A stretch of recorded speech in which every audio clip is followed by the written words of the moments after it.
Chen Yu during that period. I slept with 57 men. The pregnancy is absolutely real. No matter what, there is at least a chance the child is yours, isn't there? If you still love me and love the child, then hand over your things, and we will live on in your stead. The words colder than ice pierced into his ears. Chen Yu felt nothing but suffocated rage. The woman he had protected with all his strength and devotion turned out to be such despicable trash. The friend he trusted most had in truth driven the knife straight into his chest with his own hands. How laughably ironic. If I could live it all over again, I would never waste a single shred of feeling. To hell with kindness. To hell with trust. Chen Yu wanted nothing more than to be selfish and mad, to kill every person that offended his eyes. Not a single one left. Not a single one left. Not a single one left. But there is no such thing as living it all over again. These are merely the remorseful ravings of a man about to die. What weight do they truly carry? Chen Yu, let's break up. My roommate doesn't like you. Such a clumsy excuse for a breakup might make others burst into laughter when they hear it. But Chen Yu remembered it with absolute clarity. So the revolving lantern of my life has turned to this scene. This happened in my sophomore year. His first love, Li Mingyao, his ex-girlfriend, had chosen to break up because others had poisoned her ears. Chen Yu remembered that day with painful precision. There was another crucial reason. On that very day, the apocalypse descended. Everyone, according to their own organization, would be transported together into a single vehicle. They would set foot upon an endless highway of survival. The mortality rate, astronomically high. These so-called organizations could be departments, clubs, families, classes, or even armies.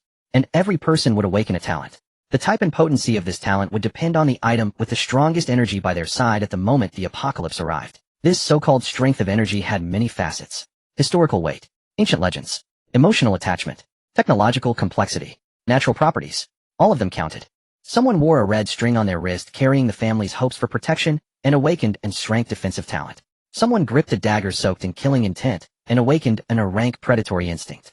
Someone cradled a signed baseball from a championship team condensed with fervent belief and awakened a mental shock ability. Of course, there were also those who carried nothing more than an ordinary ballpoint pen, deemed their strongest item, only to awaken a rank garbage talent. There were even people who, while doing handicraft work when the apocalypse struck, awakened a rank talent called humanoid rooster tyrant. Chen Yu, however, possessed nothing of note.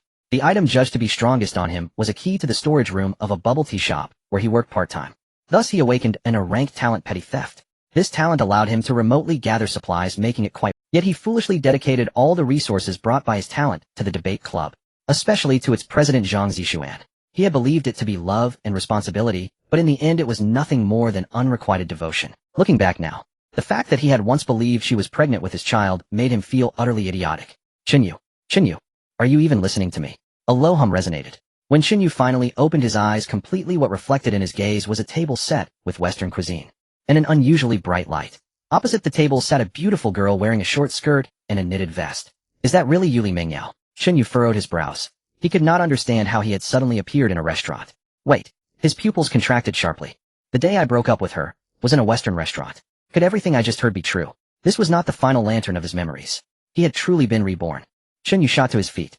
He swallowed hard, hastily rummaging across the table for his phone, until the screen displayed June 21st, 2027, 1510. Perfectly accurate. Chen Yu could no longer suppress the surge of excitement in his heart. Tonight at 7 o'clock, nationwide survival. He had returned to the eve of the apocalypse. Everything could still be changed. He even had an entire afternoon to make preparations. Are you alright? Li Mingyao pressed her lips together. Don't let this hit you too hard, Chen Yu. She suddenly felt a flicker of fear. If Chen Yu were to go mad on the spot, would that not make her a sinner? But she was clearly overestimating her own importance. From the moment Chen Yu awakened until now, his mind had been filled with a single thought. Kill, kill, kill. Go back to campus and slaughter the entire debate club. No. Control yourself. If I kill them all and get thrown into a detention center, having to survive with a bunch of criminals would be far from pleasant. Chen Yu took a deep breath, forcibly suppressing his urge to kill. It was not yet time. In this modern world, catching a murderer would take less than an afternoon. He absolutely could not ruin himself in a single moment of impulse. What mattered now was to turn the informational advantage of his rebirth into real gains. As for those people in the debate club, after the apocalypse descends, those who should meet will inevitably meet. That will be his stage. Whether he chooses to torment them slowly or crush them with a single kick will be entirely up to him. In Haiching, what holds the strongest energy, positive or negative, either is fine, as long as it carries depth. Should he try his luck at a second-hand market, or visit an abandoned hospital, maybe stroll down a funeral supply street? If all else failed, perhaps lie atop some luxury car parked by the roadside. He even considered grabbing a red-covered law code and seeing what it might yield. Chen Yu envisioned many possibilities, and truthfully all of them were decent.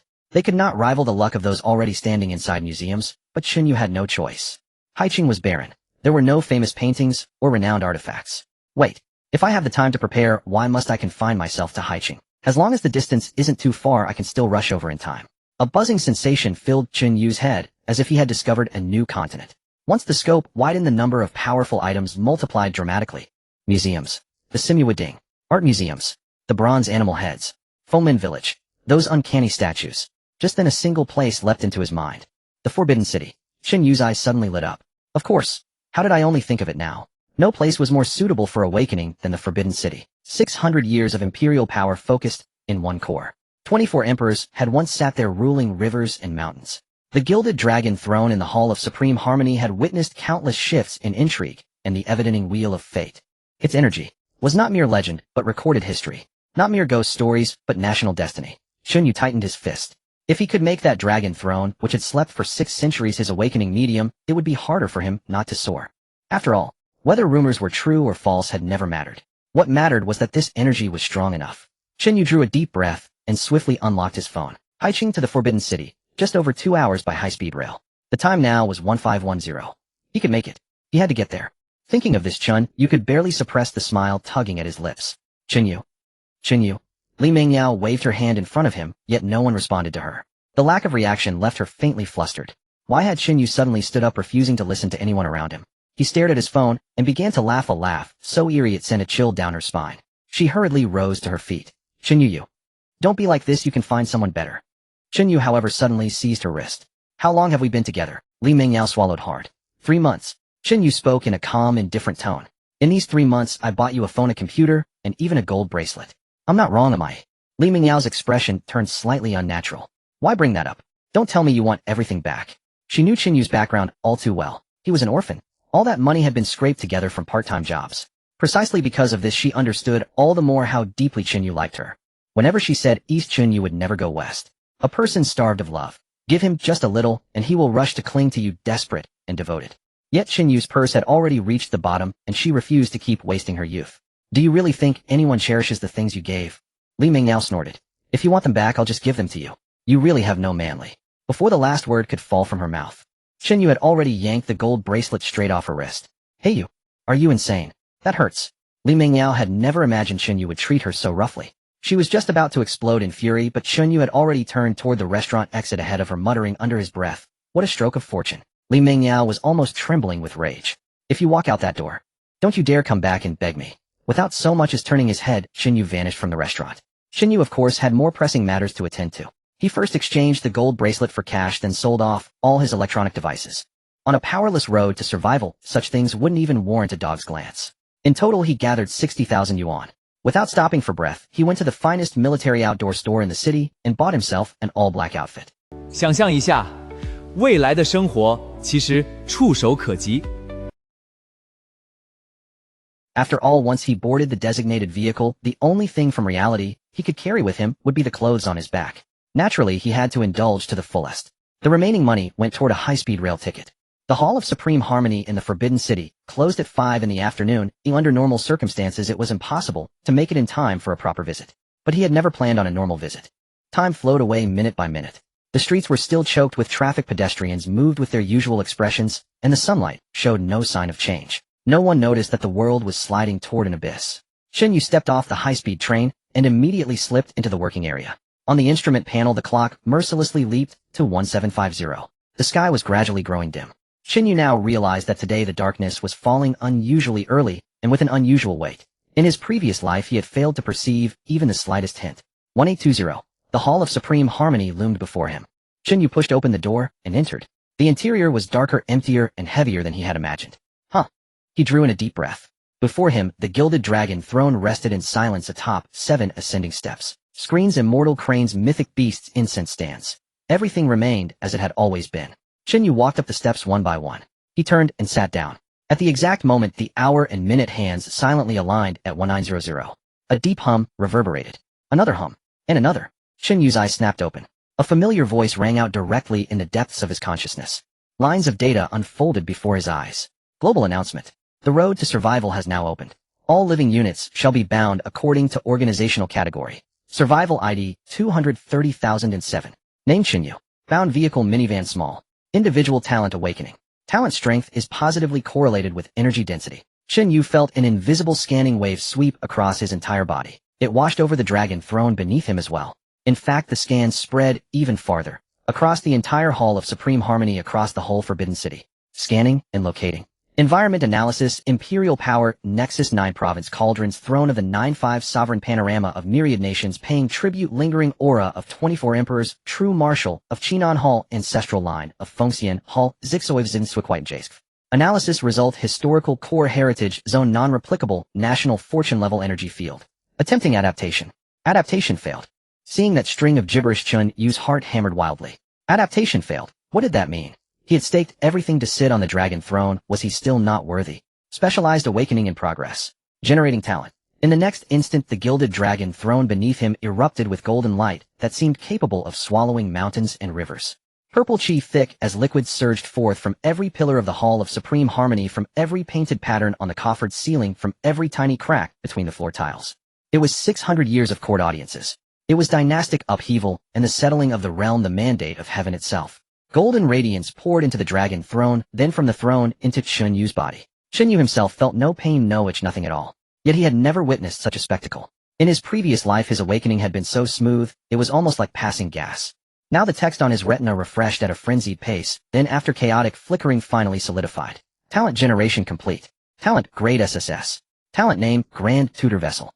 Description: seated upon the purple forbidden dragon, throne bearing the utmost imperial chi. As the imperial tutor, you steady the nation, repel all evil, and suppress and devour baleful aura, energy, resentful will, and other negative forces.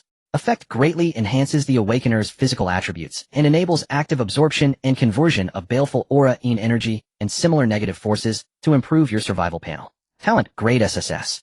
Talent name Red Luan Calamity Seat. Description: seated upon the chariot of 10,000, your fate is now entangled with the karmic threads of emperors. 3,000 beauties are inscribed on the Red Luan register, and all who form emotional bonds with you shall be marked as Red Luan.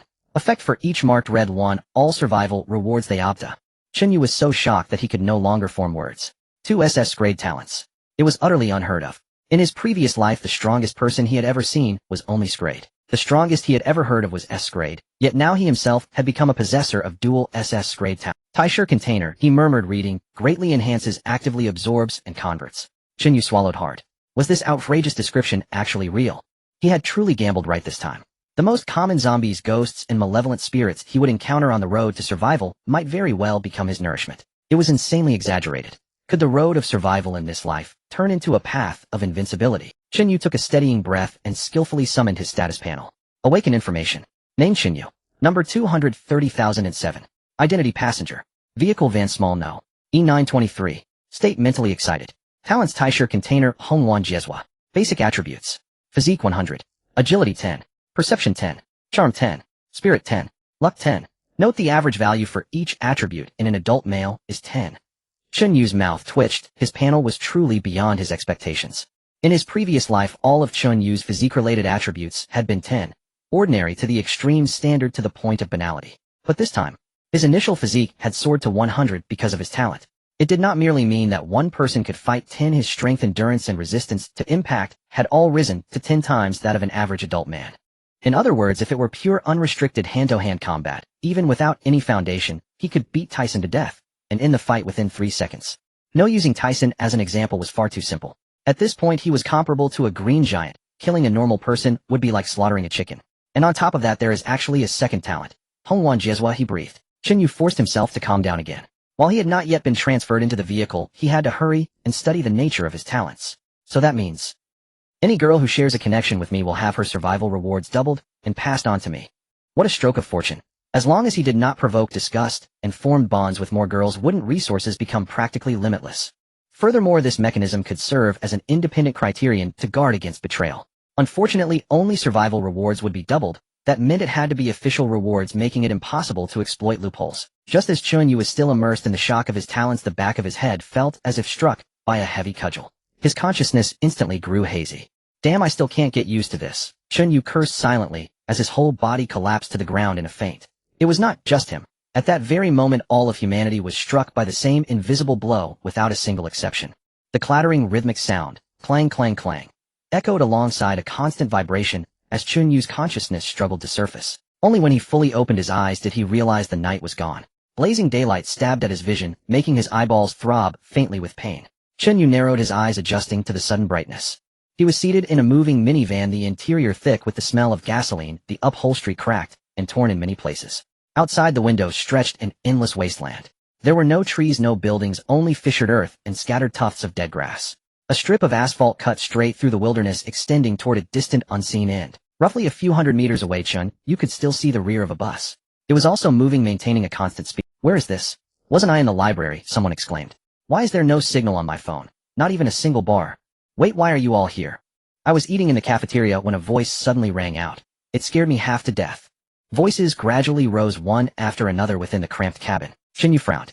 He had not paid attention before, but now as he swept his gaze around, everyone here was from his class. This time the organization matched to his road of survival was no longer a club. That was not a good sign. Chen Yu had already prepared himself to torment that despicable person. Fortunately, he and the members of the debate club were all in the same faculty. Therefore the vehicles were likely not far apart. Their encounter was only a matter of time. "Have we been kidnapped?" someone asked. Beside Chen Yu sat a girl with an oval melon-seed face. She was the class academic representative Zhang Wanyue, a well-known, elegant, domineering beauty in their department. She wore a simple white t-shirt on her upper body. Because it was oversized, it made it seem as though she wore nothing on the lower half. Her fair legs looked smooth and sleek, and she had white sneakers on her feet. Chen Yu was not familiar with her. To be precise, Chen Yu was unfamiliar with everyone in the class, except his girl. Ever since entering university, he had rented a place off campus. He attended classes and left immediately afterward to go to work. Because he pursued Li Mengyao so fervently, he barely cared about anyone else. Now at this close distance he realized that Zhang Wanyue's looks did not lose to Li Mengyao's at all. "Who is driving?" "Driver," someone shouted. "Stop the van." Zhang Wanyue and Chen Yu sat in the front row closest to the driver's seat. But when she stood up, the driver's seat was completely empty. Chen Yu also caught sight of her denim hot pants, which was a slight disappointment. Is this some kind of joke? Is it driving itself? Zhang Wanyue dropped back into her seat, her mind racing at full speed. Behind her sat a couple, Zhang Zihao and Deng Yusen. The boy was tall and thin with a sunny disposition. The girl's features were extremely sweet, her large eyes bright and moist, her personality the lively, cheerful type. She wore a Jake-style uniform, the short top revealing a strip of waist, and beneath the pleated skirt were sensuous legs wrapped in long white socks slightly curled in. Although Chen Yu hardly participated in class activities, he occasionally checked social media. These two had been dating since high school and had entered Haiqing Film Academy together. Their posts occupied nearly half of Chen Yu's feed every day. Because they all looked the same, he had eventually muted Deng Yusen's updates. Zhang Zihao frowned and asked, "Academic rep, are you saying there's no one driving up front?" Deng Yusen shivered. "This is way too creepy," she muttered.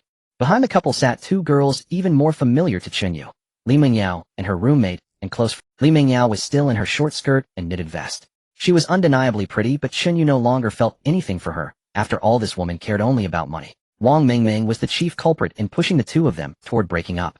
She had an innocent baby-faced look, yet wore a tight t-shirt and snug jeans that stretched over her voluptuous thighs, making her hips appear especially pronounced. The two of them were pressed close together, staring out the window, still in a state of bewilderment. The situation was now very clear. A shabby little van carrying 6 classmates from the same class. The seating arrangement was: front row Zhang Wanyue Chen Yu, middle row Deng Yusen Zhang Zihao, back row Li Mengyao Wang Mingming. Just then, a deep humming rang out. A cold voice resounded once more. "The road of survival has been initiated. Current vehicle van small no. E923. Current organization drama group 7 class 3 acting department 2025 cohort Haiqing Film Academy. Current stage first segment extremely safe. The survival rules will now be announced. Please listen carefully. The vehicle will stop only at designated stations. At all other times stopping is forbidden. Forcing an exit will result in instant death. Upon arrival at a station, you must disembark according to the regulations. The vehicle is currently driverless. After departure from the next station, passengers will take over driving. Remember this: only by making good use of your talents can you become a qualified survivor. Warning: killing one another inside the vehicle is strictly prohibited. You have only one task: stay alive, stay alive, stay alive." Chen Yu listened intently and realized that these words were exactly the same as in his previous life. The only difference was that the people in the vehicle had changed. In his last life, the entire debate club had appeared together on a city bus, each harboring ulterior motives, everyone a fox in human skin. This time, however, the beginning had been replaced by a minibus instead. Yet Chen Yu did not panic, for he knew that the vehicle itself could be upgraded. As the vehicle gained vitality, the organization within it would also expand. The so-called group was merely the most basic form of organization, just like the current minibus that held only 6 people. Upgrading it into a full class should not be too difficult. As for upgrading a class into an entire academy, that was a challenge of a completely different level. At the very least, in his previous life, Chen Yu had never seen a vehicle carrying more than 100 people. That would have to be a train. Speaking of which, acting class 3 had 24 students, but only 5 were male. Originally, that might have been a disadvantage. Yet for Chen Yu, who had just awakened the Hongwan Tribulation seed, it was undoubtedly an excellent thing. As long as he could gather the rest of the female classmates from the class, forging many connections, life would become extraordinarily delightful. Besides, the girls of Haiqing Film Academy were already renowned for their quality, all the more so in the famous acting department. What kind of joke is this? This is way beyond a simple prank. You can hear it too. That voice said we've been thrown onto a road of survival. What the hell is going on? Zhang Zihao grew agitated and even seemed ready to smash the lock on the door. Zhang Wanyue hurried to stop him. Zhang Zihao, calm down first. Have you considered that outside might not be anywhere familiar at all, that everything out there could defy common sense? Deng Yusin, his girlfriend, also tugged at the agitated Zhang Zihao. Zihao, don't act on impulse. Damn it. Zhang Zihao released his grip and cursed under his breath. This feels like we're in some kind of film shoot. As the class committee representative, Zhang Wanyue swept her gaze across everyone. Right now we're all grasshoppers tied to the same rope. Whatever talents you have, let's share them with one another. She took the lead. When the apocalypse descended, I happened to be drinking water. Unexpectedly, my talent awakened as a rank pure water. According to the description, I can obtain 50 bottles every day. You're a rank 2. Zhang Zihao was stunned. And it's just purified water. What use is that? Chen Yu quietly shook his head to himself. They simply had no idea how valuable such a talent truly was. In reality, people who awaken resource-type talents were exceedingly rare. To share a vehicle with them was already a stroke of great fortune. In his previous life on the bus he had been assigned to, there were 28 people in total, and only one possessed a resource-type talent. For Zhang Zihao to expect even more now was nothing short of wishful thinking. What was more, the class representative's resource talent was a rank, 50 full bottles of water. With careful distribution, even if the vehicle carried 20 people, they would never have to worry about thirst. When the time finally came to unbind from one's vehicle, or even exchange passengers between different vehicles, Zhang Wanyue would undoubtedly become someone every faction fought desperately to acquire. She was practically at the level of a treasured delicacy. Feeling a bit proud, Zhang Zihao spoke up. I'm a rank as well. Come to think of it, when that voice sounded, I was out fishing with a friend. My talent is called Great Fish Grapple. From the description, it can amplify my physical strength. Wow, then you're amazing. Deng Yusin, his sweet little girlfriend, was overjoyed and wrapped herself around Zhang Zihao's arm. A faint flush rose to Zhang Zihao's cheeks. He was clearly pleased by the praise. Deng Yusin's eyes curved into crescent moons as she smiled. Good news, my talent is a rank as well. I can summon crayfish, one gene at a time. Chen Yu was baffled. Another a rank resource type. Though compared with the class representative's talent, the value of this one was slightly lower. Still, taken together, didn't this mean that in this minibus they had both food and water? If everyone chose to lie low, they could even scrape by in the early stages. He recalled the bus from his previous life, where only Zhang Zishuan had an A-rank talent, while everyone else was B, C, or even D. How was it that in this one small vehicle 3 A-ranks had appeared all at once? Could it be that his rebirth, like the flap of a butterfly's wings, had elevated everyone's talents? But that should have been impossible. Chen Yu, your face doesn't look so good. Are you feeling unwell? Noticing the tight furrow of his brows, Zhang Wanyue sat down and turned her head slightly, offering a faint smile. Sunlight happened to skim across the gently curled tips of her hair. She softened her voice. Don't worry too much. We're a group now, and we'll look after one another. With this ability I awakened, at the very least I can ensure that everyone has water to drink. Deng Yusin flashed 2 neat rows of white teeth. I can make crayfish for you too. Zhang Zihao frowned slightly and pulled his girlfriend back. Your crayfish aren't exactly abundant. Who knows how long this road of survival will keep us trapped? That left Chen Yu momentarily at a loss. He had simply been thinking, and yet everyone assumed he was terrified. Li Mingyao spoke up in a low voice. My talent is brank, shallow disguise. When that voice sounded, I was in the middle of putting on makeup. Zhang Tiang Shuangxing had asked me out to see a movie. That last sentence felt as though it were meant for Chen Yu alone, as if she were determined to sever someone's lingering hopes completely. Deng Yusin sounded surprised. You weren't you with? Li Mingyao hurried to clarify. We broke up long ago. Please don't misunderstand. Deng Yusin nodded in sudden realization and sighed helplessly. Alright then, looks like there's only one couple left in the entire class now.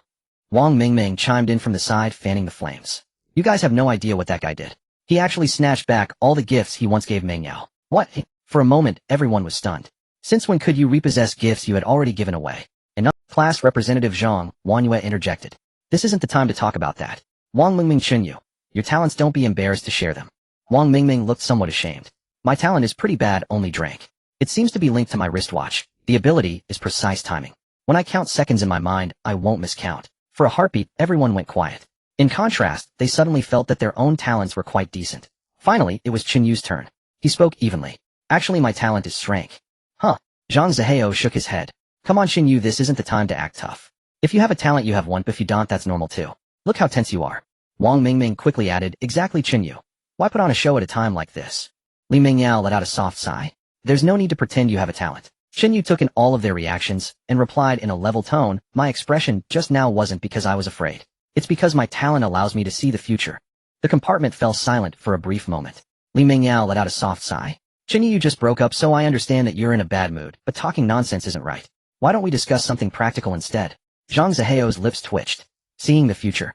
You've clearly been reading too many novels. Deng Yusin tugged at her boyfriend's sleeve. Stop talking, Zihao. Zhang Zihao let out a derisive snort. What, you're afraid he'll be upset? He's the one spouting nonsense. Deng Yusin pressed her lips together. We're all classmates. Don't go too far. She was different from her boyfriend. He had always held a bias against the usually taciturn Chen Yu, whereas she did not. She simply assumed he had been shaken by all this and found it understandable. Yet Deng Yusin speaking up for Chen Yu seemed to touch a raw nerve in Zhang Zihao. He felt deeply displeased. After all, he possessed a great talent, and in his mind only he was capable of protecting everyone. But the way Yusin spoke to him made it sound as if he were the one at fault. Zhang Zihao narrowed his eyes. Yusin, we really were classmates before, but now we've all been thrown onto this damned road of survival. We can't afford to lie to each other. Deng Yusin opened her mouth to explain, but Zhang Zihao suddenly grabbed her wrist and lowered his voice. Yusin, I'm your boyfriend. You need to think clearly about who you're going to rely on for the road ahead. Deng Yusin's expression hardened. The Zhang Zihao before her suddenly felt unfamiliar. Zhang Wanyue gently tugged at Chen Yu's sleeve, lowering her voice. Chen Yu, what exactly can you see? Chen Yu had anticipated this reaction. The claim of foreseeing the future was in itself utterly absurd. Yet he needed this lie. In his previous life, exposing everything too early had led to moral coercion and being collectively bound by others. Having been reborn, he naturally discarded that so-called morality. Furthermore, he already understood the road of survival. All he had to do was mention a few inevitable events, and he would win everyone's trust. His status within the minibus would then soar. Whether it was clearing out dead weight or coaxing female classmates, this would be exceptionally useful. Chen Yu spoke in a serious tone. Our first stop will be an abandoned residential compound. What? Zhang Zihao shot back instantly. Chen Yu, have you been scared, stupid? Look outside at this desolate wasteland where not even birds bother to pass. How could there be a residential compound? There's not even a shadow of a person out there. Exactly, Wang Mingming chimed in. The system prompt hasn't even sounded yet, and you're already prophesying. It's way too fake. Zhang Wanyue interjected. Enough, stop arguing. There's no point debating whether it's true or not right now. Well, no, Zhang Zihao shrugged indifferently. The class committee is right. Let's hope he isn't lying. If he dares to make things up as the only man on this bus, I won't let him off. Wang Mingming rushed to flatter him. Zihao, you're amazing. Zhang Zihao looked rather pleased with himself. Don't worry, Mingming. My talent is so powerful that I will definitely lead everyone to survive. Since everyone on this bus is a classmate, it's only right that I take care of you all. As he spoke, his gaze slid from Wang Mingming to Zhang Wanyue. He had to admit that this slightly aloof mature beauty held a powerful allure for men. Even though he already had Deng Yusin as his girlfriend on this road of survival, who knew when it would end? There were 4 beauties on this bus, even in the apocalypse, that hardly felt like a loss. Zhang Wanyue turned her head slightly and asked solemnly, Chen Yu, are you sure? Chen Yu did not argue. He simply looked out the window. We're almost there. In truth, the stops along the road of survival were generated randomly with no discernible pattern. Fortunately, in his previous life, he had learned many secrets about these stops through conversations with friends. One shared trait was this: every vehicle's very first stop was always an abandoned residential compound. The danger level of such places was not high. Only at night would zombies appear, and those zombies were the most inferior kind, possessing no abilities at all. A calm adult male could kill them. The reason it was so simple was to give everyone time to scavenge crucial supplies and endure the trials that lay ahead on this journey of survival. The only truly noteworthy point was that within the compound they might encounter passengers from other vehicles who would not necessarily be friendly. Almost there. Almost to your fantasy world, you mean? Zhang Zihao shook his head, folding his arms across his chest. This dump. His words were cut off by Deng Yusin, who had been staring out the window the whole time. Look, do you see something up ahead? Everyone turned at her words, crowding toward the windows. At the end of the straight highway, faint and low silhouettes began to emerge. As the bus continued forward at a steady speed, those silhouettes quickly came into focus: modeled exterior walls, windows set in chaotic rows, and rusted balcony railings. A cluster of residential buildings, clearly abandoned long ago, pressed itself into everyone's field of vision. It truly was a dilapidated compound. In that instant, all doubts within the bus vanished. Wang Mingming stared, utterly stunned. Does he really have a talent? Is it actually future sight? Li Mingyao swallowed hard, equally incredulous. Zhang Zihao abruptly sat up straight, his pupils contracting. You've got to be kidding. I haven't a great talent, and still can't do this. How could he possibly? Deng Yusin let out a cry. It's exactly the same. An old rundown compound. Zhang Wanyue covered her mouth, her beautiful eyes trembling. Chen Yu, you really can see the future. Chen Yu nodded. Of course. I have no intention of deceiving you. Get ready to move.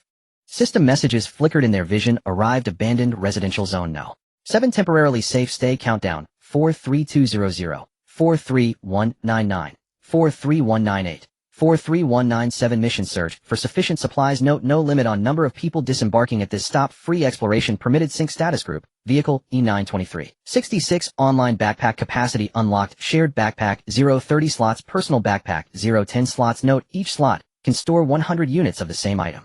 The minibus slowly rolled to a halt with a dull hiss of escaping air. The doors slid open automatically. A wave of air carrying a faint stench of decay rushed into the compartment. Before them stood several grimy 6-story slab buildings, most of the windows shattered, balconies piled high with unknown clutter. Under the dull sky, the entire compound was so silent it made one's heart tighten. 43,170 seconds. That's 12 hours, someone muttered. Does that mean we'll be staying here for the night?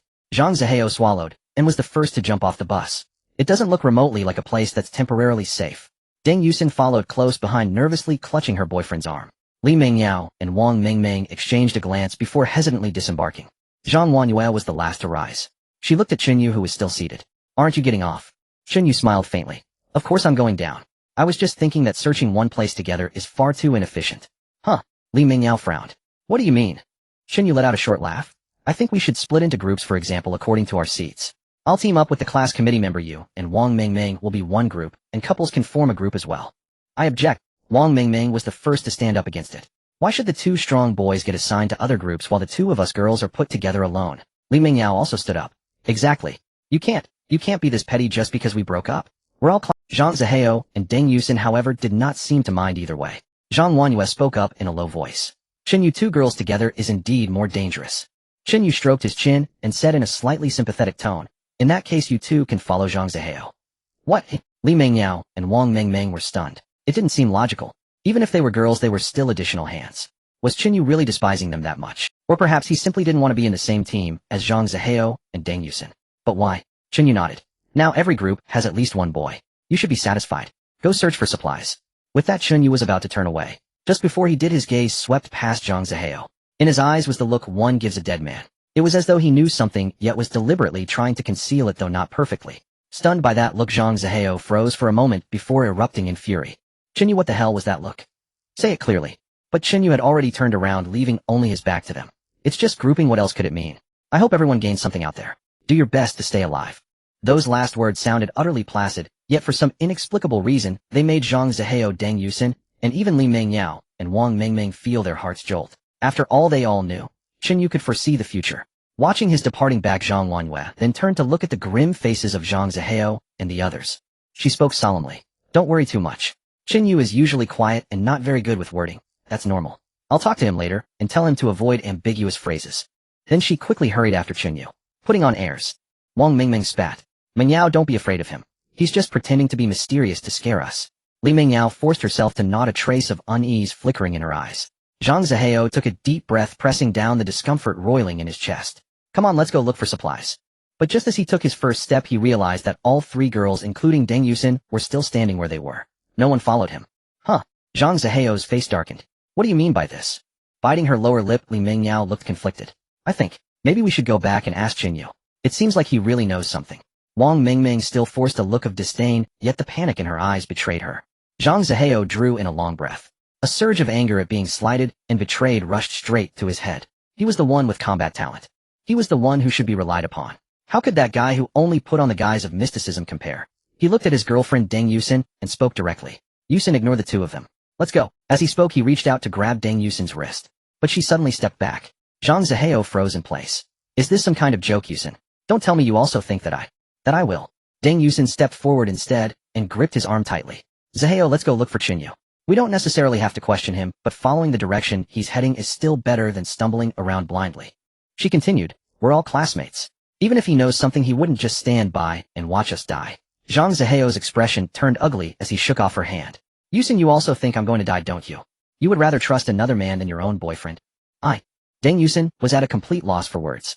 But that look in Chen Yu's eyes just now, that was something no one could act out. They were all in an acting class. Everyone knew each other's level of skill. Chen Yu had no acting skills to speak of. That gaze just now had clearly been the certainty that Zhang Zihao would die. On the other side, Chen Yu's steps came to a halt beside the main road of the residential compound. The street lay empty, the concrete surface was cracked, and on both sides stood rows of withered street trees. A few apartment buildings rose silently, everything shrouded in a peculiar stillness.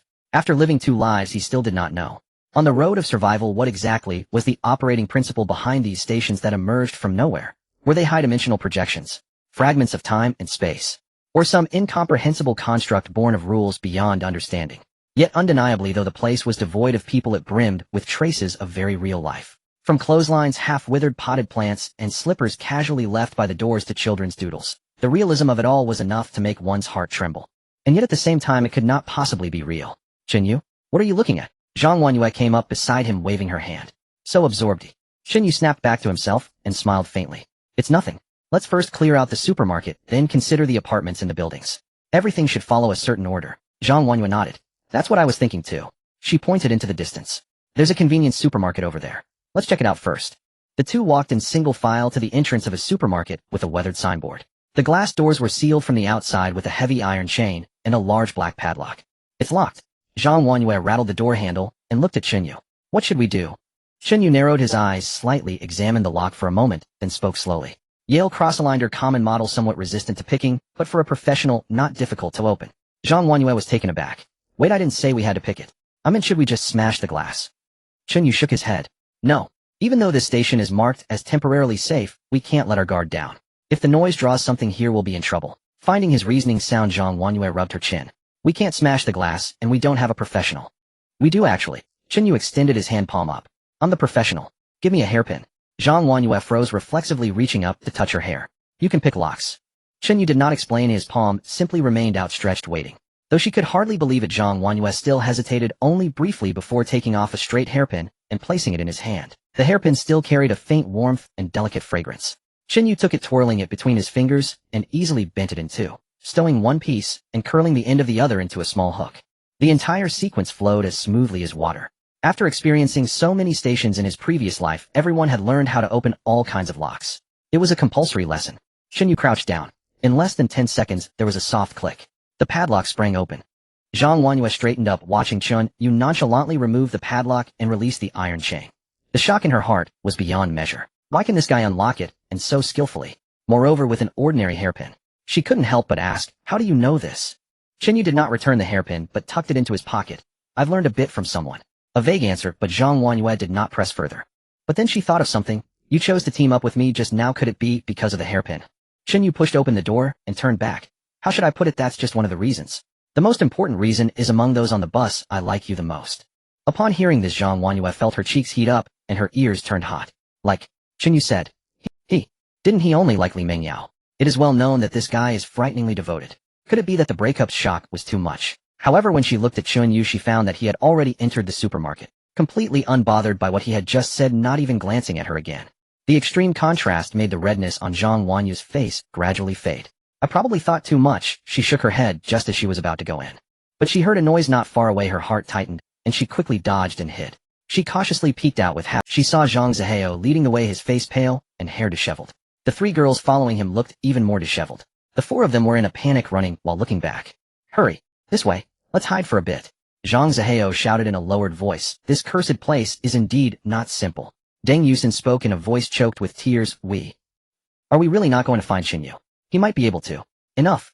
Zhang Zihao interrupted her rudely. That guy Chen Yu only knows how to talk big. If he saw that terrifying thing, he'd be scared half to death. What good would it do to find him? Class committee. Wanyue, Li Mengyao, and Wang Mengmeng immediately noticed Zhang Wanyue not far away, filled with excitement.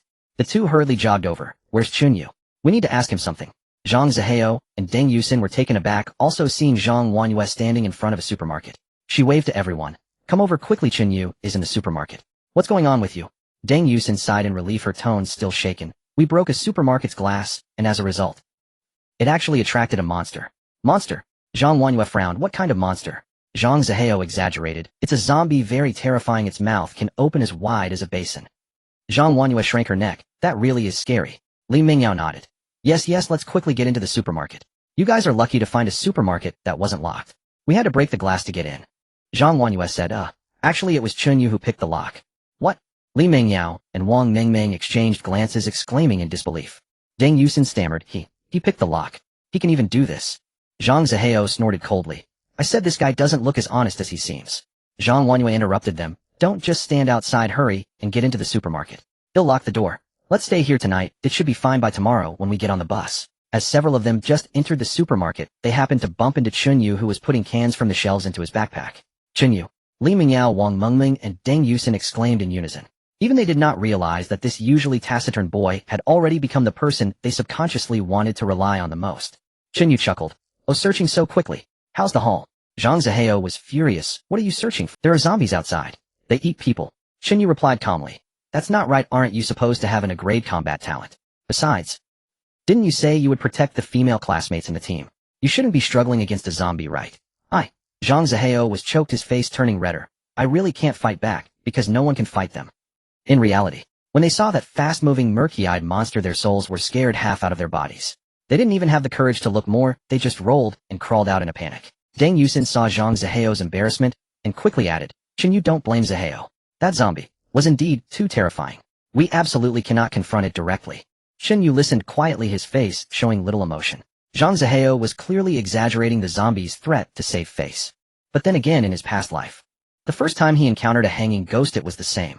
At that moment, a cold prompt sound suddenly echoed in his mind. The status of the No. 7 abandoned residential area has changed to anomaly. Anomaly description: low threat units activity has increased. Mid-low threat units appearance probability has increased. Duration of this anomaly 21,600. 21599. 21598. Before the countdown ends, all passengers should act cautiously to avoid death. The voice faded away. The supermarket fell into a dead silence. The sky outside seemed to darken even further at that moment. An invisible pressure suddenly spread. 6 hours anomaly state. In other words, the zombies we just encountered are the anomaly.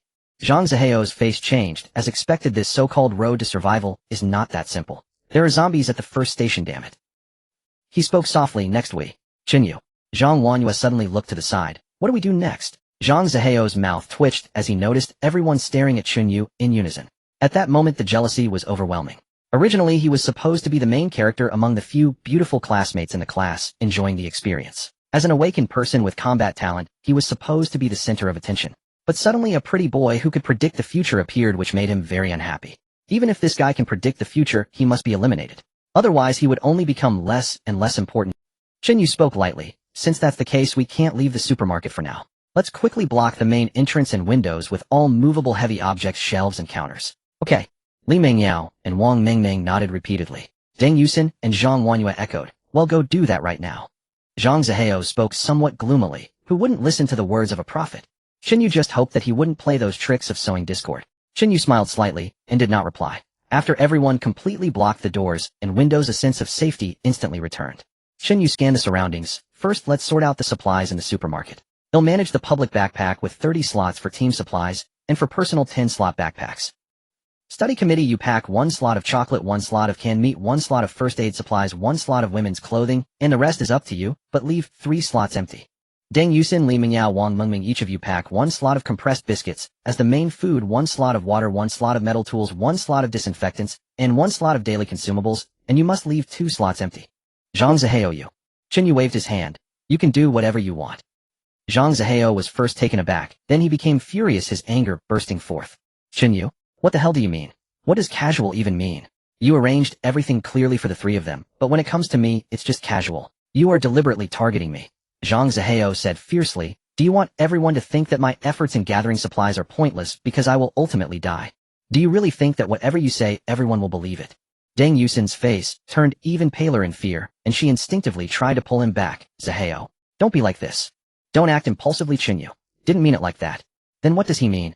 Zhang Zihao suddenly shook off Deng Yusin's hand with such force that she staggered slightly, her eyes reddening. Can't you see it, Yusin? He has looked down on me from the very beginning. During the grouping, just now when asked about the heart, and now it's like this. He just wants to embarrass me, to make me unable to hold my head up in front of you all. Li Mingyao timidly spoke up. Zhang Zihao, calm down, we are a team. Wang Mengmeng opened her mouth wanting to say something, but looking at the seemingly crazed Zhang Zihao, she ultimately swallowed her words and quietly moved closer to Li Mingyao. Zhang Wanyue shook her head. Alright, we are all classmates, and we will have to survive together in the future, let's not make things too stiff. Zihao. Deng Yusin pleaded, please stop yelling, okay? Let's first do as he says, pack what needs to be packed. This is not the time to argue, I'm scared.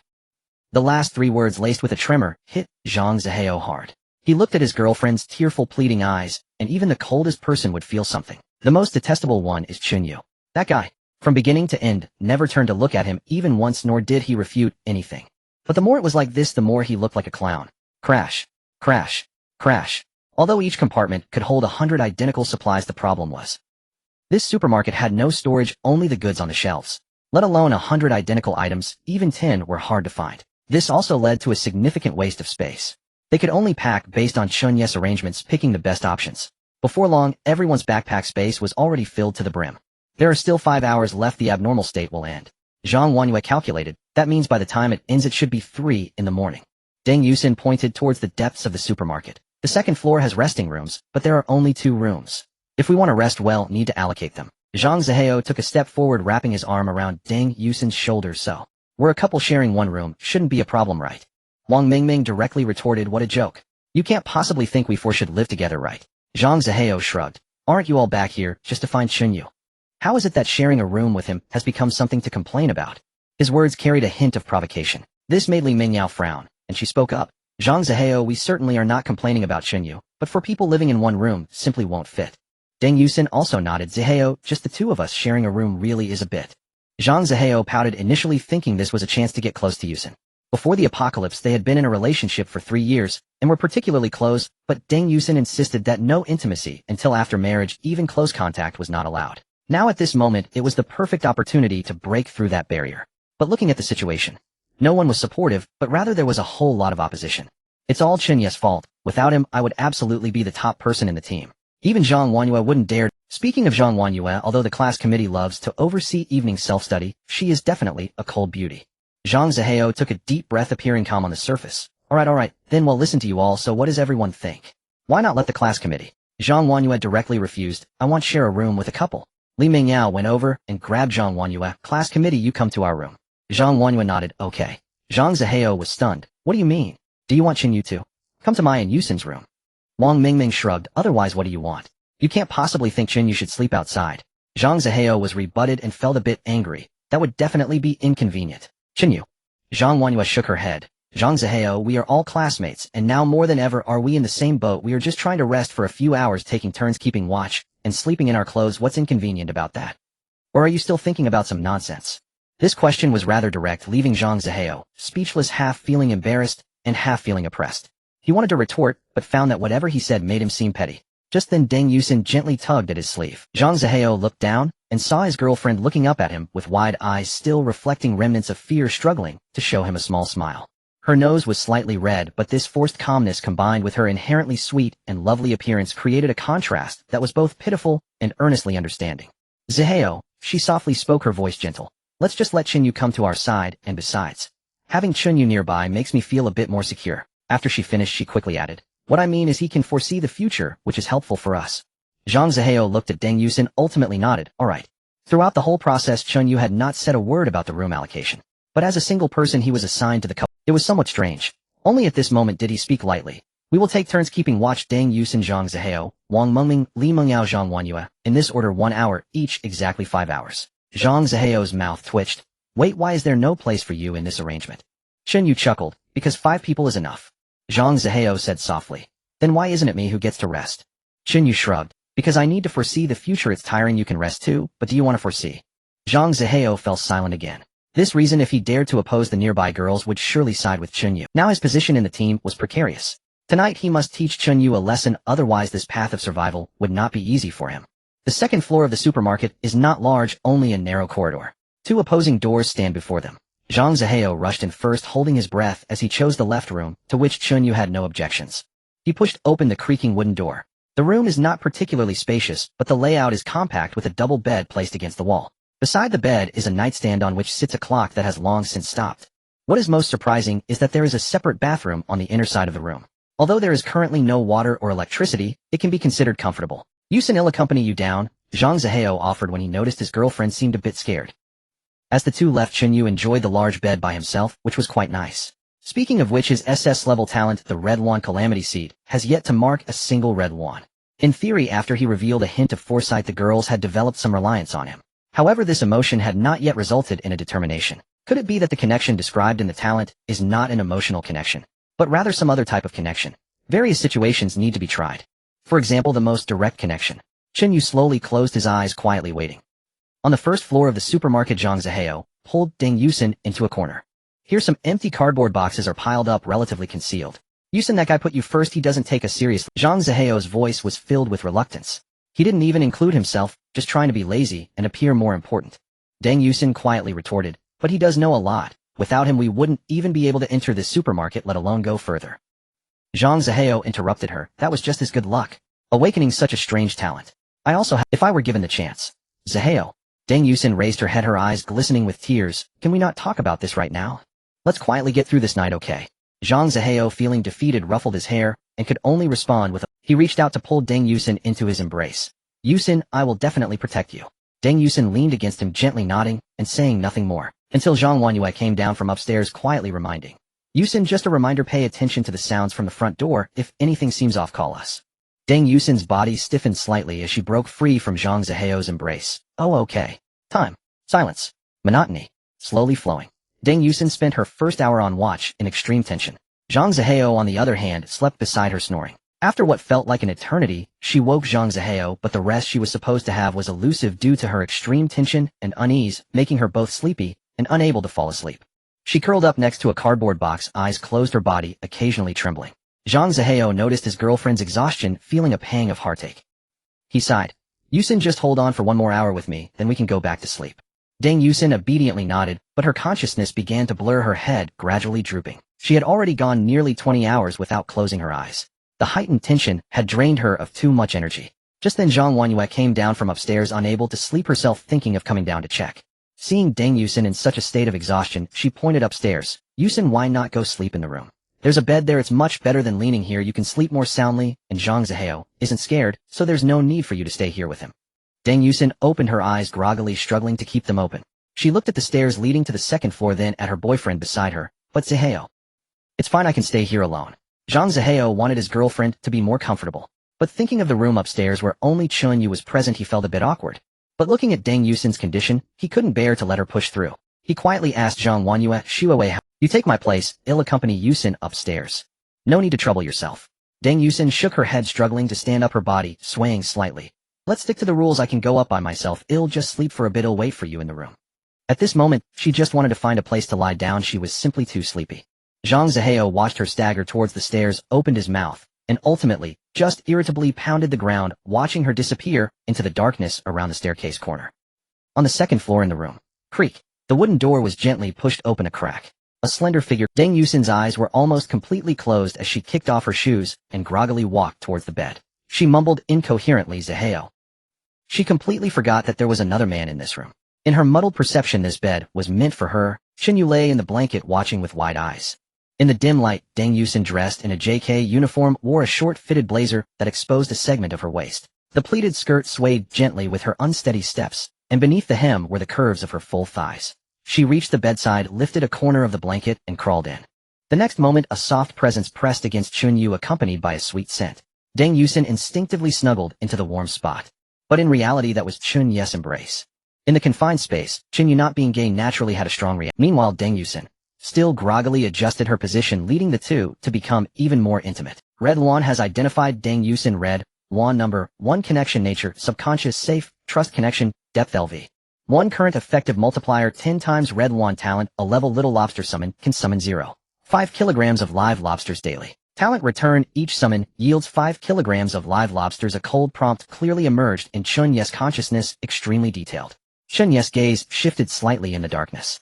The first connection of Red Luan was achieved so easily, and it was Zhang Zihao's girlfriend. Moreover, the effective multiplier of LV1 is as high as 10 times.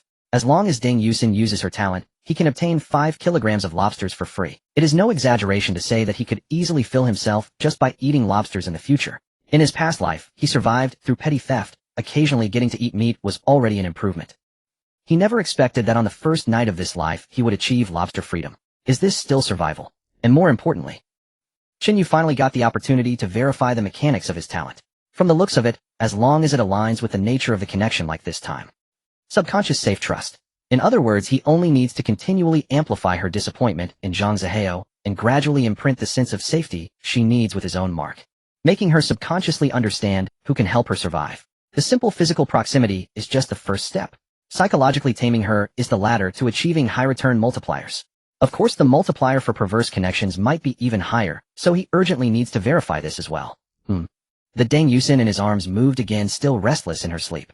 Since I have decided to attempt a true connection, the one before me, the number 1 red phoenix, is naturally the most suitable. Chen Yu's fingertips rested on Deng Yusin's back, beginning to move. His fingertip glided over the thin JK uniform shirt, tracing the gentle curve of her slightly arched spine segment by segment. The pressure was light, almost imperceptible. In her sleep, Deng Yusin let out a soft nasal sound.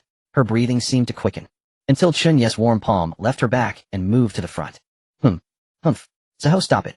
Deng Yusin's body jerked suddenly, as if jolted by electricity, and she completely nestled into Chen Yu's embrace. But immediately after, she seemed to recall something and suddenly turned her head. In the dim light, the face before her was not the familiar one of her boyfriend Zhang Zihao. Deng Yusin's pupils contracted, and the overwhelming shame caused her entire body to stiffen. She opened her mouth to scream, but remembering her boyfriend downstairs and her classmates next door, she quickly shut her mouth. Chen Yu. I didn't mean to. I didn't know I thought you. She stammered, trying to push Chen Yu away. But Chen Yu firmly wrapped his arms around her body, holding her more securely in his embrace. You thought I was Zhang. Chen Yu finished her sentence for her with a calm tone. You climbed into bed yourself and nestled into my arms. Throughout the entire process, I did not move at all. Deng Yusin dared not struggle vigorously, only slightly twisting her body in an attempt to escape Chen Yu's embrace. I was too tired. I forgot there were other people in the room. Please let me go first. If Zhang Zihao sees this, or if anyone else. Her words were left unspoken. Chen Yu shook his head. I can let you go, but Zhang Zihao will die. Deng Yusin trembled violently, looking up at him. You. What do you mean? Chen Yu replied faintly. Earlier today, he was scratched on the wrist by a zombie, right? No. Deng Yusin instinctively retorted, absolutely not. Zihao. He just got scratched on the back of his left hand by a protruding piece of metal. I saw it, he even showed it to me. Chen Yu interrupted her. That was a lie he told you. Deng Yusin furrowed her brows. Lied to me. How could that be? Chen Yu continued. The edge of that wound is blackened. It's not a scratch, but a scratch from nails. On the way, while escaping, he probably rarely used his left hand, afraid to make any movements right. Deng Yusin was stunned. Chen Yu's description was so specific that she involuntarily began to recall. During the day, still shaken, she indeed hadn't looked that closely, but Zihao always kept his left hand tucked away. Could it be? Chen Yu spoke calmly. He is afraid of being treated as an infection source and being excluded, so he made up some excuse. Unfortunately, he can deceive others, but he can't deceive me. Everything Chen Yu said was, of course, a lie. The matter of Zhang Zihao's left hand injury was merely a pretext to deceive Deng Yusin. As for his reluctance to use his left hand and his fear of making movements. Actually, when you're injured, you also tend to withdraw. But for Deng Yusin being in the midst of it, it was hard to realize. How could you possibly know this clearly? Deng Yusin's voice began to tremble. Zihao. Could he really have been scratched by his... Then suddenly she remembered something, her eyes widening. Can you foresee the future? Chen Yu looked at her with a dawning realization and nodded. I can see some fragments, including that he will have a fever, become delirious after dawn, and ultimately turn into a corpse. Deng Yusin's tears instantly burst forth, rolling down in large droplets. She clutched Chen Yu's clothes, tilting her face up. Chen Yu. You're so capable. You can foresee the future. You must know how to save him, right? Chen Yu, we're all classmates, and we're on the same vehicle together. I beg you, save Zihao. As long as you can save him, I will do anything. Chen Yu remained silent, not answering immediately, only looking at her, crying with calm eyes. After a long time, Chen Yu slid his finger to Deng Yusin's chin, lifting her face. You're right, I have a way to make him live, but it requires a price. Deng Yusin's eyes widened in curiosity. What price? Chen Yu said calmly, you need to obey. I will obey. I will definitely obey. Deng Yusin eagerly expressed her stance. No. Chen Yu shook his head, pressing his thumb against her soft lips. Not this kind of verbal obedience. Chen Yu's gaze slowly moved from her tear-filled eyes down to her lips, then further down, sweeping over her neck and the slightly open collar. From now on, entirely and completely only listen to me. Do you understand? Chen Yu's voice lowered. If you can't do that, just wait for Zhang Zihao's corpse to be collected. I can't help him for no reason, can I? Deng Yusin's eyes glistened with tears. She bit her lower lip, speaking with a hint of humiliation. All right. I will listen to you, Chen Yu. Just then, pat. Clear footsteps echoed from downstairs. They were coming up the stairs. Aside from Zhang Zihao, there wouldn't be anyone else coming from the first floor. Clearly he was not at ease with his girlfriend being alone with Chen Yu. Deng Yusin's eyes widened in panic, instinctively trying to spring away from Chen Yu's embrace. However, Chen Yu reacted faster than her and remained more composed. Shoo. He suddenly tightened his hold around Deng Yusin's arm while the other hand covered her mouth just before she could scream. Then he used force at his waist. Before Zhang Ziho pushed open the door, he rolled towards the bathroom. Creak, the door opened. In the dim light, Zhang Ziho stood at the doorway frowning as he scanned the room. His gaze fell upon the slightly messy but empty large bed where the sheets still bore the impressions of someone having Yusin. Zhang Ziho tentatively called out, "Are you here?" No one answered. Only the sound of his own breathing. Zhang Ziho's brows furrowed tighter as he stepped inside. The room was not large, almost fully visible at a glance. The bed was empty and the wardrobe door was closed. Ultimately, his gaze could only land on the glass door of the bathroom beside him. Logically speaking, with no water or electricity, Yusin shouldn't be inside. But this room was too small. There was nowhere else to hide except the bathroom. Zhang Ziho walked to the bathroom door and gently knocked. "Yusin, are you in there?" I was Deng Yusin's somewhat ethereal response. I am. Zihua. Zhang Zihua was taken aback. Why does that voice sound a bit strange? It was as if she had just been crying, or perhaps gasping after running for a long time. Zhang Zihua was puzzled. With no water or electricity and complete darkness, what are you doing in the bathroom? Inside there was another rustling sound mixed with the faint noise of fabric rubbing together. Then Deng Yusin's voice came again, more intermittent than before. I really need to go to the bathroom. I can't hold it anymore. Hearing this explanation, Zhang Zihua finally breathed a sigh of relief. Well, at least there's a door here, but what's up with your voice? Is something wrong? No, I'm fine. Deng Yusin quickly denied, yet there was a soft, feeble tone in her voice. I'm just a bit tired. It's dark and long here, Zihua, don't ask anymore. I'll be out soon. The more vague and intermittent she was, the more uncomfortable Zhang Zihua felt. He irritably raked his hair, his gaze involuntarily sweeping over the empty room again. And that messy big bed. He suddenly asked, "Where's Chen Yu? Why isn't he here either?" I don't know. Deng Yusin's voice suddenly rose. When I came up, I didn't see him. Maybe he went to the next room. Yusin, while he's not here, I need to tell you about the plan I mentioned before. Zhang Zihua's expression darkened, but he hadn't finished speaking. He only heard Deng Yusin exclaim, "Don't say it yet." Zhang Zihua frowned. "Yusin, what's wrong with you? I told you before I want to kill Chen Yu. That guy is an unstable factor." "No, that's not possible." Deng Yusin's hesitant words. Zhang Zihua twisted the doorknob, but it wouldn't turn. It was locked. "What are you talking about?" "I might have caught a chill." "Zihua, don't come in." I'll be out right away." Her words paired with that. "I might have caught a chill." "Zihua, don't come in." I'll be out right away." Her words paired with that made Zhang Zihua feel a surge of affection. "Yusin, I know you're scared. You think predicting the future is impressive, but sometimes I can read people very accurately, that guy." Clack. The doorknob was turned. Then, the glass door was slowly pushed open a crack, and Deng Yusin. As soon as she emerged, she immediately felt her boyfriend's gaze fixed on her. Zhang Zihua's pupils constricted sharply. The Deng Yusin before him was starkly different from the sweet girlfriend he remembered. Her hair was disheveled, a few strands stuck to her sweaty temples, and one rebellious lock stood on end. Her cheeks were flushed from her ears all the way down to her neck, and there were even traces of undried tears. Moreover, her eyes darted about, not daring to meet his gaze. Her clothes were even more disheveled. The bow at the collar of her JK uniform had long since loosened and become askew. The two top buttons of her shirt seemed to have been fastened incorrectly, leaving the collar awkwardly open, exposing a small patch of her dramatically rising collarbone. The plaid pleated skirt was heavily wrinkled, with one side of the pleats crushed down, revealing even more of her already exposed thighs, blindingly white. Zhang Zihua's expression darkened, but he hadn't had the chance to say anything. He suddenly heard a scream from downstairs. "Help! Quick help!" It was Wang Mingming's voice, and it was filled with excitement. It sounded like she was in extreme danger. Zhang Zihua was stunned. Hadn't she just swapped shifts with him? What could have happened? Bang! A dull explosion sounded from downstairs. Crash! The sound of large pieces of glass shattering. The entire building trembled slightly with the loud noise, dust falling from the ceiling, violently breaking in. The door of the room across was yanked open. Zhang Wanyue was the first to rush out, running downstairs. Behind her, Li Mingyao followed, pointing downstairs. "What's going on? Why are there so many people? Why did they break the door?" Deng Yusin instinctively grabbed Zhang Zihua's arm. Zhang Zihua was also a bit dazed and hurriedly said, "Let's go take a look. This group doesn't seem friendly." He pulled Deng Yusin toward the staircase, not bothering to question the previous oddities anymore. The instinct for survival overshadowed all suspicions. However, just before rushing down the stairs, Zhang Zihua instinctively glanced toward the dark depths of the bathroom. It seemed nothing was different there. Meanwhile, Chen Yu, who was leaning against the wall in the depths of the bathroom, shook his head. "Tisk, just the right time, huh? If it weren't for these people making a scene, his plan would have reached its conclusion." But it didn't matter. After all, he had already secured Deng Yusin, using Zhang Zihua as a bargaining chip, and her dependence on him had been steadily increasing. Such a level of dependence even a boyfriend of many years might not be able to achieve. Hong Wan has identified Deng Yusin. Hong Wan ID 1 connection, nature, subconscious, safety, trust, physiological connection, depth, LV. 10 current effective multiplier 100 times. Hong Wan talent A-class little lobster summoning can summon 0.5 kilograms of live lobsters daily. Talent return each time summoned gain 50 kilograms of live lobsters. Yes, in addition to subconscious safety, trust, a physiological connection has been added. This has also brought the connection depth to LV10 with a multiplier of 100 times. As for the lobsters, that's 50 kilograms daily, which is to say enough to feed an army. The supermarket on the first floor was already in disarray. The glass door they had blocked with shells was now shattered into pieces all over the ground.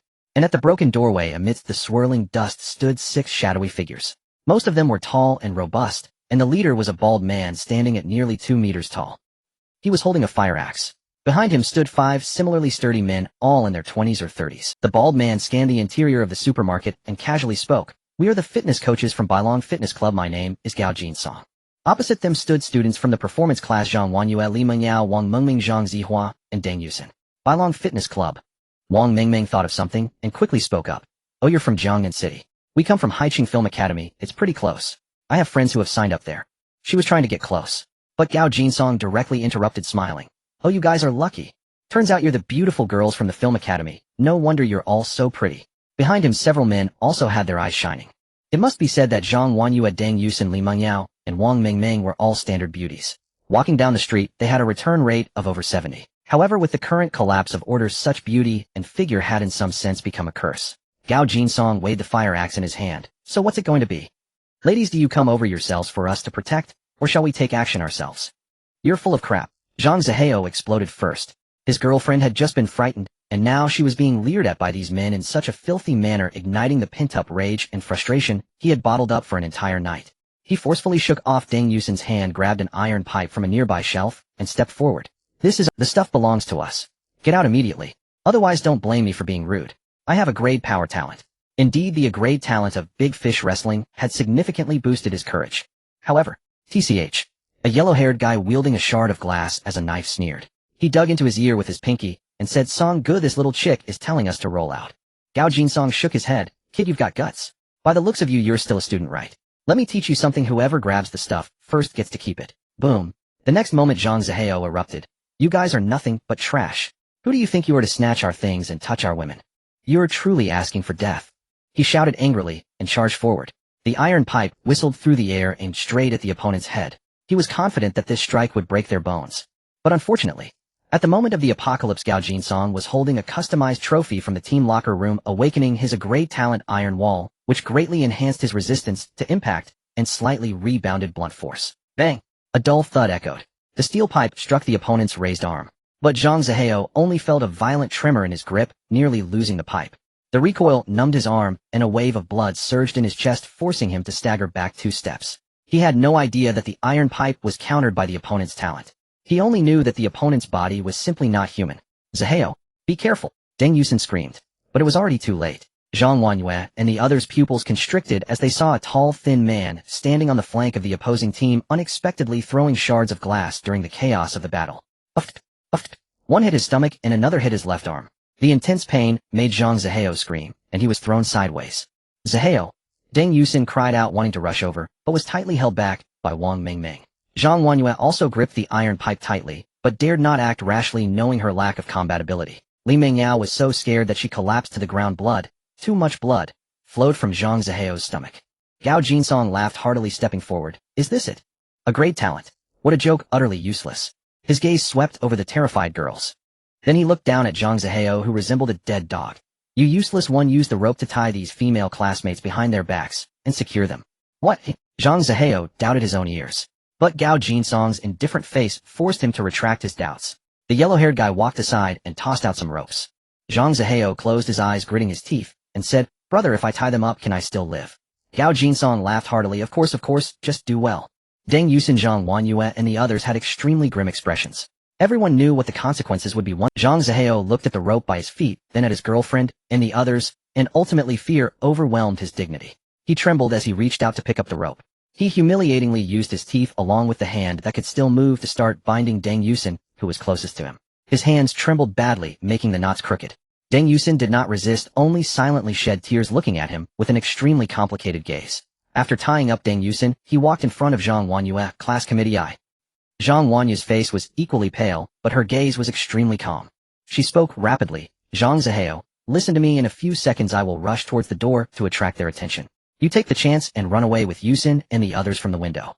Zhang Zihao was taken aback. His movements froze. At this point Zhang Wanyue still wanted to resist. A surge of extremely complex emotions shattered Zhang Zihao's psychological defenses. On one hand was jealousy, and on the other, if her plan truly succeeded, wouldn't the humiliation he just endured become an indelible stain? In Yusin's eyes, no, in everyone's eyes. He, Zhang Zihao, would become a useless person who betrayed his companions, and even women. Rather than live with a tarnished reputation, it's better to make all witnesses here disappear. Gao Jinsong and his gang clearly weren't good people. They likely wouldn't leave any survivors. But what if I help them completely control the situation and voluntarily offer my allegiance? As long as I survive, I can still live well when I return to the van. Zhang Zihao. Zhang Wanyue didn't expect that Zhang Zihao would be distracted at such a critical moment, and called out. Zhang Zihao's breathing grew rapid, and he suddenly turned around. Brother, this woman, she wants to escape. She even told me to find an opportunity to take the others with me. She is not honest at all.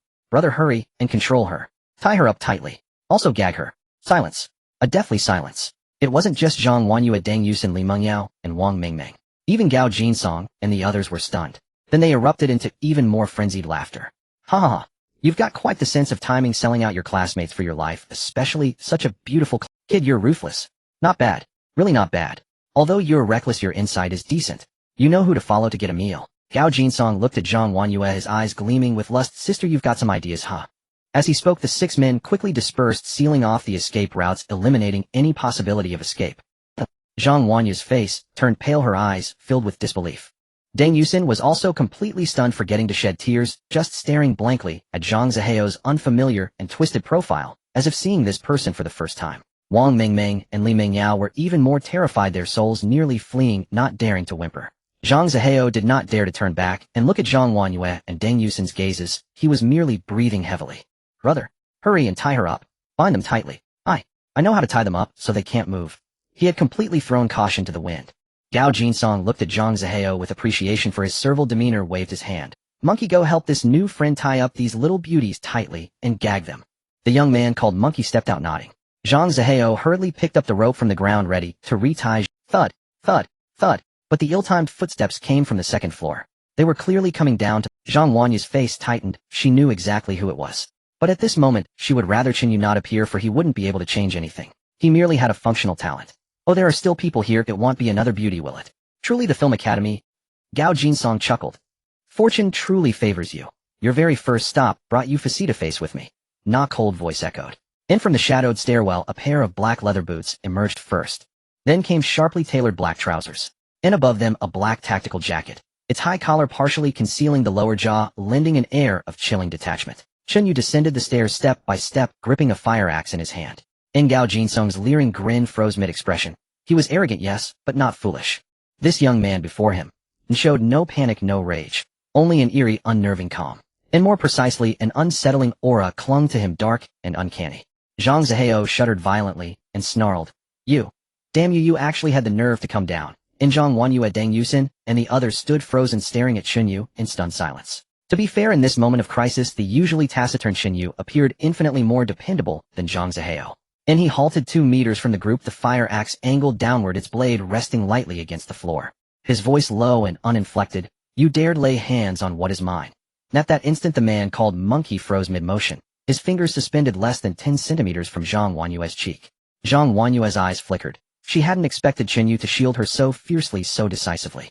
And Gao Jinsong's lip twitched. Brat, you think you can frighten me?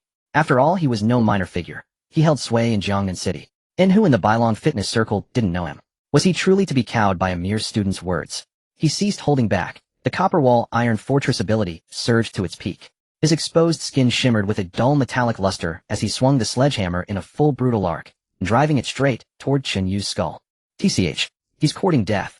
Brother Song possesses an rank ability. And, even before the cataclysm, he trained in Sanda. Now he stands unmatched in all-around prowess. That fool dared threaten Brother Song. He'd better brace himself for obliteration. And the Bailong Fitness Club members felt no anxiety whatsoever. They trusted Gao Jinsong implicitly. And after all he had already demonstrated, repeatedly, that his body's density rivaled stone itself. And that alone rendered him nearly invincible. Meanwhile, Zhang Wanyue and the others instinctively held their breath. Deng Yusin even squeezed her eyes shut. Yet Chen Yu merely lifted his eyelids, just slightly. He possessed far more than just the Hongwan Jiezhuo ability. Ni's Taisher vessel granted him foundational capabilities beyond anyone's wildest imagination. Tenfold the physical capacity of an adult male, and absolute supremacy across strength, endurance, and resilience. Ngao Jinsong's vaunted copper wall iron fortress crumbled like parchment before such overwhelming disparity. Boom! And the hammer struck the axe, but the gulf in power was insurmountable. The sledgehammer flew from Gao Jinsong's grasp. Ni's face contorted, eyes wide with incomprehensible terror. With a sickening thud, he was cleaved in two. And the entire sequence lasted barely 2 seconds. Chen Yu shook blood and fragments of flesh from his hand, then turned his gaze upon the remaining intruders. His expression remained serene. I offer you 2 choices. Take your own life, or let me take it for you. Nonly silence answered him. Chen Yu. Zhang Wanyue covered her mouth, her beautiful eyes blinking rapidly. The turn of events defied all her expectations. Li Mengyao and Wang Mengmeng exchanged a glance. Neither could believe it. And fitness instructor who moments ago had been brash and boisterous now lay dead. It was their first time witnessing murder firsthand. Blood splattered across the floor, limbs shattered beyond recognition, leaving them speechless with shock. Especially Li Mingyao. Regret gnawed at her increasingly. And had she not broken up with him today, Chen Yu would still be hers alone. A powerhouse of such magnitude that safety itself felt absolute. It's all Wang Mengming's fault. And if not for her provocation, none of this would have happened. Yet Deng Yusin's emotions proved the most complex of all. Her boyfriend's performance moments earlier stood in stark, humiliating contrast to Chen Yu's. And she could no longer discern whether her feelings for Chen Yu stemmed solely from desperate reliance, or something deeper, more profound. At that thought, her thighs tightened instinctively. And nearby, the Bailong Fitness Club members felt their scalps prickle. And they knew full well, killing Gao Jinsong in a single blow meant their opponent was terrifyingly formidable. No one among them could possibly challenge him alone. And what kind of joke is this? Matching Brother Song's strength heat and winning. And that kid's unnatural. His rank may exceed a class. Attack together. We outnumber him. We're naturally stronger. Even without abilities, we'll crush them. And the remaining 5, driven to desperation, unleashed their awakened talents in Brank, heavy strike mastery channeled through a baseball bat. Brank Gale's sprint activated by a golden whistle pendant. And the other 3 possessed only mediocre abilities, but years of pre-cataclysm weight training had forged extraordinary raw strength. Chen Yu, I've got your back. And Zhang Wanyue lunged forward, first flanking him to guard against ambushes. We're fighting alongside you. And Deng Yusin and the others snapped into action, snatching weapons from nearby shelves and forming a protective ring around Chen Yu. They would not allow Chen Yu to face overwhelming odds alone. And Zhang Ziheo's face darkened with fury. Damn traitors. Do you really think those worthless abilities can win a fight? They're all from the fitness world. And crack. An axe blur flashed, bone shattered. And crack. And one after another, the sickening snaps twisted Zhang Ziheo's expression anew. And he watched helpless as the Bailong Fitness Club's so-called elites fell. Each one dispatched in swift, merciless succession. Dead, beyond resurrection. And blood seeped slowly across the floor, mangled limbs scattered haphazardly, indistinguishable in origin. The metallic tang of iron hung thick in the air, a grim reminder of the slaughter that had just unfolded. Chen Yu stood at the center, nostrils flaring faintly. And the Taisher vessel absorbed the ambient aura of death, silently, inexorably. This ability did more than amplify his physical foundation. It could actively draw in and transmute malign energies, fury, inchi dread, converting them into enhancements for his survival interface. The sensation was strangely subtle. Until his interface updated. In base attributus in constitution, 100 in agility, 10 in perception, 10 in charisma, 10 in mental fortitude, 10 in luck, 10 in free attribute points. 1 at the very bottom of the panel, a new line had indeed appeared, free attribute points. Killing granted stat accrual. Now reward reserved for elite tier achievements. Completing quests, opening legendary chests. Yet he'd unlocked it effortlessly simply by ending lives. Admittedly abstract, but if quantified, none point equaled 1/10 of an average adult's capability in any given attribute. Survival was built on accumulation. Chen Yu sensed limitless potential ahead. And was this life truly destined to be an unrivaled path? He exhaled softly, his prior life knowledge utterly inadequate to comprehend such staggering metrics. And without hesitation, he allocated the single free point to charisma. He believed his abilities demanded a certain threshold of charisma, not merely as a social lubricant, but as a vital catalyst. At least 12, not 10. Just a modest early investment. Later comprehensive growth would follow. Impossible. I must be dreaming. Yes, it's a dream. And Chen Yu foresees the future. How could he possibly master combat too? Utter madness. What absurd visions am I conjuring? Zhang Ziheo shook his head violently. Yet no awakening came, no escape from the nightmare. Chen Yu slowly approached him, gripping a fire axe in his hand. It's your choice now, Zhang Ziheo. A sharp metallic hum reverberated through the air. Zhang Ziheo's mind went utterly blank. An infinite tide of terror swallowed him whole. Whether he admitted it or not, Chen Yu had become the Yama king who held his life and death in his palm. Tears and snot streamed down his face, dignity forgotten, he scrambled backward on hands and knees. He kowtowed frantically. The dull thud of his forehead striking concrete echoed again and again. Chen Yu, Brother Chen, I was wrong. Truly wrong. I'm no human. I'm a beast. A piece of— Spare my wretched dog life.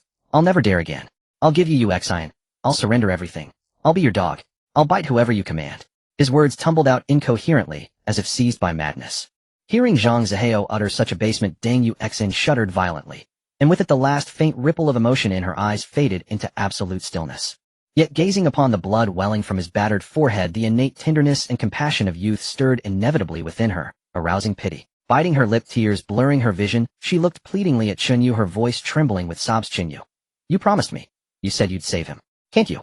Spare his life. Chen Yu stood motionless, his gaze sweeping over the girls nearby. Zhang Wanyue, Li Meng Yao, Wang Mengmeng. Though none stepped forward to beg, their expressions held no hatred. Indeed, they had yet to walk the path of survival, stripped bare of all moral boundaries.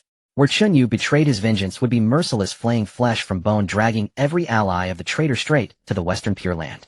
But they remained mired in naive benevolence, a softness that would hinder his command over the group.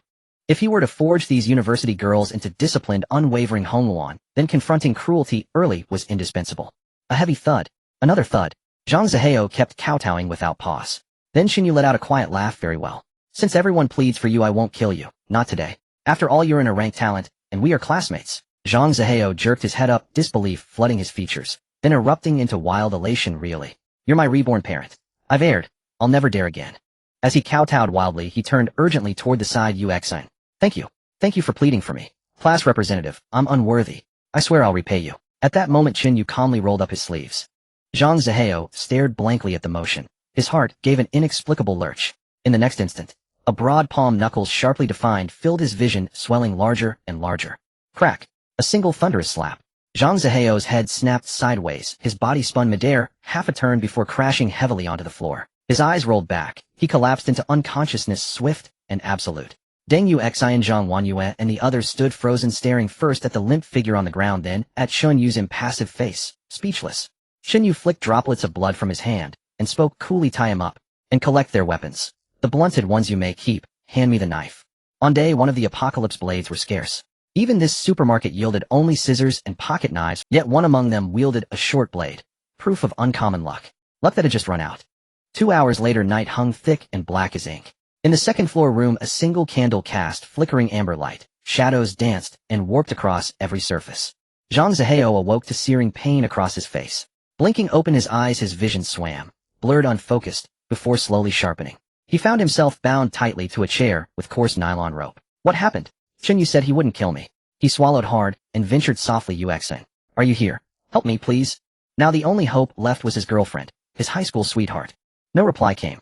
His heart sank inch by inch, yet he dared not raise his voice. His gaze drifted toward the half-open frosted glass bathroom door. No light bled beneath its seam. Just as despair settled in and his eyes began to lower, a soft breathy sound drifted out. Faint, but unmistakably Deng Yuexin's voice. Zhang Zihao knew her too well. He recognized she hadn't abandoned him. She was still here. Yuexin, is that you? Are you in there? Are you alright? The bathroom fell silent once more, deeper, longer. Only the whisper of fabric brushing against wet tile broke the hush. Then her voice returned. Yes, it's me, slightly clearer than before, yet strained as if speaking cost her great effort. Zhang Zihao's mind raced. Yuexin, what's wrong? Did Chen Yu take his rage out on you? No.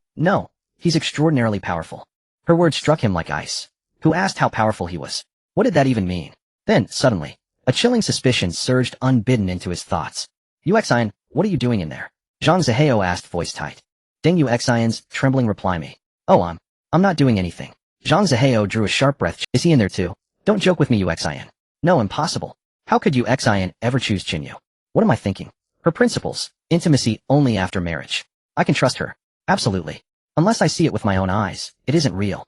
Yet water sounds, ragged breaths, fragmented words, all pierced his heart like shards of glass. He strained against the ropes, desperate to rush in and witness the truth.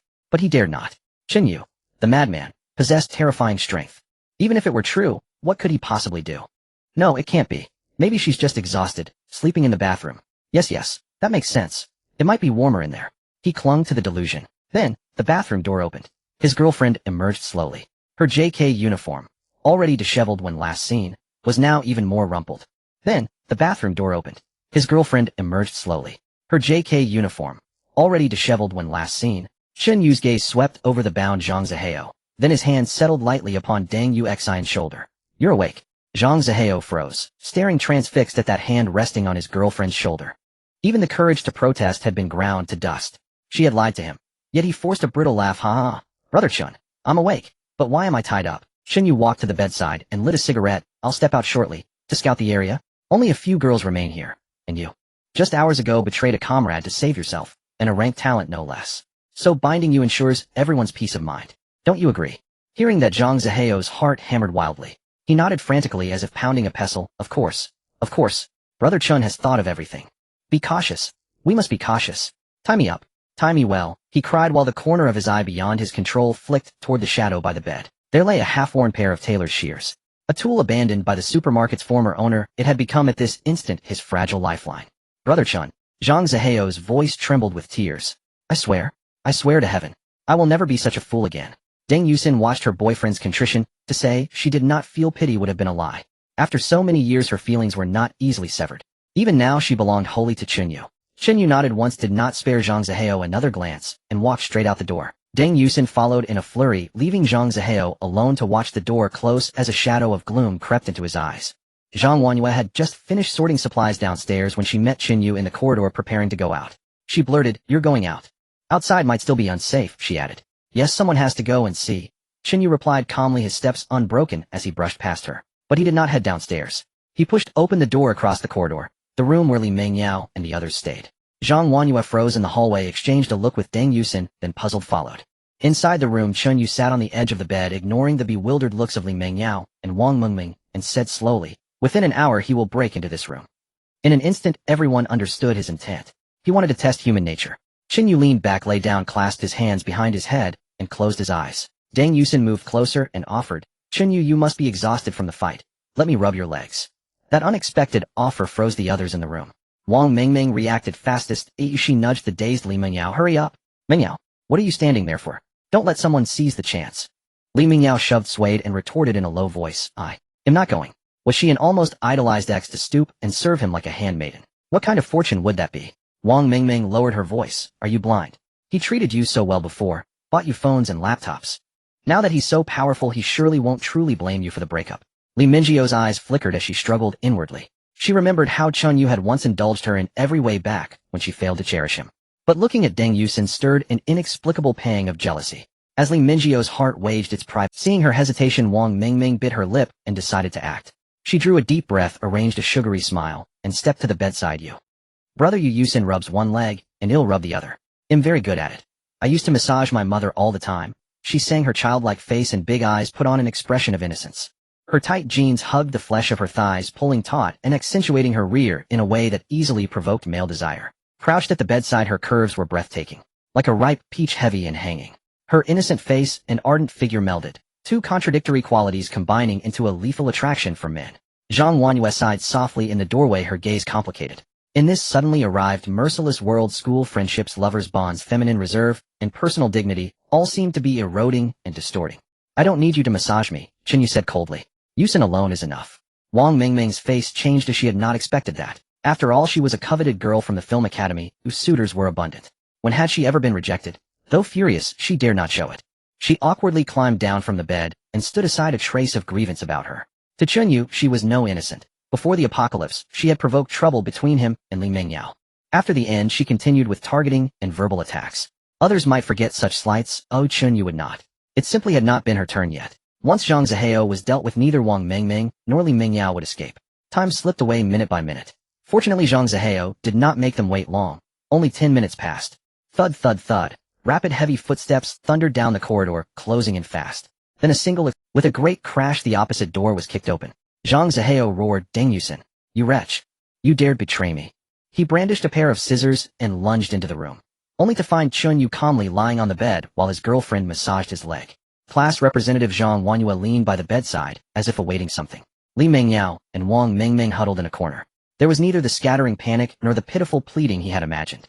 Only a cold stillness and a ring of stunned, as if awaiting something. Li Mengyao and Wang Mengming, he knew. He had lost. Even the scavenged scissors had been given to him by Chen Yu.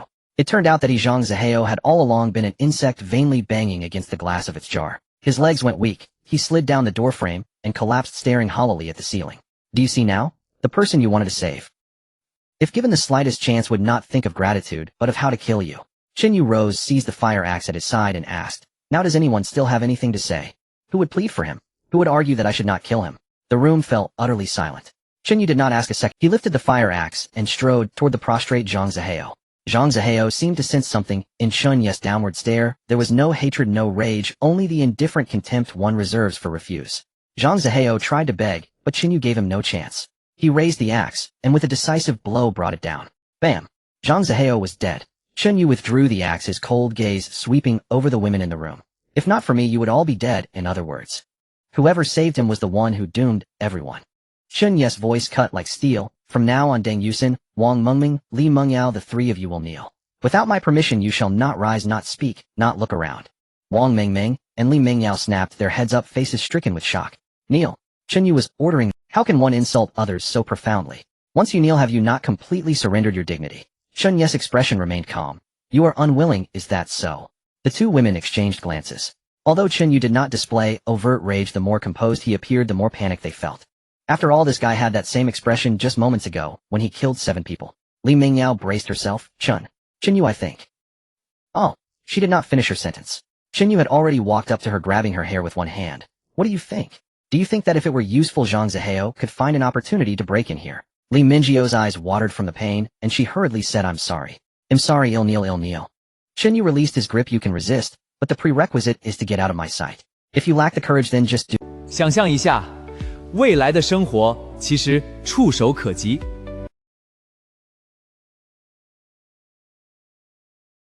On the contrary, Deng Yusin sat obediently to the side, without contradicting anything Chen Yu said. Chen Yu turned around. Class representative, go downstairs and continue organizing supplies. There is still 1 hour until the abnormal status ends. I appreciate your hard work until then. Zhang Wanyue was quite taken aback by the words, I appreciate your hard work. No problem. She responded readily. At least Chen Yu did not make her kneel. Unknowingly, this actually made her happy for a moment. Chen Yu nodded and left the room. For him, controlling those in the vehicle was a necessary path for survival in the future. After all, more girls would come later. If he did not establish effective communication, it would be quite troublesome. After Deng Yusin was the first to kneel against the wall, behaving quietly, without crying or making a fuss, which made Li Mengyao and Wang Mengming doubt was she brainwashed. During the day, she had been laughing and flirting with Zhang Zihao. How had she become so obedient to Chen Yu by now? Wang Mengming gritted her teeth, disregarding her dignity, and plopped down on the ground. She was genuinely a bit afraid of Chen Yu. Seeing her friend kneel, Li Mengyao took a deep breath and also obediently knelt down. The three of them looked towards the door in unison. Zhang Wanyu, seeing this, said nothing and hurriedly turned to leave to organize supplies. Hong Wan has recognized Deng Yusin. Hong Wan ID 1. Connection type subconscious safe entrustment physiological connection. Connection depth LV. 13. Current effective multiplier 130 times. Hong Wan talent A-class little lobster summon can summon 0.5 kilograms of live lobsters daily. Talent return each summon yields 65 kilograms of live lobsters. Chen Yu lay alone on the large bed in the next room, watching the panel appear before him. Indeed, after the interactions in the bathroom, Deng Yusin's obedience had increased again, with the connection depth reaching LV13. From the current effects, she was exceedingly obedient. Moreover, Chen Yu discovered another use for the talent. That was to test the level of loyalty. Because the connection depth reflected loyalty to some extent. For example, Li Mengyao, Wang Mengming, and Zhang Wanyu seemed obedient. But in reality, they didn't even reach the level of subconscious safe entrustment. The road ahead is long and arduous. The pure water from the class representative is equally important. The others can be more casual. Chen Yu squinted his eyes, looking back at the data on the other side. Duration of this abnormal status 5, 4, view. Before the countdown ends, all passengers should act cautiously to avoid death. Duration of this abnormal status 1 row. State of the no. 7 abandoned residential area has changed to temporarily safe. Reward building material chest bronze. Note multiple chests have scattered around the residential area containing a large amount of building materials, which can be used for vehicle upgrades. Stay countdown 14886, 14885, 14884, 14883. There are still 4 hours left. During this period, the range of the zombies' activities should be restricted. Deng Yusin and the others won't just drop dead here. We must find the building material chest. It is particularly important. Chen Yu was not afraid of zombies after all his stats were evident. In his past life, ordinary zombies could barely match an adult male. Let alone Chen Yu was 10 times stronger than an adult male. But these powerless girls still needed care. Especially Deng Yusin, she was a walking lobster summoner. Chen Yu, I've finished organizing, and according to your instructions the public backpack is also full. Zhang Huanyue walked to the bedside reporting seriously. Chen Yu nodded, well done. The public backpack's 30 slots could be used and accessed by everyone without restriction. Zhang Huanyue made those adjustments to the public backpack which Chen Yu could see clearly and did not need to inquire further. Chen Yu walked into the adjacent room. Seeing Deng Yusin, Wang Mengming, and Li Mingyao kneeling quietly, he waved his hand. Get up, we need to find the treasure chest. Hearing Chen Yu's words, the three girls quickly stood up, their knees aching terribly, but they did not act coy. Chen Yu, can you foresee where the treasure chests are? Zhang Huanyue leaned in to ask. Chen Yu shook his head, casually improvising, sort of, but it's quite vague. I need time to look around. Zhang Huanyue realized, that's true, otherwise it would be too bugged. Chen Yu replied indifferently. This neighborhood is too large, the treasure chests may not be scattered anywhere, we must search separately. You'll team up with Deng Yusin, and you three will form a team. Again splitting up. Wang Mingming felt a bit of separation anxiety. Chen Yu nodded. What? Do you want me to take care of you for a lifetime? What a beautiful thought. The girls. Just like that, Chen Yu took the lead and stepped forward. Locked rooms probably won't have treasure chests, otherwise no one would find them, so we should focus on looking in the stairwell. Li Mingyao asked, what if we find them? Should we hand them over to you? Chen Yu chuckled, of course. His ex-girlfriend was becoming increasingly savvy. Deng Yusin followed closely behind him, wearing a compliant expression. Just looking at her made Chen Yu stir, and he soon pulled her towards the nearest stairwell. Zhang Huanyue shook her head. Let's go, we should strive to find them first, otherwise your two values will become too low. Do you understand what I mean? Li Mingyao and Wang Mengming exchanged glances and nodded earnestly. Just as the class representative said, Deng Yusin could provide food and the class representative could provide water. But the two of them, one awakened grade superficial disguise and the other awakened grade precise timing, they were of little utility. If they were useless normally, then with Chen Yu's personality, he would definitely do something ruthless. Then let's go quickly, we need to make the most of our time. An hour later, Chen Yu took Deng Yusin to the boiler room. This was the heating facility of the old community. Based on his past experiences and logic, this functional, spacious, yet easily overlooked corner was a high-probability location for the system to dispense rewards. Distribution room, garbage dump, abandoned vehicle factory. Deng Yusin sighed. Yet there are no treasure chests in any of these three places. Chen Yu replied lightly. If they were so easy to find, they wouldn't be called treasure chests. As he spoke, he stepped into the boiler room. Deng Yusin looked behind the iron door into the impenetrable darkness, her voice trembling. It's too dark. Chen Yu continued without stopping his pace. If you want to survive, you have to go to places that others dare not venture, and didn't I tell you to bring your flashlight? Deng Yusin gritted her teeth, closed her eyes, took a deep breath, and when she opened them again, she hurried to catch up with Chen Yu. At the same time, she pulled out two flashlights from her backpack space and handed one to Chen Yu. The interior of the boiler room was larger than expected, filled with the smell of rust and machine oil. Chen Yu used the flashlight to see the structure inside. A rusted boiler, piles of discarded parts, and collapsed iron tools. Suddenly Chen Yu noticed something in the shadow, formed by the angle between the boiler and the wall. A box the size of a suitcase, its surface gleaming with a bronze sheen, standing quietly. Found it! Found it! Deng Yusin exclaimed softly, her voice filled with excitement. But her expression, because in the shadow beside the treasure chest a grayish-white figure crouched, slowly turning its head. Its movements were somewhat stiff, and its murky eyes glowed in the darkness. 想象一下，未来的生活其实触手可及。This was a hard-skinned zombie impervious to ordinary blades, let alone being killed. Deng Yusin was taken aback. She couldn't detect any respect for zombies from Chen Yu.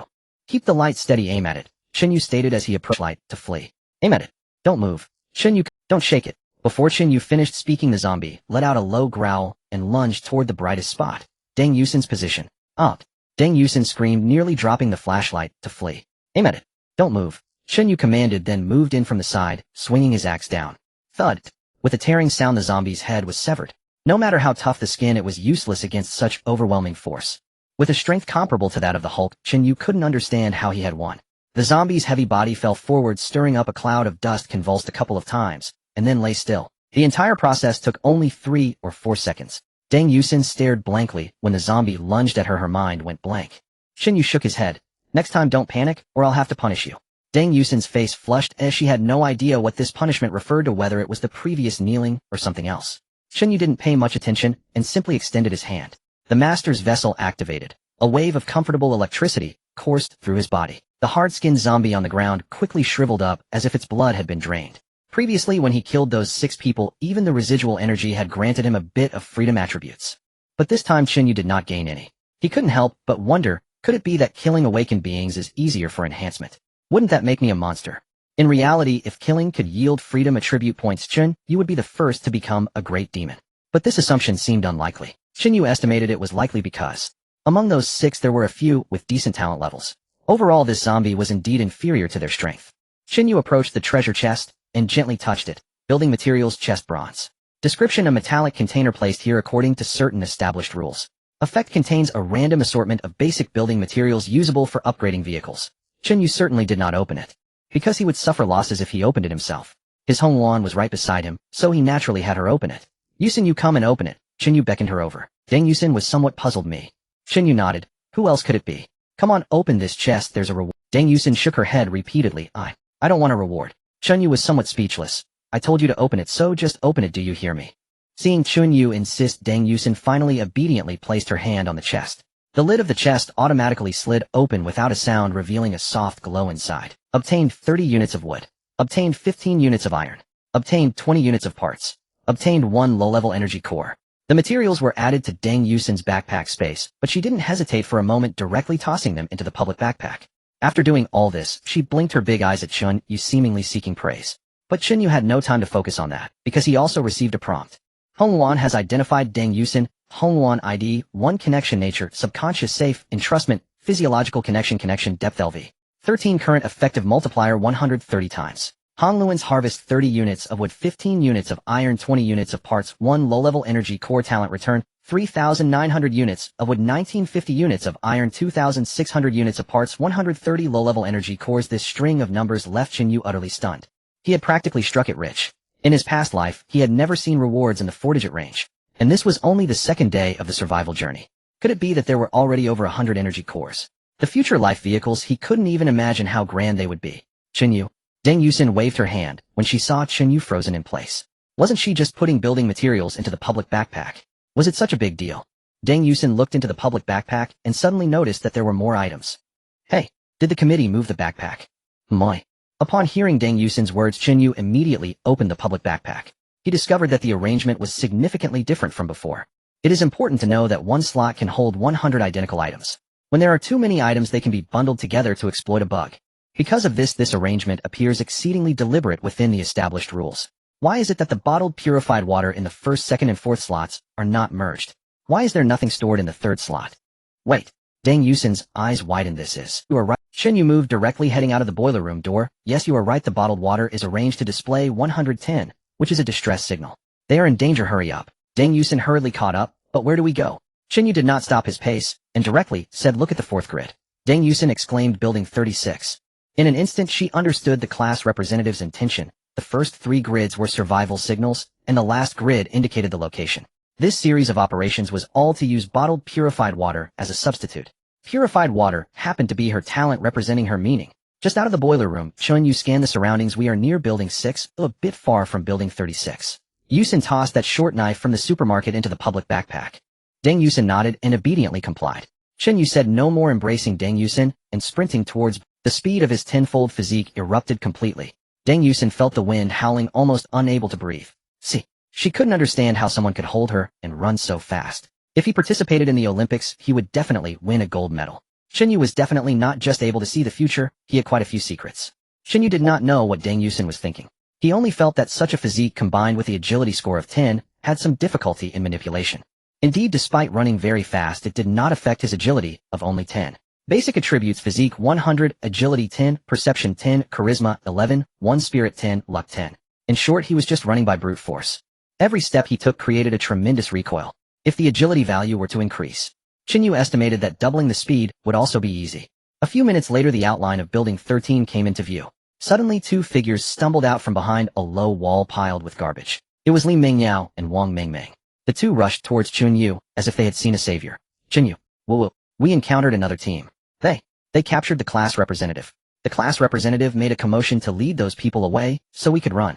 Li Mingyao cried, gasping for breath. Chen Yu, hurry and save the class representative. Wang Mengmeng also nodded vigorously beside her. The class representative is in danger. That man can control flames. Control flames. Deng Yusin's expression changed. There's such a talent. Li Mingyao agreed. Yes. It's real fire, the kind that can burn people to death. Chen Yu frowned. Fire. The item awakened by this person was most likely an expensive lighter. Such talents are generally a grade or above with a strong possibility of reaching grade. Although Chen Yu currently had a tenfold physique, directly confronting flames still made him feel a bit uneasy. This was the fear buried deep within human hearts. Alright, let's go to building 36 first. You two tell me what happened. Chen Yu held a fire axe running at the front of the team. Li Mingyao took a breath. We searched the hallways and public areas as you said. Outside building 36, we heard strange noises, so we went up to check. Upon reaching the platform on the 6th floor, we indeed saw a bronze treasure chest at the top. But we didn't expect that a group of people was standing beside the treasure chest. Wang Mingming added in a teary voice, we originally thought that since they got there first we could just leave, but they wouldn't let us. They insisted we hand over the supplies we found, and asked about our team's situation. Chen Yu turned back, so what did you? Wang Mingming stammered. I said, we are just a student team that wandered in here, implying we are weak, hoping they would have a conscience, and let us go. Chen Yu twitched his lips. Are you stupid, Wang Mingming? Wang Mingming. Chen Yu laughed in anger. If you had mentioned that I could take on 6 of them, you all might have been fine. Wang Mingming did not dare to speak. Li Mingyao quickly added, the class representative said so, but that group didn't believe it. Chen Yu waved his hand, having already guessed the follow-up. Wang Mingming suddenly thought of something. By the way, when we were escaping we also encountered another team. Those 2 teams fought, which gave us a chance to escape. Chen Yu narrowed his eyes. Another team. Wang Mingming nodded repeatedly. It was an all-girls team, and the fighting was at that time the class representative, and we split up to run, but someone was chasing her in that direction. Chen Yu hadn't spoken yet. Deng Yusin suddenly said, the quantity of purified water has changed. The first grid has turned into 40 bottles. This means the class representative is in building 40. In building 40, on the 4th floor staircase, behind a dilapidated cupboard. Beside Zhang Wanyue were 2 other girls. They were members of another team encountered in the chaos just now. One was supporting her arm, her body trembling slightly. Her name was Yang Ting, and she looked very gentle. What caught Zhang Wanyue's attention was another girl, leaning against the wall wearing a beige dress covered with a black short leather jacket and a pair of lace-up Martin boots. Her sweet and cool appearance was somewhat in contrast to her current predicament. Her right sleeve was torn, revealing a section of her forearm that had been burned. The wound was hideous. She was bowing her head, using her teeth and left hand to bandage the wound with a strip torn from her skirt. Seemingly sensing the gaze, she raised her head. It was a face with a hint of mixed blood, a high nose bridge, and long eyelashes. What surprised Zhang Wanyue was, this girl had no fear in her eyes, only an unyielding stubbornness. Her name was Zhou Xuanning. A few minutes ago when Zhang Wanyue entered this building amidst the chaos, she happened to see Zhou Xuanning protecting Yang Ting while retreating and fighting. Zhou Xuanning surprisingly killed 2 men with a crowbar all by herself. Her movements were quick and decisive, clearly well-trained. But then a buzzcut man named Brother Bin made his move. The flames spewed from his palm, unbeatable, instantly burning her arm. But fortunately another girl from their team rushed out and held Brother Bin back. However, Zhang Wanyue estimated that that girl was also in serious trouble. Your arm is severely injured. You need disinfection. Zhang Wanyue lowered her voice and retrieved a bottle of antiseptic from the communal backpack. This was their haul from the supermarket. I'm fine. Zhou Xuanning took the antiseptic, her gaze sharp as she fixed it on Zhang Wanyue. You're from Haicheng Film Academy. Those 2 who fled just now, were they your companions? Zhang Wanyue nodded. Yes. Jiang University, athletic scholarship student, 7th degree, San. My talent is shrank agility talent. Short track star, granting me instantaneous 5-fold speed bursts. Yet against Wang Yongbin, who wields fire, it's useless. His flames burn at extreme temperatures and cover wide areas. I can't close the distance. Even if I did, my strength isn't enough to eliminate him instantly. In short, if your companion doesn't come to rescue you, well, I'll die here. A chill ran down Zhang Wanyue's spine. And shrank agility talent, utterly suppressed by that Brother Bin, Wang Yongbin. Clearly his talent was monstrously overpowered. She shook her head. The person I mentioned is also exceptionally strong, but I dare not say whether he'll come. Zhou Xuanning likewise shook her head. Men are simply unreliable. Even someone as stunning as you, your own companion, he'd abandon without hesitation. Suddenly chaotic footsteps echoed up from downstairs. Damn it, the treasure chest held only scrap construction materials. What a bore. Brother Bin, this building looks utterly deserted. Not even a ghost in sight. Shall we withdraw? Withdraw. Wang Yongbin's voice bristled with anger. That leather-jacketed girl, and that film academy hussy, not one of them escapes. In this forsaken place, survival is measured in days. To encounter women who'd never deign to glance our way in ordinary life, we must savor them while we still can. If I die without tasting such delight, my eyes will never close in peace. Yang Ting's hand trembled, spilling water. Zhou Xuanning pressed a finger to her lips in a silent shush, her left hand instinctively reaching for the crowbar beside her. But Zhang Wanyue gently restrained her. Xuanning, fire counters your talent, and you're injured. Charging out now guarantees no chance of victory. We must stall, however long we can. How do we stall? Zhou Xuanning asked bluntly. Zhang Wanyue's mind raced, until her eyes fell upon the short blade inside the communal backpack, and the shifting positions of the bottled water. In that instant she knew, Chen Yu would come to save her. Wait a moment, I'll draw them away. Once you 2 descend, if you spot a man and woman nearby, guide them here. I'll fight to stay alive until then. As she spoke, a short blade appeared in her hand. Yang Ting froze. You? Zhang Huanyue spoke calmly. You saved me once. I repay the debt. Zhou Xuening hadn't expected the return on saving someone to arrive so swiftly. Yet before she could utter a word, voices surged perilously close in the stairwell. She's from Haiqing Film Academy, a future superstar. Haha, indeed. Perhaps she's already been discovered by more than one director. Wait, this floor seems unusually clean. Look there. Behind that cabinet. Zhang Huanyue knew concealment was futile. Before their hands could shove aside the wooden panel, she rose deliberately. The short blade held steady before her, her back pressed against the wall. 5 men stood before her. Each visibly weathered, their clothes grimy, their average age, well over 40. Each gripped crude weapons, iron rods, splintered planks. Their leader wore a black sleeveless vest and a close-cropped haircut. He had to be Wang Yongbin. His frame was dense, muscles coiled like tempered steel. He appraised Zhang Huanyue slowly, a sinister smile curling his lips. Well, no wonder you're from film school. That face, that figure. Never seen such elegance on any construction site. Zhang Huanyue's tone remained level. I seek no trouble. Let us part ways, peacefully. Part ways, Wang Yongbin scoffed. Hand over all supplies, both from the communal backpack and your personal pack. Then come with us quietly. Zhang Huanyue clenched her jaw, gripping the short blade tighter. Take the supplies, but spare me. Wang Yongbin shook his head. You misunderstand the situation entirely. He extended his palm upward. With a soft whoosh, a fist-sized tangerine orange flame ignited midair. Zhang Huanyue felt its searing heat wash over her. The flame cast ruddy shadows across Wang Yongbin's grim visage. Disobey, and I'll reduce that pretty face to charcoal. Out there I've incinerated countless souls, too many to count. The men around him snickered lewdly. Cold sweat beaded along Zhang Huanyue's spine as her mind raced. I have insider intelligence. Would you hear it? Wang Yongbin frowned. The flame danced uncertainly in his palm. What intelligence? This morning I heard a voice. Not the cold mechanical one, but a gentle human one. She said this survival trial lasts precisely 3 days. Seeing her earnest expression, the men faltered. Even Wang Yongbin narrowed his eyes. After 3 days, every vehicle returns to reality. Zhang Huanyue spoke with solemn conviction. Exactly. Killing indiscriminately invites divine retribution. Bullshit. A middle-aged man roared. Do you take us for fools? Wang Yongbin sneered. A clever fabrication, fitting for a film academy student. But even if true, I'll indulge myself first. Zhang Huanyue's face paled. She knew delay was over. She slashed forward with the blade and darted sideways, sprinting deep into the corridor. Damn it, grab her. Where's she running? Bitch dared slash me with that knife. Furious shouts erupted behind her as she tore through the building's winding corridors. Ungrateful wretch. Wang Yongbin's roar thundered. Then Zhang Huanyue felt scorching air whip past. Boom.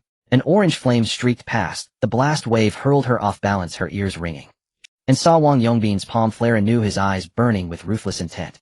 Run again, and I'll roast you alive. He spoke coldly, towering over her like a vengeful god. The other men closed in, cutting off every escape route. Zhang Huanyue pressed her back against the wall, chest heaving. Her path to retreat sealed forever. Wang Yongbin advanced slowly, flame pulsing in his grasp. Zhang Huanyue's lips dried. Then from behind the encircling men, a cool, clear female voice cut through the tension. Release her. If you dare, come at me instead. Zhang Huanyue blinked in disbelief. Zhou Xuening had charged in. Her left hand clutched the iron crowbar tightly. Her right arm hung limp, her face deathly pale. Even Yang Ting, trembling with fear moments before, had followed. Humph. So you are here. Wang Yongbin turned, a predatory gleam in his eye. I remember you. You fight well. Of course, Zhou Xuening scoffed. Well enough to kill you. Wang Yongbin's lips curled. I recall. You two don't even know each other. Don't join the fight, Xuening. Ting. Stay back. Zhang Huanyue cried desperately, but it was too late. Zhou Xuening had already moved. Her steps seemed unsteady, yet her speed was blinding. Before the apocalypse, she'd run the 100-meter dash in 12.5 seconds.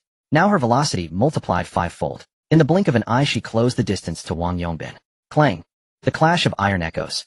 The one making the move is the bald man beside Wang Yongbin. He supports a beer belly yet possesses an immense strength. The steel bar in his hand, measuring 1.5 meters, is no ordinary weapon, but a gifted item born alongside him. Before the apocalypse, he was a steelworker at a construction site, having awakened in a great talent, the reinforced rebar. Not only did it enhance his physique, but he also had a powerful weapon to accompany him. Zhou Xueqing clearly suffered a disadvantage. Her left hand was already weaker than her right, and now injured blood seeped through her split palm.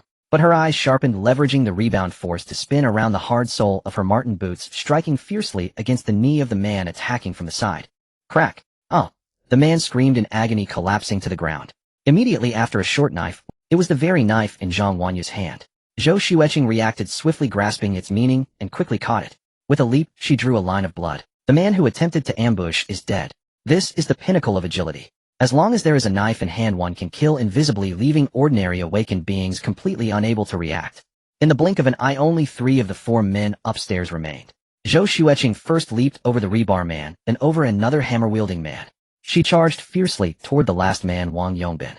Trash! Wang Yongbin cursed, but did not dare to be overconfident, swinging his right hand fiercely. Orange flames surged and flickered, about to burst forth. But the direction of his palm was not aimed at Zhou Xueqing. Instead, it was directed towards Yang Ting beside her. Watch out! Zhang Huanyue sensed something amiss and exclaimed. Zhou Xueqing's pupils constricted. She abruptly braked and rolled sideways. Ting ting! Hee how touching! Wang Yongbin's lips curled upwards, his palm suddenly changing direction toward the rolling Zhou Xueqing. Old strength exhausted, new strength not yet born. Her vision was entirely consumed by flames. Xueqing! Yang Ting cried out, courage. Old strength exhausted, new strength not yet born. Her vision was entirely consumed by flames. Xueqing! Yang Ting cried out, courage erupting from an unknown source in this life. Old strength exhausted, new strength not yet born. Her vision was entirely consumed by flames. Xueqing! Yang Ting cried out, courage erupting from an unknown source in this life and death moment. She lunged forward, firmly blocking Zhou Xueqing's path. Zhou Xueqing stood frozen in place. Puff, boom. The orange flames engulfed Yang Ting entirely. Her clothes and hair carbonized instantly, the flesh sizzling with a zzz sound. Subsequently, she fell heavily to the ground in front of Zhou Xueqing, engulfed in flames. The flames continued to burn on her for a few seconds. Then Wang Yongbin clasped his hands together, extinguishing the Wang Yongbin panted heavily. There really are those who don't value their lives. Bingu, this fire has practically turned her to ashes. You're amazing, Bingu. 2 voices of flattery sounded from the side, greatly pleasing Wang Yongbin. Meanwhile, Zhou Xueqing, though saved, was in no better condition. Yang Ting had blocked the most intense impact of the flames with her body, but she was still violently hurled away by the residual shock. Puff! A mouthful of fresh blood spewed from her lips. Her arms, side, waist, and thighs, the exposed skin, were charred black and stained with blood. Yet she seemed to feel no pain, struggling to rise, her gaze fixated on the corpse on the ground. In just a few seconds, 1 dead, 1 injured. Wang Yongbin's consumption was not small, either, his face pale. But looking at the 2 girls before him, a great sense of satisfaction surged within him. These 2 girls, each more beautiful than the last. One smart, the other proud. Before the apocalypse, he was just a laborer on a construction site, and these 2 would never have looked at him. But now he could toy with them at will. Now that it's quiet, which beautiful lady should I start with? Wang Yongbin licked his lips. Who shall it be? The 2 beside him interjected. Bingu. A big star. I've only seen these actors on TV before. Yet delicate and tender-skinned. After Bingu is done, can I have a try too? Right. Wang Yongbin had already stepped closer, clearly agreeing with the thoughts of the 2 beside him. Zhang Huanyu's complexion turned pale, having experienced so much. She naturally understood that she had no means to resist these people. Chen Yu, is he not coming? Or has he truly? If these 3 wanted to violate her, then she might as well just commit suicide. It would be a lie to say she was not in despair. Zhang Huanyue had already closed her eyes. Bang! A muffled sound came from the direction of the stairs, as if something heavy had fallen. Bang! Immediately after, a second sound followed. Who are you? Oh, accompanied by a scream. Wang Yongbin turned his head slightly, shouting, Old Su. Zhou Xueqing also looked in the direction of the voice. In the shadow at the staircase, a series of footsteps approached. A figure wielding a bloodstained fire axe stepped forward. The droplets of blood on the axe blade slowly dripped to the ground. Zhang Huanyue suddenly raised her head. The newcomer was very familiar, emanating a strong smell of blood. It was Chen Yu. She wondered if it was her illusion or the filter of the moment. She seemed to feel that Chen Yu had become since it's a dilemma of where to start. Why not start with you? Chen Yu stopped at a distance, his voice calm, but his gaze was chillingly frightening. Zhou Xueqing knelt partially on the ground, understanding in her heart, if he appeared at this time, then he was the savior Zhang Huanyue spoke of. But does it really matter? She was in great awakened one, yet she was in such a dire state. Zhang Huanyue's heart sank, and she blurted out, he can control flames. What about the people downstairs? Wang Yongbin's eyes turned icy, demanding harshly. Chen Yu did not stop his steps, simply spitting out 2 words, dead. Wang Yongbin's face twitched in anger, laughing furiously. Very good. You dare to touch my people? You truly have no idea how to write the word death. Just then hurried footsteps came from the stairs. Li Mingyao, Wang Mengming, and Deng Yusin panted as they rushed. As soon as they showed their faces seeing the scene upstairs, their faces instantly turned pale. They still had not gotten used to the frequent bloody scenes. I swear. Bingu. 3 more have come. All of them are top-notch. What day is today? That girl in the short skirt, I've never seen her before. Hiss, those legs are simply perfect. Filthy words accompanied by unabashed greedy gazes made Deng Yusin and the others feel both fear and anger. They instinctively shrank behind Chen Yu. Wang Yongbin pulled his attention back from the 3 girls looking back at Chen Yu. Kid, you managed to take down old Su, that's some skill. I don't like to talk nonsense, but thanks to the lighter my son gifted me, my awakened talent after the apocalypse has become great heart of Lalak, allowing me to control flames. If it truly comes to blows, your physique won't even register. Wang Yongbin spoke, and with a whoosh of flame erupted in his palm, heat surging instantly through the corridor. He chuckled softly. Fine, I'll concede one step. The words startled Zhang Wanyue and Zhou Xuening. Was it really this simple? The two men beside Wang Yongbin faltered in confusion and hastily interjected, Brother Bin, why must we? Wang Yongbin waved them off. Leave the women, and every last item they carry. Your lives? I'll spare them. How's that for generosity? Chen Yu finally halted mid-stride. Wang Yongbin frowned slightly, agree, and everyone walks away satisfied. No need for such theatrics, Chen Yu replied coldly. Snapping your head off would bring me equal delight. You dare, rebel. Rage boiled over in Wang Yongbin. Another fool courting death. Brother Bin, burn that arrogant wretch to ash. Yes, kill him, then the women are ours. His two companions grew bolder, their eyes sharpening with cruelty. Chen Yu, watch out. He's coming. Oh. Deng Yusin and the others screamed in terror. Wang Yongbin poured all his energy into his right palm. The orange flames swelled violently. Compress, then explode. He intended to reduce this arrogant youth to charred cinders. Boy, you're still a student. You don't grasp the treacherous nature of this world. I've already offered you a chance. Slap. A sharp crystalline crack echoed across the entire floor. Instantly Wang Yongbin lifted clean off the ground, spinning midair before hurtling backward. Boom. He crashed hard against the distant wall, shaking loose dust from the ceiling. The flame extinguished. The scene unfolded too swiftly. No one had seen it clearly. Just moments ago the two were still trading, and now Wang Yongbin flew like a lifeless dog, slamming into the wall. Brother Bin, are you alright? That bastard struck with utter treachery. He ambushed you while you were speaking. Looks like a decent fellow, but fights like scum. Has he no shame? They rushed forward, desperate to lift Wang Yongbin. Zhou Xuening's eyes widened as she gazed at Chen Yu's calm, upright silhouette, then at Wang Yongbin's mangled form sprawled on the floor. She understood instantly this was a chasm of raw power. Their clash involved no martial artistry whatsoever, only brute force. What unspeakable strength slumbered within that body. One strike flung him clear across the corridor. Li Mengyao and Wang Mengmeng covered their mouths. Deng Yusin exhaled. Then warmth, pride, and quiet sweetness rose within her. Instinctively she edged half a step forward and murmured softly, Chen Yu is truly extraordinary. Zhang Wanyue leaned against the wall, breath still ragged. Mengyao Mengmeng. Go check on Xuening. There's basic medical gear in the communal backpack. Though Li Mengyao and Wang Mengmeng heard Xuening, for the first time only a handful of people stood there. They deduced instantly who she was. Got it. They hurried over, while Chen Yu ignored them entirely, hefting his fire axe and advancing steadily toward the remaining two, and perhaps deliver the final blow to Wang Yongbin. But just then, Wang Yongbin, lying motionless on the floor, surged upward like a dying ember, reigniting. Die. He disregarded talent depletion backlash cost, unleashing his ability without restraint. This was his last desperate ambush. Success or failure, it meant certain death. Brother Bin, you're not dead yet. Holy shit, he faked it. Fall back now. His two companions sensed something wrong, released him in panic and scrambled backward. His skin flushed crimson, tiny flames burst forth from every pore. They realized. He clung to his final breath. Boom. An orange flame magnitudes fiercer than before, engulfing him whole, then lunging straight at Chen Yu. Chen Yu, evade. Watch out. He's going for mutual annihilation. Oh. Zhang Wanyue cried out in shock. Deng Yusin squeezed her eyes shut. Truth be told, Wang Yongbin's resilience stunned Chen Yu. In theory that slap should have dropped an ox dead. This was pure self-destructive fury, but the Grandmaster vessel rendered him unshaken. He stepped sideways, aimed, locked on. Bang! Wang Yongbin's chest pierced clean through, yet the flames did not die instantly. Propelling forward, not by momentum alone, but by sheer burning will. A single ember grazed Chen Yu's parka, carbonizing it instantly. Thud. Only when the corpse hit the floor did the infernal flames finally vanish. Tenfold human endurance, not just strength, but staggering resistance and regeneration. His skin brushed by residual embers, registered only the faintest sting of heat. Next time, I'll finish him from a distance. Gave me quite a fright. With this experience, Chen Yu would become the waking nightmare of awakened energy wielders, without exception. After all, none could even breach his defenses. Alas, his expensive parka and shirt were ruined beyond repair. Chen Yu stood still, arm reddened, but healing visibly before their eyes. After all, none could even breach his defenses.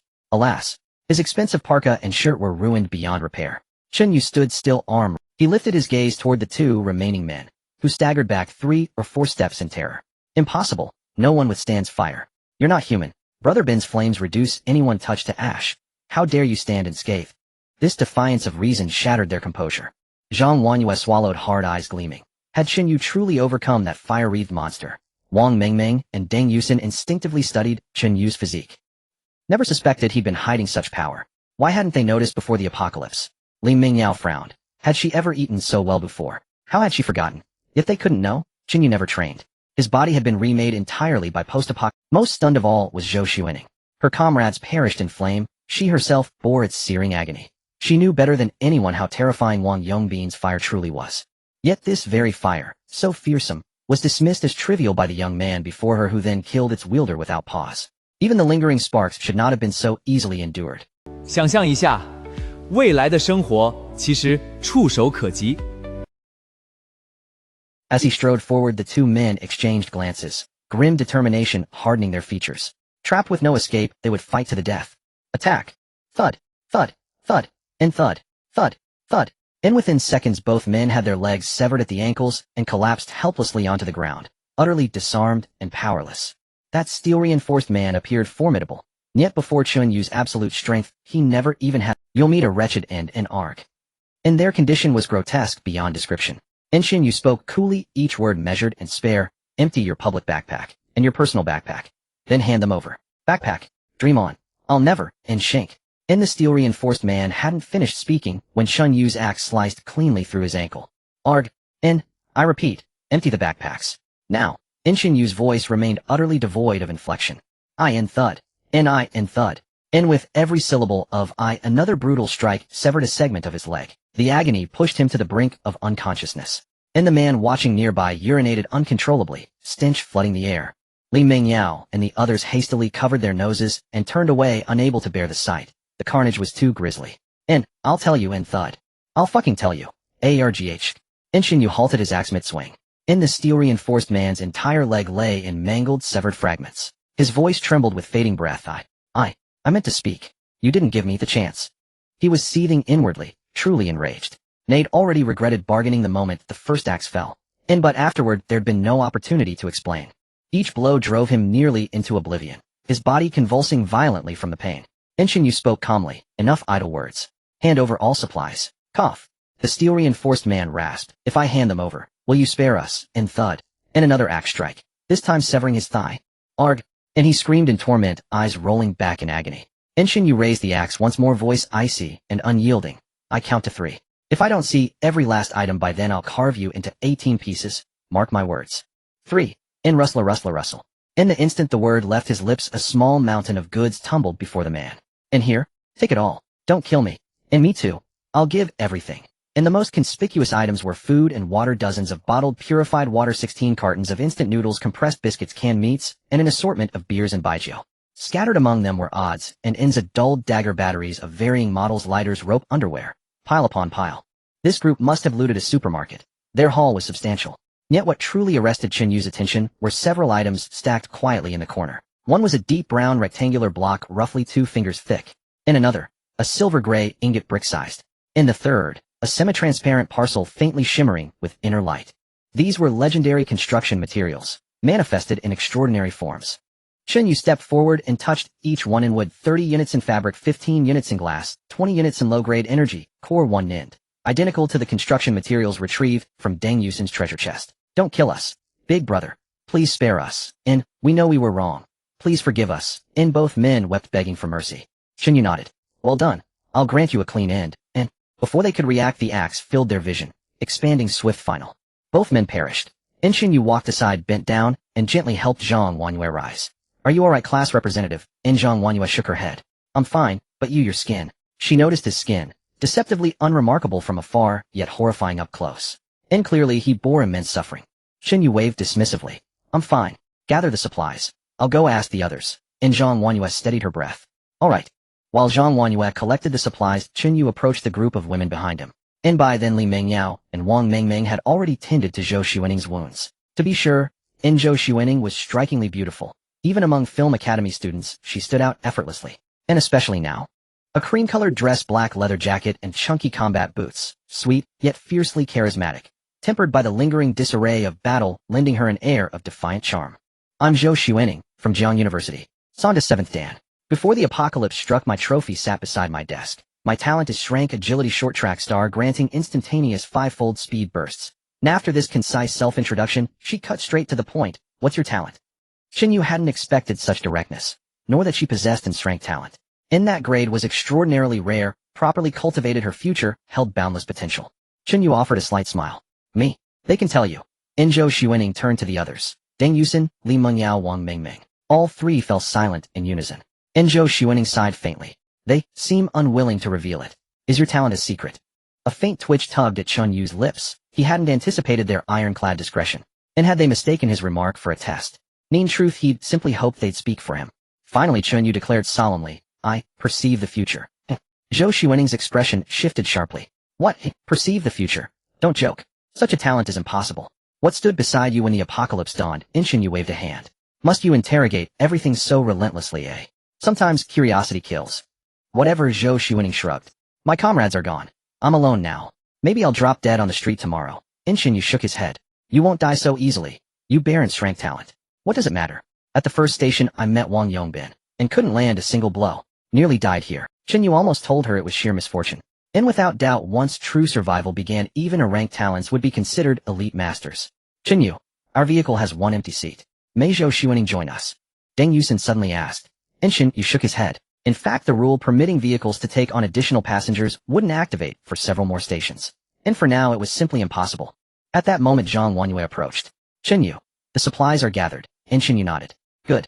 Time's short. We won't find another treasure chest. Let's return to the van. I'll study how to upgrade. Agreed. Li Mengyao and Wang Mingming were the first to cheer, eager to return to the vehicle. And after enduring the night's horrors, they'd realized nowhere felt safer than inside the van. If only they never had to step outside again.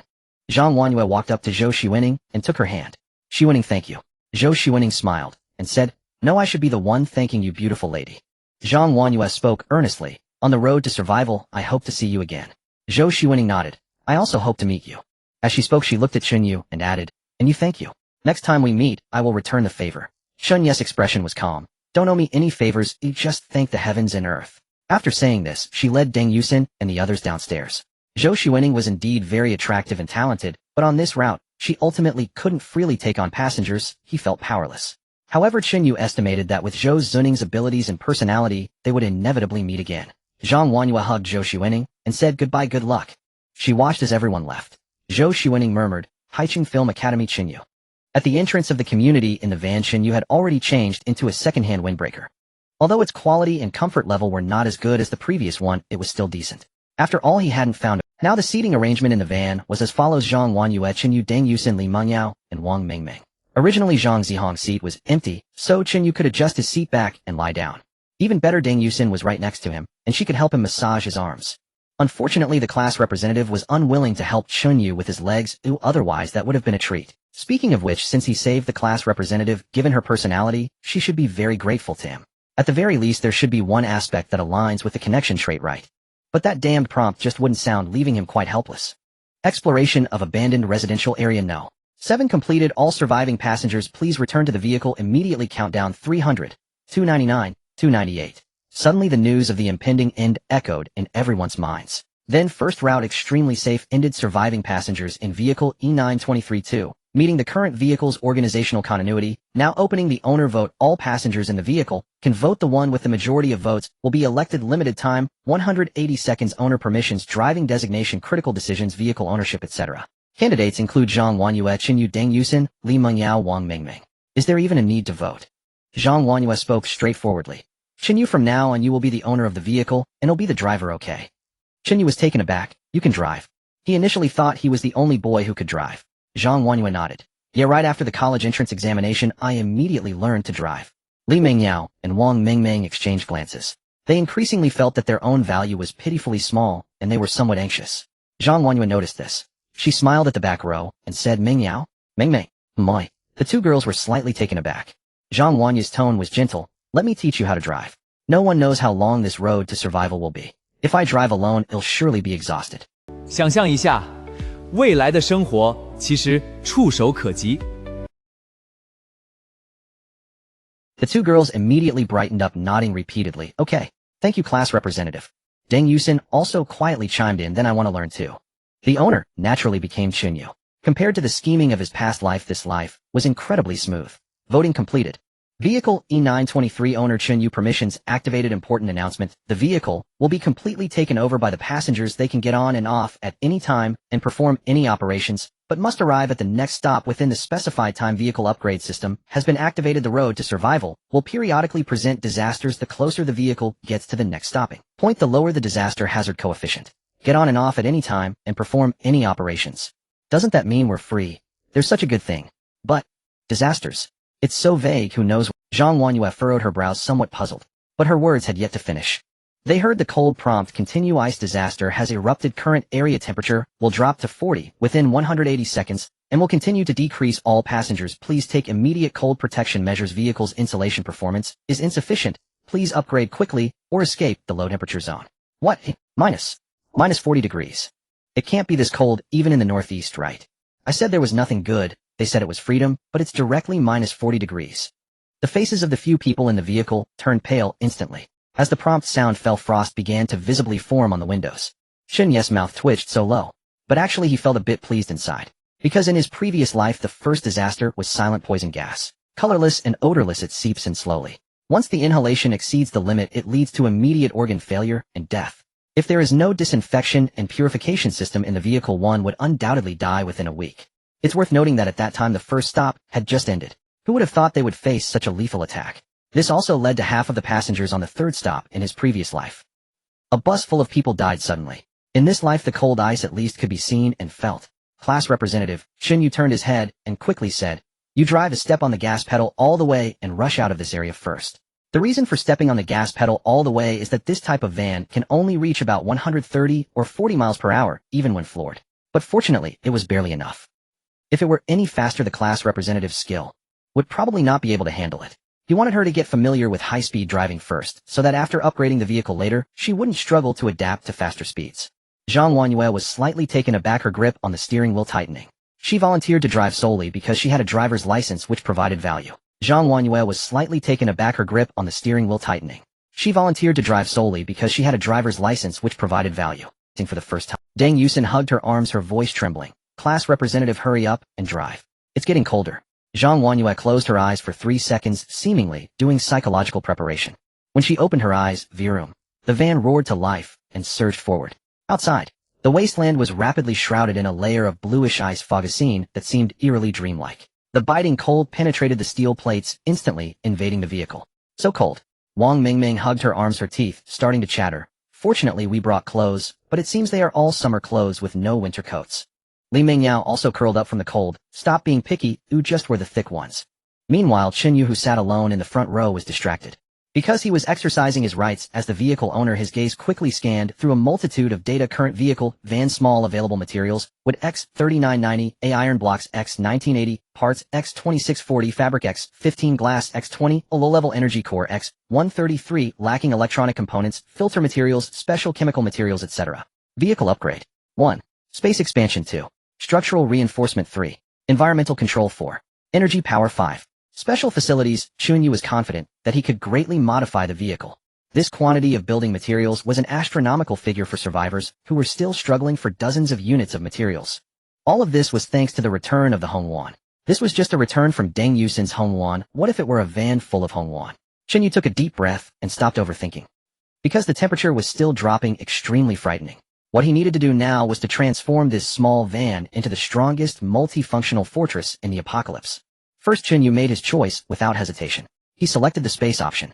This small van simply couldn't accommodate other girls. More importantly, the public backpack space would expand along with the vehicle's capacity. Currently, the 30 slots in the public space were somewhat limited. As time went on, the demands for space would only increase, forcing Chen Yu to plan ahead. Upgrades available. Basic expansion I. Requirements would X500, EU iron blocks X250, parts X200. Effects slightly stretches the interior space, seating arrangement adjusted to 322, up to 7 people can sit comfortably. Trunk space, slightly increased. Public backpack slots 5. Time required 90 seconds. Status materials sufficient. Framework extension I. Requirements would X1200, iron blocks X600, parts X450.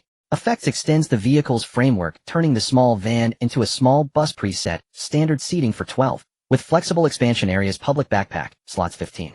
Prerequisite completion of basic expansion I. Time required 180 seconds. Status materials sufficient. Warning defense and sealing capabilities will significantly decrease. Chen Yu wasted no time and upgraded the space twice in quick succession. He turned his head and suddenly said, I will upgrade the interior space.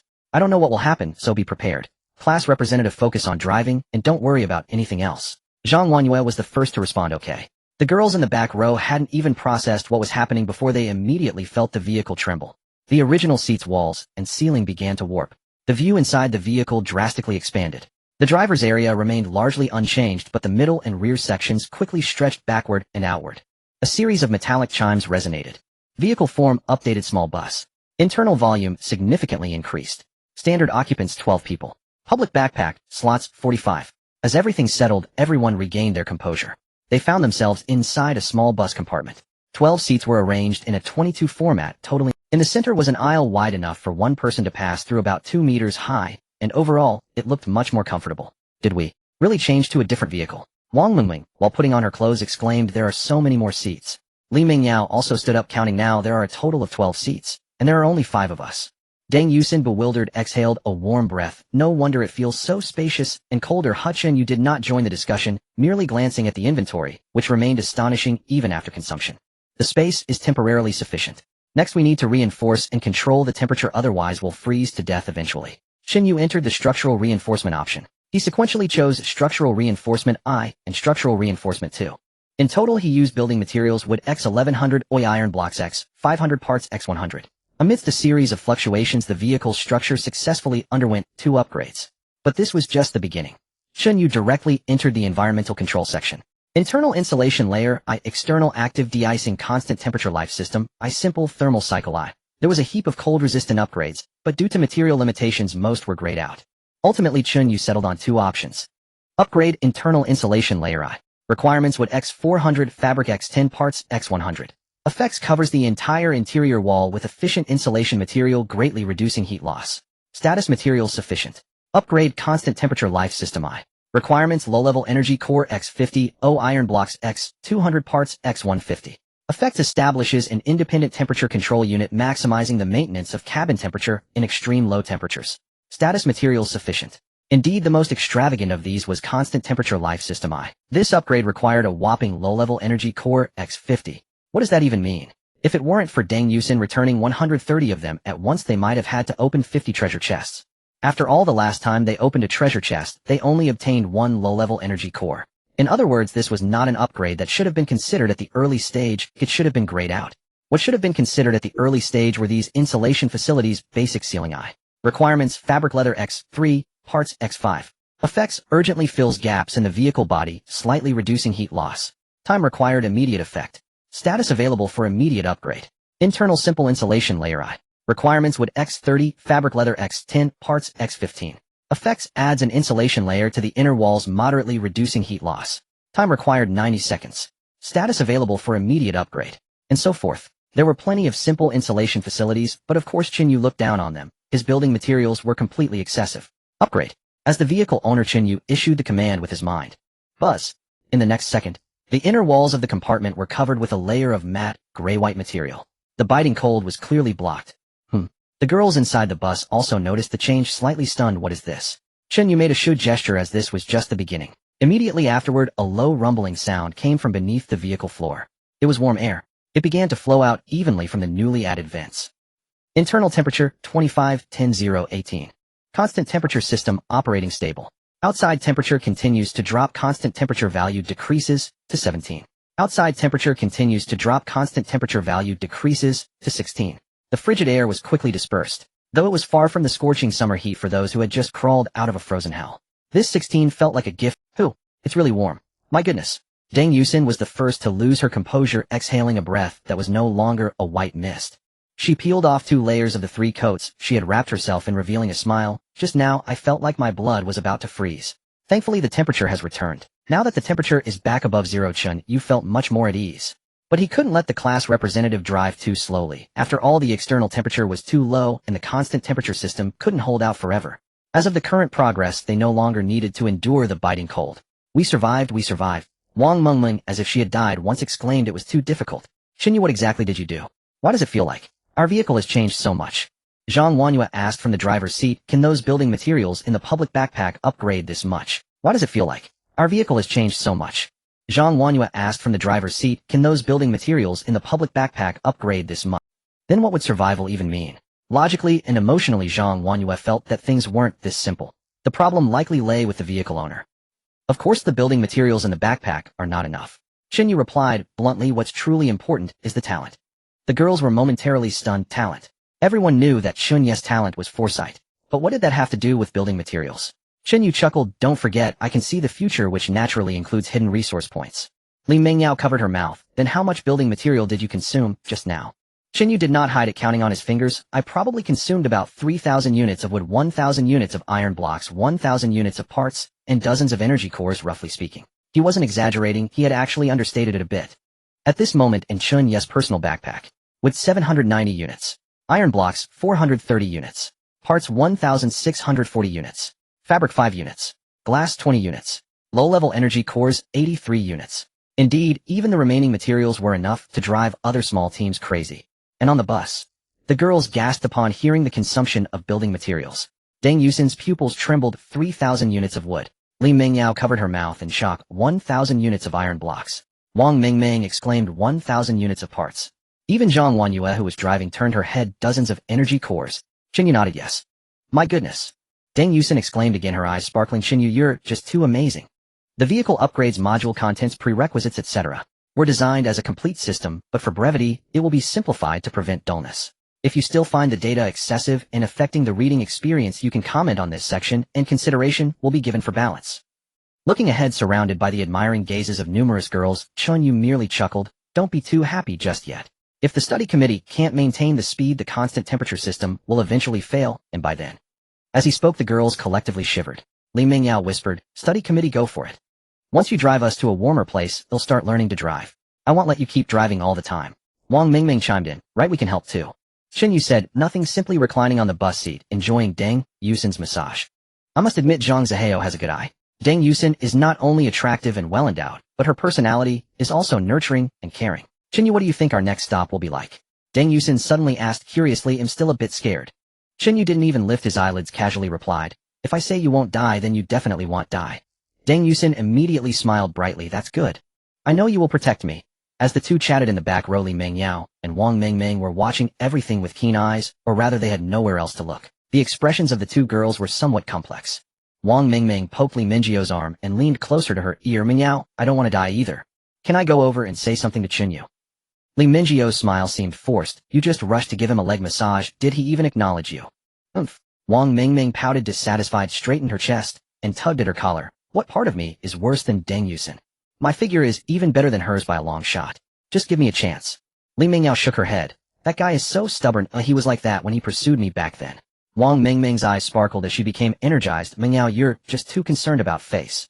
This is a Doomsday survival. He's incredibly strong. Being with him is safe. What's Face worth? We need to figure out a way to get back to his side. You're his ex-girlfriend. This identity. Let's make good use of it. It might have a miraculous effect. Li Mingyio's heart skipped a beat at her words. She instinctively glanced at Chen Yu, the boy who once catered to her every whim, but was now hard to approach. Regret. Her gut twisted. How could it be so coincidental? She had just broken up and the world was ending. She almost suspected it was a prank from the heavens. That guy Chen Yu now looked at her with the same gaze as he would at a stranger. No way. Li Mingyao bitterly shook her head. If I take the initiative, I might annoy him more. Better not. However, Wang Mingming was not so easily discouraged. She looked at Deng Yusin in the front row, almost leaning against Chen Yu, then glanced at the still beautiful Li Mingyao beside her, and a vague plan took shape in her mind. Chen Yu is a man, or as long as he's a man, he has weaknesses. Wang Mingming stroked her chin deep in thought. Just then, Global Information Synchronization Channel has been activated. Location successful. Accessing sequence 691 Fractal Branch K, 7 Theta Observation Point Area. Channel Haiching Film Academy has been activated. The cold system notification echoed. A semi-transparent chat interface forcibly popped up before everyone's eyes. What? What is this? Deng Yusin instinctively shrank back. Wang Mingming's eyes widened. A chat box. There's this kind of function. Li Mingyao was also stunned, staring at the IDs that kept popping up in the interface. It even comes with names. Chen Yu's expression was calm as he quickly browsed through the channel's messages. Lu Wei, damn. What is this? Is any Zhao Lin, there's someone. But it's all ice mist outside. We don't have warm clothes or we're going to freeze to death. Zhao Lin image, Zhou Qianqian classmates, can anyone come save me? I just wanted to get off to use the bathroom, but teacher Wang drove away and didn't wait for me. I'm stuck here. Zhou Qianqian image Wang Changju and Qianqian. It's because you didn't listen to the rules first. Teacher is afraid you'll get us all killed. Yang Kursen are all the students from the film academy here. This is amazing. Because the chat function had just been enabled, everyone was frantically flooding the screen. It even sparked a conflict between a teacher and students. But Chen Yu didn't mind. What concerned him more was that beside the chat button, there was a small square. Sun Changhe. It seems like we can trade too. Wu Haoxuan wow. This is incredible. Brothers upstairs, I have cigarettes, I want to trade for some food. Wen Bingxin, does anyone have extra bottled water? I want to borrow some. Sun Chang, I want trade, no one on our bus smokes. Wu Haoxuan, anyone have instant noodles or biscuits? I have cigarettes, and message me privately. My goodness, we can actually trade with others through this chat box. This function is so comprehensive, we can even capture the current scene as a picture. Amazing. Li Mingyao exclaimed, quickly leaning forward. Chen Yu, should we exchange something? Chen Yu was taken aback. What are you planning to do? Li Mingyao explained. I scored over 120 in math for college entrance exams. I can be an accountant. Chen Yu suddenly understood. Oh, I see, you just want to find something to do for yourself, right? Li Mingyao. Never had she encountered such a straightforward guy. However, the reason she proposed to be an accountant was indeed to find her own value. In this terrifying survival atmosphere, lacking a sense of self-worth made her even more anxious. Chen Yu stroked his chin. It's not impossible. How about this? Let's temporarily assign you the resources in the public backpack, and you take charge of buying hot pot ingredients. Buy? Buy what? Li Mingyao doubted her hearing. Chen Yu continued, hot pot ingredients, otherwise how will we eat the crayfish? Do you all want to keep gnawing on instant noodles and biscuits? I certainly don't want to. Zhang Wanyue turned her head while driving. Chen Yu, although I specifically packed a pot in the backpack as per your instructions, this vehicle has no electricity, even if we buy the ingredients. With his eyes closed, Chen Yu was by no means asleep. He watched the messages scroll up and down in the global information. Then a message appeared from Zhang Zixuan. Fellow students, I am Zhang Zixuan, president of the debate club.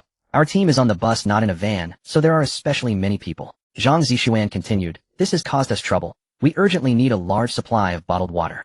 If anyone can trade, please private message me. Compensation is negotiable. Then Li Tianlang chimed in, Zhang Zixuan.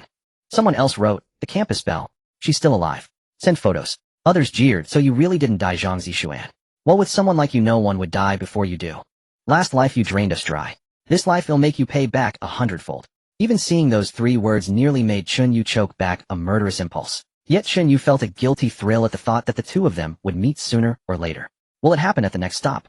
He did not know. After all, he could not truly foresee the future. But past experience warned him the first stop is like a novice tutorial with very low casualty rates. This will take an epic turn. Chen Yu did not know what he would face, only that it would not be a simple task. He set 3 goals for himself. 1. Keep himself alive. 2. Keep Hongwan alive. 3. Keep the class representative alive. As for Li Mingyao and Wang Mingming, he was not familiar with them. Deng Yusin seemed to sense something. Her massaging hand lightened slightly. Chen Yu turned his head. Wang Mingming, you take over the massage. Keep going until dinner. If you pause even once, be prepared to accept punishment. Deng Yusin froze. Chen Yu, me too. Chen Yu waved his hand. Wouldn't you rather rest? Deng Yusin mumbled, all right. Wang Mingming hurried forward. No problem, my technique is great. I used to massage my mother all the time. Wang Mingming had no sense of danger, she was simply happy for a chance to get close to Chen Yu. In truth, Chen Yu was merely annoyed.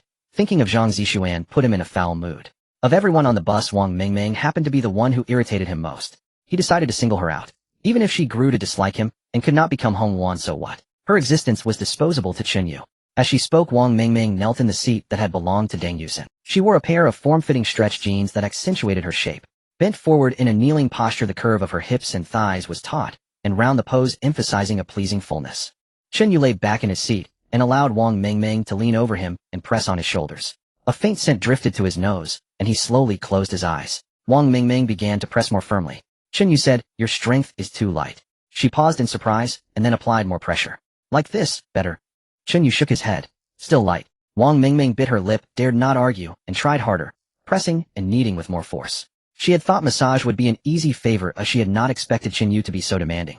Soon fine beads of sweat appeared at her temples, and her breathing grew slightly quickened. In a soft, syrupy voice she murmured, Brother Chen Yu, your shoulders are so tense. You must be very tired. Chen Yu ignored her, then suddenly said, your strength is still light. Wang Mingming's voice faltered. After about 10 minutes her arms began to tremble. Brother Chen Yu, could I rest for just a moment, she pleaded. Just 1 minute, please. Chen Yu finally opened his eyes a little, and with a sidelong glance watched Wang Mingming kneeling at his feet. Out of breath, clothes damp with sweat, her curves plainly visible. I told you, he said. If you stop midway there will be punishment. Then he slapped her, though not on the face but on the face. Wang Mingming gave a small cry. Brother Chen Yu, what? What are you doing? Chen Yu replied coldly, what's wrong? A punishment, it's not allowed. Wang Mingming flushed and stole a glance at Deng Yusin and Li Mingyao behind them. Both of them were staring fixed. The more they looked away, the clearer it was that they knew exactly what was happening inside the bus. Wang Mingming drew a deep breath. But, it can be. Hongluan recognized Wang Mingming. Hongluan ID 2. Connection nature, taming connection. Connection 1. Current effective multiplier 10x. The talent prompt appeared without warning, and Chen Yu was taken. Why had Hongluan been recognized all of a sudden? He had not done anything.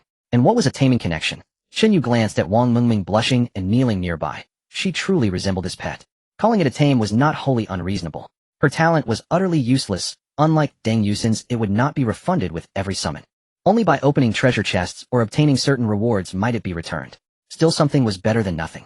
At least it proved that Wang Mingming had completely set aside her dignity and become his tamed companion. Get up and assist Li Mingyao with buying supplies, he instructed. Contact sellers more often. Hot pot base is hard to find. Few teams carry such things. I hope that by nightfall accountant Li will not be punished. Chen Yu did not lower his voice. Li Mingyao in the rear heard him clearly. Punished. She blushed, remembering the punishment Chen Yu had just administered to Wang Mingming.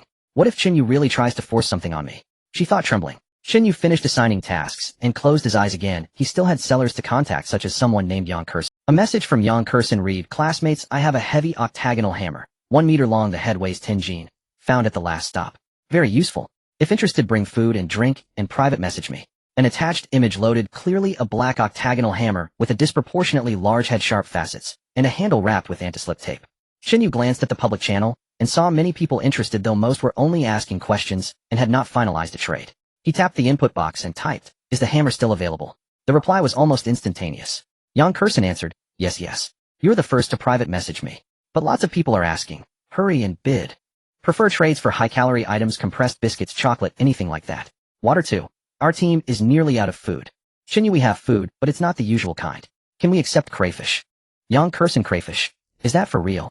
Chen Yu, my teammate has a special product, we just had some today. Yang Kursen, that's impressive. How much can you offer? Yang Kursen, sorry, but everyone in our vehicle thinks crayfish won't fill us up. Chen Yu, 5 jin in exchange for your hammer. After a moment of silence from the other side, likely replying to someone else. Yang Kursen, sorry, 15 jin of crayfish is indeed very tempting, but I've talked to them. Chen Yu, 20 jin. Yang Kursen, deal. But, will you really give us all 20 jin? Chen Yu, I urgently need the barrier breaking tool. Will you trade or not? Yang Kursen, of course. I would definitely trade. It would be foolish not to. It's a pleasure to cooperate. Yang Kursen, by the way, I'm Yang Kursen from Class 2 of the dance department, and you. Chen Yu, look at the first 2 characters of this sentence. Yang Kursen, Chen Yu, am sending a trade invitation now. Received a trade invitation from Yang Kursen. Trade item heavy octagonal hammer x1. Required item crayfish x 10 kg. Confirm. Chen Yu closed the chat box and directly selected confirm. The entire process was silent without any visual effects. In the next moment, a vacant slot in Shun Ye's personal backpack quietly lit up. The heavy black octagonal hammer was in hand.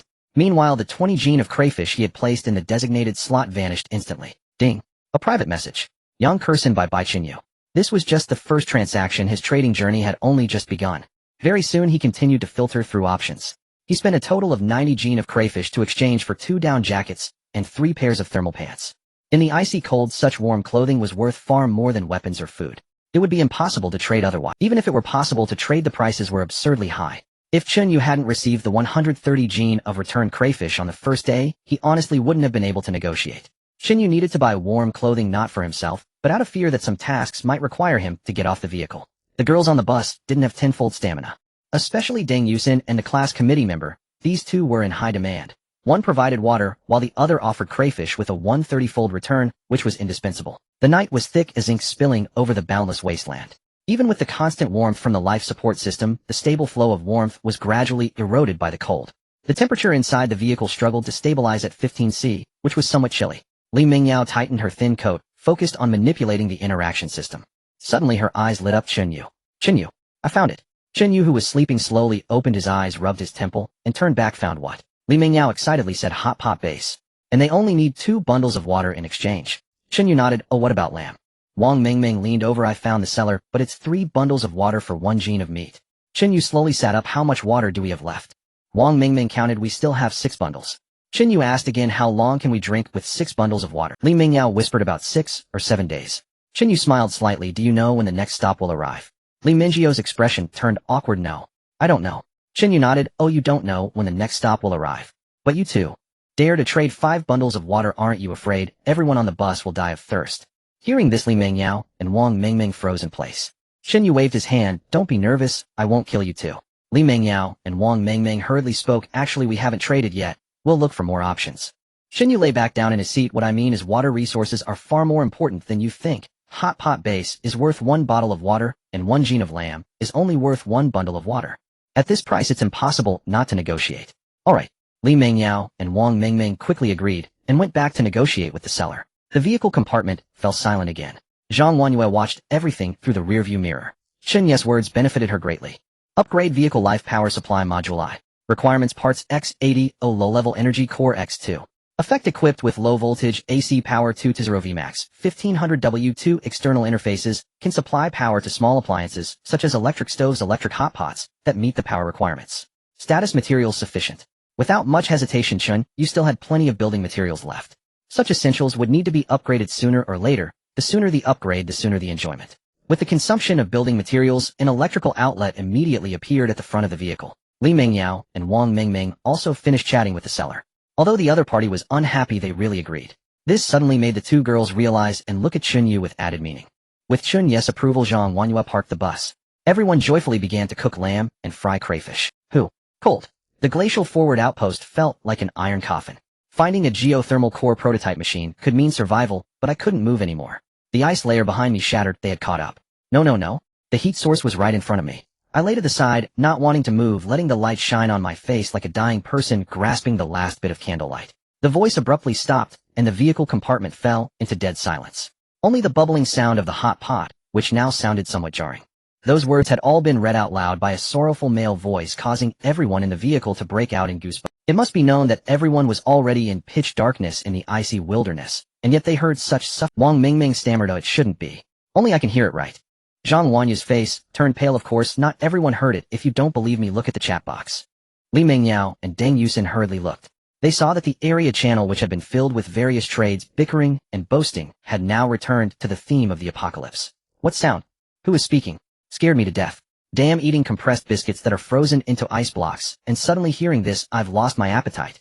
I also heard it. It can't be the people who died in the nearby glacier turning into ghosts, right? You never know. I can believe anything that happens now. Approaching Icefield Research Outpost. Task: acquire the geothermal core prototype 01. Sync status: total personnel 86, online vehicles 1010. Global information sync channels temporarily closed. There are 3 geothermal core prototypes. Take 1 back to the assembly area to complete the task. The temperature at the outpost ranges from 30°C to 40°C, periodically erupting with absolute zero waves, causing temperatures to plummet to 80°C for approximately 5 minutes. The outpost is naturally grown with geothermal ferns, which can provide thermal protection when collected. There are mutated creatures at the outpost. Please be cautious and avoid making noise. Upon entering the outpost, the total task duration is limited to 12 hours. Exceeding this time will result in permanent detention. Maps to the outpost have been distributed. Vehicles are prohibited at the outpost. Please arrive at the assembly area before the countdown ends. Countdown 3600, 3599, 3598. In the next moment, everyone saw a clear map unfold before them, leading to the legendary outpost assembly area. The unexpected information about the second station and task appeared just like that. The hot pot that Chen Yu and the others were having suddenly lost its allure. Zhang Wanyu's face turned pale. "Ill drive? We only have an hour." Chen Yu nodded. "Yeah, it doesn't seem far on the map. We can eat once we reach the assembly area." Zhang Wanyue got up and returned to the driver's seat without delay. Deng Yusin whispered, "Total personnel 86, online vehicles 10. It doesn't mean there are 10 teams participating." Li Mengyao quickly calculated an average of 8 to 9 people per team, but we only have 5. Wang Mingming's face turned pale, exclaiming, "And vehicles are prohibited. Are we supposed to walk for 12 hours in sub-zero temperatures? And steal things?" She even started pinching. Zhang Wanyue had already started the vehicle, focusing on the road ahead, joining the discussion. "It's not a 12-hour walk. It's a total task duration of 12 hours, including searching, combat, and evacuation. If we obtain the key items quickly enough, we can endure less hardship." She paused, but the absolute zero wave is a lethal threat. At 80 degrees, without thermal protection, one will quickly succumb to hypothermia. The vehicle fell into a brief silence. Chen Yu. Li Mengyao couldn't help but ask, "In the future, you see, are we still?" Chen Yu leaned back in his seat, calmly replied, "I am still alive." Deng Yusin leaned over, holding Chen Yu's arm. "So we got the prototype." Chen Yu's lips slightly curled. "I see that we have a new heat source in our vehicle." He didn't answer directly, but his words hinted at success. Everyone felt revitalized. Sometimes spiritual nourishment is equally important. Alright, Chen Yu picked up a piece of steaming lamb and casually placed it in his bowl, but did not eat it immediately. He raised his eyes calmly, scanning the few girls. You all haven't noticed the true terrifying aspect of this task. Deng Yusin's face flashed with confusion, the truly terrifying aspect. Chen Yu shook his head, putting the piece of lamb in his mouth, chewing and swallowing, before continuing. Yes. 3 prototype machines, 10 teams, indicating that at least 7 teams will be annihilated. As his words fell, Deng Yusin opened her mouth, feeling a chill run down her spine. Li Mengyao and Wang Mengmeng exchanged glances, seeing horror reflected in each other's eyes. At least 7 teams will be annihilated. As his words fell, Deng Yusin opened her mouth, feeling a chill run down. But a brutal survival competition. Zhang Wanyu's voice was dry, so the possibility of cooperation is almost zero. Any encounter will first consider not helping each other, but killing the other. Chen Yu did not answer, just continued eating the lamb in the pot. You see, different vehicles participating in the task have different missions. With good luck, they might encounter a task focused on cooperation and collective survival. But his luck was truly poor. The first task after the abandoned community was a deadly selection of 3 out of 10. The bus engine roared as it sped across the ice field. Outside, the pitch-black window blurred scenes rushed by, and the rearview mirror could see other lights. Clearly, they were on the same route. A few minutes later, a silhouette of buildings appeared on the horizon ahead. That should be the outskirts of the outpost. The assembly area indicated on the map was in the open space in front of the building cluster. When Chun Ye's bus rolled over the last stretch of road and came to a steady stop on the ice field, there was not a single vehicle around. Indeed, they were the first to arrive among the 10 teams. Outside the window were several gray buildings covered in thick layers of ice, standing silently. Further away, a deep crevice entrance emanated a faint blue light. That was likely the legendary outpost, the arena of life and death for the 86 participants. Alright, study committee member, you've worked hard driving. Chen Yu was still resting his eyes. Quickly eat. We don't have much time left. Zhang Wanyue got down from the driver's seat, nodding okay. But she had just picked up her bowl and chopsticks when, outside the window, the sound of tires crunching over ice and snow began to come in. 1, 2, 3. More and more vehicle lights pierced through the snowstorm, driving in from different directions. Eventually, they all stopped around Chen Yu's bus. On a stormy night, it was pitch black with only the vehicle lights illuminating the icy crevice ahead. The doors opened one after another and figures wrapped up tightly stumbled out. What the hell? Where is this still in the country? It's so cold. Do we really have to stay here for 12 hours? What terrible luck. Hey, you guys are from the directing department, right? We're from the art department. After all this time, turns out we're all classmates. The countdown still has 40 minutes. Do we have to wait until it ends to go in? In the snowstorm, the figures were hazy and the white breath formed a cloud. 想象一下，未来的生活其实触手可及。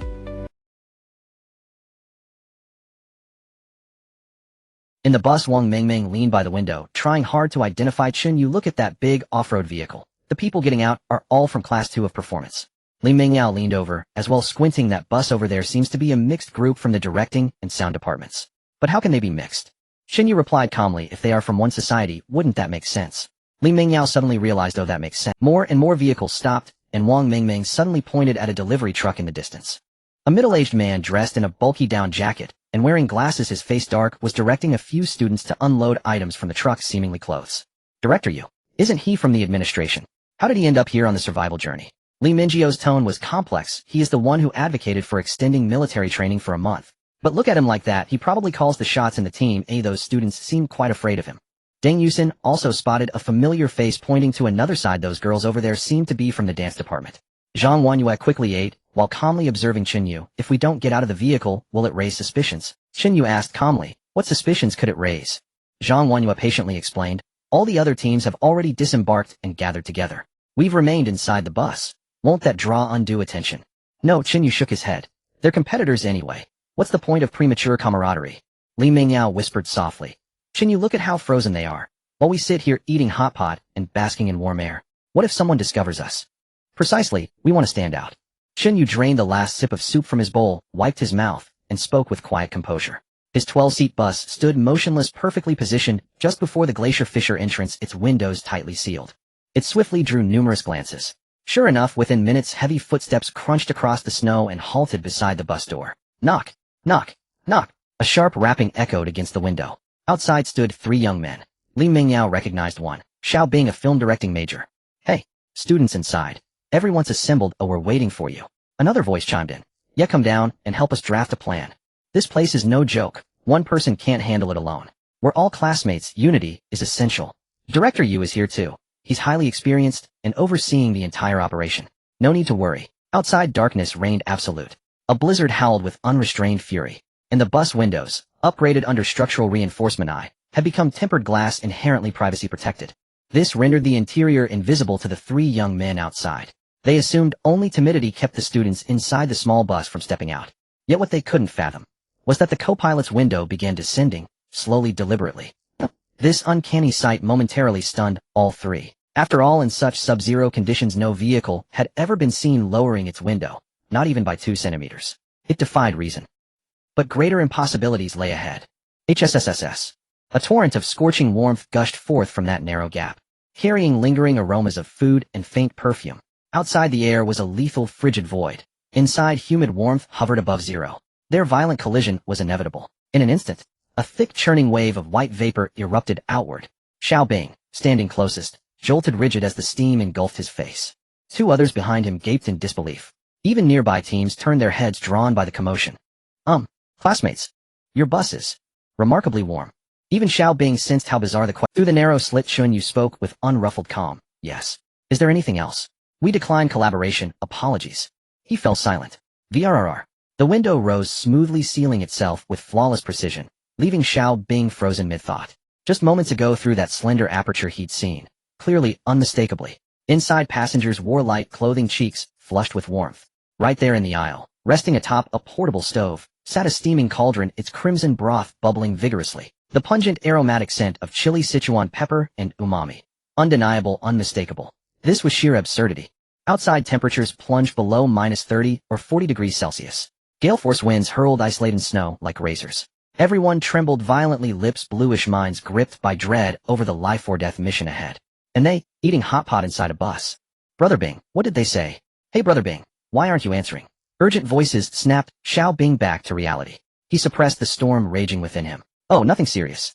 Let's head back first. He waved dismissively and led the 2 young men toward the main group, but hadn't taken more than a few steps. Director Yu approached, rubbing his frost-nipped hands. Xiao Bing, what happened? Where are they? Everyone's waiting to coordinate, and they insist on being different. Xiao Bing paused, mouth half open, words failing him. Detecting his hesitation, Director Yu pressed urgently, what's inside their bus? Several fellow Film Academy students gathered curiously nearby. Xiao Bing coughed lightly, cleared his throat, and began, well, they're cooking hot pot inside the bus. What a... Director Yu's voice shot up sharply. A student beside him blurted, hot pot. Are you hallucinating from cold exposure, Xiao Bing? I saw it with my own eyes. Xiao Bing affirmed firmly, red oil broth, bubbling fiercely. They wore nothing but shirts, faces glowing red. The moment I neared their window, a blast of heat hit me. Like stepping into a sauna, absolutely real. Director Yu's expressions cycled rapidly, from skepticism to shock, until finally belief settled deep in his gaze. Like stepping into a sauna, absolutely real. Director Yu's expressions cycled rapidly, from skepticism to shock, until finally belief settled deep in his gaze. Nonsense. 2 words escaped his clenched teeth. A fresh wave of students gathered instantly. He pointed emphatically at the bus. Do you grasp the gravity of this situation? Apocalyptic survival, life and death hang in the balance. Do they imagine this as a picnic? Not a shred of collective responsibility. His unfinished sentence carried unmistakable meaning. Students' emotions surged under his rhetoric. Anxiety and indignation rippled through the crowd. We're freezing like beggars out here, while they lounge inside feasting and luxuriating. Where do they get fuel? Not just for heating, but for hot pot. How utterly unfair. We're all classmates. Why should they enjoy privilege? Different vehicles? Fine. But now class divides too. Is this bullying the compliant? Emotions swelled, amplified, inflamed. Collective protest crystallized. Dozens converged, centered around Director Yu, gazing at the bus ahead with mounting hostility. As more students gathered behind him, a flicker of triumph gleamed in Director Yu's eyes. This was precisely the effect he sought. Let's go. Together, demand answers. What does this mean? Where is their spirit of mutual aid? Director Yu raised his arm and strode forward, tightening his down jacket. Behind him trailed over 20 students, mostly from his own transport, plus others swept up by the rising fervor. The throng advanced en masse, crunching through snow, soon forming a semicircle around the bus. Director Yu approached the door, hand raised to pound forcefully upon the window. But his gaze snagged on a sheet of paper wedged between the window panes. Interior climate optimally heated. Available seating, hourly rental. Rate 5 bottled waters or 10 compressed biscuit packs per minute. Negotiable for equivalent supplies. Prepayment required. No credit extended. This. Director Yes' fingers trembled, rendered speechless by the rage that momentarily silenced him. The students behind him had also witnessed the scene. No one could have anticipated such an outrageous note. Renting seats. And it costs money. Charged by the minute. 5 bottles of water for just 1 minute. Why doesn't he just rob it? 10 packs of biscuits. That's all the rations we have for a day. Is there no humanity? We are all classmates having fallen into such misfortune, they still want to charge us. A wave of condemnation nearly overwhelmed the bus. Director Yes' face turned ashen, and unable to contain himself any longer, he raised his fist and struck the bus window. Students inside, what do you mean by this? Is there no sympathy or camaraderie left among classmates? What era is it now? We are all in this together and should help each other. But the bus windows remained tightly shut. Inside, the bus director Yes' desperate questioning was muffled by the thick glass. But the intensity of the situation was enough to make anyone exclaim in fear. Deng Yusin shrank back, whispering, Chen Yu, they seem really angry. It's just moral coercion. Zhang Wanyu shook her head. That director Yu has always loved using collective discipline to make a point, and he's still at it. Chen Yu, we must not open the door. Let them freeze. The usually cautious Wang Mengmeng rarely showed such arrogance. The feeling of defiance returned to Chen Yu. He felt a flicker of desire to punish them. Chen Yu shook his head. Since it's empty anyway, wouldn't it be better to sell some supplies? He wasn't afraid of what these people might do to the bus. Due to the rules, the vehicle would not be harmed by any passenger, only naturally damaged. Of course, certain disasters might unleash terrifying monsters or strange occurrences, making the vehicle's protection upgrades particularly vital. In other words, right now the vehicle was an absolute safe zone. Zhang Wanyu quickly organized the gear she would take down from the bus, while analyzing without looking up. Director Yu wants to take this opportunity to assert his authority, and he might have other schemes in mind. Chen Yu, if we must do this, then we are very likely to become the target of everyone's ire. We need to be careful after the mission starts to avoid being collectively targeted. Chen Yu smiled slightly. A target of everyone's ire, but that presupposes they have arrows. Zhang Wanyu was taken aback, not expecting such a perspective. Deng Yusin asked again, would anyone really be willing to trade supplies for a seat? It's so expensive. Chen Yu leaned back in his seat and closed his eyes again. There will be, he replied. And soon. There are still a full 30 minutes before we reach the outpost and the mission. The temperature outside is simply uninhabitable. 想象一下，未来的生活其实触手可及。One could say that very few could afford it. But precisely because of this, Chen Yu anticipated even more interesting developments. I'll trade. Pushing through would only lead to loss of stamina, overheating, or even freezing to death. Indeed, the price Chen Yu had set. Everyone turned to look, seeing a tall, thin boy breaking free from his companions pressing against the bus door. Director Yes' face instantly darkened. Such behavior was a direct slap in his face. My name is Chen Yu. Go to the area channel to private message me and initiate a trade for supplies. Pay first, then get on the bus. A voice echoed from inside the bus, and within a few seconds, the door opened, a warm airflow rushed out. The boy clung to the door like a lifeline, squeezing inside recklessly. The door closed immediately, leaving behind a group of shivering people in the snow. The fleeting warmth felt like a tantalizing memory, and the sensation was far from pleasant. A minute passed. The bus stood silently, the middle door tightly shut. Yet the boy who had boarded first had not come back out. The agitation among the crowd became even more pronounced. Why hasn't Xiao Wang come down yet? What is it like inside? He wouldn't have gotten into trouble, would he? What trouble? Didn't you see that burst of warm air when the door opened? I could feel it standing in the back. Damn it, my toes seem to have lost feeling. That guy actually had so many bottled waters, he hid them really well. Soon after, the second person to waver appeared. A girl wearing glasses with a pale face bit her lip. I also want to trade for a seat. Chen Yu, I've initiated a trade. Please approve it. The middle door opened slightly again, and she quickly squeezed inside. The door closed. Again there was silence, as if a stone had sunk into the sea. One after another. The third, the fourth. These people simply couldn't withstand the cold any longer, using their precious supplies to gain entry to the bus. A few minutes later, someone suddenly yelled, damn, what a beast. Wang Zikai, how dare you touch the Wang Zikai, the tall boy who boarded first. Soon after, someone else reacted, damn it. Zhao Yu, did you take everyone's life-saving water to trade for a seat? What the hell? We're freezing like dogs out here, scrimping and saving, and you traders, using everyone's stuff to enjoy yourselves? Hey, get down. Return the supplies, or we won't let it go. Accusations and curses merged into a chorus. Several hot-tempered boys had turned red with rage, wanting to smash the bus. Yet they discovered the sign indicating the vehicle would not be harmed. Director Yes' eyes darted, and he cleared his throat. This group of people is unyielding. I'll go up and see what tricks are at play. You all wait here, and don't act rashly. With that, he shouted like those who had boarded earlier, classmates, please approve the trade request. The middle door. Director Yu stepped into the bus. The next instant, warmth. An unimaginable warmth. It felt like jumping from an ice cellar into a hot spring. It even made him shudder in comfort. The lenses of his glasses quickly fogged up, and he took them off to wipe them. He put them back on and looked around the bus. The sight before him left his mind blank.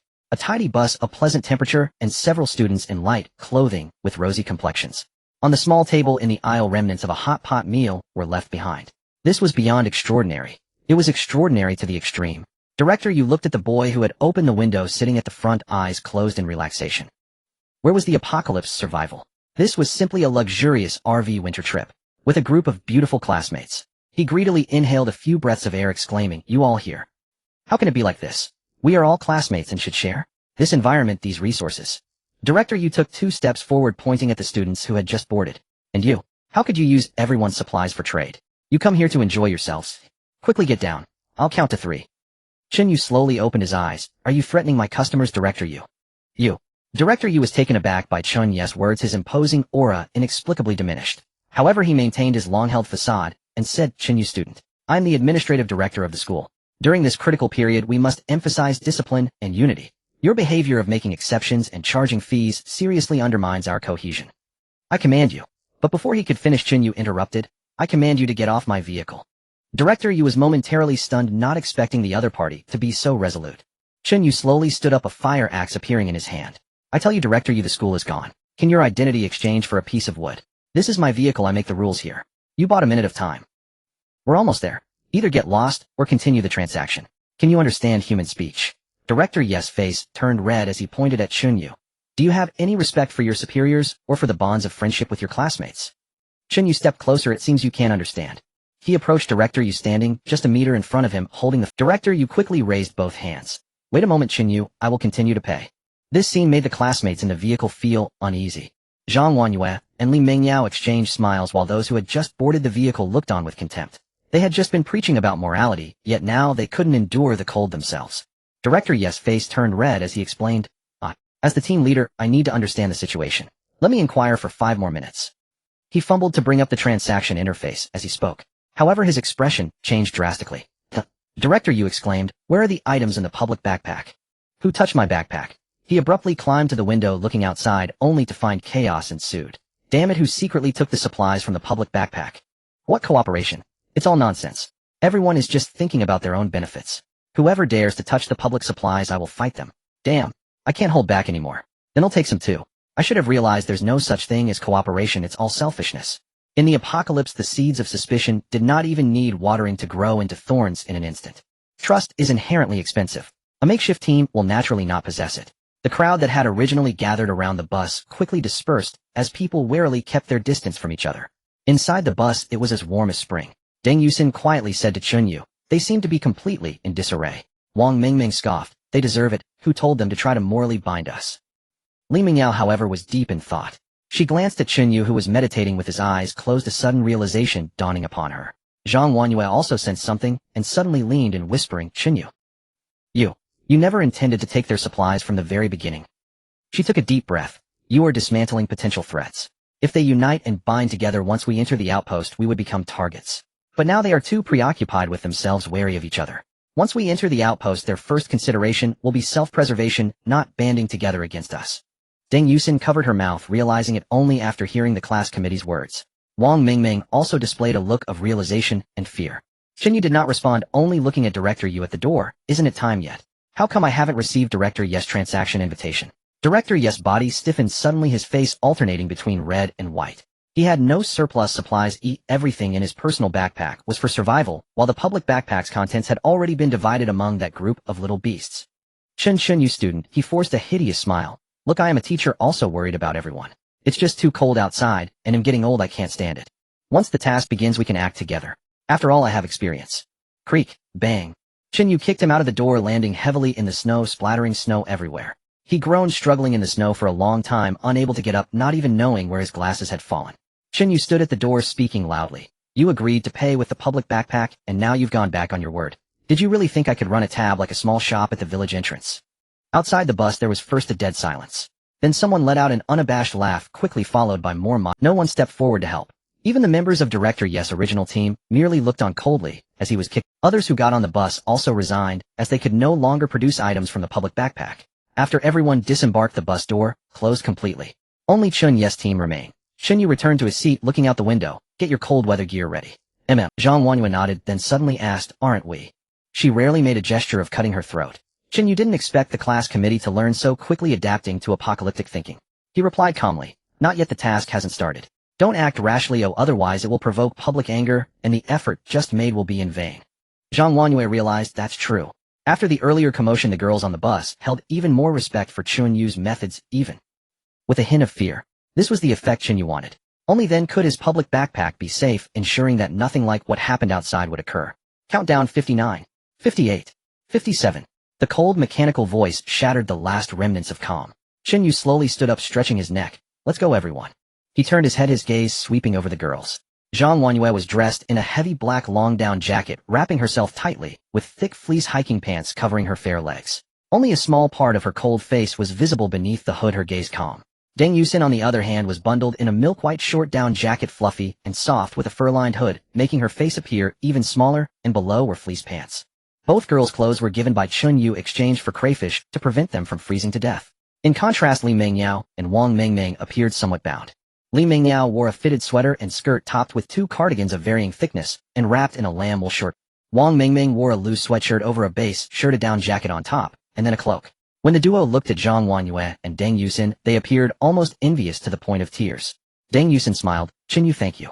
Zhang Wanyue instinctively turned slightly, avoiding direct eye contact. She was different from Deng Yusin. Chen Yu's kindness towards her made her feel burdened. Chen Yu waved at the duo. You don't need to be envious. I don't have clothes either. They are the lifeblood of the team and should be. As long as you obediently listen, there will be clothes and food for you.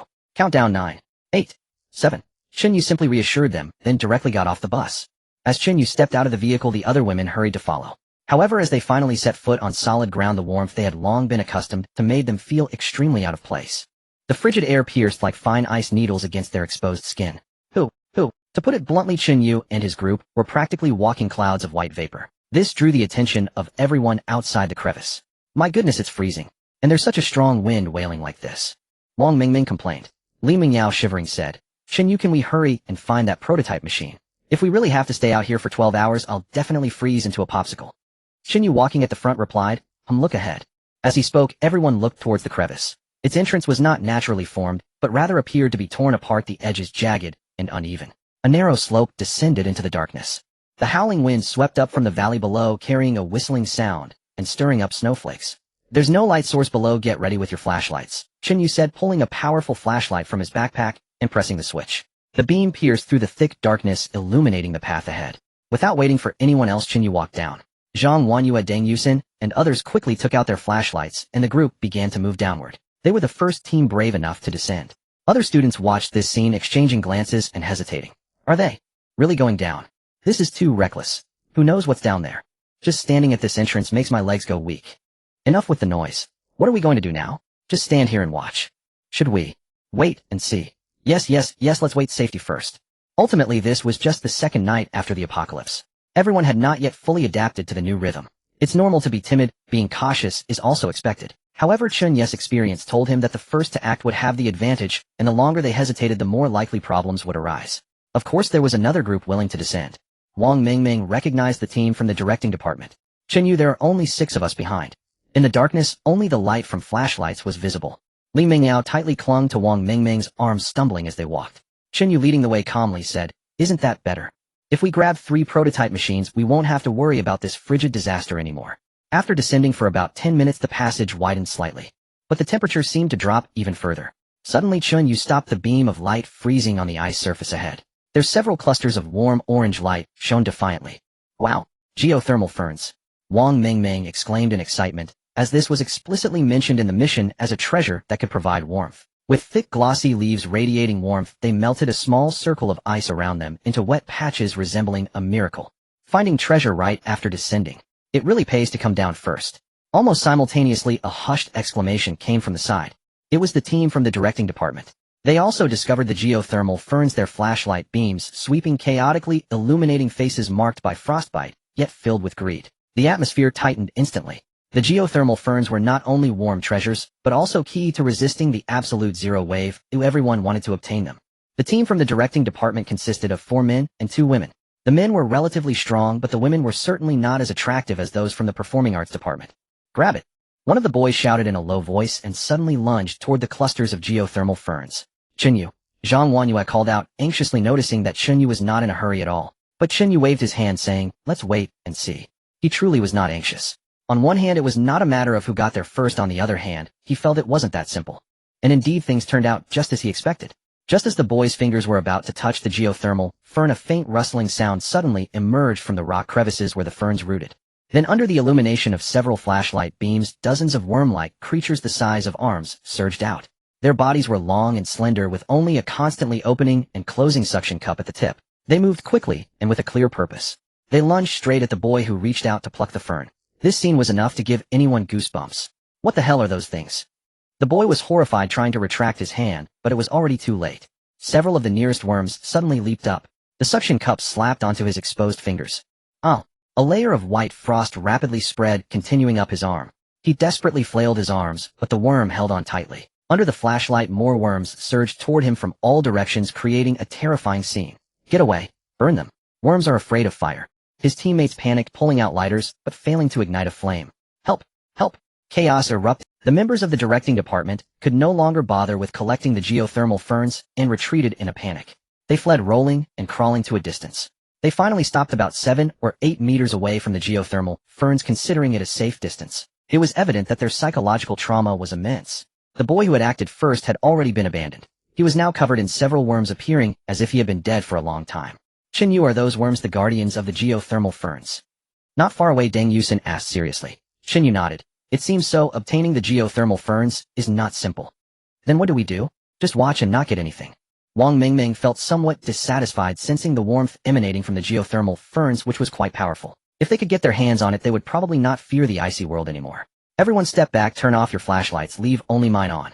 I need to verify my hypothesis. Zhang Wanyue suddenly spoke, adjusting her flashlight to the lowest setting.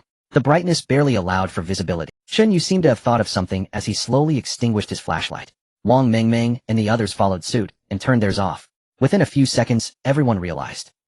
The absence of light stimulation drew the transparent worms back once again, attracted by the warmth of the geothermal ferns. Most of them began to wriggle back into the rock crevices surrounding the ferns.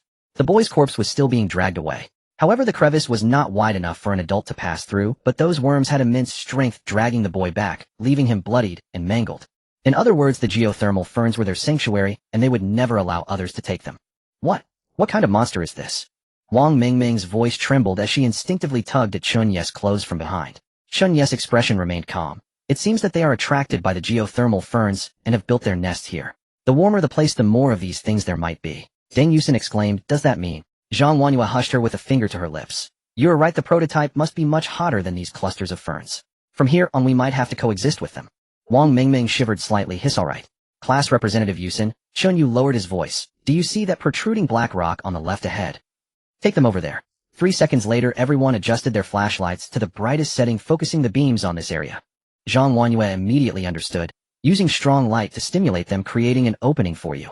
Yes. Chen Yu nodded, his gaze sweeping over Li Mingyao and Wang Mingming. Don't mess this up, keep the light steady, and don't shine it around erratically. If I don't turn off the lights, no one is allowed to do so. Li Mingyao nodded vigorously, gripping the flashlight tightly. Wang Mingming swallowed hard, her voice trembling slightly. To understand, brother Chen Yu. Let's go. Zhang Wanyue immediately led the 3 girls sideways. The 4 quickly crouched behind the rock, directing their flashlights towards the target area. Chen Yu took a deep breath of the icy air, slightly crouching down. In the distance, what are we crouching for? Why separate? Who knows, aren't you afraid of being eaten by bugs? The remaining 5 members of the directing department looked at each other, still unclear about the situation. Behind them, several more teams quickly arrived. It seemed everyone was gradually overcoming their fear and moving down. Just after they arrived, they saw a black figure suddenly lunged out from the front. The speed was astonishing. Almost simultaneously, several powerful beams of light erupted from behind the rock on the side, shining brightly against the upper rock wall. What the hell is going on? Did they turn on the lights? It's so bright. They're coordinating. Someone is distracting while others gather things. It's obviously a speed type awakened. Everyone exclaimed, but soon they witnessed a swarm of bugs surging. They crawled towards the light. The scene was horrifying. Oh my gosh. What kind of monster is that? Bugs. So many bugs. Are they crazy? To lure the bugs out. Meanwhile, Chun Yu, surrounded by the swarm, moved as if in an uninhabited land, effortlessly crushing the bugs in midair with a swift motion and stamping down on those that emerged from below. Then he seized a geothermal fern and turned to run. At the same time, under Chun Yu's signal, the light source was immediately extinguished. Only the onlookers remained, still holding their flashlights. Damn. Turn off the lights. Those bugs are coming. A boy from the directing department was the first to react, screaming as he abruptly turned off his flashlight. This startled the other teams, still in a daze. Turn off the lights. Turn off the lights. Stop shining. Do you want to attract the bugs? Damn it, who still has theirs on? Are you trying to get everyone killed? Amidst the chaos, angry curses mixed with panic as the flashlights were successively turned off. However, there were still those who reacted too slowly. A small team of 3 that had just descended, one of them. Amidst the chaos, angry curses mixed with panic as the flashlights were successively turned off. It was this beam of light that became a new stimulus. The bugs, having just lost their target, surged towards it. They're coming. Lao Zhao, your flashlight. Turn it off. I can't. The button is stuck. Throw it away. Hurry and throw it away. Don't come over. A piercing scream erupted in the darkness, followed by short whimpers and the sound of the flashlight shattering. The beam finally extinguished. But in the darkness, only the chilling sounds of sucking and the rustling of the bugs remained. The survivors held their breath, not daring to move, and no one dared to turn on the light to see what was happening. In the distance ahead, Chen Yu had already regrouped with Zhang Wanyue and the others, though the girls did not seem to be in good shape. Zhang Wanyue leaned against the rock wall, her chest rising and falling. Deng Yusin was almost slumped against the rock wall. Li Mengyao and Wang Mingming were supporting each other, both clearly panicking. The swarm of bugs had almost caught up to them, yet Chen Yu still did not allow the lights to be turned off. Fortunately, at the crucial moment, Chen Yu obtained the geothermal fern. Although he didn't even have a chance to activate the Taisher container for safety, he just fled. Is this the geothermal fern? Zhang Wanyue looked at the 3 clusters of geothermal ferns in Chun Ye's hand, somewhat curious. The leaves of the plant were palm-shaped with orange-earred veins flowing through, and the roots still carried fragments of rock. Most importantly, this plant was indeed emitting heat. It dispelled the bone-chilling cold within a radius of 2 to 3 meters, raising the temperature by at least 20 degrees. And this was just 3 clusters. What if there were more? Class representative, you keep 1 cluster. Yusin, take this one. His distribution was straightforward and direct without explanations. Zhang Wanyue silently accepted it. Deng Yusin quickly took the one that belonged to her, hugging it tightly, her gaze towards Chen Yu filled with dependence and joy. Li Mengyao and Wang Mingming looked on, eagerly waiting for the distribution of the last cluster. Perhaps, maybe just in case. But what they received was Chen Yu himself holding it. Let's keep moving. The 2 girls. Zhang Wanyue glanced at them, her footsteps slightly pausing as she subtly moved half a step closer. Deng Yusin paused, glancing at Chen Yu's back, and then at the shivering Wang Mingming, and quietly moved closer, the geothermal fern in her arms slightly shifting, releasing a wisp of warmth. This made both girls' noses tingle, their eyes instantly warming up, nearly bringing tears to their eyes. Chen Yu paid no attention to these little actions behind him. He wielded the flashlight, continuously searching for bugs. The icy valley continued to extend downward, the slope gradually leveling out. After about another 10 minutes of walking, they turned a huge corner, and at the end of the beam of light, it suddenly was no longer the familiar rock wall. Instead, it opened to a bright world outside the mountain. It was as if they had passed through the entire mountain. Moi. Chen Yu stopped the beam, slowly rising. It revealed a neatly arranged cluster of buildings. 2-story stone houses appeared one after another, all covered in thick snow. As far as the eye could see, it could almost be called an icebound town, solemn, silent, lifeless.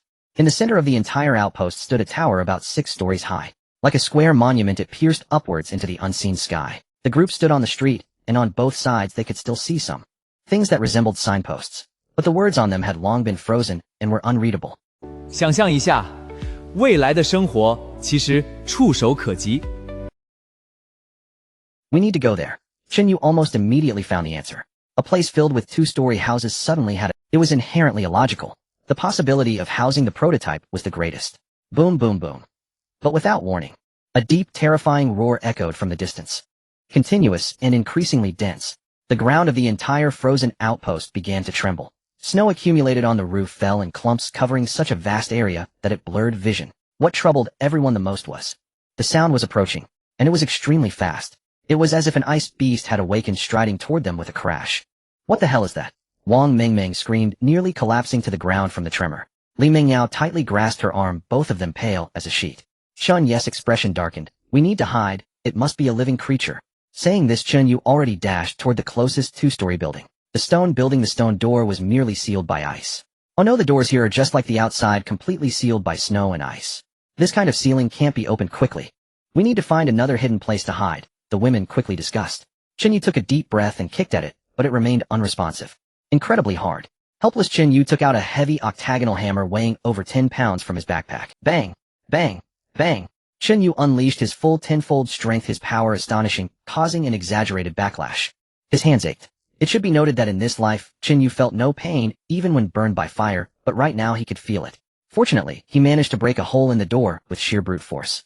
The women were taken aback by this scene. Anyone could see how tough this door was. Could it really be smashed? But no one had time to be surprised. The feeling of the earth shaking became increasingly close. Hurry in. Zhang Huanyue followed Chunye's footsteps, quickly squeezing inside, and immediately turned to reach out. One after another they finally all squeezed into the building. Just about 10 seconds later, boom, the entire structure shook violently. Dust and ice debris fell from the ceiling. At that moment, a massive shadow swept past the hole in the stone door. Inside, the glow of geothermal ferns flickered. Everyone saw it was a tall, terrifying giant beast, its body covered in thick white fur, over 3 meters high, just like a giant polar bear. Its limbs were robust, and with every step its heavy paws dug into the ice, stirring up freezing mist. Ugh! Li Mingjio's eyes widened, and the immense fear made her scream. Zhang Huanyue immediately cut. Deng Yusin froze in place, and Chunye's arm wrapped around her from behind. No need to be afraid. Boom, boom, boom. The terrifying sound of running grew fainter. Just as everyone breathed a sigh of relief, the rumbling sounds began to approach again. The women's faces changed. Chen Yu immediately spoke up. Put away the geothermal ferns. Put them in the backpack. It's running back and forth to search for heat sources. Our heat is exposed. Before his words could finish, the 3 clusters of geothermal ferns were all packed into the backpack. Outside the door, the heavy footsteps stopped. Right outside the building, they were hiding in very close silence. Everyone held their breath. Li Mingyao and Wang Mengmeng bit their lips tightly. Zhang Huanyue pressed against the wall, not moving. Deng Yusin even tightly shut her eyes, not daring to look. A sound of inhalation came from nearby. Time passed second by second, and the cold air surged again after the geothermal ferns disappeared. No one knew how long it had been. Boom! The footsteps headed in another direction. They waited for a whole minute. Wang Mengmeng was the first to collapse. Wow, that was terrifying. What was that thing? Li Mingyao also sat down on the ground, her face pale. Phew, if we were discovered, we'd be doomed. That thing is too huge. Deng Yusin opened her eyes, still trembling, and grabbed Chunye's clothes. Zhang Huanyue felt some lingering fear. While holding the geothermal ferns for warmth, don't forget they are also the best bait to attract death. This task is fraught with peril. Wang Mengmeng asked softly, can we still take out the geothermal ferns? Chen Yu replied impatiently, go ahead, then leave by yourself, hurry up. Wang Mengmeng quickly waved her hand, no. Never mind, we are a team, I want leave. Zhang Huanyue peeked out from the hole in the door, took a quick look, and turned back. I didn't see anything unusual nearby. The footprints went east. Shall we continue? Chen Yu nodded. Yes, let's get to that highest tower quickly. The rear team should be catching up. The group carefully. Chen Yu quickly arranged. Xue, you'll lead the way, you guard the rear, the faster the better. Zhang Huanyue nodded. Nope. The 5 of them had clear roles as they headed towards the tower. However, in this icy world their speed could hardly be considered fast. About half an hour later, Chen Yu looked quickly. It's geothermal ferns. Another 3 clusters. Wang Mengmeng's face was frozen and purple as she suddenly pointed at the weak glow in the distance. Chen Yu was somewhat surprised. Indeed, your eyesight is quite good. Wang Mengmeng received praise for the first time and scratched her head. Brother Chen Yu, my eyesight has always been good since I was little, still at 5.1 now. But before she could finish her sentence, Chen Yu had already stepped forward toward the geothermal ferns. Wang Mengmeng. Zhang Huanyue quietly asked from behind. That giant just now, could it be guarding them? Chen Yu nodded. So we need to hurry. Let's stick to the original plan. You all take out your flashlights to attract the insect's attention while I pick the geothermal ferns. Alright. This time all 4 girls nodded firmly. Things progressed very smoothly, and the strategy of hitting east and attacking west indeed proved effective. Another 3 clusters of geothermal ferns were packed into the communal backpack. This time Chen Yu could clearly feel everyone was becoming more adept, and the tension had significantly decreased. Moreover, the master's container quietly activated, finally gaining another free attribute point, which Chen Yu quickly allocated to charm. After all, in order to unleash one's talent, this attribute is crucial. His unrivaled strength already provided nearly invincible combat power in the early stages. In this situation, charm must at least surpass that of an ordinary person. Basic attributes: physique 100, agility 10, perception 10, charm 12, 2, spirit 10, luck 10. His charm had reached 12 points this time. The average for adult males is 10 points. He could be considered slightly handsome now. This is sufficient, and next time, he can allocate points to other attributes. Just as Chen Yu was ready to retreat with everyone, a rustling sound came from behind. Chen Yu's eyes narrowed, thinking it was some monster. Unexpectedly, it turned out to be a group of students. They were bundled tightly using low-end flashlights, their faces frozen pale, but their eyes were extremely sharp. Xiaobing. Wang Mengmeng snorted coldly, pursing her lips. Xiaobing. You all are quite nimble, keeping close behind, huh? She recognized the newcomers as Xiaobing, who had come to negotiate cooperation before. She elongated her tone, speaking in a sarcastic manner. But unfortunately, you're a step too late. We've already secured the goods. Xiaobing's expression was not quite good. Behind him, a hot-tempered boy immediately retorted. Wang Mengmeng, what are you so smug about? We followed you all the way here, taking risks too. Exactly. Is this place owned by your family? Good things should be shared with everyone. Another girl chimed in. Xiaobing raised his hand to stop his teammates' agitation, forcing a somewhat polite smile. Chen Yu, we meet again. You are indeed impressive to have obtained these geothermal ferns. Chen Yu's expression remained calm. You've been tailing us for quite a while, haven't you? Xiao Bing shook his head. Not really, we have just been guarding these few clusters of geothermal ferns for a long time. He paused. Regardless of who obtains them, we will discuss how to distribute them. Li Mingyao snorted coldly. Distribute. We picked them ourselves, why should we share with you? Xiao Bing's hot-tempered companion spoke directly. We have been guarding for a full half hour. We are all classmates. In this dire situation, we should look out for each other. We may not have contributions, but we have put in hard work. The 3 clusters we just saw, isn't it fair to split 1 or 2 with us? Zhang Wanyue remained silent with a cold face. Deng Yusin hid behind Chen Yu, murmuring softly, I don't think there are any contributions or hard work here. Chen Yu spoke indifferently. Have you all finished? Xiao Bing narrowed his eyes and said seriously, Chen Yu, to be honest, we don't want to resort to violence. But you must have seen that without the geothermal ferns we might freeze to death. If we trade 2 clusters for our safe passage, that shouldn't be too much to ask. Otherwise, if we fight, who knows what might happen. He didn't finish his sentence, but the implication was clear. The 5 of them subtly formed a semicircle with 4 boys as their confidants. Most importantly, they saw very clearly. Chen Yu had incredible speed, which allowed him to obtain the geothermal ferns. But at the same time, it also meant, as a speed type awakened, he could at most evade pursuit and avoid being touched, but what about those female classmates? Unless he abandoned all of them. Otherwise, cooperation was the only way. Snap. Zhang Wanyue stepped forward, half a step, standing shoulder to shoulder with Chen Yu, looking at the opponents with a hostile gaze. Deng Yusin bit her lip, and also stepped forward half a step. Oomph. Li Mingyao and Wang Mingming also stepped forward, standing tall and proud. Others might not understand, but they knew Chen Yu's strength. Wang Mingming couldn't help but fan the flames. Want it? Come and take it yourself. Humph, all talk and no action, a bunch of useless cowards before the apocalypse, and now too. Xiao Bing didn't expect the other side to provoke them at this time. With 3 boys on their side, theoretically, they should have a better chance of winning. Moreover, Xiao Bing himself was in a level strength type with a certain level of confidence. But upon seeing the 5 on the opposite side, they all looked like they were certain of victory, and he suddenly felt a bit flustered. You guys. Xiao Bing found himself in a dilemma, especially seeing his teammates' frozen bodies and Wang Mingming's provoking expression. Chen Yu waved his hand and walked toward the tower. The 4 girls hurriedly followed, occasionally glancing back at Xiao Bing and the others, changing expressions. Stop. From the opposing team, the hot-tempered boy took a deep breath. He pushed Xiao Bing aside, stepping forward. Behind him, both boys and girls followed suit. The hot-tempered boy shouted, What are you afraid of? If they don't hand over the geothermal ferns today, they can't leave. If you're brave enough, come over my dead body. Bang! Chen Yu kicked him away, sending him flying 7 or 8 meters, crashing hard into a distant stone wall. It's worth noting that the stone wall was covered in ice spikes. Bang! Chen Yu kicked him away, sending him flying 7 or 8 meters, crashing hard into a distant stone wall. It's worth noting that the stone wall was covered in ice spikes. Xiao Bing and the other 3 were completely frozen, their expressions changing wildly. How could one person possess such strength? Moreover, wasn't he a speed type awakened? Is this really speed? The fatal scene before them was washing over everyone's nerves. Run! The 4 of them snapped back to reality, realizing they had to escape. Even Xiao Bing and a level strength type had no will to fight. The opponent seemed like a killing machine, showing no guilt in killing classmates. However, from the very beginning, Chen Yu had no intention of letting any of them go. The moment they turned around, fully exposing their backs, was their death sentence. The tenfold physique brought not only strength, but also instantaneous explosive speed. The first target was the girl who said, good things should be shared with everyone. She was just turning back in terror, coincidentally locking eyes with Chen Yu, whose fire axe was already swung. Puff! A muffled sound, the girl lost her head. In the blink of an eye, Xiao Bing felt a gust of evil wind coming, instinctively rolling to the side. To be honest, he narrowly escaped disaster. Chen Yu's boot kicked out as a follow-up missed, but struck another boy's knee. Crack! The boy's leg buckled, and he fell forward. Chen Yu then stepped on the back of his neck. Puff! Another one died. In an instant, 2 were dead. Already someone broke down, slumped to the ground. Oh, help! Help!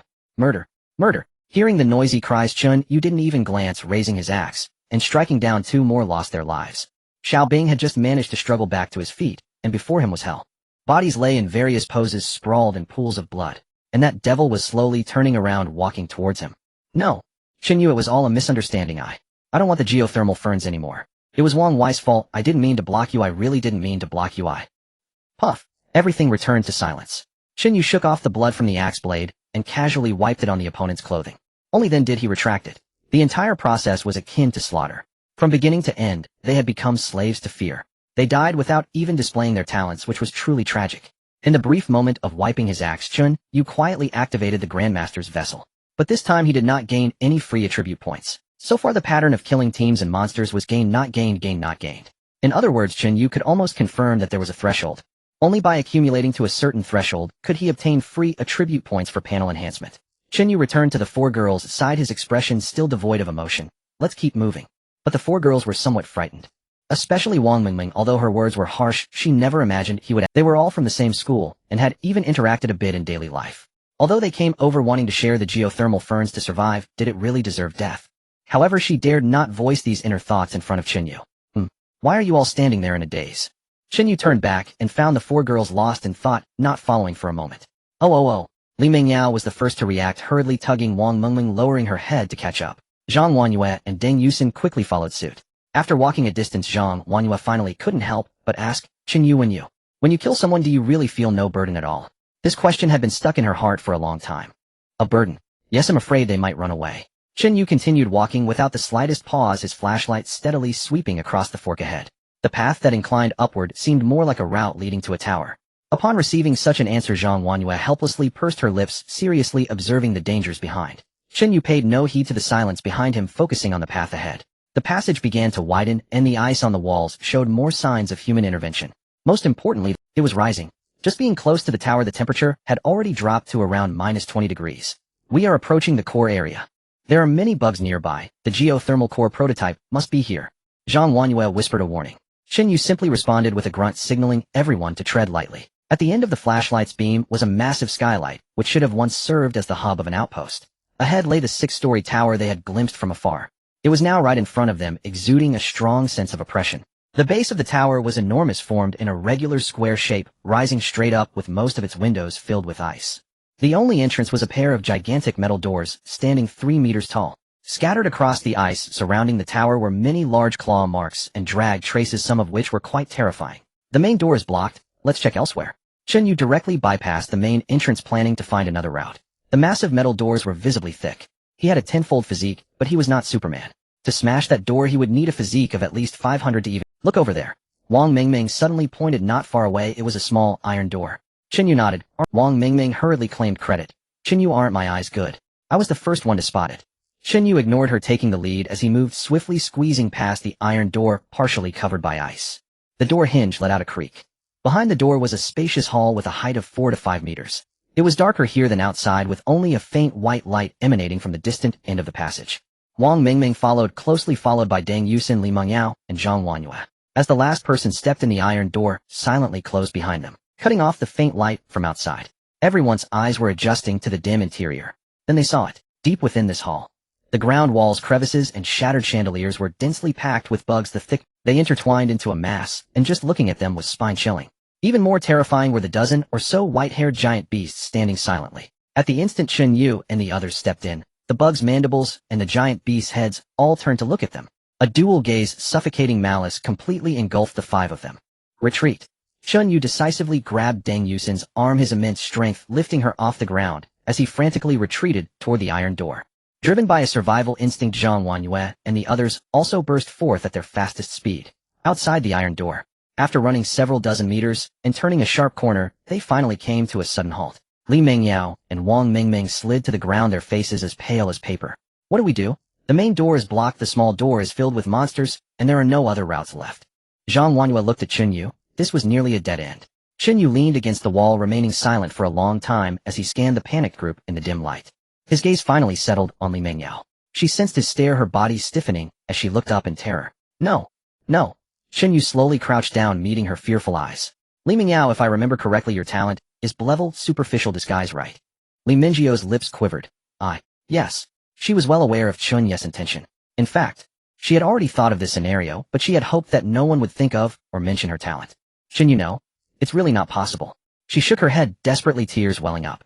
I will die. I will definitely die. Wang Mingming was also startled, seeing her best friend so frightened she could only avert her gaze. Chen Yu's face remained expressionless. I saw it, you didn't die, Li Mingyao. Only those few words made Li Mingyao tremble even more. Because those words came from Chen Yu, who could foresee the future. It nearly cut off her escape route. But really, will she not die? To be honest, Chen Yu didn't know either. After all, he couldn't truly foresee the future. The reason he dared to say this. On one hand, Li Mingyao's disguise was one of the best options at the moment. On the other hand, level talent, though generally, was a special talent. The rank of such talents was inherently strict, and very few special talents reached. Although level could not deceive people, deceiving those monsters might not be too difficult. Chen Yu. I was wrong. Breaking up back then was my foolishness. I know I have no right to say this. Li Mingyao, realizing everyone's eyes were fixed upon her, understood they truly intended to send her upstairs alone. Panic seized her. She scrambled to Chen Yu's feet and clutched his thigh. Chen Yu. After all we shared, surely you still feel something for me. You can't possibly be completely indifferent to me. But Chen Yu's gaze held not a trace of affection, not even the faintest flicker of human warmth.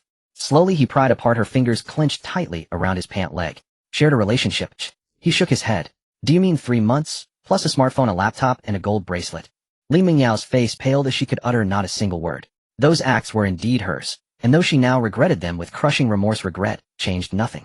Tears streamed down her cheeks. Chen Yu, I was wrong. I beg you, don't make me go in there. Chen Yu spoke coolly. This is the path of survival. If you dare not wield your own talent, why should the team keep you?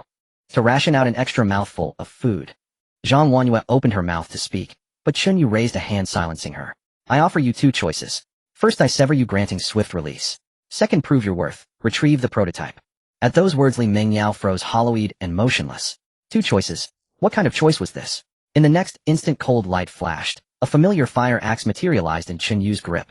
In the dim light, its blade gleamed dark and dull. Li Mingyao had watched, just 2 days ago, as that very axe drank deep of blood. She cast desperate glances around seeking help, but Wang Mingming had already shrunk into a corner. Deng Yusin had lowered her head, and Zhang Wanyue subtly turned her face away.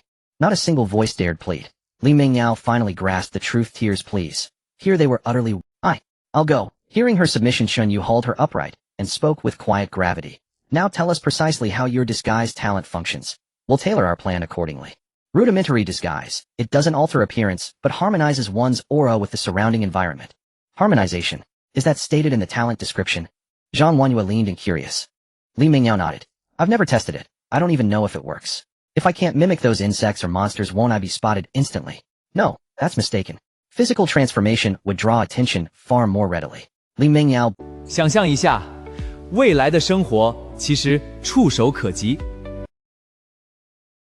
Zhang Wanyue interjected suddenly. The side hall we passed earlier was shrouded in gloom. Even if she transformed, no one would notice. So their recognition must rely on aura alone. Chen Yu nodded. Deng Yusin whispered hesitantly. But she saw them all when entering through the door. How can she blend in? True, but if we incite chaos, Li Mingyao slips in amidst the confusion. And if her aura matches theirs perfectly, none will perceive her as an anomaly. Li Mingyao stared dumbfounded. Infiltrate a horde of monsters. That sounded anything but reassuring. Can I really do this? Her resolve wavered once more. Zhang Wanyue stepped forward and took her hand. Mingyao, trust your talent. Just as I never imagined I'd one day conjure bottled water from my palm. The path of survival makes our talents the very foundation of life. Deng Yusin murmured, deeply aware. Wang Mingming drew a slow, steadying breath. Mingyao, you must be careful. Chen Yu allowed no further hesitation. Class rep, take this octagonal mall. Go to the main entrance and strike the door. See if the noise draws some away. We'll draw attention at the side entrance using flashlights and geothermal ferns. As he spoke, Chen Yu placed a heavy maul into Zhang Wanyue's hands. The moment she grasped it, her face drained of color. It's unbearably heavy. Only such weight yields sufficient. A faint smile touched Chen Yu's lips as he led the women toward preparation. Li Mingyao, sensing departure imminent, focused fiercely, recalling the chilling dread those monsters radiated, then activated her talent. Moments later she turned to Chen Yu. I'm ready. How do I seem? Can you sense any difference? Chen Yu narrowed his eyes. Externally she appeared unchanged. Yet her aura had grown markedly colder, heavier, tinged with an unsettling, almost ravenous hunger. There's a shift. Let's go. Chen Yu studied her intently, then strode to the iron gate and wrenched it open. Just as. Boom. A thunderous detonation erupted from the main entrance. Within the hall, the teeming swarm of creatures surged in alarm. In that same heartbeat, Chen Yu stood at the side entrance, pulling 6 clusters of geothermal ferns from the communal pack, and raised them high. Warm, orange-eared light blazed forth. Simultaneously, Deng Yusin's and Wang Mingming's high-intensity flashlights flared. Several searing beams lanced into the hall, deliberately sweeping across the insect swarm. Ruer. Kukuku. Crash. Heat. Light. Tremor. 3 stimuli collided, plunging the hall into pandemonium. Now, Li Mingyao, poised and ready, enveloped herself entirely in that repulsive aura and dashed forward. Her heart hammered like war drums, her legs trembled, but primal instinct clenched her jaw shut, stifling tears. The instant Chen Yu confirmed her successful infiltration, he signaled without hesitation, withdraw. Swiftly he stowed the geothermal ferns into his backpack space and hurled the flashlights into the monster throng. Boom. With a final pull, Chen Yu slammed shut the iron gate and led the women sprinting around the corner. Phase 1 of the plan was complete. Now every ounce of pressure rested solely upon Li Mingyao. Phew. That was terrifying. Wang Mingming patted her chest, recalling the chaos. She'd nearly dropped her flag. Deng Yusin edged closer to Chen Yu, whispering, "Class rep, are you alright?" That noise was enormous. Zhang Wanyu shook her head, visibly fatigued. "Fine. Just my hands gone numb." Minute by minute passed. 10 minutes. 15. Silence reigned absolute. The tower itself grew unnervingly still, as though Li Mingyao had never slipped inside. Wang Mingming murmured softly, "Is Mingyao okay?" "She." Silence. Chen Yu cut her off sharply. He was pressed against the wall, senses fully attuned to sound. Yet the tower remained deathly quiet, until a rustling approached, accompanied by murmured voices, male and female. "Damn this place, it's freezing me solid. When did I ever suffer like this?" "Director Jia, lower your voice." The sound came from that direction, just now. "Shut your mouth. As long as we hide the geothermal ferns, the white-haired beasts won't come." 2 men and 2 women entered Chen Yu's field of view. Their leader was a man, tall, broad-shouldered, thick-waisted, with a fierce, brutish countenance. His gaze swept over Chen Yu and the others, his eyes narrowed. Well, who's this?" "Our arts department's chief cadre, Wang Mingming." "How odd. You're not with your little clique." Wang Mingming blinked in surprise, a flush of embarrassment flickering across her face as she instinctively shrank behind. Chen Yu asked directly, "Who are they?"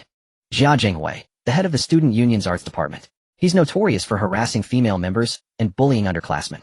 His reputation is abysmal. I distinctly recall, no one saw them assembling outside." At the name Jia Jinghui, Chen Yu instantly knew who he was, a universally despised scoundrel. Protected by his uncle, a university board member, he grew ever more arrogant, untouchable. "What are you afraid of? Did he try to coerce you?" Chen Yu observed Wang Mingming's flustered demeanor and asked curiously. She shook her head vigorously. "He tried. But I..." Seeing her hesitate, Deng Yusin pressed gently. "What happened?"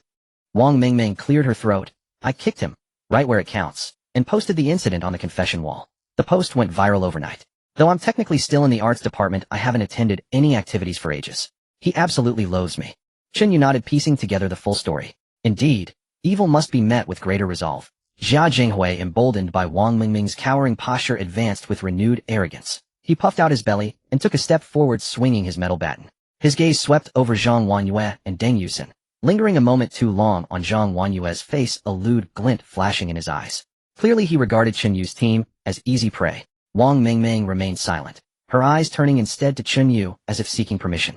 想象一下，未来的生活其实触手可及。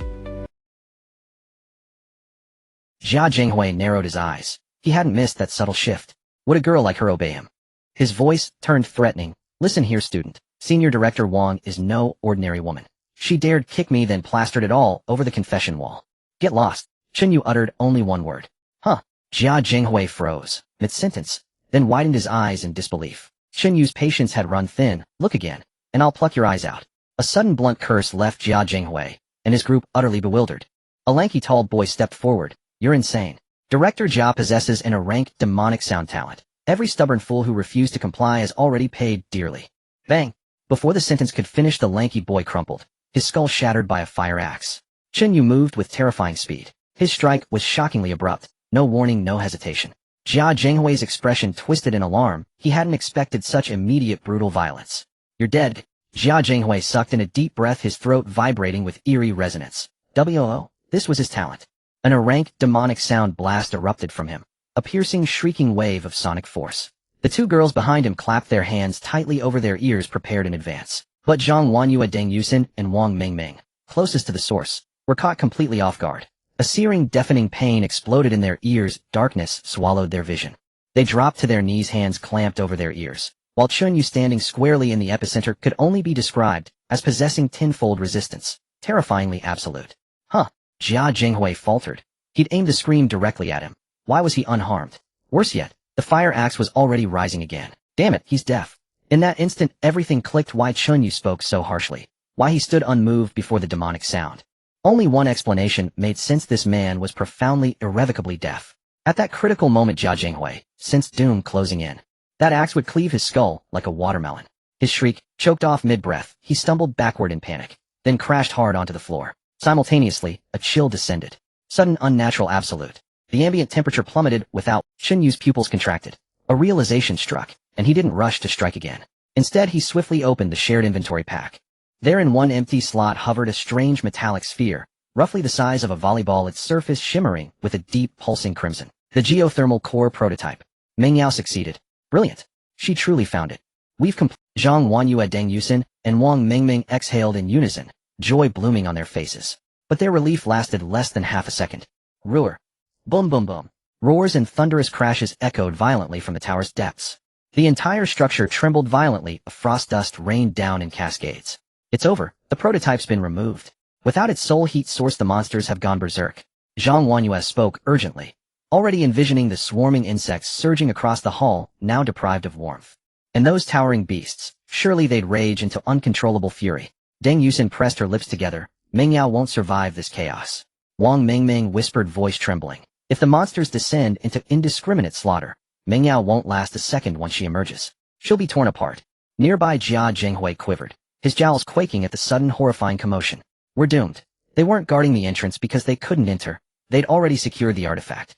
They were waiting for their comrade. And he had just challenged the hardest target imaginable. Zhang Huanyue urged, shall we draw attention again, as before, to create chaos and extract her? Chen Yu shook his head. Too late. Listen, the chaos inside is total. Anyone exposing light or heat now will vanish without a trace. Then what do we do about Meng Yao? Wang Mingming's voice broke into sobs. Chen Yu paused, silent for a breath. Then his gaze slowly settled upon Jia Jinghui's ashen sweat-slicked face. Jia Jinghui shuddered, cold dread flooding his veins. What do you want? I know, you're not deaf. Don't come near me. You've already taken it. I'm sorry, I'll leave immediately. He scrambled backward frantically, limbs flailing. Chen Yu stopped before him, towering implacable. His eyes held no warmth, only glacial stillness. He raised the fire axe. Jia Jinghui screamed, Quade. Thud, thud. Two clean, brutal impacts, followed by Jia Jinghui's ear-splitting wail. Both arms severed instantly, bone splintered, flesh mangled, bone shattered, flesh pulped. Rope. Without looking back, Chen Yu extended his hand. Zhang Huanyue, though baffled, obediently retrieved rope from her personal pack. Chen Yu took it, and under everyone's stunned gaze bound a cluster of geothermal ferns firmly to Jia Jinghui's back. Then he switched on a high-intensity flashlight and fastened it to the rope. Light and heat radiated instantly from his back, but instead of relief, terror seized him. This grotesque configuration filled him with dread. No, let me go, you demon, madman. Jia Jinghui thrashed wildly, yet against Chen Yu's strength his efforts were laughably futile. He even activated his talent again. Whoa. Deng Yusin, enduring the agony of rupturing eardrums, hastily rolled 2 cotton balls into makeshift earplugs and placed them in Chen Yu's ears. No, please, spare me. Utter despair consumed him. From the sounds echoing within the tower, he could already imagine the unspeakable horror unfolding inside. In Jia Jinghui's team, the 2 other girls trembled with fear, practically wetting themselves as they backed away. Chen Yu naturally had no time to tend to them. Those 2 girls possessed no fighting skill and a pitiable cowardice. Even if he left them be, they would never pass the challenge at this station. Chen Yu's face remained calm the whole time. After binding Jia Jinghui, he hauled him before the iron door. No, really, I can't. Please, I beg you, brother. Jia Jinghui's screams rang out like a pig being slaughtered, snot and tears smearing his face. He could only writhe and struggle. My ability is useful. A great demonic sound. I can help you. Don't throw me in. I beg you, brother. He'll slave for you. Chen Yu glanced at Wang Mingming, giving her a look. Wang Mingming received the look, paused for a heartbeat, then understood. She stepped forward, spat, and said, scum. The instant her words fell, Chen Yu yanked the iron door open, and Wang Mingming kicked the large bundle into the hall. With a single forceful motion, the door banged open and shut. From inside, the sounds became even more frenzied, a thunderous rumble filling the space. Boom. Crash. Piercing wails rose from within. Don't come near. Get away. Oh. Help. Help. What the hell? Oh. Wang Mingming. You bitch. Only a dozen seconds later, the iron door was suddenly pushed open, and out walked not Jia Jinghui, but Li Mingyao, the one who had just accomplished great deeds. Having just escaped the tower, she immediately went limp and was supported by Zhang Huanyue and Deng Yusin. She was soaked through, gasping, and she looked at Chen Yu, nodding vigorously. Chen Yu asked calmly, where was the prototype hidden? Did the search go smoothly? Li Mingyio's voice was hoarse, and her body still trembled uncontrollably. In the main control room at the top, the corridors were crawling with those insects. I didn't dare stop. I had to grit my teeth and feel my way up. It terrified me. When I got it, I didn't hesitate. I put it straight into the communal backpack. The moment I stored it, everything below went to chaos. I nearly thought I couldn't get out. The women listened to Li Mingyio's account as if they had lived it themselves. Each of them was visibly on edge. Li swallowed. Fortunately, an armless monster appeared in the hall, bright hot, leaping and screaming, and it drew all the attention. Though terrifying, it did us a great favor and gave me a chance to flee, she said, glancing at Wang Mingming and adding with a smirk, that thing actually looked a lot like Director Jia. Wang Mingming cleared her throat. That person was Director Jia. Li Mingyao froze. That armless, glowing, screaming man was Director Jia. Deng Yusin leaned in. Chen Yu threw him in to draw attention deliberately. Wang shrugged. He thought we were soft targets. As you see, he got his comeuppance. Who is spared by fate? Li Mingyao covered her mouth. My God, isn't he some connected figure at the school, eh? Zhang Wanyue said wearily. It's the end of the world, oh what use her connection? Li Mingyao tried to steady herself.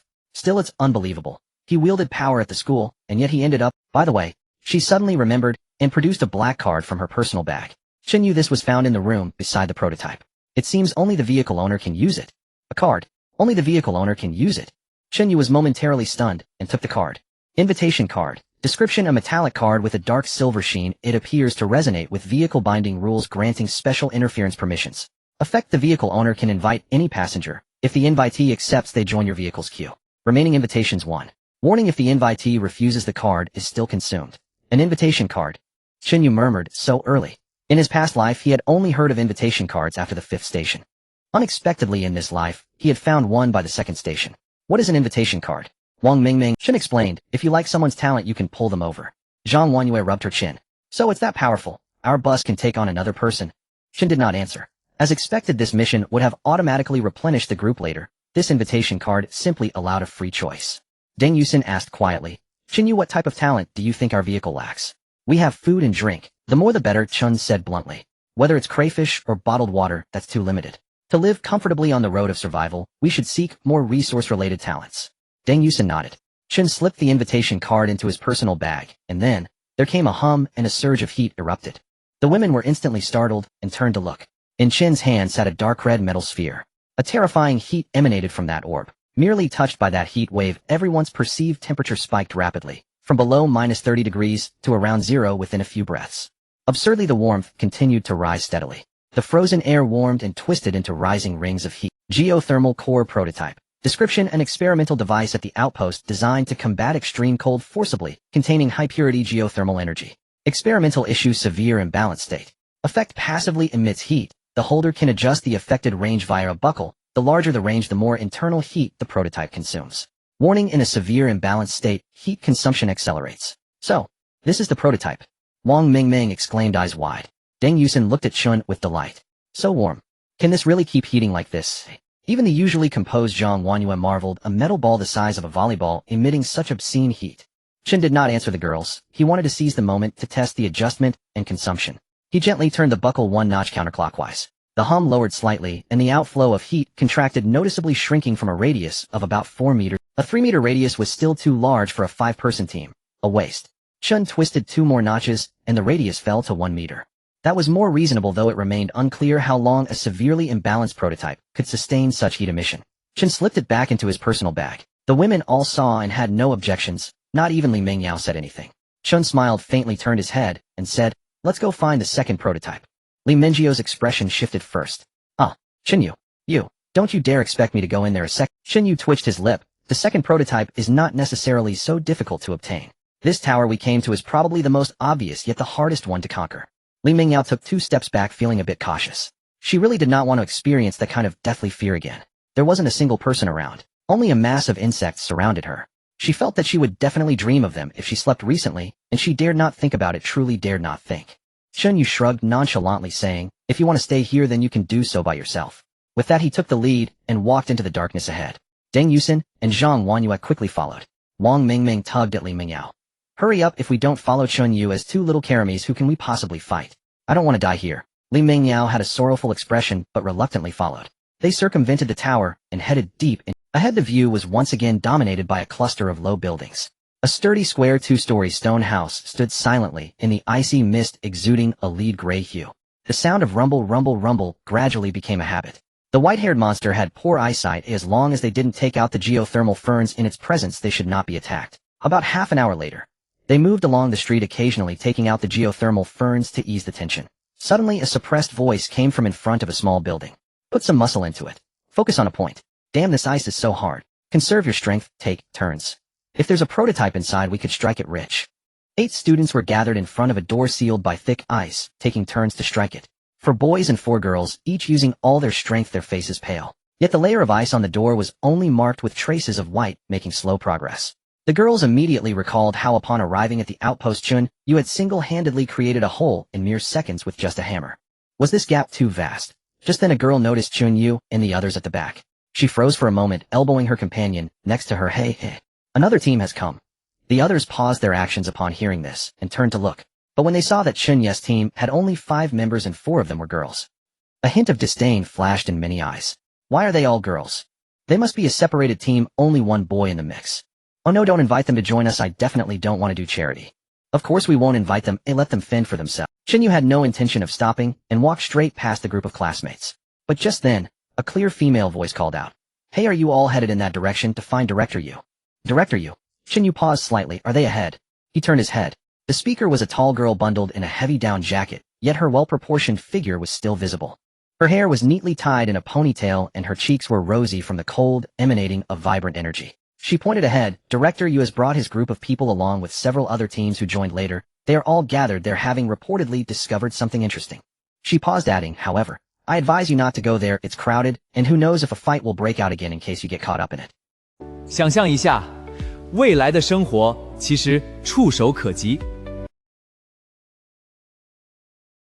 The boy stepped forward with an unfriendly expression. You all should leave quickly, we don't plan on cooperating. Chen Yu twitched his lip, not having had the chance to respond. Wang Mingming was the first to step forward. What a joke, who wants to cooperate with you? You can't even break open the door, and you dare to talk about cooperation. Who cares?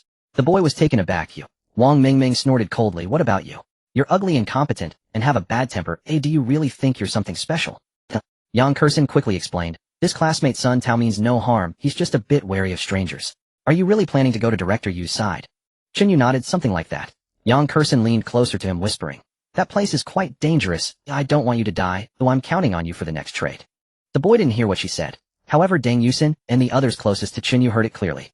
Deng Yusin took half a step forward, raised her head, and leaned closer to Chen Yu's side, as if to assert her claim. Chen Yu smiled slightly. Thanks for the reminder. With that he turned and led the girls onward. Before leaving he added, the place you're smashing won't have a prototype. You should know that the heat emitted by a prototype is quite extraordinary. The small building they were smashing at most only had a few clusters of geothermal ferns. This piece of advice was a response to Yang Kursin returning the favor for the information she had just shared. As for whether they believed it or not, that was not Chen Yu's concern. Watching the retreating figures of one boy and 4 girls, Sun Tao snorted, truly overestimating themselves. I say, Yang Kursin, you really shouldn't have reminded them. What good does it do us? Yang Kursin huffed. What do you know? This is a long-term investment. Suddenly a voice rang out by her ear. A warning sounded. Warning, extremely high-intensity absolute zero wave is about to erupt. Source point location deep in a glacial rift currently rising. Estimated time to reach surface 300, 299, 298, 297, 296. All passengers must immediately seek shelter or quickly evacuate the outpost. Announcement complete. The countdown flashed frantically in the corners of everyone's retinas. Yang Kursin's expression changed. Oh no. Sun Tao's face darkened. Absolute zero wave. We've only been in the outpost for a few hours. How can it appear so early? Only 5 minutes to prepare. Behind them those who were already chipping at the door worked even harder. Damn it, there's no time left. Hurry up, we need— if we can't break it open we're all done for. Bang! Bang! Bang! The sounds of intense breakthroughs echoed one after another. Yet there had been no progress. The countdown mercilessly ticked away. 280, 279, 2. The temperature continued to drop. Bang! Bang! Until boom. The deafening sound indicated the shattering of the ice layer finally breaking open the door. But Yang Kursin and the others stared at the intact door, lost in thought. Yes, the sound came from the crowd turned in astonishment only to see the 1 male and 4 females from earlier had already entered the neighboring house. Sun Tao furrowed his brow. Isn't this nonsense? The interior of the small building was pitch black, filled with dust, and even colder than outside. The living facilities were pitifully scarce, with only a bed, a chair, and a wardrobe, nothing more. But at least it could block the cold wind. Chen Yu immediately sat on the bed and stretched lazily. Who is that pretty? How does she know you? You've never mentioned her. Li Mingyao, as the ex-girlfriend, was the first to ask. Chen Yu was taken aback, then retorted, Do I need to report to you about who I know? Li Mingyao had no answer and could only huff. He certainly recognized that girl. After all, the heavy octagonal hammer was obtained through a transaction with her. Just now she was the first to recognize him and extended a gesture of goodwill. Chen Yu guessed that the reason she recognized him was probably because he had provided his name for the transaction before entering the mission. Zhang Wanyue sighed. The absolute zero wave has arrived so early, other teams are going to have a tough time. Chen Yu nodded and took out the geothermal core prototype from his backpack.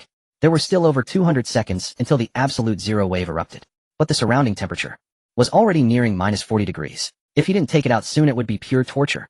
The heat radius was limited to 1 meter, just enough to envelop the interior of the small building. Wang Mingming rubbed her hands together, exclaiming in delight. Wow, amazing, it got warm so quickly. Deng Yusin also stretched. It feels like being wrapped in a thick blanket in summer while the air conditioning is on. But an unsettling voice came from outside the small building. Over here. It's warm over here. Hurry. There are 200 seconds left. Get out of the way. Let me in first. There can't be a prototype machine in this room, it feels too warm. Chaotic footsteps rushed closer. The 8-member team from just now rushed to the door in a flurry. The boy named Sun Tao led the charge. Prototype machine. That must be the prototype machine. A girl exclaimed, pointing excitedly at the metal sphere. Sun Tao was also panting heavily. Such a level of heat must be the prototype machine. Not just the two of them, almost everyone's gaze was fixated on the sphere at Chen Yu's feet. Envy, jealousy, and greed were nearly impossible to conceal. Yang Kursin had only just squeezed out of the crowd. What are you doing? Did you not just say that you wouldn't cooperate with others? Now you're running faster than anyone else. She was a bit angry. Sun Tao ignored her and simply smiled, looking at Chen Yu and the others. Classmates, I was blind to the situation earlier. The absolute zero wave is coming soon. If we stay outside, we will surely perish. Could you let us in to take shelter? Yes, yes. Just let us stay for a bit. We can trade supplies. Food. Water. Please. The voices of agreement chimed in. Chen Yu slowly stood up, moving unhurriedly. He did not respond directly to Sun Tao, but instead placed his finger on the prototype machine's clasp and gently turned it. Buzz, centered around the prototype machine, the warm circle visibly shrank. The people who had barely managed to catch some edge heat instantly felt the cold wrap around their backs. They gasped in shock and scrambled to huddle closer together. Only then did Chen Yu raise his eyes. Who let you in? Sun Tao quickly explained. Classmate, we can't stand by and watch you die. We kindly warned you about the situation with Director Yu. Chen Yu chuckled. The one who reminded me was Yang Kursin. What does it have to do with you? Sun Tao was taken aback. You know her. Yang Kursin quietly spoke up. The little crayfish on our bus was traded with him. His name is Chen Yu. Only then did Sun Tao realize, oh no. Look at this, it's like the flood has washed away the Dragon King temple. It's all fate. I'm not familiar with you. Chen Yu interrupted his awkward attempt to get close. I will say this once, get out. Don't go too far. Behind Sun Tao, a muscular boy suddenly looked up. What's so great about a broken ball? We have so many people, do you believe? Thud. His words were abruptly cut off, as Chen Yu had already smashed his head with an axe. This time no one questioned it anymore. Sun Tao and the others looked grim, feeling a bit at a loss. Over here. The heat is coming from here. Hurry. Follow Director Yu. The door is open. There's light inside. It must be the classmates who found the prototype machine. Show some style, and let the students behind you in to take shelter. A crowd surged at the door with Director Yu being surrounded in the middle. 想象一下，未来的生活其实触手可及。 He clearly also noticed the corpses and blood on the ground, his pupils dilating. But he coughed and squeezed into the small building. The situation is urgent. As the administrative director of the school, I demand that you temporarily share this. When he raised his head, he saw that familiar face. He was instantly stunned. Chen Yu? Director Yu's lips twitched. This was troublesome. The little brat before him simply wouldn't be swayed by moral pressure. Last time he was kicked off the bus. Why did it have to be him? Cough, cough. Director Yu was in a dilemma. But Chen Yu suddenly changed his mind. Director Yu, you are right. The situation is urgent now, and we are all classmates. Helping each other is what we should do. Director Yu. Sun Tao. The corpse on the ground. Director Yu initially thought this guy had turned over a new leaf, his expression relaxing slightly. However, Chen Yu's next sentence made everyone's hearts rise again. However, the energy of the prototype machine is limited. The more people cram in, the faster it depletes. How about this for those who want to come in to warm up? It's 10 bottles of drinking water or other equivalent supplies per person per minute. Pay first, then enter, no credit allowed. Those who want credit will end up like this student on the ground falling asleep. Immediately, no favoritism. Everyone was puzzled about how falling asleep was related to no favoritism. But Chen Yu glanced at the countdown. 100 seconds left. Wow, 10 bottles of water. Or a minute. Why don't you go rob someone? Our total possessions don't even add up to that much. Chen Yu, you're profiting from a disaster, forcing everyone into a dead end. We are all classmates. Do you still have any humanity left? Chen Yu shrugged his shoulders innocently and said, it's purely voluntary. I would never force anyone, so please don't misunderstand. If you don't come to rely on me, it saves me energy, and that makes me even happier. A gust of wind, even stronger, swept in through the breach, whipping snowflakes against everyone's faces. Everyone instinctively huddled closer together. Being outside was simply untenable. Even if they managed to endure, they would likely be half dead. Not to mention finding any prototype machines. Everyone exchanged glances, their faces filled with struggle. One boy couldn't take it anymore and wanted to rally everyone. Chen Yu, with so many of us, you only. The voice was abruptly cut off. The boy lowered his head, looking at the spot where his heart was, only to find an axe had pierced straight through. Chen Yu stood in place, stating, with so many of you, you can all just scram.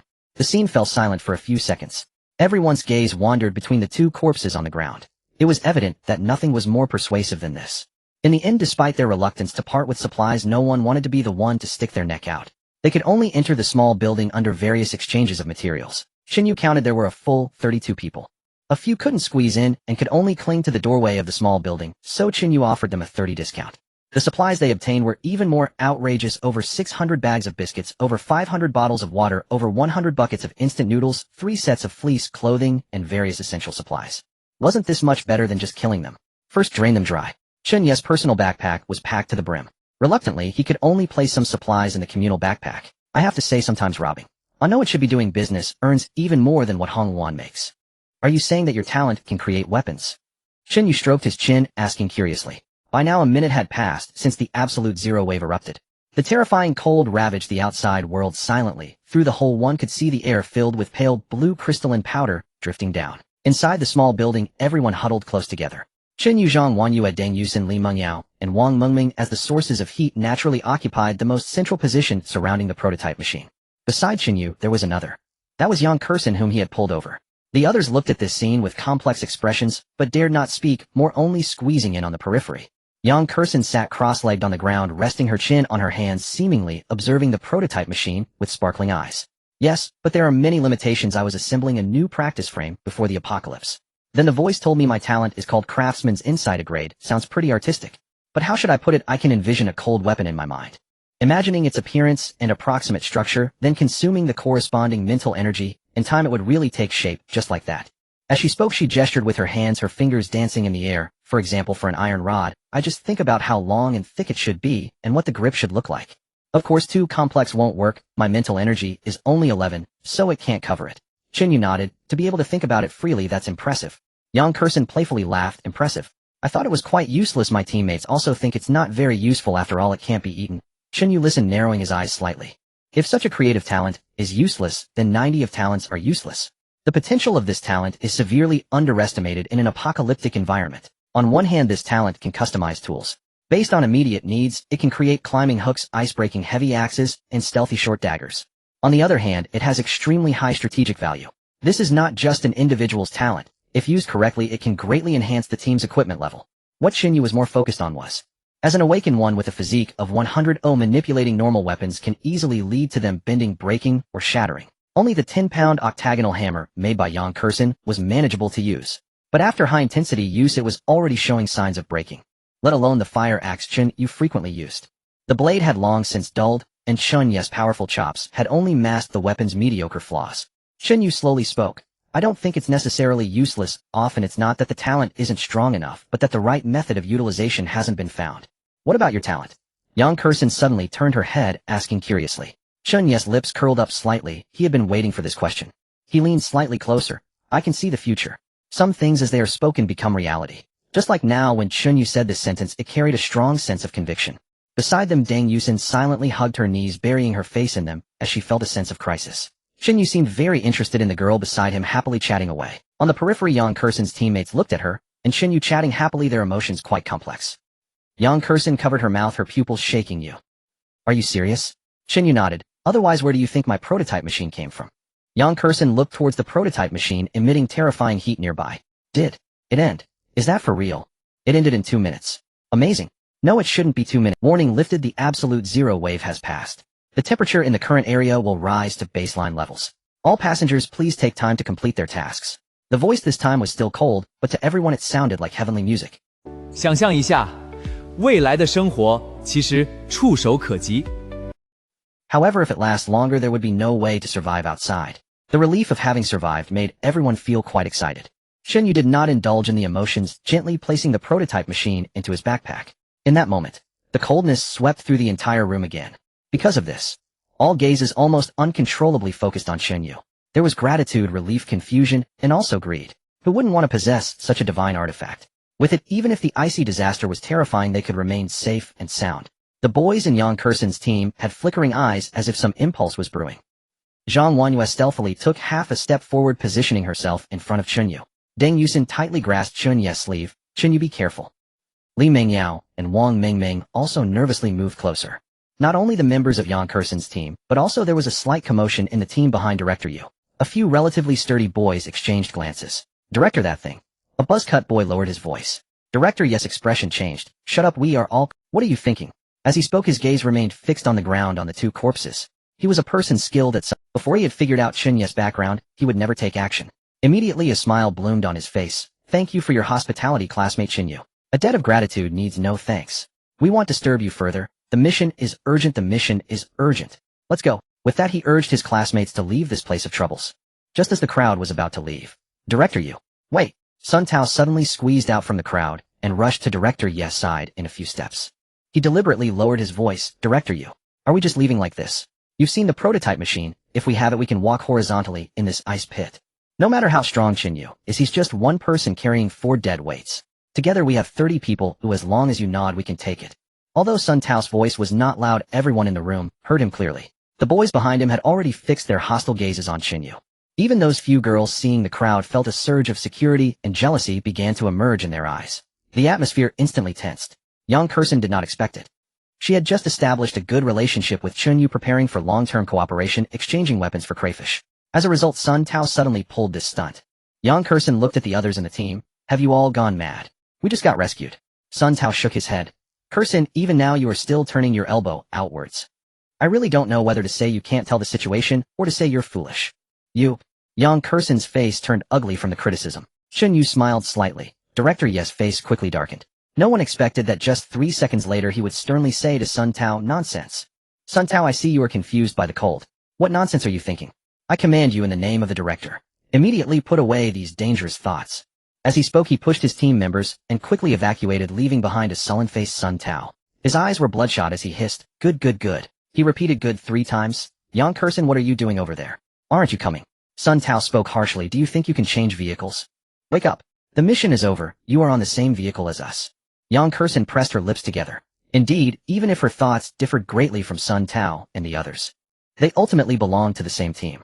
In the future, they would still have to face the path of survival together. Getting close to Chen Yu and others at this moment might mean future isolation or even retaliation. Seeing Yang Kursen hesitate, Sun Tao was furious. Yang Kursen, think about it. They are strong and have the prototype machine, but how long can this thing protect you? When we return to the vehicle, what will you do? If anything happens to you, do you think they can save you? Don't forget we are tied. His words were half a threat, half a fact. Behind him, the other 5 people in the same vehicle also condemned. Kursen, you are too much. Clinging to the strong and disregarding your teammates. Exactly, wait until we return to the vehicle. Let's see what you do. Do you really think that group are good people, turning your elbow outwards? Yang Kursen's face turned ugly. Zhang Wanyue grabbed her hand, wanting to comfort her, but not knowing what to say. Wang Mingming crossed her arms. I see you are just jealous. A bunch of envious people. Sun Tao glared fiercely at Wang Mingming, no longer lingering, snorted coldly. Let's go. Yang Kursen's expression was grave. Wait. But she hadn't finished her sentence when a hand patted her shoulder. It was Chen Yu. He slowly stepped out. Can you drive? This abrupt question left everyone stunned. Yang Kursen looked up in astonishment. Me? I can drive a little. Chen Yu nodded. Then after the mission is over, won't you have your own vehicle? This statement caused an up. Even Sun Tao stopped in his tracks, his expression tightening. What did you say? In Chen Yu's hand appeared a heavy octagonal hammer. It was the same one he had exchanged with Yang Kursen earlier. He approached Sun Tao and the others step by step, casually saying, to prevent you from retaliating against Yang Kursen, I decided to keep it simple and kill you all. Without warning, Chen Yu closed the distance to everyone. Old Zhao, make your move. Sun Tao's pupils dilated as he dodged to the side. The boy called Old Zhao had his fighting spirit ignited, roaring as he swung the iron rod in his hand. Chen Yu didn't even glance and firmly grasped it. Damn it. Bang. A powerful kick sent Old Zhao flying 5 or 6 meters. He crashed into the stone wall. The already frozen body couldn't withstand such a blow and fell into unconsciousness. Run. Sun Tao and another boy dared not engage in combat. Old Zhao was a formidable grade power talent with the ability of the rolling pin strength. Usually effortlessly taking down 3 boys, Old Zhao was now in such a miserable state after just one encounter. They turned around in a hurry. In perfect coordination, they pushed the stunned girls forward and bolted towards the open door. But just as they turned around, their backs were fully exposed. Puff! A short knife plunged into the heart from behind. Puff! A heavy hammer smashed down on his head. The assailant was Chen Yu, and the other was Zhang Wanwe. She had been calmly guarding on Chen Yu's flank, vigilant of everyone's movements. The moment Sun Tao pushed his companion towards Chen Yu, she sprang into action. Deng Yusin, Wang Mengming, and Li Mingyao had not expected that the usually silent class monitor would be so ruthless. In a moment of surprise, they looked at Zhang Wanyue, feeling a bit complicated, wondering why they hadn't thought of this layer earlier. Chun, you would likely appreciate it. Inside the small building, there was complete silence. Chun Yu's gaze swept over the remaining 3 all-girls. Their legs softened, and they kneeled heavily on the ground. Chen Yu, spare me. I didn't want to steal anything. It was all Sun Tao and old Zhao's idea. I didn't dare to do anything. Please don't kill me, I'll do anything. Curson, say something for us. In light of the time we've spent together. Yang Curson covered her mouth. She hadn't reacted in time. How had the scene turned so chaotic so quickly? Sun Tao, old Zhao, that had just died like this. Just moments ago they had threatened their female classmates, and now they were kneeling on the ground grabbing her pants leg. Sister Curson, save me. I know I was wrong. I won't dare again. I don't want to die. I really don't want to. Whoa. The girl cried while knocking her head on the ground. Yang Curson's lips moved, her face pale, as Chen Yu. Chen Yu nodded slightly. You speak. Yang Curson swallowed hard. They actually don't deserve to die, you otherwise. Puff. A girl died. She fell dead at her feet. Yang Curson was startled, her small hand tightly covering her mouth. The other 2 girls were trembling all over. I am useful. My talent is grade rapid drying. I can help dry clothes. Please don't kill me. Chen Yu shook his head. Didn't you just say that everyone will eventually return to their own vehicles? Then what use do I have for you? Drying clothes. Isn't that completely useless? In his own vehicle it was above 0 degrees, so this talent was of no use at all. Puff. Another one died. Yang Curson found it hard to bear and turned her head away. Puff. 3 corpses fell to the ground in succession, blood slowly flowing out. Chen Yu finally withdrew the 8-pointed hammer and said lightly, Yang Curson, being kind-hearted can get you killed. Yang Curson was stunned for a moment, then fell into deep thought. Indeed, she had been soft-hearted just now. After all, they were classmates, and their relationship was not bad. She had approached Chen Yu for supplies, but she didn't know why. Eventually, it evolved into this. In the entire vehicle, she was the only one left alive. Chen Yu walked to Yang Curson's side and patted her shoulder. It's okay, I was just saying that anyway the ones who die won't be me. After saying that, he waved his hand and led the 4 girls towards the door. Yang Curson panicked. Chen Yu. My. Chen Yu turned his head. What's wrong? Yang Curson was almost in tears. Can you take me to find the prototype? I'm all alone now. But as soon as she finished speaking, she immediately regretted it. Why would Chen Yu take her? She wasn't even part of their team. It was too unrealistic. Chen Yu's lips curled slightly. It seemed his goal had been achieved. He stroked his chin. Taking you to find the prototype isn't out of the question. Yang Curson's eyes lit up. Really? Chen Yu nodded. Yes, we already have a prototype, but why should I help you find? That's a good question. The slightly sarcastic remark made Yang Curson's expression freeze. Sure enough, it still wouldn't work. She pursed her lips and firmly said, Chen Yu. Just now you were willing to share the heat from the prototype. Thank you. I'll go look for it myself. Chen Yu waved his hand. No need, I have a simpler method. Yang Curson raised her eyes, confusion evident on her small face. A simpler method. But Chen Yu didn't explain, he just waved his hand to Zhang Wanyue and the others. You all go outside and guard the door. No one is allowed to enter without my permission. The 4 girls were slightly taken aback, but they didn't ask anything, just nodded. The 4 of them exited the small building, forming 2 groups leaning against the stone wall guarding both sides of the hole. After a brief silence, Wang Mingming couldn't help but be the first to speak. Student committee, what do you think? Chen Yu bro has sent us all out, leaving him alone with that Yang Curson inside. What is he planning? Mysterious. Zhang Wanyue's gaze was calm. She was also thinking. Chen Yu's actions seemed rough and direct, but they often had their purposes. Leaving Yang Curson behind was clearly not a whim. Deng Yusin crossed her arms and quietly added, is he going to use the invitation card? Just now in the small building it seemed Chen Yu was very interested in her talent. Li Mingyao's mood was the most complicated. She could also sense that Chen Yu valued the newly acquainted Yang Curson exceptionally high. The intention to woo the other party to join the vehicle was already very obvious. He even went so far as to clear out the other party's original team. The unspeakable sourness and disappointment surged up in her heart again. Li Mingyao was somewhat displeased. What else could he do? He thinks she looks good, so he wants to recruit her. Mingyao. Wang Mingming tugged at her sleeve, signaling her not to speak recklessly. Zhang Wanyue reminded. Chen Yu has his considerations in his actions. As we all heard, Yang Curson's talent can create tools and weapons which might be worth more than we think. Li Mingyao snorted. Can it be better than my disguise? Don't forget the prototype. I risked my life to bring it to all the girls. Anyone could see that Li Mingyao, as Chen Yu's ex-girlfriend, was feeling increasingly imbalanced. Time passed second by second in the icy cold. Meanwhile, inside the small building, the geothermal core prototype was placed back on the ground. Heat began to emanate. Chen Yu and Yang Curson stood beside it. The perceived temperature had completely risen to around 4 to 5 degrees above zero. At this temperature, even if you strip down, you won't feel too cold. Chen Yu spoke lightly, stating an objective fact. Yang Curson was taken aback by this remark, her cheeks subconsciously warming up, stammering, the prototype is indeed impressive. She also didn't understand what Chen Yu meant by leaving her here. Now talking about this made her inevitably a bit nervous. Chen Yu smiled slightly. Right, I also think it's quite impressive. Suddenly he shifted his gaze directly onto her face. Then you can start now. Yang Kursin was completely confused, her eyes widening slightly. Start what? Chen Yu shrugged, and took out a black marker from the public backpack. He unscrewed the cap. Everyone under my command must bear my mark. No. This. What did you... Yang Kursin's face turned pale, never expecting it to unfold like this. Chen Yu didn't hesitate, directly handing over the invitation card. I will only say this once: my people must unconditionally obey me, just like those girls outside.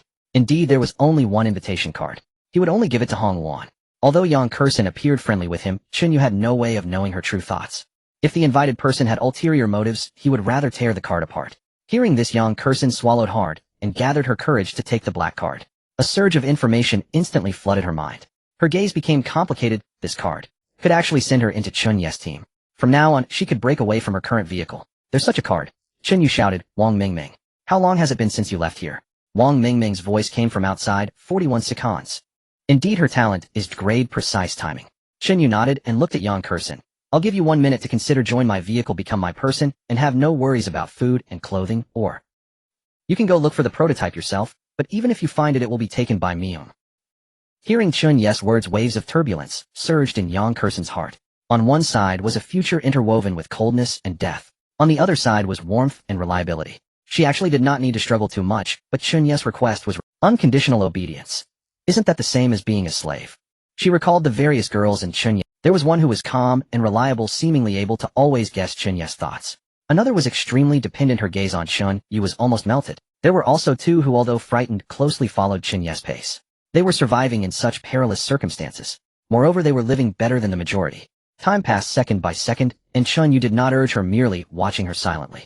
A minute later, Yang Kursin suddenly lifted her head. Chun Yu, I am willing, unconditionally obedient to you. Her voice was somewhat hoarse, revealing her. Chun Ye's face showed no signs of surprise. Very good. And then Yang Kursin's body trembled violently, her cheeks instantly flushed, and her fingers unconsciously tightened on her clothing. It must be said that although Yang Kursin came from the dance department, she was not merely good-looking. At a height of 173 centimeters, even wrapped in a long-down jacket, her long legs were obvious. Moreover, her appearance was outstanding. Her oval face had a clear and sharp jawline, her nose was high and straight, and her amber eyes always curved like a crescent moon, revealing a sharp canine tooth when she smiled. This vivacity was particularly precious in the face of the apocalypse. Shame surged to the top of her head. Yang Kursin initially wanted to explain that she was obedient, sincere, and would not betray. But she thought, how long had it been since she met Chen Yu? Altogether, it had not even been half an hour. It was understandable that he did not trust her. But now she had to do such a shameful thing, closing her eyes and taking a deep breath. Under Chun Ye's gaze, her fingers trembled as she began to unzip her down jacket. Shoo! The sound of the zipper sliding down was particularly clear. The heavy long down jacket was removed and carelessly tossed onto the cold ground at her feet. Suddenly, Yang Kursin's summer outfit was laid out before her eyes. A beige-fitted short-sleeved t-shirt perfectly outlined her waistline. On her lower half was a short white bloom skirt, fluffy at the hem, adding a touch of playfulness. On her feet were a pair of small white shoes, revealing her slender ankles. The most eye-catching were, of course, her long legs, which Chun Yu estimated to be around 120 centimeters, longer than the class monitor's legs. Chun Yu mumbled, his body even feeling a bit hot. After all, this youthful and bright appearance had a particularly alluring charm in the icy cold. Yang Kursin covered her face with her hands. Is this okay? She completely dared not look at Chun Yu, her face blushing as if it could bleed. Chun Yu pointed with the tip of his pen. You're wearing so much, how can I leave a mark? Yang Kursin's body trembled slightly, biting her lip. Outside the small building, the four girls huddled at the sides of the door, the warmth of the prototype machine barely seeping through a mere whisper. Why haven't they come out yet? Wang Mingming stomped her cold, numb feet. Li Mingyao hugged her arms. Who knows, it can't be that someone has gone wild, right? The prototype machine has been brought out. Who knows what they are doing in there? Wang Mingming was taken aback, wondering what was wrong with her best friend today. Why suddenly such a big issue with Chun Yu? This won't do, as she was still counting on her to fight for attention and return to Chun Ye's side. Although until now Mingyao was still unwilling. But Wang Mingming firmly believed that Chun Yu still loved her best friend. Just based on that initial enthusiasm, he couldn't possibly not love Mingyao. Deng Yusin and Zhang Wenyue were on the other side, and no one spoke. Only Deng Yusin's mood was noticeably low. She was a bit worried that Chun Yu would be taken away. Suddenly a clear prompt sound rang out. Prompt: a new passenger has been added to your vehicle. It's really happening. Wang Mingming blinked. Now our vehicle will be lively. Oh, another beauty is getting on. Before she could finish her sentence, Li Mingyao shot her a glare, and she hurriedly shut her mouth. Deng Yusin let out a soft ah. Before they could exchange more, Chun Yu stepped out first, his expression as calm as ever. Following him was Yang Kursen, whose presence instantly focused the attention of the four girls. Yang Kursen had already put her down jacket back on, wrapping herself up tightly. However, the clothing could not conceal the expression on her face. The originally lively Yang Kursen was now somewhat shy. The redness remaining on her cheeks spread all the way to her earlobes. Li Mingyao looked at her and felt a stronger pang of bitterness in her heart, turning her face away to look elsewhere. Deng Yusin's reaction was somewhat similar. Chen Yu's mouth twitched. Deng Yusin was okay, but what was up with Li Mingyao? She was the one who proposed the breakup back then. Now she dared to throw a tantrum. Chen Yu ignored her and turned to Yang Kursen. Kursen, this is the class monitor. He briefly introduced the classmates on the vehicle. Yang Kursen greeted each person, becoming somewhat familiar with them. Everyone understood that on the road to survival ahead, they would rely on each other. Chen Yu smiled slightly. Let's go back to the vehicle. Zhang Wanyue was the first to question. Back to the vehicle. Aren't we continuing to look for the prototype machine? Deng Yusin echoed. Yeah, are we really going back? Chen Yu nodded. Back to the vehicle. As for the prototype, someone is looking for us. After saying this, he turned around and headed back. Everyone quickly followed. Wang Mingming was stunned for a moment and complained, someone is looking for us. Who would do that? Zhang Wanyue walked past her and whispered, isn't Director Yu and the others looking for us? Wang Mingming suddenly realized Director Yu. I see. This is... Zhang Wanyue nodded, waiting for the rabbit. Li Mingyao pursed her lips. Indeed, we've completed our task, and there's no need to stay at the outpost. It's warmer to return to the vehicle. Yang Kursen suddenly understood and realized what Chen Yu had meant earlier when he said, even if we find it, it will be taken. Wang Mingming exclaimed, Chen Yu. So you let them go for a reason. She had just been wondering why, given Chen Yu's character, he would let Director Yu and his group go. She had initially thought that Chen Yu was just being cautious because they were outnumbered. Now it seemed that he was entirely thinking of using them as labor while he reaped the benefits. Suddenly she thought of something. Wait, why didn't Kursen's team let go? The more people, the more strength. Perhaps they could find. Chen Yu's mouth twitched, but did not respond. He merely continued walking back. Cough cough, even though we are leaving, if we find anything along the way, we must not miss it. Stay alert. Of course, he would not tell Wang Mingming that the main reason he eliminated Yang Kursen's team was to create an opportunity for Yang Kursen to get on the vehicle.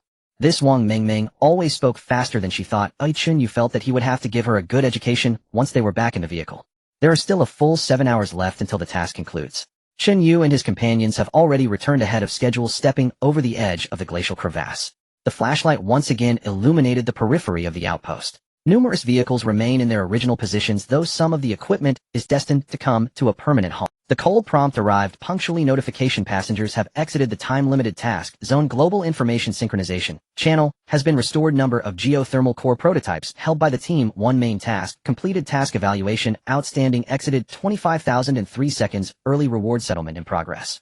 Basic rewards would X 200 units iron blocks, X 100 units parts, X 100 units fabric, X 100 units electronic components, X 30 units low-level energy cores, X 5 deposited into the owner's personal backpack.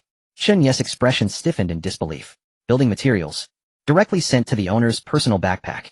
He instinctively glanced at his backpack, and indeed the slots representing the building materials had increased significantly. However, this was a huge loss for Chen Yu. If it had been someone else, whether it was Deng Yusin or Wang Mingming, he could have at least doubled his gains. Indeed, Yang Kursen did not become a Hongwan. Chen Yu's attempt to follow the path of Wang Mingming had failed. Taming was not that simple. Yet Chen Yu could sense that Yang Kursen was obedient and showed no signs of resistance. He had plenty of time to teach her in the future. Becoming a Hongwan was merely a matter of time. Is this done? Are we out? Wang Mingming's eyes widened as she turned back to glance at the deep crevice, then looked down at her feet. Brother Chen Yu, did we strike it big? She excitedly spun halfway around, nearly slipping on the ice, and was hurriedly caught by Li Mingyao. Li Mingyao finally breathed a sigh of relief. We finally left that hellish place. I hope I don't have nightmares. Zhang Wanyue quickly scanned the empty ice field with her flashlight. She then analyzed. It seems no other teams returned early. We are the first. The newly joined Yang Kursen turned back to look at the abyss. Everything happened too quickly. The efficiency felt unreal. Hearing that cold notification, she truly realized that she had changed vehicles. She couldn't help but steal a glance at Chen Yu's profile, then quickly lowered her head. Deng Yusin gently tugged at Chen Yu's sleeve. Chen Yu, this time. Did you not have time to find any additional building material chests? Chen Yu nodded regretfully. Yeah. This was indeed true. He was still immersed in the sadness from the recent announcement. Fortunately, the notification sound had not yet ended. Based on task evaluation, additional reward settlement in progress. Additional reward, golden body card X1 deposited into the passenger's personal backpack. Chen Yu was stunned. There's more. Wang Mingming exclaimed, additional reward. Li Mingyao asked, golden body card, what is that? Sounds impressive. Deng Yusin murmured, sounds like something from a game. Zhang Wanyu added, golden body in traditional concepts often refers to being unbreakable and evading all evils, but here on the path of survival one can never be sure. Yang Kursen took out a golden card from her personal backpack. She felt a sense of familiarity similar to the invitation card Chen Yu had given her not long ago. Information flowed into her mind. Golden body card description, a peculiar card imbued with the power of temporary rule transcendence, emitting golden light upon activation. Effect: upon activation, the user enters a rule transcendent state for the next 2.5 seconds. During this state, all of the user's aura and fluctuations will be temporarily shielded, resisting all damage. When everyone took out the card and saw the introduction, their pupils all constricted. 2.5 seconds. Rule transcendence. Shielding aura. Resisting all damage. This was completely different from the initial expectations. It was more bizarre, more special. Li Mingyao didn't quite understand. Rule transcendence. 2.5 seconds. What use is that? Not even enough to escape, right? Wang Mingming's eyes lit up. Wow. Invisibility for 2.5 seconds. Can we steal something? Zhang Wanyu shook her head helplessly. If you use this card to steal something, it's simply a waste. In 2.5 seconds, you can create the only escape route amidst certain death and counterattack. Ultimately, it's like playing a game. A movable golden body has countless uses. Yang Kursen listened to Zhang Wanyu's analysis and also understood the card's preciousness. But the next second, Zhang Wanyu actively handed the golden body card to Chen Yu. Yang Kursen. Chen Yu's lips curled slightly. The class monitor was truly adapting more and more to the path of survival. This kind of awareness was immensely valuable. Wang Mingming and Deng Yusin also reacted, and though it was clear they were reluctant, they still passed it over. Here, brother Chen Yu, I'm afraid I'll misuse it if I keep it. Chen Yu, you usually take care of me. This card should be kept for you. Li Mingyao followed closely, not daring to keep it. Mine too, I give it to you. At this, everyone's gaze turned in unison towards Yang Kursen. Yang Kursen suddenly giggled, revealing her small sharp tiger teeth, lively and spirited. So that's how it is. She also extended her hand, passing the card over. Chen Yu, I believe you will keep me alive. Chen Yu looked at the 5 golden cards in front of him. He smiled slightly. You should keep them. This is a life-saving card. Relying on others can be too late at times. Those 2.5 seconds aren't just for my skill preservation. As he spoke, they finally reached the door of the small bus. Chen Yu stepped up, grasping the cold door handle, and pushed. Whoosh! In an instant, a surge of warm air enveloped him entirely. The bus' efficient heating system maintained basic operation even when unoccupied, and at this moment it violently clashed with the cold air outside, even forming a small white vapor wave. The 5 girls who followed closely were immediately engulfed by this warmth. Wow! Wang Mingming let out a near sigh of relief. Chen Yu. He directly sat in his designated seat, yet he could hardly suppress his smile. The golden body card was impressive, but the reason he didn't want it was because just now the unique prompt belonging to him had sounded. Hongwan has recognized Deng Yusin. Hongwan number 1, connection nature, subconscious, safe custody, physiological connection, connection depth LV. 15 current effective multiplier 150 times. Indeed, an SS level talent, the Hongwan Tribulation, has been activated. Gain gold body card X1 talent, return gold body card X150. A total of 150 gold body cards. But this is just the return for Deng Yusin alone. Chen Yu's Hongwan is not limited to just one person. A series of notifications arrived. Hongwan has identified Wang Mengming. Hongwan ID 2, connection type, domestication, connection depth LV. 3. Current effective multiplier 30x. Gain gold body card X1 talent, return gold body card X30. The gold body cards of the 2 were doubled and entered Chen Yu's personal backpack. Including his own, there were a total of 181 cards. Each card could break free from the rules commonly known as gold body in 2.5 seconds. 181 cards totaling 450 seconds. If used continuously, it would take about 7 to 8 minutes. The implications of these numbers are more impactful than firearms. In other words, any situation that is certain to lead to death.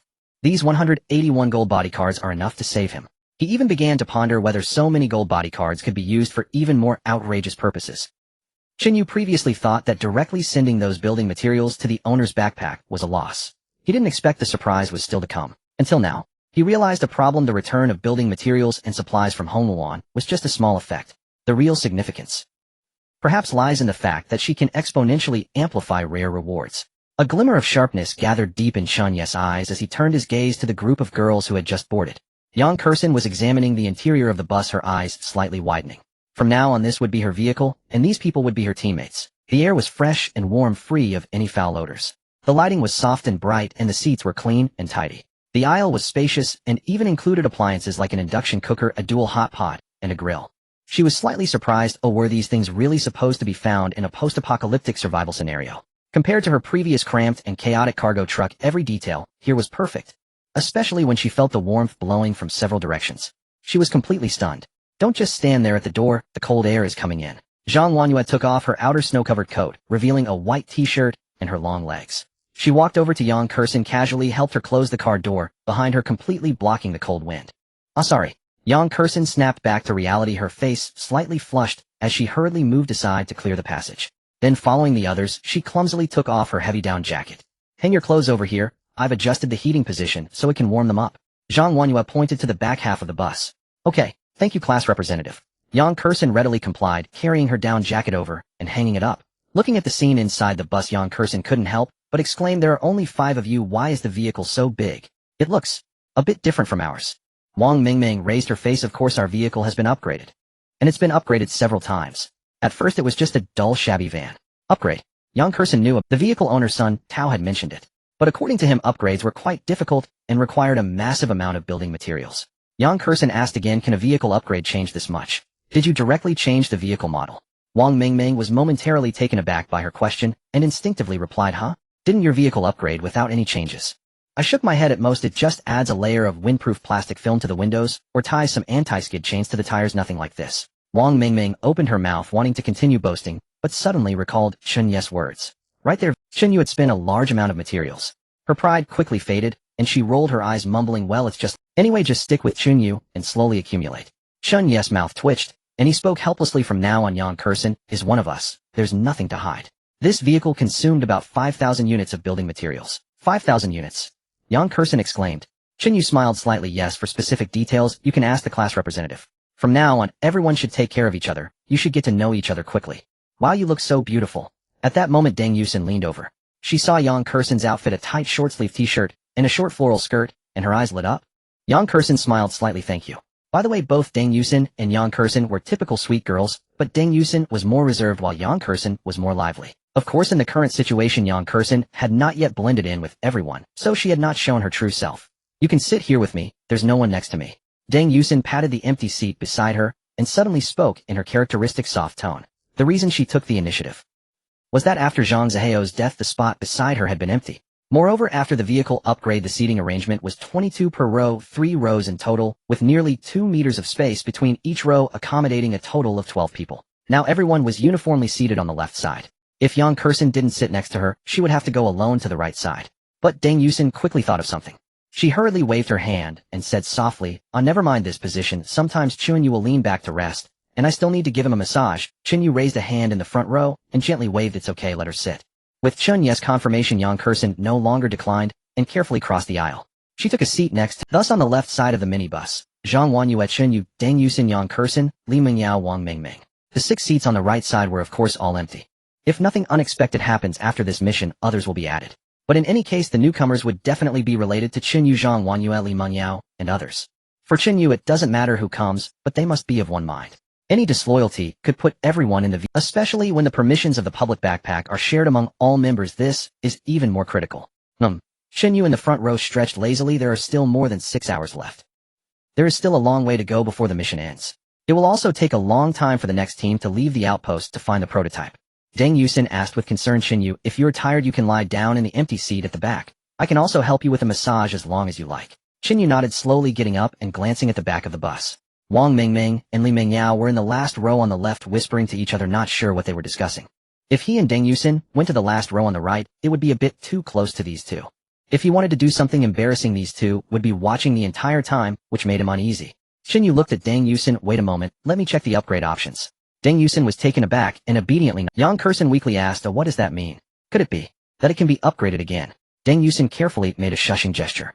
She knew Chen Yu didn't like to be disturbed when looking at the owner list. Yang Kursen quickly closed her mouth, but her heart was still restless. Hadn't he just said that he had already spent 5,000 units of building materials? What on earth is going on with this vehicle?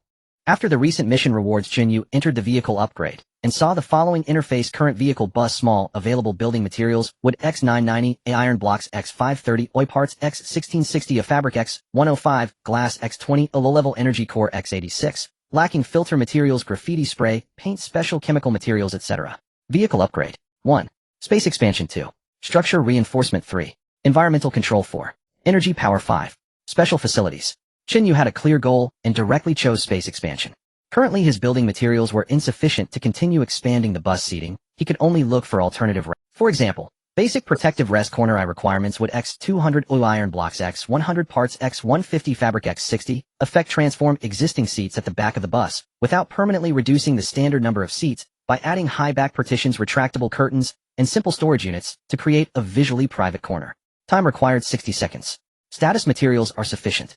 Warning minimum cost minimal changes only provides slight visual obstruction. No way, this is almost the same as having no privacy at all. Chen Yu directly ignored this option and looked at other similarly illuminated options. Expandable folding cabin eye requirements, electronic components X22, parts X400, iron blocks X150, low-level energy core X5, fabric X20. Effect install an expandable metal cabin at the last row of seats on the right side. Under normal conditions, it serves as a fixed base occupying one seat space. When expanded, it forms a semi-rigid enclosed cabin of about 2 square meters. Time required 180 seconds. Status materials are sufficient. Warning provides good temporary privacy, but lacks safety and soundproofing. This one is acceptable. 2 square meters is more than enough. But the metal cabin. What if the road conditions are poor later? This place would suffer. Chen Yu shook his head, flipping through the options, trying to find something more suitable. Until multifunctional security compartment eye requirements would X380, iron blocks X220, parts X500, glass X10, fabric X40, electronic components X15, low-level energy core X10. Effect permanently occupies the last 2 seat spaces on the right side and part of the rear space, constructing a fully enclosed independent compartment of about 2 square meters equipped with reinforced walls, airtight alloy doors, explosion-proof observation windows, and a ventilation filtration system with preset power interface 2 to 0 maximum, 1500 W. Time required 180 seconds. Status materials are sufficient. Warning sacrifices some passenger flexibility in exchange for a fixed space with integrated functionality. Sacrificing some passenger flexibility. What does that have to do with me? In the vehicle owner. Chen Yu made up his mind and chose this option. Although the multifunctional security compartment occupies one more seat than the previous option. It didn't matter to Chen Yu, his vehicle upgrade speed was fast, and the large bus was not far off. Moreover, even if he took a step back, his team wasn't like other teams that severely lacked manpower. Upgrade, execute multifunctional security. The moment the command was issued, the last row of seats on the right side of the bus began to tremble. Li Mengyao and Wang Mengmeng were startled. They instantly ran from the last row to the front row, staring wide-eyed at each other. What happened? Chen Yu replied indifferently, I made an upgrade. Wang Mengmeng asked softly, why is it in the last row? What upgrade? Chen Yu smiled slightly. Multifunctional security compartment. To put it simply, it's my private room. Chen Yu spoke with righteousness. Of course I need privacy too. You are all— Chen Yu spoke with righteousness. Of course I need privacy too. You are all girls, and I'm the only guy who I must protect. The girls were silent. In the last row, the heavy wood and iron blocks were disassembled and reassembled. The sounds of parts colliding were dense and orderly. The glass was shaped and embedded, and the fabric seating was soundproofed. The entire renovation process was astonishingly quick, and when the 180-second countdown ended, a deep gray metal door stood at the rear right of the bus. There was a small glass window on the door which was currently covered by a shield. The door frame was seamlessly integrated with the bus.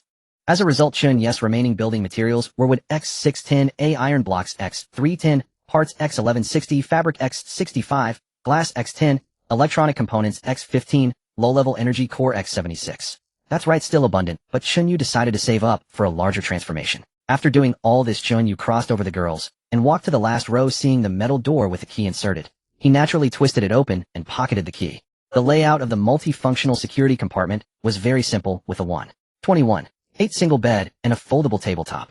After all, it was only about 2 square meters, and the overall impression was already quite good.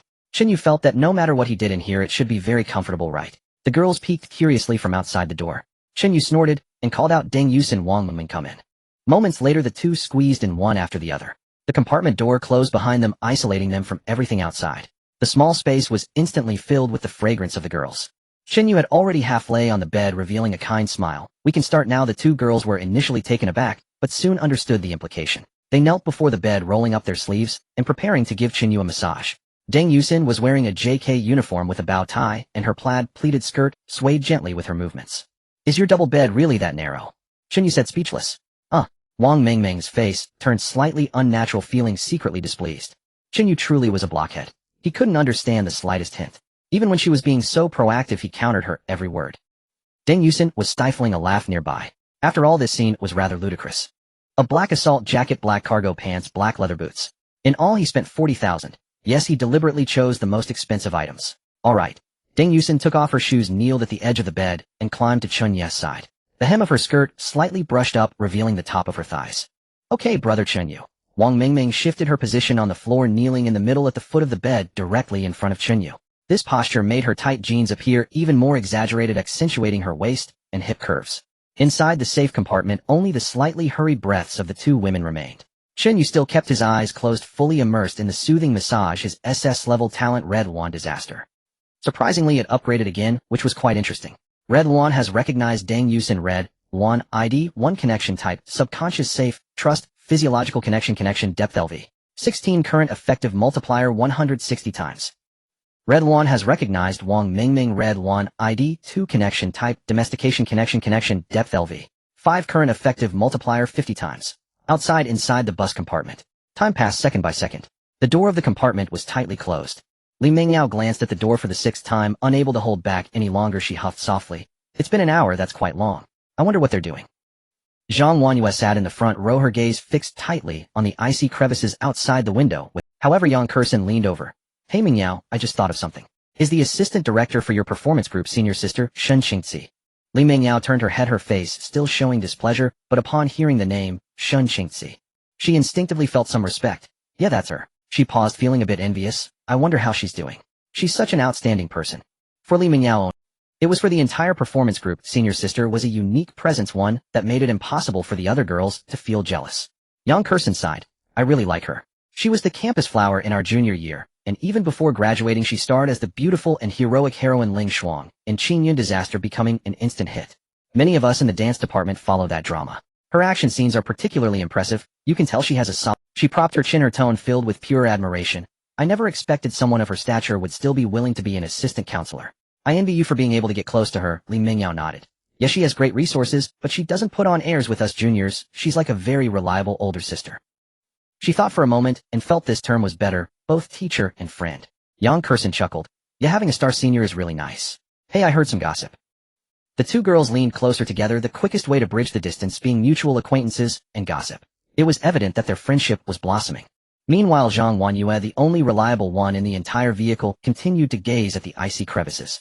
Time passed second by second. 2 hours quietly slipped by. The locking mechanism of the safe compartment clicked open. Deng Yusin lowered her head, her cheeks flushed, and stepped out.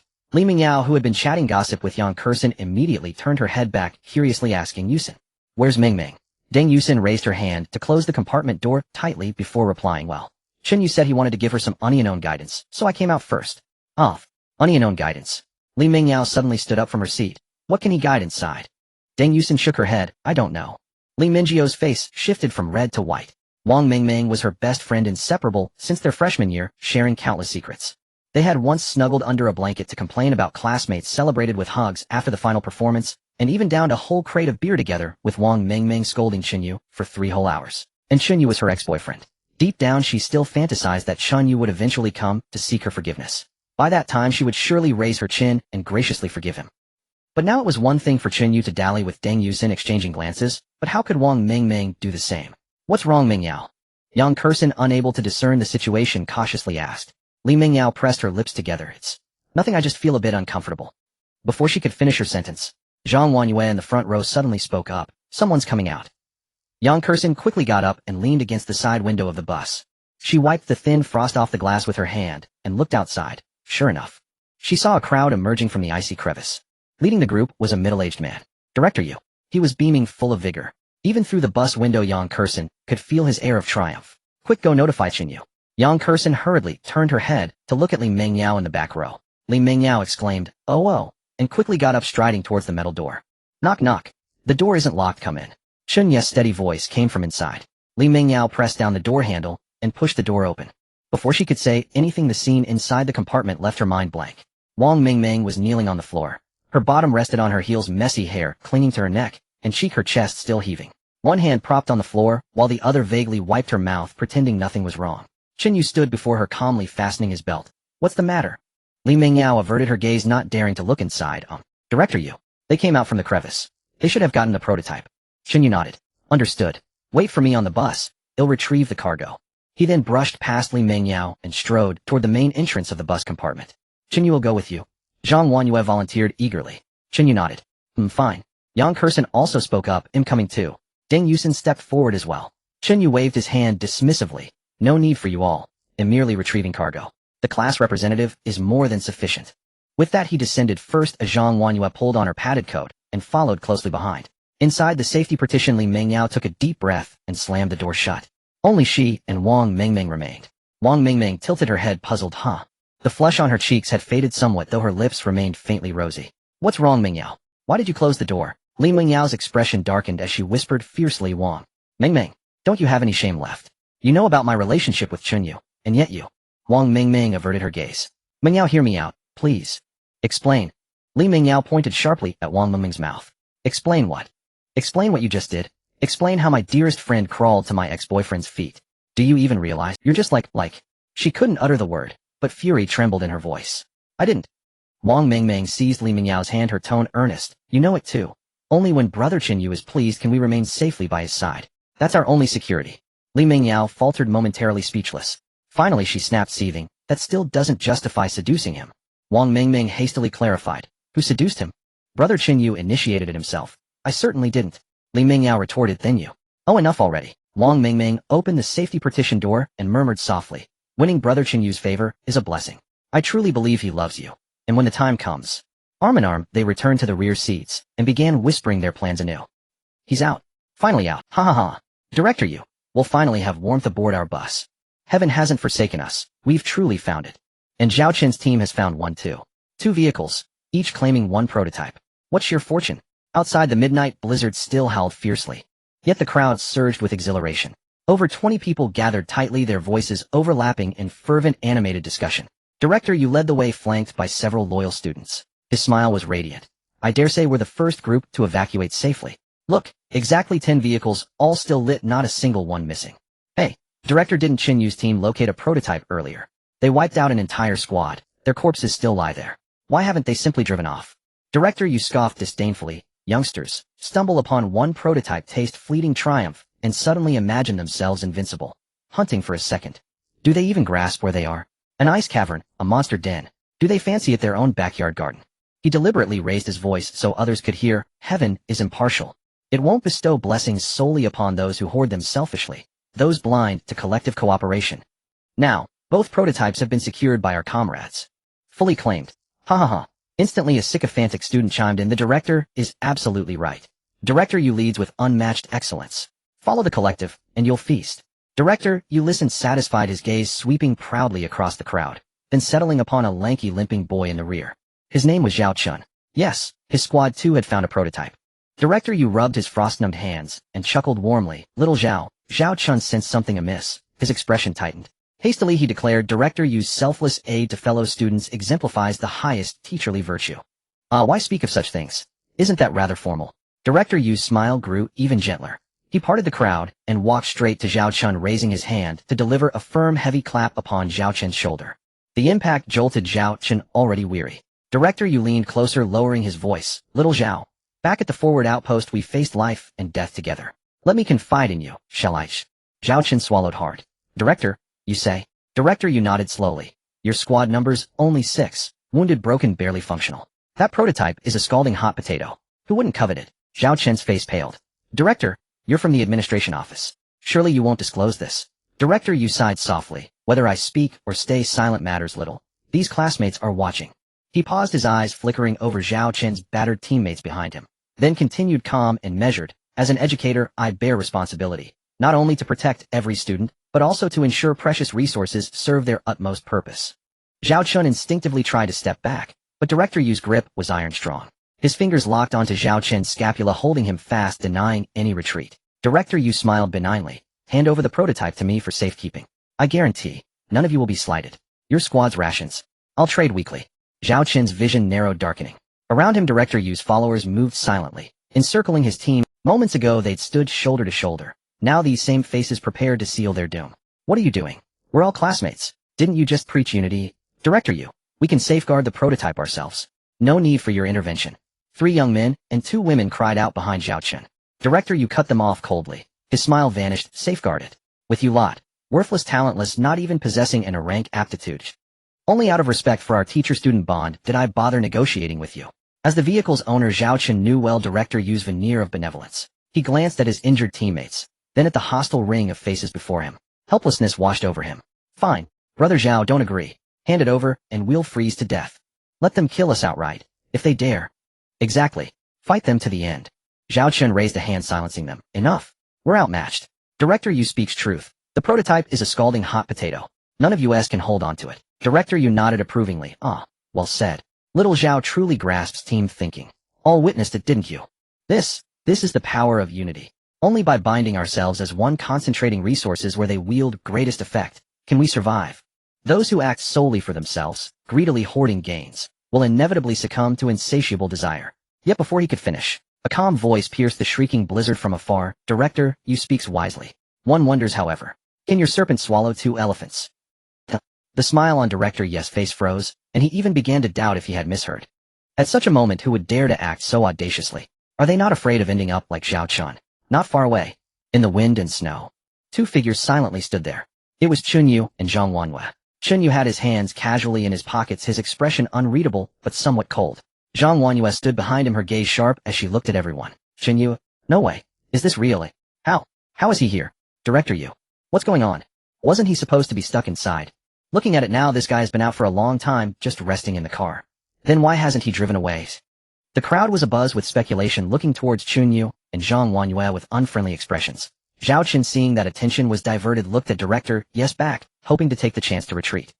But Director Yu did not turn around. Keep a close eye on Xiao Zhao for me, I'll be back shortly. Immediately Zhao Chun was blocked by 2 people.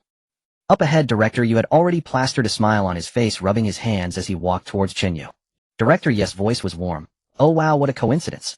We were just saying that with your ability, you must have been out for a while, and sure enough. He stopped 5 steps away from Chen Yu, hesitant to come closer. Chen Yu remained silent, watching him. Director Yu swallowed hard, his smile stiffening. Well, we were just about to retreat, Chen Yu. There's always a next time, right? Huh? Who wants a next time with you? Chen Yu finally spoke. You know better than anyone why I'm blocking the door. Director Yu pretended to be confused. I don't understand blocking the door is for. Chen Yu smiled faintly. What do you think you're doing with over 20 people surrounding those classmates? Director Yes' expression changed. We're not doing anything. We're just engaging in friendly exchanges. Chen Yu replied coolly. Why does it look to me like you're intimidating them into handing over the prototype? Director Yu forced a smile. Chen Yu, what you're saying? That's called teamwork. It's to consolidate resources and maximize efficiency. Oh, Chen Yu nodded, stepping forward. In that case, to maximize efficiency, Director Yu, why don't you take out your Director Yu stepped back, squinting. Chen Yu, don't go too far. I'm giving way to you not because I'm afraid, but for the collective benefit. The last word benefit was left unspoken. In just a short distance of 4 meters, Chen Yu had already stepped forward in one stride. Scared, Director Yu let out a yelp and turned to run. But he felt a tightness around his collar and then found himself airborne. Everything around him spun. It wasn't a metaphor, it was real. The ground suddenly felt distant, cold snowflakes hit his face, and all he could see was the dark sky. It felt suffocating. His neck was tightly grasped and his vision began to darken, stars appearing before his eyes. In front of everyone's gaze, he was lifted off the ground by Chen Yu, his legs flailing in the air. Let go of Director Yu. Chen Yu, what are you doing? Can't you talk it out? How can you lay hands on a teacher? Exactly. This is outrageous. A chorus of students gasped and began to shout. But no one stepped forward. Let me down. What's the meaning of this? I am the director. Director Yu stammered. Being choked was unbearable. But Chen Yu ignored him as if he were just holding a little chick. He struggled violently, trying to pry Chen Yu's grip apart, but it was futile. Their strength was too mismatched.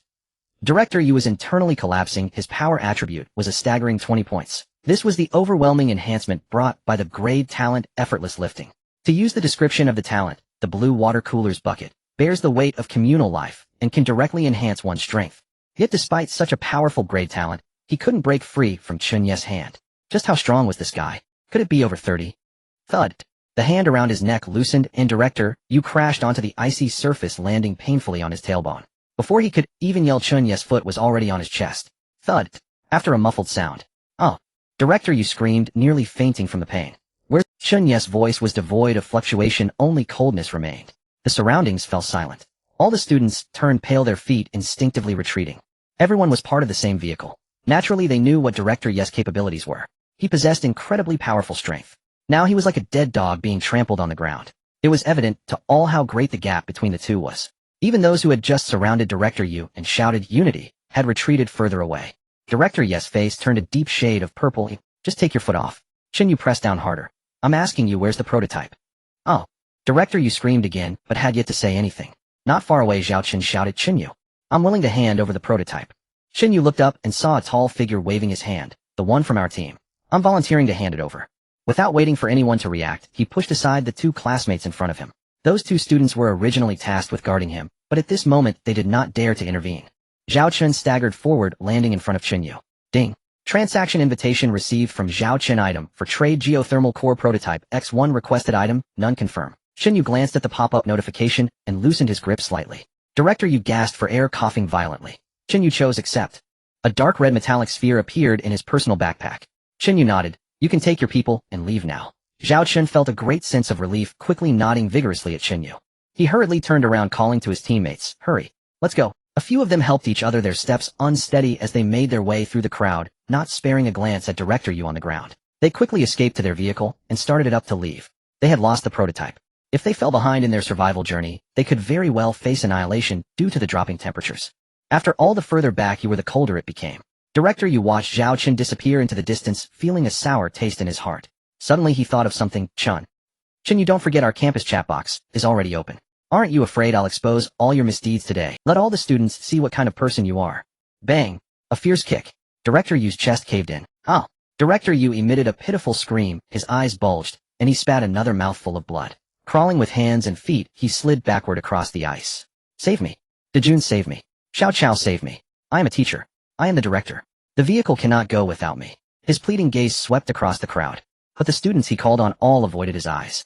Some bowed their heads, some shrank back, and many merely watched with numb indifference. The wind and snow bit at him, and Director, you looked utterly pitiable. Then a tall boy suddenly spoke. Director, the world will keep turning without any one person. The vehicle is no different.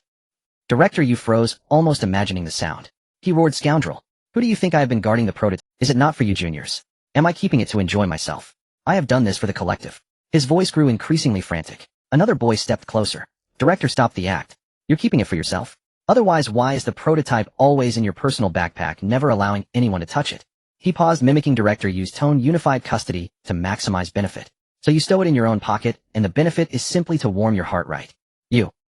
Director Yu trembled, with fury, pain flaring from his wound as he pointed at the two students. You're all traitors. Zhang Wanyue quickly raised a hand to her lips, pretending to cough, while stifling a laugh. Chen Yu crouched down, smiling. Director, you, next time you teach and guide others, perhaps first instruct yourself what it means to be an exemplar, to lead by example. Next time. Director Yu's face hardened, his voice trembling. You will spare me. The moment he spoke, the crowd that had been shrinking away suddenly erupted. Chen Yu, do not let him go. He just tried to snatch Zhao Chen's prototype. He's a hypocrite. Yes. He mouthed the word collective while pocketing all the benefits. He used his teacher's authority to coerce us. Disobey, and you won't get on the vehicle. Accusations rose from every mouth. Chen Yu remained crouched before Director Yu. Hand over the prototype, and I'll give you another chance. 想象一下，未来的生活其实触手可及。But now, surrender it and live. Youth truly sees differently. The hope of survival at this moment was more precious than any supply.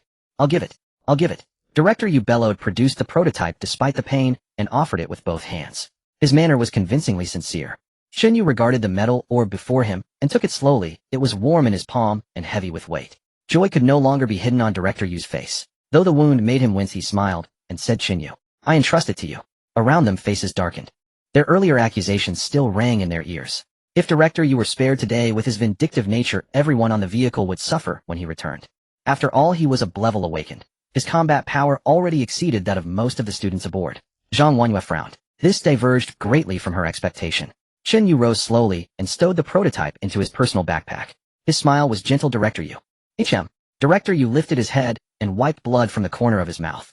Chen Yu, speak. Give your orders. Chen Yu's smile did not change. Your backpack should still have many supplies, correct? Director Yu's face clouded and a flash of pain crossed his eyes, but only for an instant. He recovered quickly. Oh yes. He swallowed the pain and raised his trembling arm once more. Then a chime sounded. A notification arrived with a soft ding, breaking the cold hush. Received a trade invitation from you. D-high compressed biscuits X80, a bottled water X80, antibiotics X50, painkillers X48, bandages X50, a windproof lighters X39. No items requested in return. Confirm. Chen Yu did not even read the list. He tapped confirm and tossed the goods into the communal pack. His own bag was after. It had to be said, Director Yu's private cash was indeed substantial. What about me? A short blade plunged instantly into Director Yu's chest. Chen Yu released the hilt, his gaze ice cold, and let him collapse into the snow. Blood seeped out, staining the ice with a dark crimson web. The wind howled. Director Yu's expression shifted from hope to astonishment, then to bewilderment, and finally, to unbearable pain. He opened his mouth, but could not form words. Chen Yu said quietly, next time will be the next life. The students stared wide-eyed and held their breath, scarcely able to believe what had just transpired. The turn was too swift, too sudden. One instant bargaining, the next a corpse. Director Yu traveled from heaven to hell in a single heartbeat. Zhang Huanyue seemed to awaken and murmured, that makes sense. I knew they wouldn't truly spare him. Chen Yu's gaze swept across the assembled students. Those caught in his stare stepped back in unison. In the stillness, only the wind could be heard. Chen Yu offered a faint smile. May I ask if anyone intends to avenge Director Yu? No sooner had he spoken than a chorus rose up. No. Absolutely not. Chen Yu, don't misunderstand. We're not close. Right? Director Yu richly deserved it. We never liked him. Chen Yu, you are carrying out justice. The voices grew louder, and each face assumed an air of righteous indignation. When the clamor ebbed, Chen Yu merely nodded. Very well, class monitor, let us go. Then beneath countless reverent, Chen Yu walked slowly toward the minibus, Zhang Huanyue close behind. Only when the doors slid shut did the denunciations finally subside. Everyone stood silently over Director Yu's body. Hey, check the area channel. A girl suddenly called, raising her hand. Director Yu seemed to have sent a message to the chat right before he died. At that, everyone pulled up the area channel to scan the flurry of scrolling messages.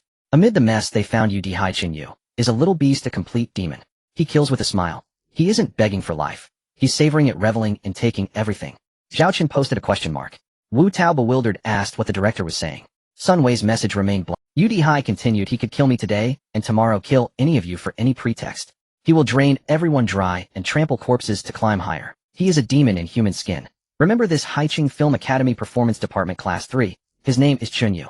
He is utterly shameless. The group fell silent. For a while they had watched him struggle in the snow and assumed he was fighting for his life, only to discover he was furiously typing messages. Such hatred was startling. This level of spite was simply overwhelming. Bang! Heavy snow and biting wind were shut out as the carriage door slammed shut. Chen Yu had returned to the compartment with Zhang Huanyue. Warmth instantly enveloped his entire body. The moment they entered, they found all the women clustered by the left side window, their faces pressed against the glass. Deng Yusin hurried forward on light, quick steps and seized Chen Yu's arm tightly, tilting her face upward. Chen Yu, are you bleeding? Are you hurt? Wang Mingming narrowed her eyes. She whirled around at once, poured half a cup of hot water from the thermos, then frantically rummaged for a towel. Her gestures were almost comically eager. As she handed him the items, her voice softened into adoring saccharine praise. Big brother Chen Yu, you're absolutely incredible. That old man surnamed Yu deserved this long ago. Li Mingyao stood at the rear row, watching Wang Mengming's display with quiet discomfort. She had watched longest, and most intently. Chen Yu had slain Director Yu outside, effortlessly, utterly overwhelming him. Even in the post-apocalyptic world, such transcendent power, rising far above the masses, had truly emerged. Yang Kersen stepped away from the window and walked down the aisle. What are those people outside discussing? So animated. Zhang Huanyue had already moved to the driver's seat. They're scrolling the regional channel. The regional channel. Deng Yusin repeated softly, instinctively pulling up her own interface. Why is it so A chat window unfolded before her eyes, messages flooding in at dizzying speed. Zhang Huanyue had already started the vehicle and steered it outward toward the outpost's perimeter. As she drove, she explained, for survivors, the second checkpoint mission has just concluded. Restrictions on the regional channel have lifted, naturally triggering a surge in activity. Wow, that old man named you outright. Right there in the channel, Chen Yu. Wang Mingming scrolled upward, gasping in disbelief. Chen Yu. Lu Wei, holy hell. Did you see that message just now? From Director Yu. Wu Peng, yeah, I saw it. Performance Class 3 Chen Yu. Great Demon Lord. Lu Wei, holy hell. Did you see that message just now? From Director Yu. Wu Peng, yeah, I saw it. Performance Class 3 Chen Yu. Great, draining others' blood. Who is this Chen Yu? So terrifying. Messages scrolled rapidly. Fear, shock, speculation, memes, allegiances shifting like smoke. Zhang Huanyue shook her head, exasperated. In this road to survival, death occurs constantly. The director's demise stirs no real ripple. At most it spreads quietly within our school's regional zone. That wretched old man. Even in death, he tries dragging us down. Demon Lord, great devil, what nonsense. What Chen Yu possesses is sheer unassailable authority. They understand nothing. Li Mingyao coughed twice. Wang Mingming snapped her mouth shut, instantly realizing she'd spoken too freely. She ought to leave space for Mingyao to shine, to reclaim footing. Li Mingyao suddenly said, actually, I think what he said was rather apt. Wang Mingming, utterly bewildered, all turned toward her. No one expected such a remark from Li Mingyao. Wang Mingming whispered, good. How is it good? Li Mingyao explained, Director Yu was so terrified he lacked even the courage to confront Chen Yu face to face, so he ranted wildly in the channel only after death. Yes, Demon Lord sounds dreadful, but, she paused, doesn't such a reputation spare us countless future complications? Deng Yusin frowned, still unsettled, but... 想象一下，未来的生活其实触手可及。Then you'll truly become a demon lord.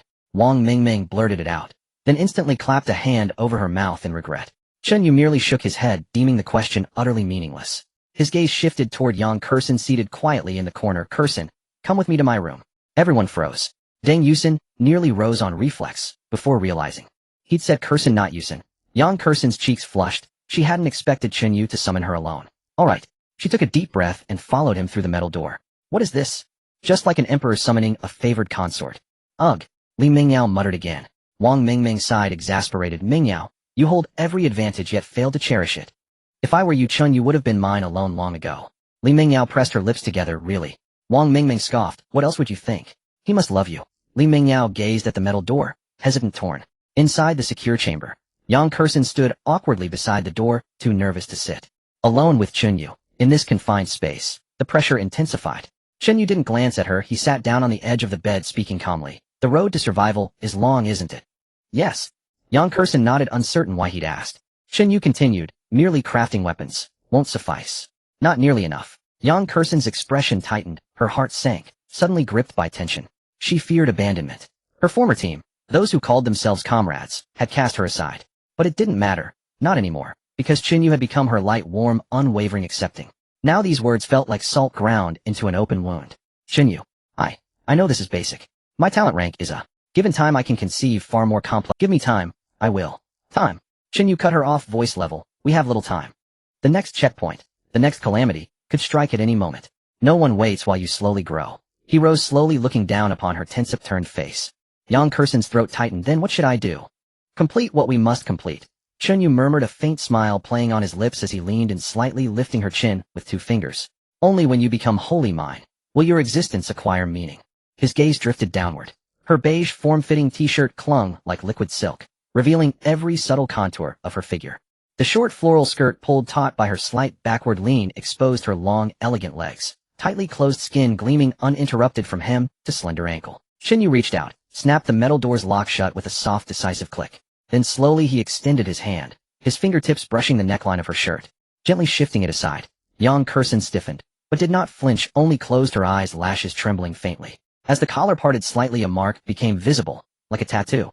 Yet closer inspection revealed it wasn't ink. It resembled marker script. Precisely the upper half of the Chinese character, Wei, I, centered delicately over her clavicle. Yang Kursen tensed further, her body quivering, strange sensations rippling through her. Chen Yu nodded approvingly.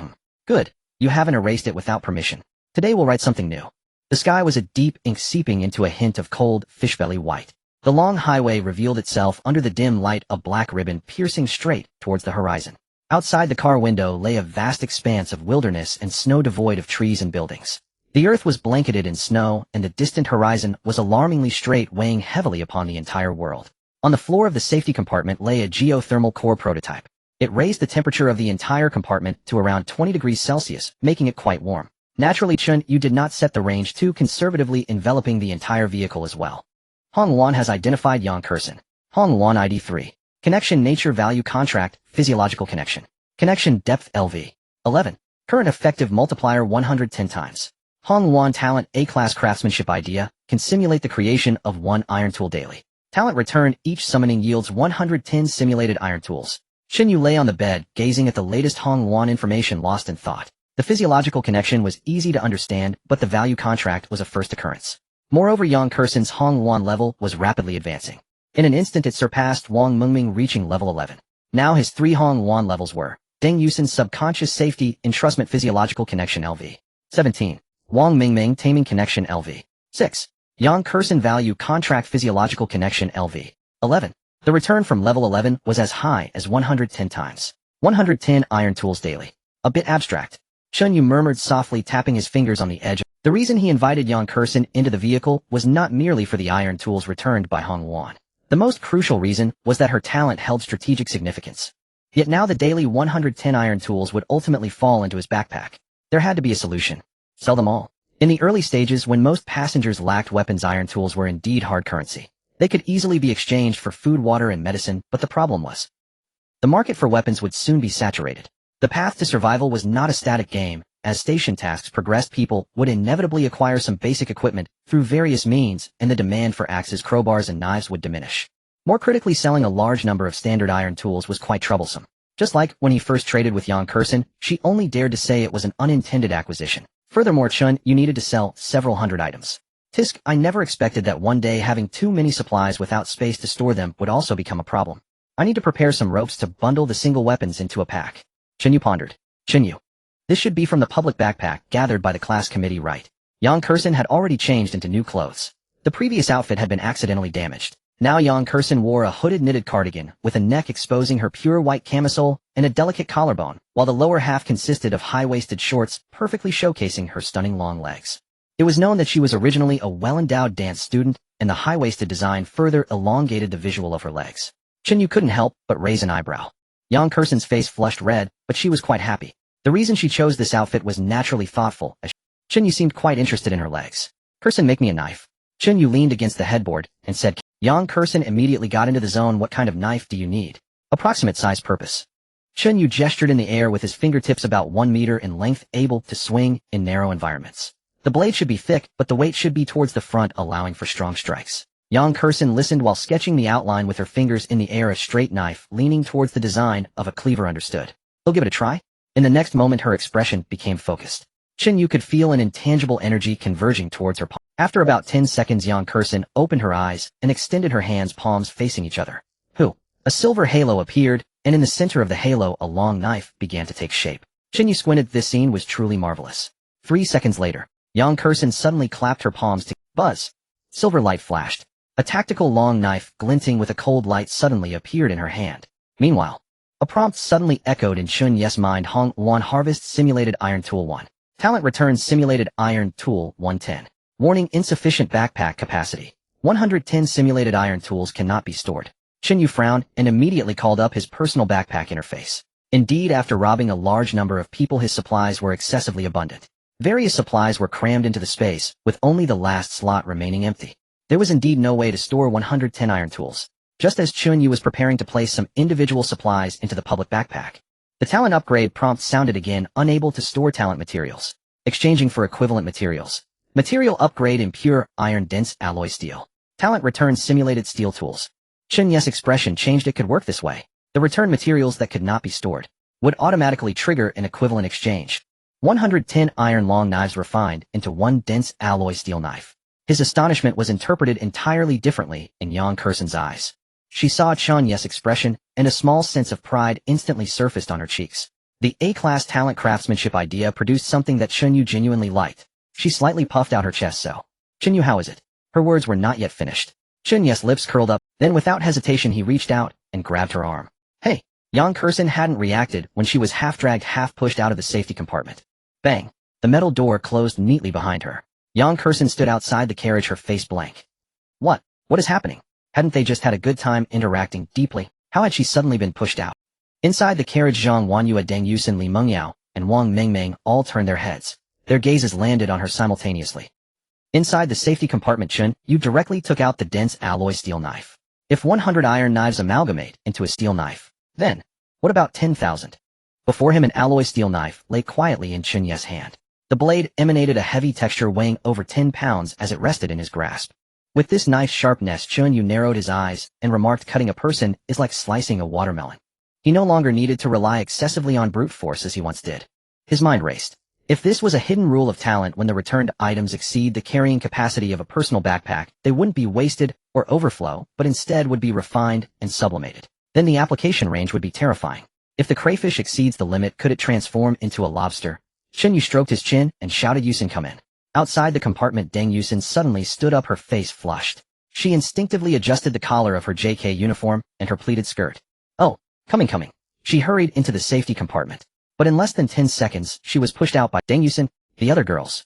Meanwhile, on the other side of the door, Chen Yu held a giant lobster in his hands. The lobster was enormous, with a dark red shell and robust claws. Its length exceeded half a meter. He had acquired 6 of these lobsters all at once. Red Phoenix Talent A-Class Crayfish Summoning can summon 0.5 kilograms of live crayfish daily. Talent Return each summon yields 85 kilograms of live crayfish. Warning, insufficient backpack capacity. 85 kilograms of live crayfish cannot be stored. Equivalent materials are being exchanged. Species upgrade, crayfish Boston lobster. Talent Return Boston lobster 17 kilograms. Indeed, 17 kilograms is 6 lobsters about 3 kilograms each. Chen Yu was overjoyed. On one hand, he didn't particularly enjoy eating crayfish. Shelling them was tedious. With his power attribute of 100, he often accidentally damaged the flesh. But what if he didn't shell them? They wouldn't taste good. On the other hand, Chen Yu had never eaten a lobster in his 2 lifetimes. He never expected to have this opportunity after the apocalypse. I wonder how it tastes. Chen Yu's lips curled slightly as he stepped out of the compartment. The girls had been chatting. As Chen Yu emerged, everyone turned their heads in unison, their gazes instantly focused. Then they collectively froze. Chen Yu was holding 2 lively dark red lobsters. The tails of the lobsters nearly touched his knees. Wang Mingming exclaimed, "Wow. So big. Where did you get?" Deng Yusin blinked, "Is this really a lobster?" Wang Mingming nodded, "It's obviously a lobster. But it's just too big." Deng Yusin pressed her lips together. The appearance of the lobster implied that someone had awakened the ability to summon it. This was undoubtedly a superior talent of her own. Facing the astonishment of the girls, Chen Yu nodded, "I found a partner. They have a dedicated lobster producer in their team, and I exchanged it for extra materials." Zhang Wanyue driving the car curiously asked, "Someone actually exchanged lobsters for crayfish?" Chen Yu shrugged, "Of course, why is everyone just standing around?" Wang Mengming Li Mengyao, "Hurry, and find a pot to boil water." The 2 girls quickly complied, bustling according to Chen Yu's instructions. Soon 2 bright red, plump Boston lobsters were brought out. Simply steamed, they retained their sweetness to the maximum extent. The ocean's fresh aroma filled the entire... No one touched these 2 big claws, they are reserved for the class representative. After all, he had yet to finish his sentence. A surprising voice echoed, "Red Phoenix has recognized Zhang Wanyue. Red Phoenix, ID, 4 connection nature, trust consensus connection, depth LV. 10 current effective multiplier 100x Red Phoenix talent, A-class, basic water supply security, can summon 500 milliliters bottled water 50 daily talent return, each summon yields 500 milliliters bottled water 5,000. Chen Yu had not expected Zhang Wanyue to establish a connection with him in such a bizarre manner. Trust consensus. In the blink of an eye it upgraded to level 10. After all, it had only been 3 days since the survival road opened. Chen Yu began to feel that there were various methods to establish connections, and some were surprisingly simple. The only thing to watch out for was the note under the effect of the Red Phoenix tribulation seat. Excessive aversion or hatred from the Red Phoenix may lead to a broken or failed connection. Now among the 5 girls in the car, 4 had established connections with him within 3 days. Moreover, the nature of the connections varied widely. The only one who had not established a connection was his ex-girlfriend Li Mingyao. Chen Yu held no feelings for her, even harboring negative emotions like weariness and displeasure. He decided to give her 3 more days. If there was no psychological connection, then a physical connection would be made, and then she would be discarded. Chen Yu devised a ruthless plan. After all, what?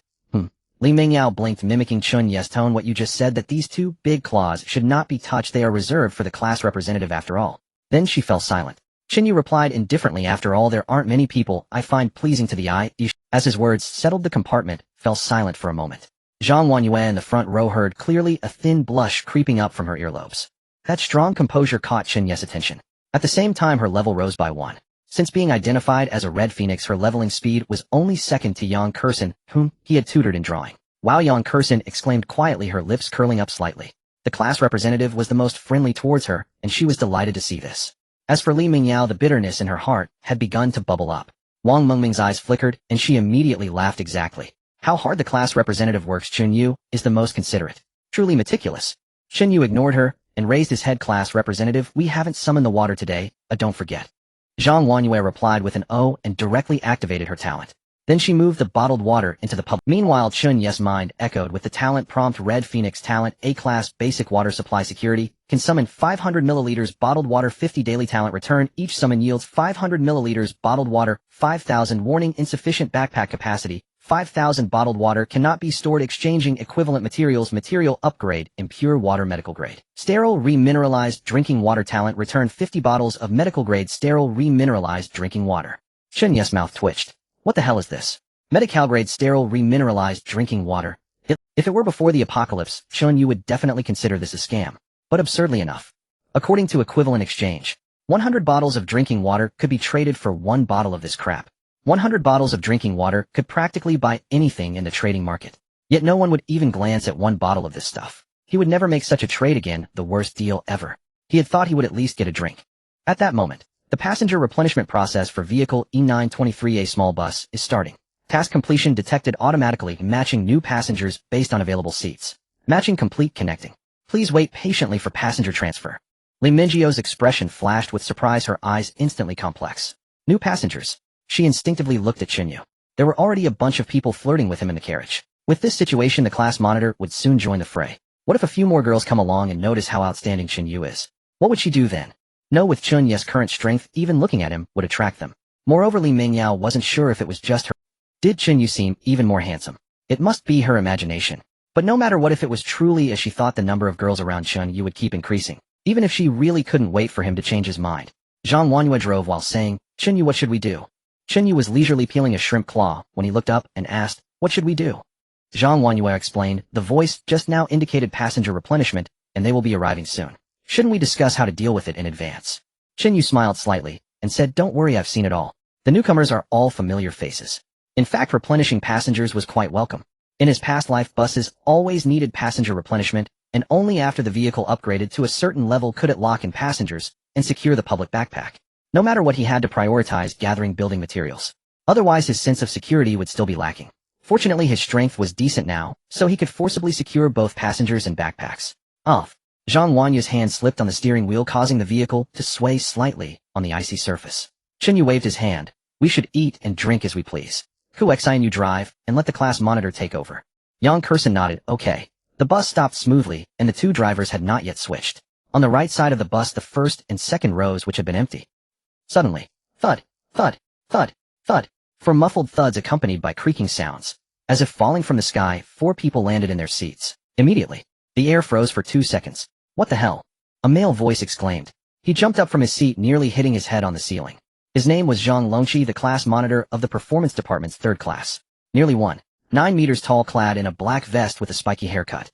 A handsome guy used to being the center of attention wherever he went. He was once a sportsman and a campus idol. Beside him was a skinny guy with narrow, gleaming eyes. Did we actually change vehicles? His name was Lu Zixuan, who had a great relationship with Zhang Longqi, being both a roommate and buddy. These two landed in the front row. Behind them sat 2 girls, one close to the aisle who had low presence in class. Her name was Lin Yue, with an oval face and fair skin, though a few faint freckles adorned her nose, making her seem a bit nervous. She hugged her shoulders and said, "So warm." Next to her was Shun Qingxi, a 3rd-year senior and assistant, a well-known actress. She stood tall at 1.75 meters, wearing a beige Chanel-style coat over a light brown knit top, clearly outlining her ample bosom and slender waist. Her wide-leg jeans wrapped around her long, straight legs, accentuating her stunning curves. Just her impressive figure alone made her deserving of fame. What the audience loved most was actually her face. "Why are you guys here?" Zhang Longqi finally noticed the passengers on his left, immediately stepping into the aisle and starting to count. Li Mingyao, Wang Mengming, Chen Yu, Deng Yusen. He frowned. "Hey, where's Zaheo? Why haven't I seen him?" Deng Yusen's expression tightened. Lu Zixuan suddenly stood up. "Class monitor. You're here too." He immediately noticed the class monitor Zhang Huanyue sitting next to the driver's seat. She was the goddess he secretly admired. Wait, next to the goddess there was a girl sitting sideways.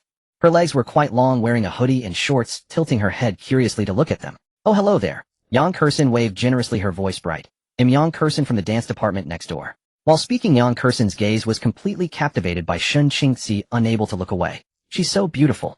"Oh, hello. So you're from the dance department, no wonder." Lu Zixuan quickly nodded, his eyes lingering on Yang Kursin for a moment. But he quickly shifted back to Zhang Huanyue. "Class monitor, how did you guys?" He was about to ask something when Zhang Huanyue interrupted. "Don't ask us first, what about you guys? How did you suddenly end up on our bus?" Huanyue Jr. Shun Qingxi slowly stood up, stepping over Lin Yu and entering the aisle.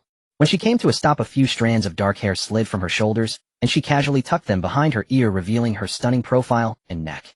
Her eyes were warm as she gently said, "This is a long story. Our class joint performance had 12 participants, all sent onto a bus. We encountered zombies at the first stop, suffering heavy losses. We barely made it to the second stop, but it turned out to be a time-limited collection task. By the time we managed to complete the task and return to the bus, only the 4 of us were left." Shin Qingxi continued. "After that, a voice prompt allowed us to apply for vehicle transfer. We originally just wanted to give it a try, but unexpectedly it really worked. Being assigned here, meeting Mingyao, Mengmin Yusen, and Chen Yu. It's truly wonderful." Lu Zixuan added softly. Yes, meeting the class monitor is great too." Zhang Huanyue felt somewhat helpless. Lu Zixuan had expressed his feelings before the apocalypse, but she had ruthlessly rejected him. She had originally planned to pursue her master's degree at Kyoto University, where would she find time for romance? Yet even after her rejection, this guy continued to pursue her relentlessly. She never expected to encounter him after the apocalypse. Zhang Longqi suddenly asked, "By the way, I just remembered, why is it so warm on your bus?" Zhang Huanyue said earnestly, "Our car has been upgraded, so it's naturally warm." Zhang Longqi sighed. "Upgraded? Can upgrading really make the car so warm? I only saw options for power and hardening." Occasionally there are a few for keeping warm, but they are particularly rudimentary, even featuring options for using plastic film to cover the car. He touched the heating vent above his head and exclaimed, "Awesome, awesome." Lu Zixuan couldn't contain his curiosity and simply left his seat to look around casually. Wow, how is there so much space in the car for the 5 of you? The aisle in the middle is spacious too.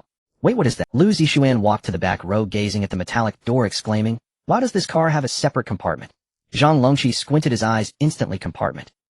Lin Yue, who had been curled up, was also drawn to Lu Zixuan's exclamation and raised her head timidly. She looked and said, "Oh my, could this possibly be an RV?"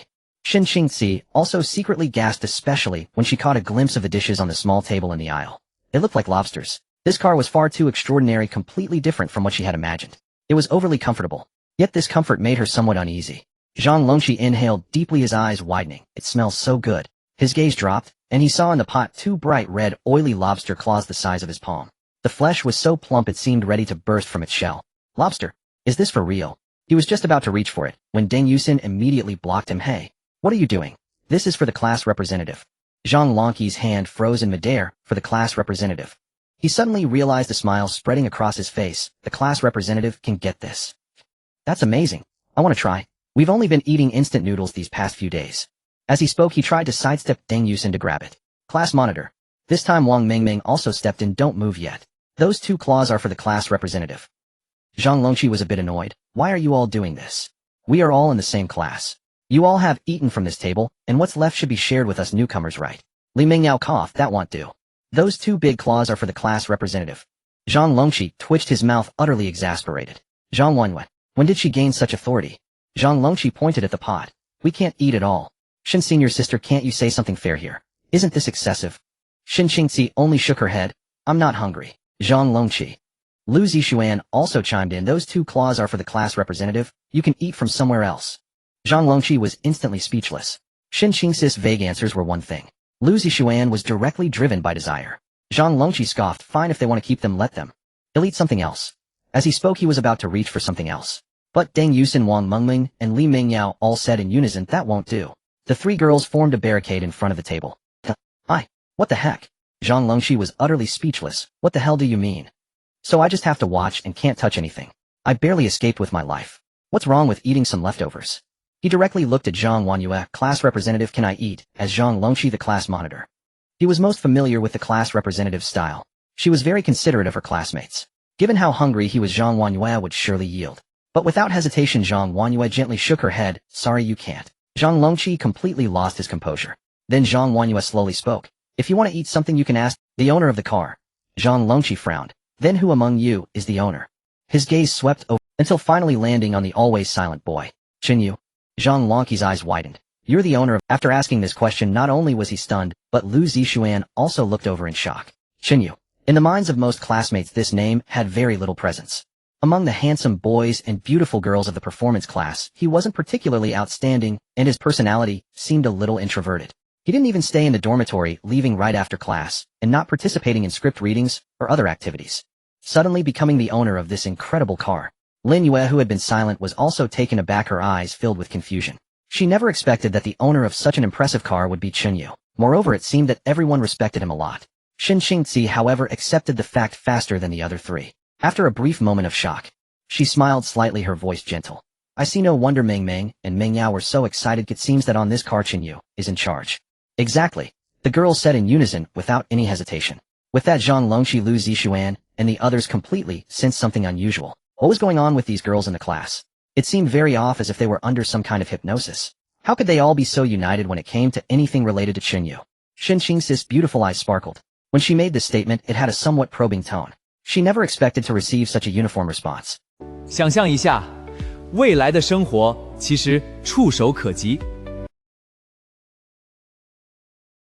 Wait a moment, senior sister. Chen Yu suddenly waved his hand, interrupting Xin Qingzi.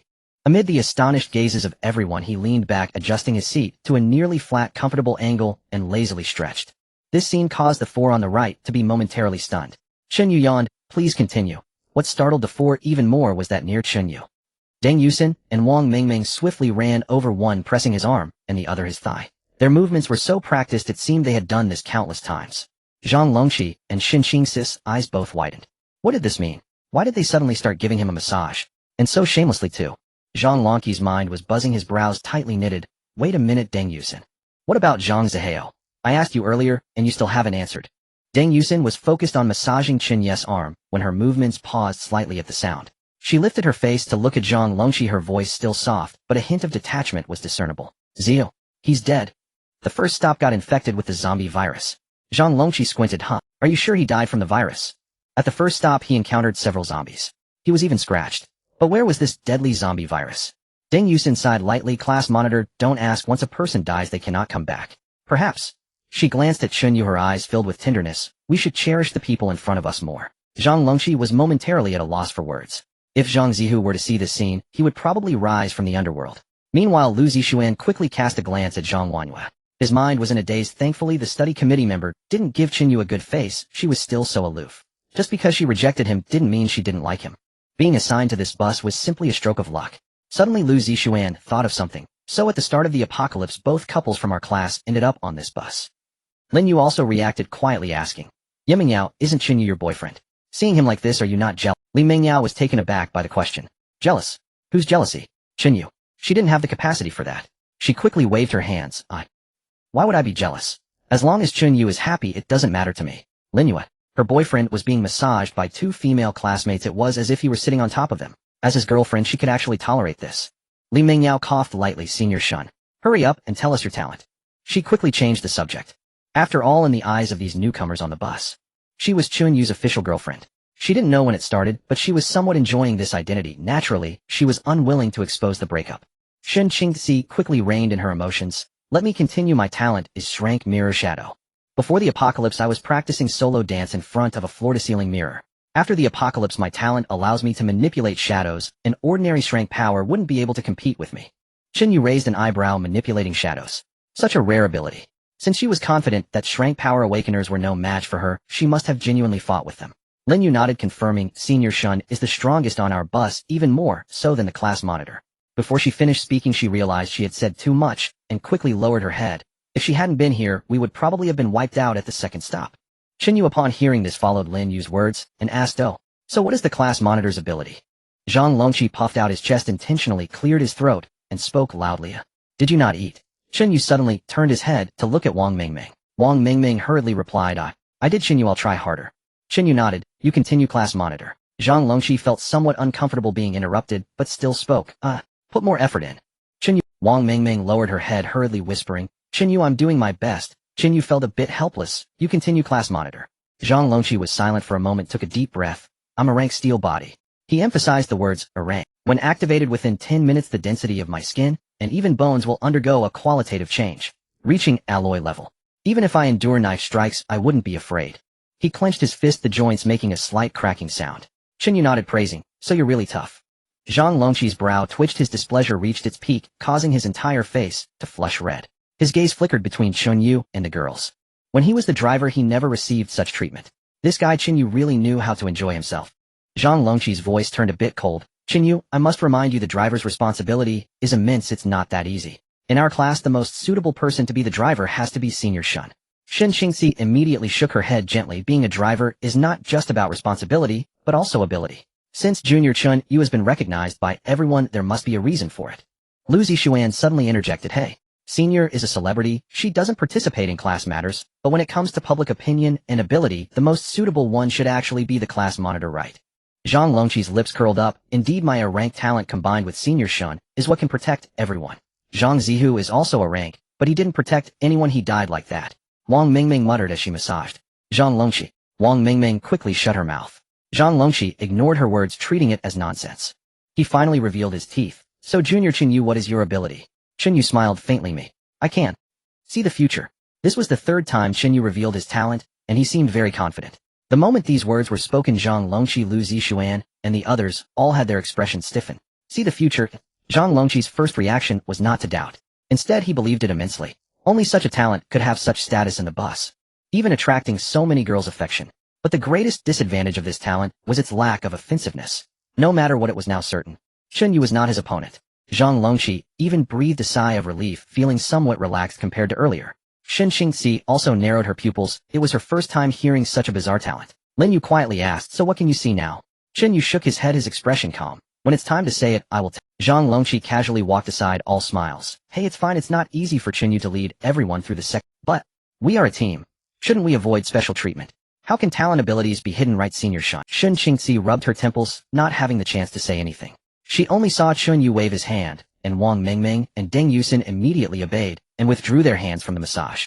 想象一下，未来的生活其实触手可及。Chen Yu smiled slightly. Do you want to know the future too? Zhang Longqi looked at Chen Yu sitting in the chair looking down at. Zhang Longqi's face stiffened, but there was no time to react. The pain seemed to come faster than his vision. Boom. A dull explosion echoed. The entire bus trembled slightly. Everyone felt their vision blur. Just a moment ago, Chen Yu, who had been lazily leaning against his seat. In the next second, he reached out a hand firmly gripping the back of Zhang Longqi's neck. He slammed this nearly 1.9-meter-tall athletic class monitor face down, forcefully smashing him against the cold bus window. His expression twisted. Ugh. Zhang Longqi was violently overpowered by Chen Yu. Ni's hands frantically scraped against the glass, yet the hand clamped behind his head remained unshaken. Immense force, and he had no idea why. Ni's a rank talent proved utterly powerless against it. And what are you doing? How dare you assault the class leader? Let go, Chen Yu. In Lu Zixuan's mind flared with heat. Instinctively, he surged forward one step. And he and Zhang Longqi were roommates and sworn brothers. Seeing his friend pinned and humiliated, raw fury flooded his veins. Yet the moment he lifted his foot, Chen Yu didn't even turn. If you too wish to glimpse the future, take one more step. Lu Zixuan froze mid-stride, cold sweat instantly drenching his spine. A bucket of ice water poured over him. He suddenly grasped the truth in Zhang Longqi possessed in a rank talent, if even he stood defenseless. Then what could he possibly accomplish by rushing forward? Lin Yu shrank her shoulders, trembling slightly. Shun Qingxi gently patted her thigh. It's all right, Lin Yu. Your talent is valuable, don't be afraid. Lin Yu nodded silently. Shun Qingxi rose slowly and murmured, Brother Chen Yu, intra-vehicle violence is prohibited, isn't it? I could drag him off the vehicle instead. Shun Qingxi. Zhang Longqi clenched his teeth so tightly his jaw ached. Chen Yu, we're on the same vehicle. You're breaking protocol. You, slap. Thunderous blow shattered his sentence midair. I abide by my rules. Chen Yu struck backward. The force alone wrenched Zhang Longqi's head violently sideways. Yet Chen Yu exercised restraint. Exerting only 1/3 of his true strength sufficed. That fraction alone translated to 30 points of raw physical power. One more strike like that would surely kill. At that instant, Zhang Longqi's lips split open, a crimson droplet spattered across the seatback. The blow left his skull ringing, consciousness teetering on the edge of collapse. Shun Qingxi frowned. She hadn't anticipated Zhang Longqi's rank talent would prove utterly futile. Wasn't Chen Yu's ability classified as supportive? Then why did he wield such overwhelming combat prowess? Especially striking was how Wang Mengming, Deng Yusin, and the other girls watched. Calm, composed, almost indifferent. That very composure betrayed the truth. This was their ordinary reality. This time Lu Zixuan crumpled into his seat, face ashen and twisted with dread. You. Zhang Longqi shook his head, half his face already swollen grotesquely. Gritting his teeth, he prepared to activate his talent. Slap, and another stinging blow. Baring your teeth at me. This time Chen Yu struck forward, right cheek heavier, deeper. Zhang Longqi's gums loosened under the impact. Dazed anew, Zhang Longqi finally reacted. His talent ignited instantly. Low resonant hum vibrated through the air. Dull metallic sheen seeped from beneath his skin, spreading rapidly across his entire body. His neck, arms, and face hardened into cold, alloy-like density. Ni's a rank talent, steel body, fully manifested. Zhang Longqi became a statue cast in forged alloy. Merely gazing upon him evoked awe at his impenetrable resilience. Clang, third blow landed without pause. The sound erupted like a detonation. Naviri passenger felt their eardrums recoil violently. Still baring your teeth. Clang. Fourth strike followed instantly. Zhang Longqi's entire being went numb. The concussive shock in his skull intensified tenfold. Chen Yu meanwhile gradually unleashed greater force. Clang. Spit. Zhang Longqi could endure no longer. The alloyed layer dissolved from his skin in an instant. Three teeth flew from his mouth in a spray of blood. Lu Zixuan watched his best friend battered black and blue near death. His own jaw clenched in sympathetic agony. Until Chen Yu's icy voice echoed again, still baring your teeth, and he instantly suppressed his expression. His gaze darted helplessly towards senior sister Shun. Shun Qingxi pressed her lips tight, shook her head, then stepped forward. Brother Chen Yu. Chen Yu's raised hand hovered, the fifth strike suspended midair. Shun Qingxi spoke with solemn gravity. He possesses a rank talent, defensive in nature. Among all those who arrived at Station 2, he remains the only one of his kind, a rarity beyond measure. In upcoming scenarios demanding a living shield perhaps, he might save more lives, and of course, I hold no authority to override your decision, Brother Chen Yu. You are the vehicle's designated driver. In her words granted him leeway while cleanly distancing herself from responsibility. Zhang Longqi coughed violently, expelling 2 more teeth, his eyes swollen shut to mere slits. All traces of his earlier handsome composure had vanished. Chen Yu spoke coolly, "Senior sister, my apologies. I cannot cease yet." And Shen Qingzi blinked. And Zhang Longqi was nearly dead. And he bitterly regretted obeying orders to transfer vehicles. No stranded in this infernal place. Chen Yu's voice turned glacial, because the future I foresaw has not yet unfolded. Nan then, and palm descended. I'm sorry, Chen Yu. Na faint triumphant curve touched Chen Yu's lips as he slowly released his grip. And unmoored, Zhang Longqi collapsed onto the floor, wailing pitifully, sorry. And you too. What are your talents? And Chen Yu rotated his wrist, dismissing Zhang Longqi for now, and turned to me. And Lu Zixuan nearly leapt upright, drank talent, mind link. I can establish brief emotional resonance with a designated target. 10 seconds max, within 5 meters, 3 uses per day. He blurted it out in one breath, eyes locked anxiously on Chen Yu. And glancing at Zhang Longqi sprawled on the floor, he swallowed hard. Oh well. I'm support only, no offensive capability. But, still somewhat useful. And Lin Yu trembled visibly, her voice barely a whisper. Mine is Brank, crystal armor. Timidly, she raised one hand palm upward. Soft luminescence bloomed. Then thin azure crystal rippled outward from her fingertips. Within moments, a delicate crystalline dome shimmered into existence, fragile enough that a single kick from Chen Yu would shatter it. And it can absorb a few strikes, but it's not very durable. Having demonstrated, Lin Yu immediately bowed her head, fingers twisting nervously at her hem, like a child awaiting reprimand. And Chen Yu's lip twitched faintly. These two in truth were virtually useless. Just then, an approaching Blizzard Villa End mission: survive until dawn of day. 404 End rule summary. 1. Each survivor multiplies team settlement points by 1. 2x. And 2. A unique nocturnal rule will be issued at 0 each night. 3. Violators shall suffer terrifying consequences. And 4. 3 ghost servants dwell within the villa. Identify them with caution. In status sync. 1. Current survivors 48 and 2.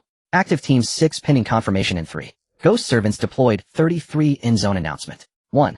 8 vehicles have been assigned to 8 parking zones encircling the villa. And 2. Upon arrival, vehicles enter silent mode. 3. Only 6 members per team may disembark. Remaining personnel remain aboard, shielded by phase barriers. And 4. Team composition is determined solely by the driver, who must participate. And 5. Trust is a luxury. Welcome to Station 3. Map to Villa distributed in Global Information Channel disabled. In Villa main gate open. Enter your selected room before countdown ends in countdown 5958. Oh. Lin Yu was the first to exclaim, hurriedly hugging Shen Qingzi beside her. Her face was pale, and her eyes bulged wide. It's happening again. Blizzard Villa. Wang Mingming frowned. Why does it sound like a script murder game? And what's with the ghost slaves? Hey, wait. She shivered suddenly. There won't be any ghosts, right? In an instant, all the girls' faces changed. Ghost. A fear inscribed deep within the hearts of men.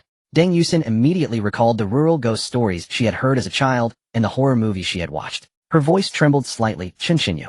Can I not go? Wang Mingming panicked as well, shouting, Brother Chen Yu. I'm afraid of dirty things too. Even Shen Qingzi swallowed hard. Ghost slaves might not be ghosts, they could be some controlled monsters. She seemed to be analyzing, yet also trying to convince herself. Lu Zixuan stared into the void, repeatedly reviewing the rules. 48 people, 8 teams, we need to select 6 to participate, but who should we choose? Lin Yu had already curled herself into a smaller ball, her head lowered. But Chen Yu spoke directly. Student representative, you will join me on the task. The remaining 4 will be Zhang Longqi, Lu Zixuan's senior sister Shun, and Lin Yu. Zhang Longqi had just stood up from the ground and immediately waved his hands. I want to get off the bus. Chen Yu squinted his eyes, but hadn't said anything yet. Shen Qingzi shook her head and gently said, Longqi, don't be scared. Take a closer look at the rules. For every person who survives, the team will multiply their score by 2 times, which means Chen Yu won't harm you. On the contrary, we will protect everyone together. Zhang Longqi was stunned. Really? Is this for real? He had been too focused on his pain earlier and hadn't carefully reviewed the rules until now. After confirming that they were a team, only then did he let out a sigh of relief, looking at Chen Yu with more fear in his eyes, genuinely scared. He simply couldn't. How could this guy have such immense strength? After his talent awakened, he couldn't withstand it at all. Chen Yu chuckled. Of course, why would I kill you while participating in the game? In fact, to participate in the task and ensure everything goes smoothly, there needs to be someone to take the blows. This time there were just a few more shielders than usual. Shen Qingzi looked over. Lin Yu, don't be afraid, be brave. Lin Yu responded in a soft voice. Senior sister, I will. Lu Zixuan opened his mouth, his face filled with reluctance, but he dared not say anything. Student representative, are you okay? Chen Yu looked at Zhang Wanyue, who had been silent. Zhang Wanyue smiled slightly. Of course, I'll accompany you. Just then Li Mingyao suddenly stood up, her voice a bit hurried. Chen Yu, this time. Everyone turned to look at her. Chen Yu also turned his head, raising an eyebrow slightly. What about this time? Li Mingjio's chest heaved, forcing herself to meet Chun Yu's eyes, her voice louder than usual. This time I want to accompany you. Let me go. Without waiting for Chen Yu to respond, she spoke quickly. My talent is more suited for this task than the student representative. After this statement, the bus fell silent for a moment. Wang Mingming's eyes widened, her mouth slightly open, almost unable to control her expression. Huh? Zhang Wanyu looked at Chen Yu. You decide. I'm fine with anything. Chen Yu didn't expect that someone would actually volunteer for the task, especially for a task involving ghosts. Chen Yu nodded. Since you're so eager, then you can come along. I'll drive. Zhang Wanyu crossed through the crowd, returning to the driver's seat. The dusk was fading and the sky was dark blue. The bus rolled over the snow and stopped at a spot marked 7. In front of the bus window, a massive villa loomed on the ice field. Its spire was pitch black and all the windows were like blind eyes hollow. Whoosh, whoosh, whoosh. There were no lights, no sounds, only the wind and snow swirling around it, wailing. Beside the parking spot stood a rusted solitary lamp, illuminating an area of less than 5 meters. 想象一下，未来的生活其实触手可及。Zhang Wanyu turned off the vehicle. After all, it needs to accommodate 48 people. Lu Zixuan nodded. That's true. He turned his head, looking at the side profile of the student representative, feeling a bit flushed. Li Mingyao whispered, what about the other vehicles? Aren't there 8 teams participating? Shin Qingzi patiently explained, according to the rules, everyone's vehicles should be parked in different locations. From the sign we just saw under the bus, we should be at parking spot 7. Chen Yu looked at the time. We have less than 20 minutes left. Oh, let's go, everyone. Saying that, he opened the car door first, and the cold wind swept in, causing everyone to shudder. Li Mingyao jogged to catch up. Linua, let's go. Let's quickly enter the villa, it's too cold outside. The others quickly followed. As Lu Zixuan was about to get off, he turned back and reminded student representative, wait for us to come back. Zhang Wanyu, Deng Yusin, Yang Kersen, and Wang Mingming stood at the door waving at Chen Yu, all showing reluctance. Among them, Deng Yusin and Yang Kersen were quite sincere. Wang Mingming's delicate appearance as she wiped her tears truly left Chen Yu speechless. Notably, Shin Qingzi skillfully put on a black mask covering her beautiful face. It seemed she was aware of her identity and the trouble it could bring. In front of everyone, a heavy ornate wooden door was slightly ajar with dim yellow light flickering from inside. Chen Yu reached out to push the door. Creak. The door hinge emitted a dry sound and dust flew up. The scene of the hall came into view, spacious, dilapidated, with only a few bulbs of the chandelier lit, casting flickering shadows. Inside the hall, 2 teams were conversing, each with 6 members, a total of 12 people. From their appearances alone, they did not seem to be from the film academy. It seemed this time it was not a match based on the same area. Buzz. Water. Dropping on my face is cold. I awaken on the operating table under the light. They all wear white coats. I say I don't need surgery. They just shake their heads. The needle is thick. The ceiling is spinning. I break the strap and run. The corridor is long, endless. The lights go out one by one, starting from afar, rushing toward me. There's a sound of wheels behind me rumbling. The sound of rubber gloves rubbing. Shush, shush, shush. I dare not look back. I only dare to squeeze into the nearest door. I hide under the bed. I hide in the wardrobe. I hide in the bathroom. It comes in. I pray it cannot see me. Cannot see me. This is a breathless, near-collapse male voice resonating deep within each person's ears. But as he stopped, it was Lin Yu who first exclaimed, why is someone speaking? Li Mingjio's face also turned pale. Halfway through speaking is even more frightening. Lu Zixuan and Zhang Longqi curiously scanned their surroundings, observing. Shin Qingzi frowned. Don't get drawn in, this task is likely not simple. Chen Yu led the group of women into the villa's hall. The large door behind them was closed, preventing any daylight from coming. The entire villa was illuminated by a massive crystal chandelier, but it only lit a few bulbs, casting a dim, flickering light that stretched everyone's shadows long and short. Ahead, the 2 teams that had arrived early were communicating. The arrival of Chen Yu and his 6 companions immediately attracted several gazes. The first to lock onto them was a group near the staircase. At the forefront was a man with a buzz cut holding a half-lit cigarette in his mouth. Another group has arrived. He scanned the 6 of them with his eyes. His gaze lingered on Shin Qingzi and Li Mingyao, a smirk creeping onto his lips. A thin man beside him chuckled. You even brought a wounded one.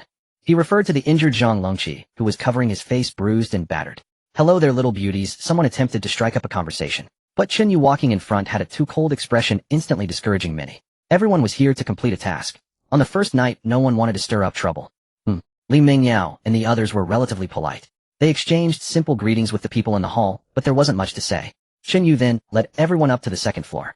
The corridor on the 2nd floor was even darker, with wall lights spaced far apart and dim lighting. Our rooms are 204 and 205. Li Mingyao softly muttered, her gaze searching for the room numbers along the dim corridor. Everyone could see their team's room number in the information bar. Until Chen Yu stopped in front of 2 adjacent wooden doors. The door numbers were brass covered in spots from oxidation, but the etched numbers 204 and 205 were still visible. These are the 2 rooms. And there are less than 10 minutes left. Lu Zixuan sighed in relief as he had just been worried about not finding the room in time and being killed by something terrifying. Fortunately, this task did not set a threshold right from the start. Below the door numbers 204, Chen Yu Li Mingyao Shen Qingxi Lin Yu 205, Zhang Longqi Lu Zixuan. Lu Zixuan's mouth twitched. 6 people, 2 rooms, is this how it's divided? His voice faltering, his eyes darted repeatedly to the names on 204, then glanced at the lonely 2 names on 205, his face filled with reluctance. Zhang Longqi also looked confused, staring at the door number for a couple of seconds. Are the 2 of us really occupying a whole room? Chen Yu shrugged. We have to follow the rules, right? Lu Zixuan muttered under his breath, who knows? Zhang Longqi suddenly kicked him the force not light. Lu Zixuan yelped, quickly shutting his mouth. Zhang Longqi shot him a glare. Isn't it fine to share a room? Meanwhile, Li Mingyao, Shen Qingxi, and Lin Yu appeared. In fact, Lin Yu even seemed relieved as she was very afraid of being assigned alone. Let's go, we need to hurry up. Chen Yu said no more and directly opened the door to room 204. This arrangement was obviously intentional by the vehicle owner. When choosing participants just now, they were essentially adding people to existing room numbers. He naturally chose the best option. Zhang Longqi and Lu Zixuan exchanged glances, gritted their teeth, and also entered the adjacent room. Speaking of which, as soon as Chen Yu stepped inside, a strong musty odor hit him. It felt as if the room had been empty for a long time. But it must be said that it was more spacious than expected, being a suite with a living room. The living room was furnished with a sofa and tea table. The fireplace was cold, covered in thick dust. The walls were adorned with dark patterned wallpaper which had peeled in many places. Most notably, in the main bedroom adjacent to the living room, there was an extraordinarily large European-style bed, enough to sleep 3 or 4 people. This was beyond Chen Yu's expectations. Originally, he had planned to make the women sleep on the floor. Shen Qingxi quickly surveyed the environment and walked to the window to check the curtains and window latch. Li Mingyao began checking the wardrobe in the bedroom. Lin Yu stood in the center of the living room, unsure of where to go. Chen Yu did not pay much attention to the room's arrangement. His gaze fell on the bedside table in the master bedroom, where a pure black card lay quietly, looking very familiar. Invitation card description: a metallic card, glowing with a dark silver sheen, seemingly resonating with certain binding rules of the vehicle and possessing special interference rights. Effect: the vehicle owner can invite any passenger. Upon acceptance, they will join your vehicle queue. Remaining invitations 11. Warning: if the other party refuses, this card will still be void. Warning: during the task, the effect of the invitation card will not be reported. Chen Yu immediately sensed something unusual. Because this invitation card, compared to the one at the second stop, had an additional line of text. That is the last warning: during the task, the effect of the invitation card will not be reported. This meant that if someone was invited, others would not receive any notification. If a team swap could be accomplished silently, it would open the door to betrayal. More critically, the appearance of this card in his room was certainly not due to his good luck. 10 points of luck was merely average. Perhaps everyone was currently contemplating how to use the invitation card to undermine others. Why does this bathroom seem so eerie? Li Mingyao walked to the bathroom door, half her body peeking and her brow furrowed as she looked inside. Old facilities and a blurry mirror. Chen Yu silently tucked the invitation card into his pocket and turned around with an expression as usual. Old houses are like this, right? Shen Qingxi suddenly thought of something. She hurried to the bedside. Do you remember when we just entered the villa, that panicked male voice? The last things it mentioned were. Lin Yu murmured softly. It seemed to be under the bed, in the wardrobe in the bathroom. I am hiding under the bed, I am hiding in the wardrobe, I am hiding in the bathroom. Instantly, everyone recalled that eerie statement. Li Mingyao quickly left the bathroom door. I also remembered, but what does it mean? Shen Qingxi shook her head, suppressing the chill rising in her heart, her gaze falling on the bed before her. The bed had a heavy dark wooden frame with intricate carvings on the headboard. The mattress was very thick, looking as though it hadn't been slept on for a long time, yet it wasn't too dusty. She crouched down, clenched her sleeve tightly, summoned her courage, and suddenly lifted the bed skirt that hung down to the floor. In the darkness beneath, it was empty. Li Mingyao touched her chin. I've checked the wardrobe and bathroom. There's nothing there. In the room, 4 people looked at each other, unsure of the answer. It seemed that the male voice heard upon entering held no significance. Lin Yu stood timidly in the center of the living room, asking, what should we do now? Should we just wait? Chen Yu shook his head. What is the task this time? Lin Yu paused for a moment, trying to recall. It seems to be survive until the dawn of the 4th day. Correct. Chen Yu smiled slightly, sitting on the mattress. So we don't need to do anything, just stay alive. Shen Qingxi leaned closer, sitting beside him. In a strange place like this, the less we do, the better. Simplicity is key, otherwise we might trigger certain mechanisms or rules. Lin Yu shivered, not daring to think further. Li Mingyao couldn't help but speak up, but we have to know what might happen to. In this situation, even if we could sleep, no one would dare to write. She recalled the words under the bed, wardrobe, and bathroom, feeling a chill in her heart. Shen Qingxi sighed lightly. Blind speculation will only increase fear. Mingyao, what we can do now is familiarize ourselves with this room and ensure there are no hidden dangers. Li Mingyao pursed her lips. Alright. Chen Yu turned his head, his gaze landing on Shin Qingxi's face. Under the flickering yellow light, she took off her mask, revealing her delicate and cool features. Senior sister, Chen Yu suddenly asked, your talent is shadow manipulation, but in a completely dark environment without a light source, how can you manipulate it? Shin Qingxi's lips curled slightly, filled with confidence. Junior brother Chen Yu, you are mistaken. Shadows exist at the intersection of light and darkness within the outlines of all things. They are always present no matter when or where. That kind of confidence and composure rare in the apocalypse caught Li Mingyu's complex gaze. Lin Yu stared blankly at Shin Qingxi's profile, seemingly captivated. Shin Yu nodded, not asking further. Suddenly a series of knocks echoed from outside the door. Shin Yu squinted and glanced at the time. There were only 2 minutes left until the countdown ended. At such a moment, who would knock on the door? Li Mingyao walked over, not opening the door, and asked through it. Who is it? It's me, Lu Zixuan. A low voice came from outside. Mingyao, I wanted to ask Chen Yu for some advice. Can you open the door? Li Mingyao turned to look back. Chen Yu had already come over and turned the doorknob. Lu Zixuan stood outside, full of smiles, with Zhang Longxi behind him, avoiding eye contact. Brother Yu. Lu Zixuan hurriedly stepped forward. Sorry to intrude. It's just that we are in the same room and know nothing. It feels a bit panicky as the sky is turning completely dark. He extended his pinky, gesturing. Can you reveal a little bit about the future? Like, will anything happen tonight? How should we prepare? Just a little to give us some peace of mind. Li Mingyao couldn't help but speak up from behind Chen Yu. Is Chen Yu's ability something to be used casually? Lu Zixuan's expression froze. Chen Yu replied indifferently. Is there anything else? Lu Zixuan awkwardly smiled. Brother Yu, you all rest. Chen Yu closed the door and turned around. Li Mingyao pouted, murmuring, I don't even know the future, and they want to know. Time ticked away second by second. The surroundings remained eerily quiet. The soundproofing of the entire villa was excellent. Even with 48 people in the room, not a single noise could be heard. Or rather, everyone was quietly waiting for something. The sky turned completely dark. Outside, the wind and snow intensified, pounding against the glass with a dull sound. Finally, the hands of the clock in the room approached the top. First night special rules: under the bed at midnight, effective time 30 content 1. You must hide under the bed. 2. While hiding, your face must be facing outward, ensuring you can see the edge of the bed. 3. Remain absolutely silent. 4. No matter what you see or hear, you are prohibited from making any sound and prohibited from shifting your gaze. The crimson text burned into everyone's retinas. A moment ago, the atmosphere in the room was tense, but still relatively calm. However, once the rules appeared, no one could remain unperturbed. Li Mingyao trembled, asking, what does this mean? We can't stay on the bed, we have to lie under it. Chen Yu nodded. That's right.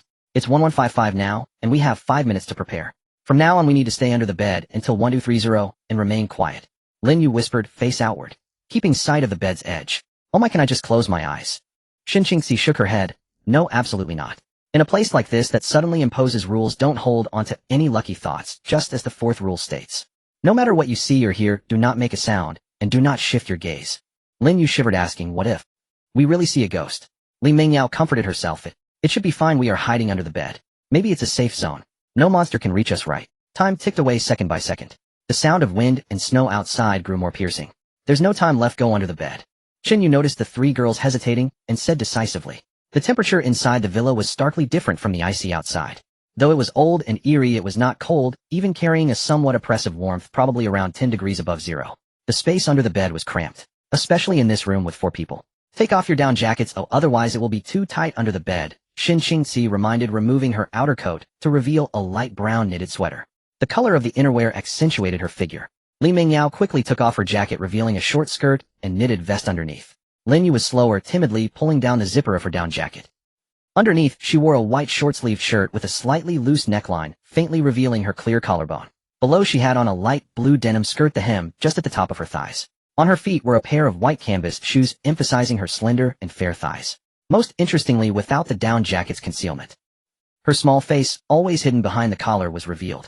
Her doll-like face had a delicate nose with a few freckles, her lips pressed together, her large eyes, with wet lashes, and the corners slightly red, always carrying a shy avoidance when looking at others. Yet this also gave her a strangely fragile feeling.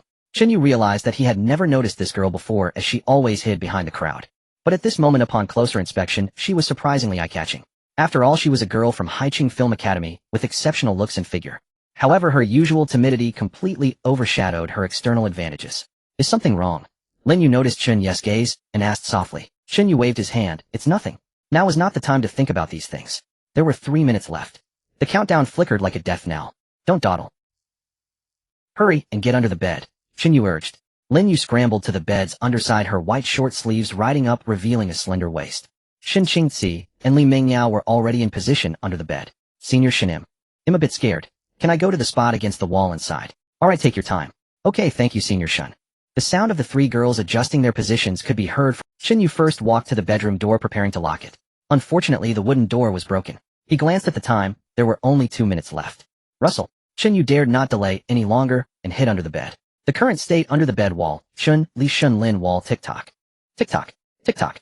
At exactly midnight, with a thud, the entire villa was plunged into darkness, swallowing the last bit of vision. Yes, the dim yellow lights that had been on were now extinguished. In this environment, sound was amplified to the extreme. For instance, Chun, you could clearly hear the rapid breathing of the three girls. Additionally, the thud of something hitting the window became muffled and distant. Next to her, Li Mingyao gently tugged at his shirt hem, her body trembling. Time stretched into an endless torment, burdened by fear. Breathe. Listen. Wait. The four of them kept their eyes wide open in the darkness, fixed on the edge of the bed, staring intently at the bedroom door, not knowing how long had passed. Tap, tap, tap. Suddenly a damp sound of bare feet. Then came the sound of the doorknob being slowly twisted. Creak, creak. The door opened a crack. Chen Yu lay flat on the ground, facing outward, his breathing minimized. Li Mingyao bit her finger, forcing herself to stay calm, and then she saw a pair of pale, swollen feet. The toes were swollen and twisted, the skin wrinkled and wet, leaving traces on the floor. Those feet stopped at the edge of the big bed. In other words, they were just a few centimeters away from Chun Ye's face, directly facing their hiding spot. Then the legs slowly bent and crouched down. The breathing of the four completely halted. This was because that face was gradually hanging down from above the bed's edge. The long black hair clung to the face like seaweed, revealing a pale, bloated face through the gaps. The most terrifying part was its neck, which stretched out long, allowing that hanging face to lower bit by bit, bit by bit. In this manner, it locked eyes with the people under the bed. Li Mingyou's eyes nearly bulged out as she used all her strength to suppress a scream. Shen Qingxi and Lin Yu were no better off. The bloated, ghostly face seemed to tilt its head slightly. Then it began to move extremely slowly from side to side, as if examining the hidden treasures beneath the bed. It moved in front of Shen Qingxi and stopped. Shen Qingxi's jaw tightened, but her gaze was icy, forcing herself not to blink. A few seconds later, it moved down to Lin Yu's feet at the far end. Lin Yu was already stunned with fear, but on the other hand, from room 203 next door, there came the sound of bang, bang, bang. It was this noise that made Lin Yu grit her teeth again. Minutes passed. After a deathly silence, it seemed that the bloated, ghostly face had left room 204. It wandered off to some corner of the villa. Shen Qingxi glanced at the time. There were less than 5 minutes left before today's special rules would become ineffective. Everyone remained still. It remained silent until the hands of the clock pointed to 0030. First night's special rule, the bed bottom at midnight rule, has become ineffective. A cold voice sounded, and the wall lamps in the corners of the room flickered back on. Who? Shen Qingxi let out a long breath. Fortunately, Lin Yu, you didn't move the whole time. Lin Yu, she spoke with a choked voice, but senior. Shen Qingxi was just about to move away from under the bed. Lin Yu's voice grew quieter. Could you not use your foot to knock on my leg? It really hurts. Shen Qingxi's actions suddenly froze. Her feet had clearly been together the whole time, and it was impossible for her to knock on Lin Yu's leg. A chill ran straight to the top of her head. I didn't. She quickly lowered her head, and in the dim yellow light beneath Lin Yu's feet, there was a bloated hand, rubbing against Lin Yu's calf repeatedly. Lin Yu. Shen Qingxi screamed, but it was too late. That swollen hand suddenly exerted force, brutally gripping Lin Yu's ankle. Lin Yu's piercing scream tore through the air. She was dragged towards the corner of the bed, completely forgetting to resist. In the previous chapter, everyone was hiding under the bed, and although the special rules had ended, Lin Yu was still grabbed by a creature at her ankle, being dragged towards the foot of the bed. Li Mingyao also reacted, screaming as she and Shen Qingxi lunged towards the foot of the bed, gripping Lin Yu's hand tightly. Yet that pulling force was so strong that the two girls with all their might were still being dragged towards the foot of the bed, or some incomprehensible construct born of rules beyond understanding. Yet undeniably, though the place was, Lin Yu was forcefully pulled away, quickly disappearing beneath the bed. Shen Qingxi gritted her teeth, her fingers moving, and a shadow coalesced beside her, darting out like a black snake, attempting to wrap around Lin Yu's ankle, but only brushing against the tip of her canvas shoe. The grotesque creature was incredibly fast. In the blink of an eye, it was already dragging Lin Yu out of the bedroom. Chen Yu, what should we do? Li Mingyou's face turned pale, but when she turned back, Chen Yu was nowhere to be seen. No, it was Chun Ye's speed that was too fast. He had silently chased after them. Outside the bedroom, in the living room, Chun Ye's gaze was icy as he caught up with the shadow of the grotesque creature. The creature was about to drag Lin Yu into the dark corridor. It must be said this sudden appearance of the ghostly entity had chosen the timing and location with extreme cunning. Damn it dares to steal my points. Chen Yu cursed quietly, unleashing all his power and speed. The lights in the bedroom were on, but the corridor was dark, still pitch black. The grotesque creature was dragging Lin Yu's ankle, moving slowly towards the stairs. Lin Yu's body scraped against the floor, her legs covered in abrasions and bloodstains. Her face was pale, and her lips had been bitten, leaving blood marks. She felt utterly hopeless and powerless. The corners of her mouth trembled, attempting to curve upward. Dragged. Scraped. Pain. It held on tightly. Her ankle bones were cracking. Was it going to break? Pain. So much pain. But, your fingers look so ugly. Swollen. Bruised. Like rotting wood. I wanna. Lin Yu felt her heart racing, completely unaware of where she was being dragged. Pat. Pat. Pat. Unusual footsteps attracted the attention of Lin Yu and the grotesque creature. In the darkness, it was Chen Yu. He was stepping closer one by one. Ugh. The grotesque creature paused, seemingly not understanding why its prey was willingly approaching. Lin Yu also did not expect that someone would rush out to save her at such a time. Ugh ugh ugh. The grotesque creature let out a strange cry, its body crawling oddly. It was still holding onto Lin Yu. Suddenly it dashed forward. Another swollen, rotting hand reached for Chun Yu's approaching right ankle. Bang! It grabbed him. The grotesque creature let out a triumphant ugh sound. Lin Yu's heart leapt into her throat, and she instinctively closed her eyes. However, the grotesque creature's shrill scream suddenly stopped. Lin Yu's eyelashes trembled as she slowly opened her eyes. In the dim light, she saw Chun Yu's body standing still. The grotesque hand that had grabbed his ankle was still desperately pulling, even tearing at his pant leg. But Chen Yu remained completely still. He even took a step back. Bang! Bang! Bang! His left foot fell heavily onto the grotesque creature's misshapen head, with tremendous force, crushing everything. The grotesque creature, having a tenacious vitality, instinctively tried to retreat. But the strength was utterly incapable of resisting the man before it. Bang! Bang! Bang!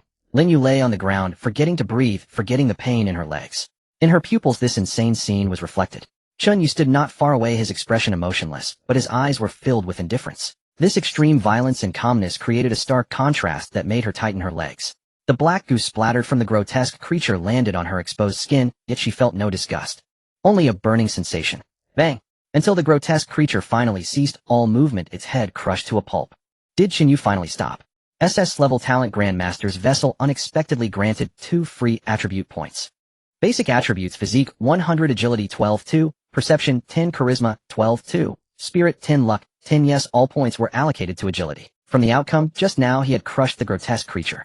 But not killing it at the start was ultimately due to insufficient agility. If his agility had been sufficient, it wouldn't have been able to reach here. But even with his current agility, as long as he didn't encounter a real, thought entity, he could crush it with 10 times the strength. He could even save on the golden body cards. Furthermore, Chun, you didn't expect that a monster of this level was actually worth 2 free attribute points. Although there were previous accumulations. But at least it shows one grotesque creature 1 free attribute point. Upon closer thought, Grandmaster's vessel can absorb viruses, malevolence, energy, death, intent, and resentment. Exactly, this villa was eerie, and these monsters were all disgustingly terrible. Chen Yu reasonably suspected that this place might be some kind of training room. He shook his head, lifted his left foot, and casually rubbed the black goo off his shoe on the nearby floor. Let's go back to the room. The corridor isn't safe. Chen Yu looked down at Lin Yu, who was still lying on the ground. Lin Yu met his gaze, and involuntarily shivered. A flush rapidly rose on her pale face. She opened her mouth wanting to say something, but nothing came out. Chen Yu, unsure of what she wanted to express, probably thought she was just shocked, and reached out to pull her up. Lin Yu's legs weakened, almost causing her to kneel again. The sharp pain from her leg wound made her grunt. Chun Yu's lips twitched. Can you walk? Lin Yu raised her pale little face, tears still hanging on her long eyelashes. I think I can't walk, my leg hurts so much. Chen Yu, can you carry me? She looked like she was on the verge of fainting from the pain. Chen Yu squinted. You can crawl back if you like. Lin Yu's blush froze instantly, and she hurriedly grabbed the hem of Chun Yu's shirt. At the entrance of room 204, the door remained open. Shun Qingzi and Li Mingyao anxiously paced at the door, peering into the pitch-black corridor from time to time. Why is there no sound at all? It sounded like there was a fight just now. Li Mingyao looked worried. Chen Yu won't be in. Shun Qingzi's expression was grave, and she said nothing.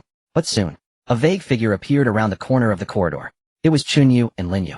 Li Mingyao was the first to rush out, almost tripping over the doorstep. Lin Yu. Chen Yu. You're back. That's great. You scared me to death. Shun Qingzi quickly followed. Are you both okay? She reached out to help support Lin Yu. Chen Yu simply said, I want to go out to take a look. You 3 stay in the room. Li Mingyao was taken aback. Go out. Where to? Chen Yu said nothing, only pointing to the dark corridor. Shun Qingzi swallowed hard. Are you sure? Now. Chen Yu nodded. The rules only stated that we must hide under the bed for half an hour. It never said we couldn't go into the corridor. Rather than staying here, staring blankly, it's better to actively gather information. Shen Qingxi hesitated for a moment, but still spoke. Collecting during the day would be better, right? Chen Yu nodded. You're right, but tomorrow there will be more people, and things will become complicated. I believe no one else would want to go out this late besides me. This is certain. If Chen Yu didn't have 181 golden body cards, he wouldn't dare to go out. But with invincible time in hand, even if he encountered something supernatural, he could still escape back to the room. Li Mingyao bit her lip and suddenly stepped forward. I'll go with you. My disguise talent might come in handy, plus it's better to have someone to keep an eye on you. Chen Yu squinted. What was wrong with his ex-girlfriend? From actively requesting to be dropped off at the villa to now wanting to follow him into danger, she was persistently pushing forward. This was completely unlike her usual style. No need. Chen Yu rejected her decisively. Having a liability is very troublesome. Li Mingyou's face instantly turned red, but she couldn't find the words to refute. Chen Yu no longer looked at her, turning to Shen Qingxi. In leaving these two to use senior sister Shen with level talent. Shen Qingxi's face flushed slightly as she caught the meaning in Chen Yu's words. She smiled wryly. Don't worry, you'll be on high alert this time. Nothing will go wrong. Chen Yu nodded and said nothing further. He walked to the door, turned the lock, and in a flash merged into the thick dark, illuminated only by a few dim emergency lights in the distance. Chen Yu took out a flashlight from the public backpack, shining it to light up the entire corridor. He hadn't noticed earlier. Now that he was alone, Chen Yu could suddenly hear the sounds coming from various rooms not far away. The most prominent were the sounds of painful crying. There were also quite a few screams, even curses and arguments. These sounds varied in volume, mostly coming from the second floor. It's quite restless. Chen Yu squinted and walked deeper into the second floor. As he guessed, the entire floor had only him daring to step out of the room. In the dark corridor, Chen Yu pressed against the wall, his gaze sweeping over the doors lining both sides of the hallway. Most of the doors were tightly shut. However, there were a few doors slightly ajar. Room 219 was one of them, with a gap about the width of 2 fingers. Inside there was a profound silence. Chen Yu paused for a moment, suddenly recalling that when he entered the room the invitation card was lying flat on the bedside table, seemingly placed there in advance. So, do other rooms have the same? Especially these unclaimed rooms, do they have invitation cards as well? Without hesitation, Chen Yu reached out and gently pressed against the door, slowly pushing it open. Creak. Behind the door was an even deeper darkness. It seemed that the room not assigned to a passenger had no... Chen Yu guessed that the invitation card would likely be the same. Yet he could not let go of his curiosity. After anxiously wandering for a long while, he reluctantly left. As expected. Bang. The door to room 219 closed, and Chen Yu continued deeper, reaching a corner. In the shadows, a figure leaned at an angle. No, he was already dead. It was a young man, his chest a bloody mess, eyes wide open, pupils already dilated. Chen Yu showed no mercy on his face, even crouching down to search the corpse briefly. Unfortunately, all his belongings had been completely wiped out, along with his personal backpack. The talent of the Taisher container quietly activated. A thread of death energy was drawn away, merging into Chen Yu's palm. Even a mosquito's leg is meat. Just as he finished absorbing the remnants. Ugh! A wet sound came from the nearby darkness. Chen Yu halted his movements and looked up. He saw the shadow in that direction, writhing, a familiar bloated, ghostly face slowly emerging. Its swollen, decayed features twisted as it fixed its gaze on Chen Yu. Ugh! Oh, what a coincidence! Chen Yu slowly stood up, a faint smile curling at the corners of his mouth. We meet again, freedom attribute point. Ugh! The bloated, ghostly face emitted an even more furious sound. Carrying a foul wind, it lunged at Chen Yu. Thud. Decapitation. The immense force paired with the suddenly appeared alloyed steel knife. The bloated, ghostly face had almost no chance to resist. In fact, the physical strength of the bloated, ghostly face was not low, making it difficult for an ordinary person to kill instantly. Moreover, their counterattack ability was also strong, with a strength of at least 30 points. Unfortunately, he encountered a tenfold physique cheat. Indeed, another point. Chen Yu's eyes brightened. It was similar to his guess that the negative energy contained in the bloated, ghostly face was very abundant. In that case, Chen Yu weighed the alloyed steel knife in his hand, looked back at the darkness ahead, revealing a twisted smile. Ugh. Thud. The entire second floor from 201 to 220. A full 20 rooms. Chen Yu wandered from one end to the other, making a large circle. He killed 3 bloated, ghostly faces and absorbed 16 corpses. To avoid suspicion, he even threw these bloated, ghostly faces and corpses from the second floor to the first. Sometimes Chen Yu would marvel his stellar absorption technique was quite sinister as well. After doing all this, Chen Yu's panel increased significantly, all points allocated to agility. I hope there are more tasks like this.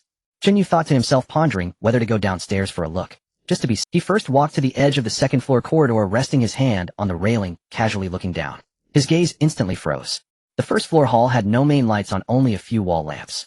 Directly facing the main staircase was a large floor-to-ceiling mirror. At that moment, the mirror reflected a girl who looked to be only 17 or 18 years old, backing away unsteadily, her face streaked with tears, mouth wide open as if screaming. In front of her stood a woman in a nurse's uniform, wearing bright red lipstick, gradually approaching. But what sent chills down Chen Yu's spine was the first floor hall was empty. Clearly there was nothing there. Chen Yu looked at the mirror again, and everything vanished, as if it had never appeared. Chen Yu squinted his eyes what was going on. He initially intended to return to his but after witnessing this scene it was hard to resist the urge to take a look. Chen Yu hesitated for a long time, pulling out 7 or 8 gold body cards from his personal backpack, primarily for an item competition.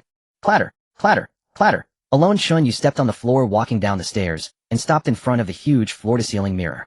The flashlight's beam reflected from the mirror. Hello, is there a ghost? Chen Yu asked tentatively, but no ghost responded to him. For a moment he stood awkwardly in front of the mirror, carefully scrutinizing. The mirror's surface was smooth, reflecting. The zipper of his black windbreaker was pulled up to his neck, his features clean and handsome. He seemed suitable for the role of a harmless model student. But at this moment his gaze was calm to the point of indifference, diminishing that sense of uprightness. Chen Yu frowned slightly, and the reflection in the mirror also frowned. He turned to the side, and the reflection in the mirror also turned to the side. He raised his hand, and the reflection in the mirror also raised its hand. Nothing seems different. Chen Yu shook his head, but what he had just seen was certainly not an illusion. He leaned in closer, almost pressing against the mirror's surface. Just as his gaze met his reflection in the mirror, the Chen Yu in the mirror suddenly curled his lips upward.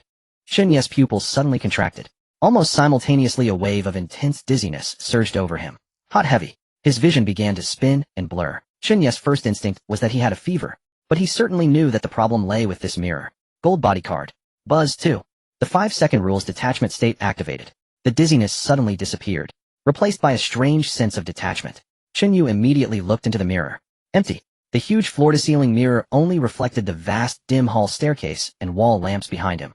Only his own reflection was missing. This was the effect of the gold body card. His entire sense of presence had vanished. This mirror definitely has a problem. Chen Yu stood still, a chill rising within. He immediately activated the second gold body card. He did not intend to hesitate, and a heavy octagonal hammer suddenly appeared in his hand. Bang! Clatter! Bang! Bang! Clatter! 3 strikes, and the mirror shattered completely.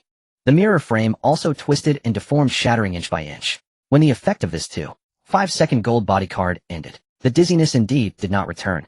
Even, Chen Yu attempted to activate the Taisher container, and it surprisingly increased by a point.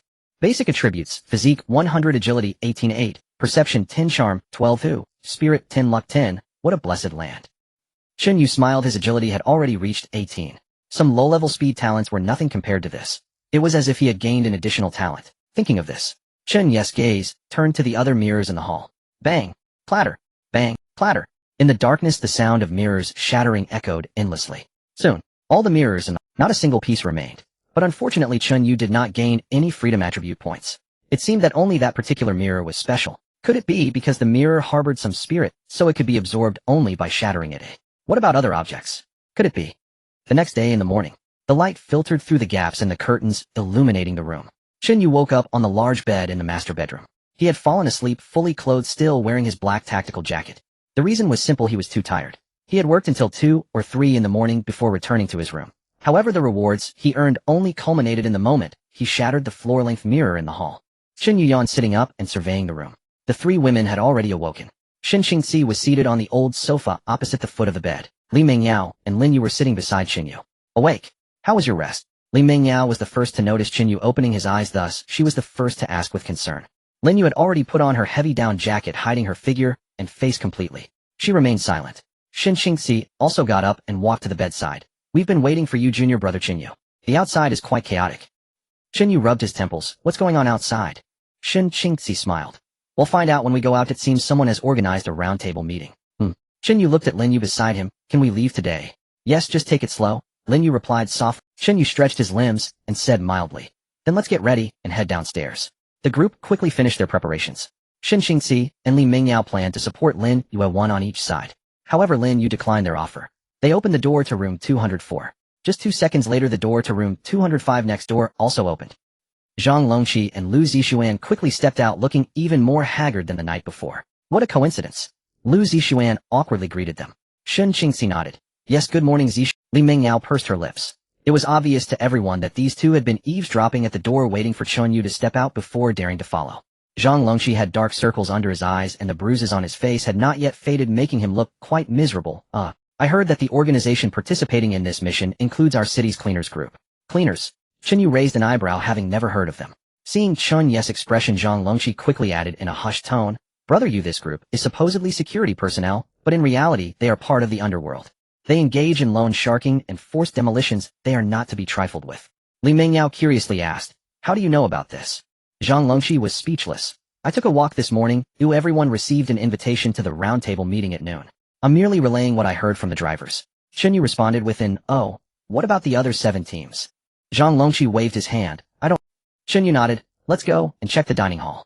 The group walked through the somewhat oppressive corridor and before they even got close to the dining hall, a wave of sound hit them. They're dead. All dead. A Jieshao. Right in front of my eyes, dragged out of the room, all dead. There was no way to stop it. That ghostly thing made my legs weak just by looking at it. Damn it. I shouldn't have participated in this damned game. It feels just like a horror movie. The massive dining hall was now filled with a chaotic crowd. Among the survivors from last night, besides a few who might still be hiding in their rooms, most had gathered here. A rough estimate showed around 20 or so people. They stood or leaned against the wall, their faces etched with terror, forming small circles in groups of 3 or 5. In the center of the dining hall was a large dining table. 8 chairs were set up corresponding to the 8 drivers, and 7 of them were already occupied. 6 men and 1 woman.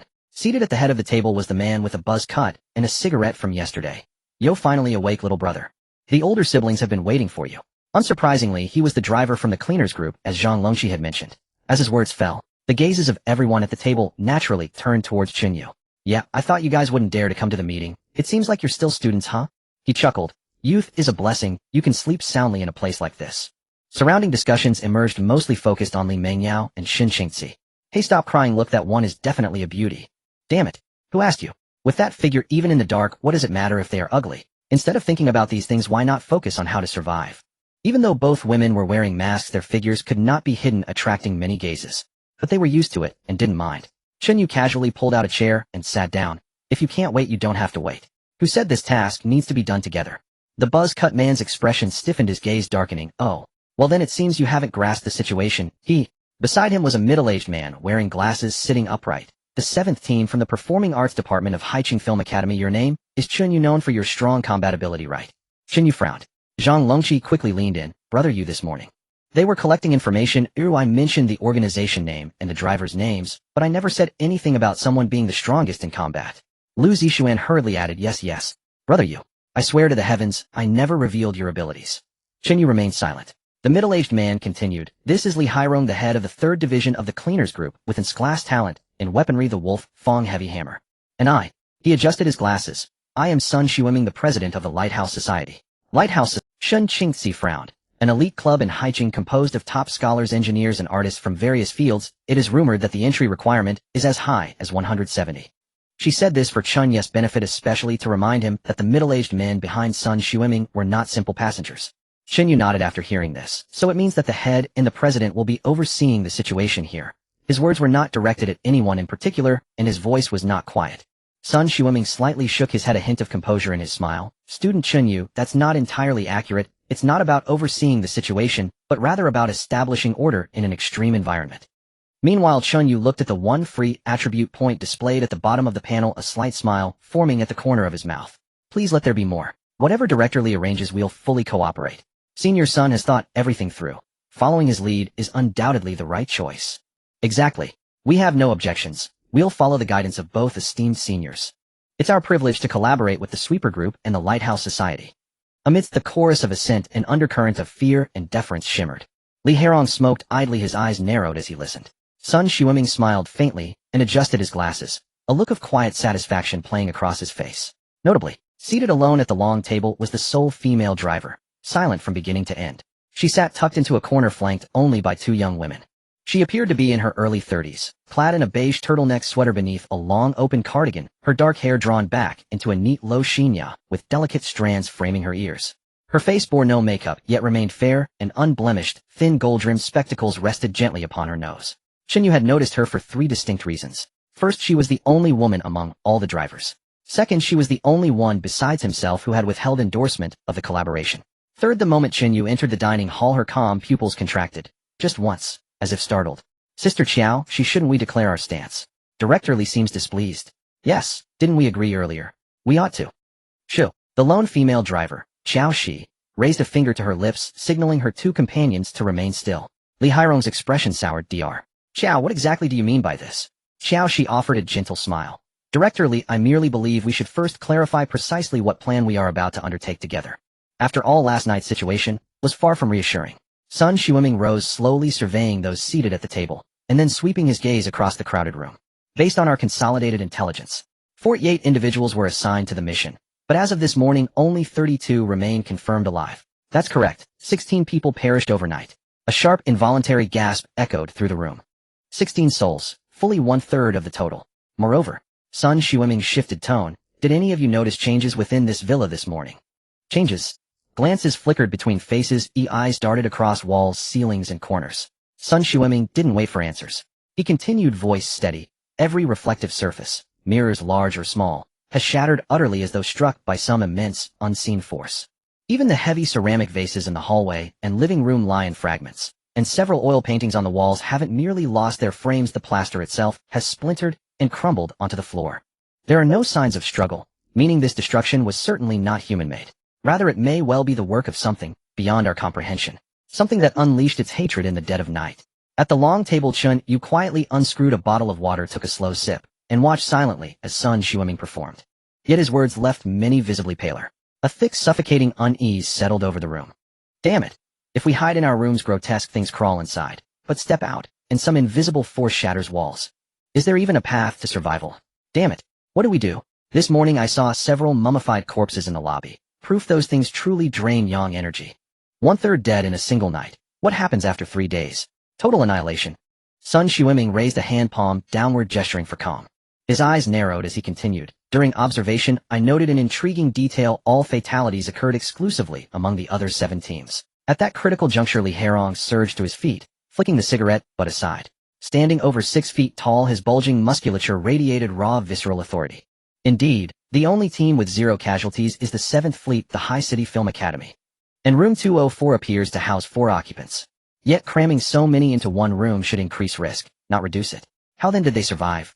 Silence fell instantly upon his words. Then dozens of eyes converged on Chen Yu and those behind him.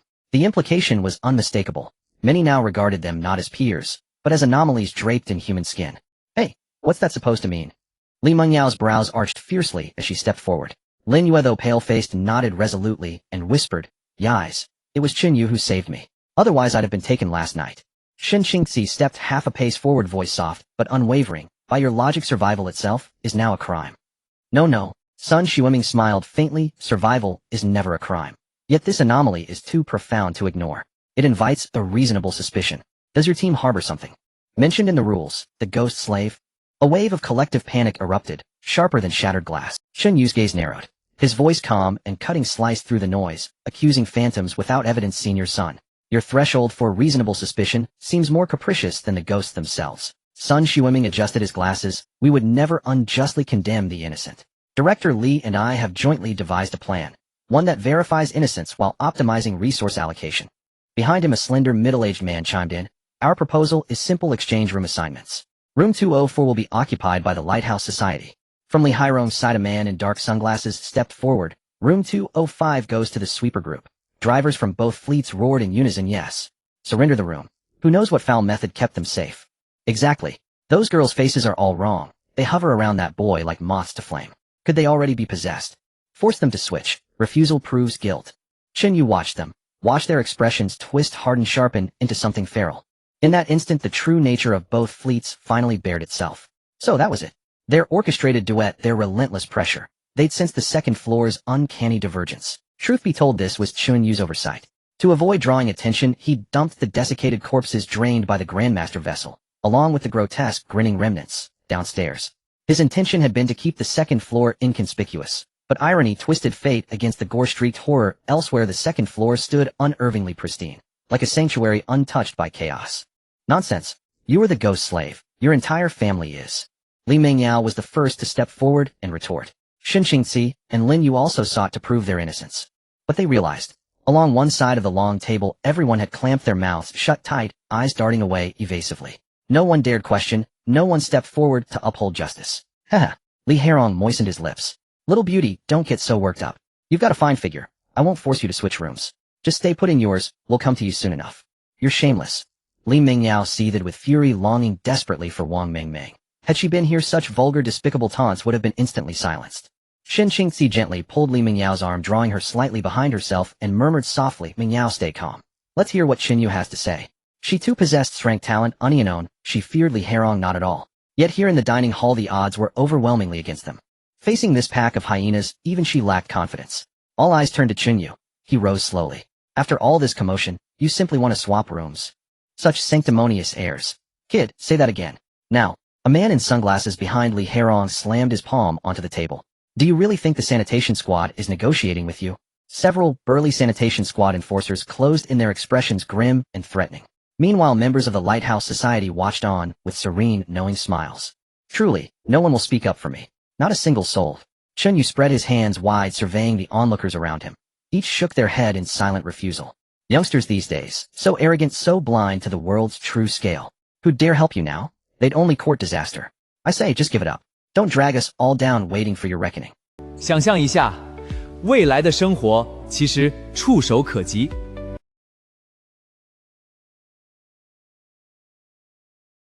Indifference and self-preservation became the prevailing choice. Some even took quiet pleasure in watching the lone voice punished, proof in their minds of their own superior wisdom. Chen Yu listened quietly, unshaken. Seems not. Wait. Suddenly Dr. Xiaoxi stood up. I believe this goes too far. Behind her, her two teammates froze in stunned disbelief.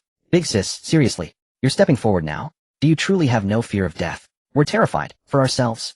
All around them, predatory gazes bore into them like ravenous wolves ready to devour. Li Hairong's face darkened, his eyes burned with vicious intent. Dr. Xiao, think very carefully before you speak again. I merely feel that given the uncertainty of the situation, we ought to proceed with greater caution. Xiaoxi drew a deep breath and forced the words out, her voice steady despite her trembling resolve. Li Hairong cut her off impatiently. Cut the damn lecture. I've no time for your moralizing. As he spoke, the sanitation squad pressed closer, tightening the noose. Lu Zixuan's knees trembled violently. Gazing upon those hulking, scarred brutes, he felt himself on the verge of collapsing to his knees. They were ordinary students, used only to street brawls or petty scuffles. This was no mere gang, it was organized menace. Their sheer presence alone threatened to swallow him whole. Li Mingyao took a cautious step back and whispered, "See, Chen Yu, what do we do?" Shin Qingxi subtly shifted her stance, mind racing through calculations. Strength herself. Chen Yu's strength unfathomable. If it came to blows, they might yet prevail. We'll yield. We'll surrender the room. Zhang Longqi suddenly bellowed, voice cracking with urgency. Brother Rong, room 205. Yours for the taking, sanitation squad brothers. We'll move out immediately. We'll cooperate fully. Li Hairong narrowed his eyes, a satisfied smirk spreading across his face. That's more like it. Why cause such unpleasantness when compliance was always an option? Brother Rong, I'm a ranked talent, steel body. Zhang Longqi hastily added. Li Hairong raised an eyebrow, appraising Zhang's broad frame. So, you've been waiting for me, have you? Fine, consider yourself recruited. Your invitation card awaits. Lu Zixuan, terrified of being left behind, bowed deeply, voice quavering, Brother Rong. Brother Rong. And me. I wish to join the sanitation squad too. I'll obey, absolutely obey. Li Hairong cast him a sidelong, dismissive glance. And you, what's your talent? D drank mind link. I can. Lu Zixuan swallowed hard, stammering. Enough. We're not short on cards, just come along. Li Hairong granted the request casually, though in truth the notion of a worthless talent joining the sanitation squad was pure fantasy. You're joining a criminal syndicate. Li Mingyao's eyes widened in shock. Shin Qingxi's expression froze. Icy, implacable. Lin Yu recoiled, trembling. How could you? Zhang Longqi and Lu Zixuan scrambled swiftly to stand behind Li Hairong. Chen Yu, back in the car you struck me with such pleasure, didn't you? Then, voice dripping venom. But alas, you'll pay dearly for your arrogance. Chen Yu smiled faintly, making no move to strike. Instead, he observed them with quiet, almost scholarly interest. Because a far simpler solution had just occurred to him. The more unruffled Chen Yu appeared, the more enraged and humiliated Zhang Longqi grew. Senior sister Shun, Lin Yu, ever since boarding his vehicle you've been brainwashed. I truly regret switching cars, but the deed is done. Since I cannot escape suffering, then none of you shall leave. Shin Qingxi and Lin Yu faltered, speechless. They hadn't expected such sudden, vicious retaliation. Brother Rong, I swear it, Chen Yu is the ghost slave. Zhang Longqi shouted, voice ringing across the hall. All eyes in the dining hall snapped toward him. Li Hairong narrowed his gaze. Go on. Zhang Longqi cleared his throat. Late last night terror held us paralyzed. Yet he slipped out alone, wandering the pitch-black villa for who knows how long. His voice rose with mounting fervor. Tell me, what lies beyond those doors? You've all seen it. Who dares venture out and return alive? His tone sharpened into a shrill accusation. Only one explanation fits. He accepted the mission. He's the ghost slave. A traitor. The pent-up dread in the room erupted. Explosive, contagious, absolute. He dared go out last night. Ghost slave. Must be. We were terrified. Who'd wander outside? Human collaborator. Sun Shiweming advanced with his Lighthouse Society entourage closing in like a tide. Any final words of defense? Chen Yu smiled faintly. What if I told you? I killed 5 ghost-faced entities last night. Silence fractured. Disbelief rippled through the crowd. Those ghost-faced were monstrously strong. In a single night, they'd claimed 16 lives. This man must be utterly insane. Sun Shiweming shook his head. Next, will you claim you shattered the hall's mirrors? Oh, and those vases. The framed portraits. All yours too. Haha, truly. First night mission settlement. Confirmed elimination wandering swollen corrupted test subject 5. Reward issued ghost slave trait clue 5. Confirmed elimination spirit-bound vengeful mirror 1. Reward issued ghost slave room clue 1. The cold notifications were clearly listed one after another. First night task settlement completed. Warning: the activity level of the villa at night has increased. All passengers, please pay attention to safety. Under the gaze of the crowd, Chen Yu held 5 silver cards in his hand along with a golden card. It was evident. These are the characteristic clues and room clues mentioned in the recent announcement. Sun Shiweming stood frozen, his face changing repeatedly, especially upon seeing Chen Yu claiming 6 clues. His inner unease finally began to stir. President Sun, there seems to be some unexpected situation. How did he take 6 clues? So he single-handedly killed all the monsters in the settlement. Cough, is this true? Something seems off. President Sun, say something. The intelligent individuals of the Lighthouse Society had already begun to retreat. The members of the cleansing group were not faring any better, exchanging glances, their eyes revealing a hint of cowardice. It is important to note that everyone had witnessed the grotesque experimental subjects who were strong and quick. They could only watch helplessly as their teammates died, without even considering resistance. But this young man in front of them had killed 5. That. Li Hairong rolled his eyes, deliberately softening his voice. In that case, it's a misunderstanding. Who said Chen Yu is a ghost slave? Zhang Longqi and Lu Zishuan's expressions changed, realizing that something was amiss. Before they could defend themselves, Li Hairong had already swung his arm. Slap. It was a resounding slap that landed solidly on Zhang Longqi's face, making his already crippled visage even worse. Damn it, that thing should die. Li Hairong was filled with rage, indignantly saying, You have no backbone, and were almost scared to death, yet you malign a fellow passenger. A pure coward. Almost made me wrongfully accuse a good person. Zhang Longqi covered his face, unable to argue back. How could he have imagined that Chen Yu had gone out at midnight to slay 5 ghost faces? Damn, is this reasonable? Sun Shiweming immediately took the opportunity to say, Chen Yu, there are only 2 teams on the 2nd floor. The remaining 6 are upstairs, and without witnessing it ourselves, we can only believe his lies. Fortunately, this system notification came in time, clearing the clouds and proving your innocence. Right? Li Hairong slapped his thigh as if he hadn't just called for blood. This is a great achievement. Our villa needs a hero like you. He chuckled. Look, this settlement even rewarded clues. We are all in the same boat now and must share information about the ghost slaves to complete our tasks. The 2 of them sang in harmony. In an instant, all eyes in the restaurant focused once again on Chen Yu. Curiosity, shock, wariness, and desire. Chen Yu looked at the pairs of eyes around him, then lowered his gaze to the cards in his hand. Chen Yu, Li Mingyao wanted to say something, but he was interrupted by Chen Yu raising his hand. He slowly placed the cards on the table, revealing the text on them. Wow! The crowd immediately stirred. They surged forward, jostling each other, craning their necks, their eyes wide open. Let me see. Move aside. Don't push. Damn. I want to see too. Silver ones. There are words on them. There are all even gold ones. Silver characteristic clue: a ghost slave's height is approximately between 165 to 175 centimeters. Silver characteristic clue: a ghost slave has wounds on its legs. Silver characteristic clue: a ghost slave has old scars or special birthmarks on its left shoulder. Silver characteristic clue: a ghost slave has a peculiar slight aversion to deep red. Silver characteristic clue: a ghost slave has a naturally hoarse voice. Gold location clue: a ghost slave's designated room is located on the 3rd, 4th floor of the villa. 5 silver, 1 gold. The information is concise. This stirred up a tumult among the crowd. 165 to 175. This range is too broad. Everyone is almost the same. Old scars. Birthmarks. How do we find these? Slight aversion to deep red. Who would avoid red? How do we determine a hoarse voice? This is purely useless information. Suspicion once again spread, but this time, there was a clear direction. People instinctively began to scan the area for individuals who fit the clues, keeping their distance. President Sun, your Lighthouse Society members are quite clever. Li Hairong turned his head. What do you think of these clues? Sun Shiweming adjusted his glasses. Everyone please calm down. Let me say a few words.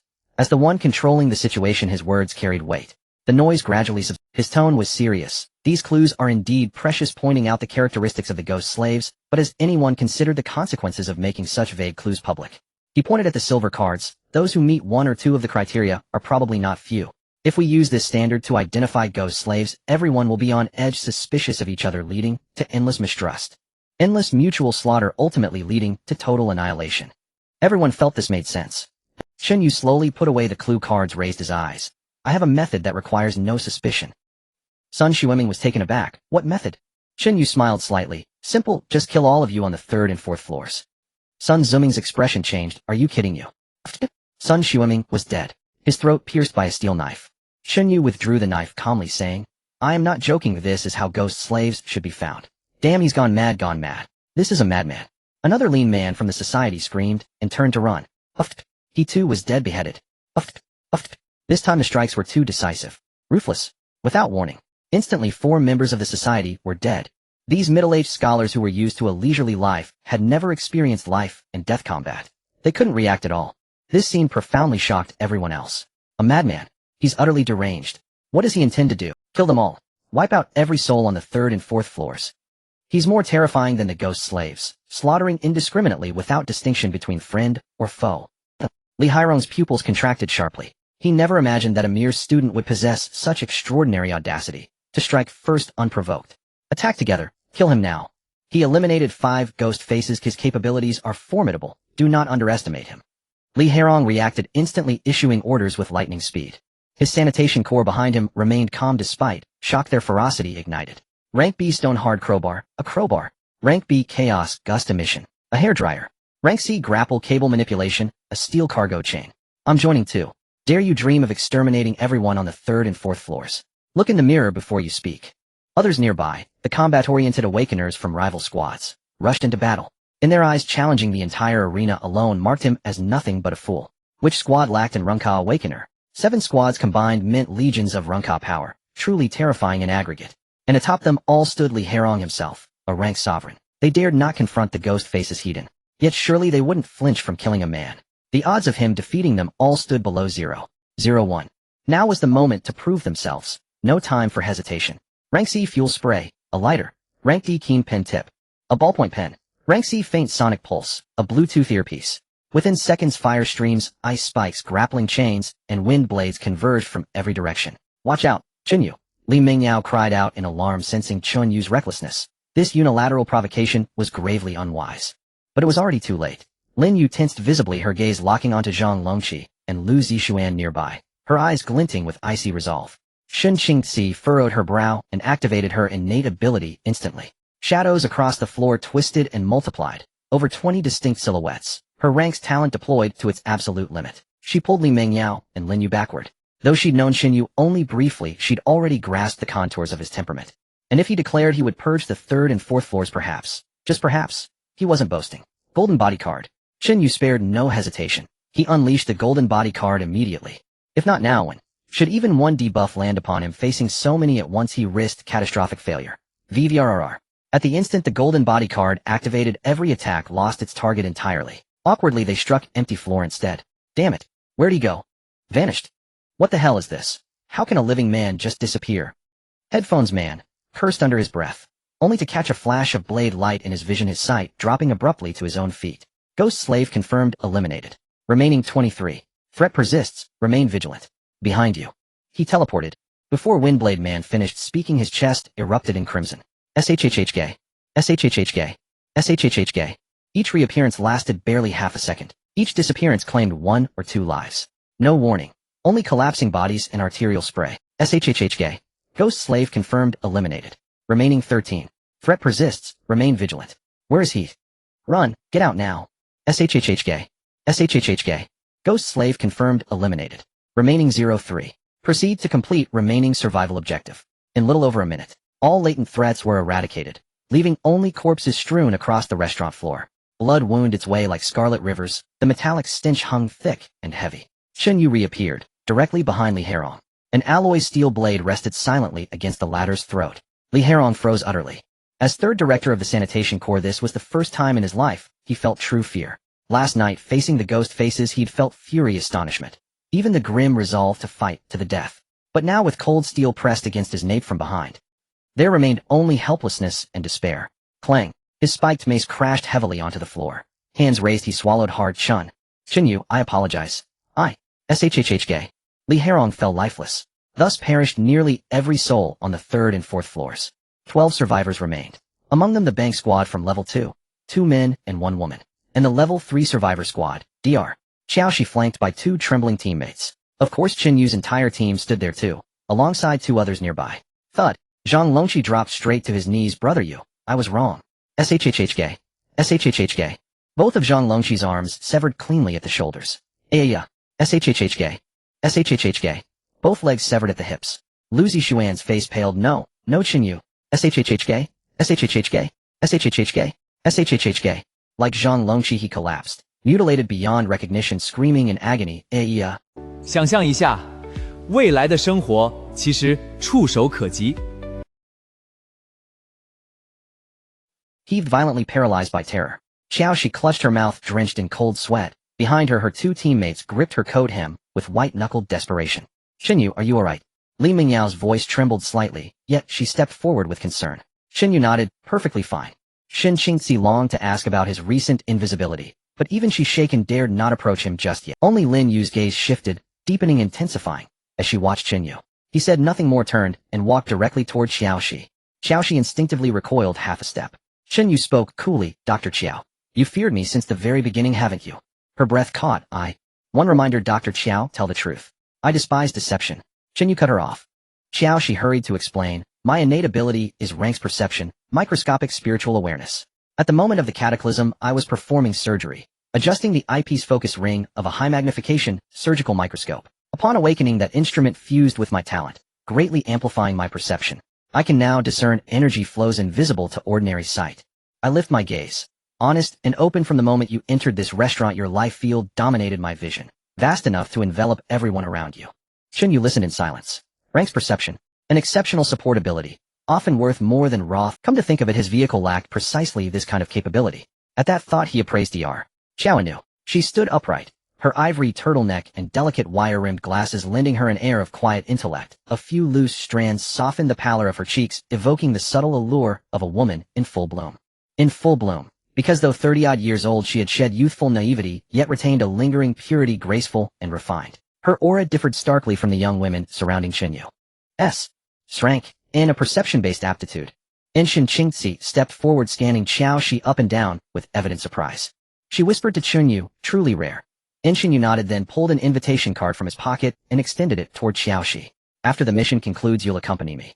Xiaoxi's breath hitched faintly, yet she accepted without hesitation. Yes. She reached out decisively, took the card, and flashed Chen Yu a bright smile. I'm a surgeon at Haiqing 3rd Hospital. Even without any aptitude, I guarantee your complete satisfaction. Li Mingyao blinked beside them, glancing first at Xiaoxi, striking poise, then at Chen Yu, murmuring softly, there'll be one more person on the vehicle.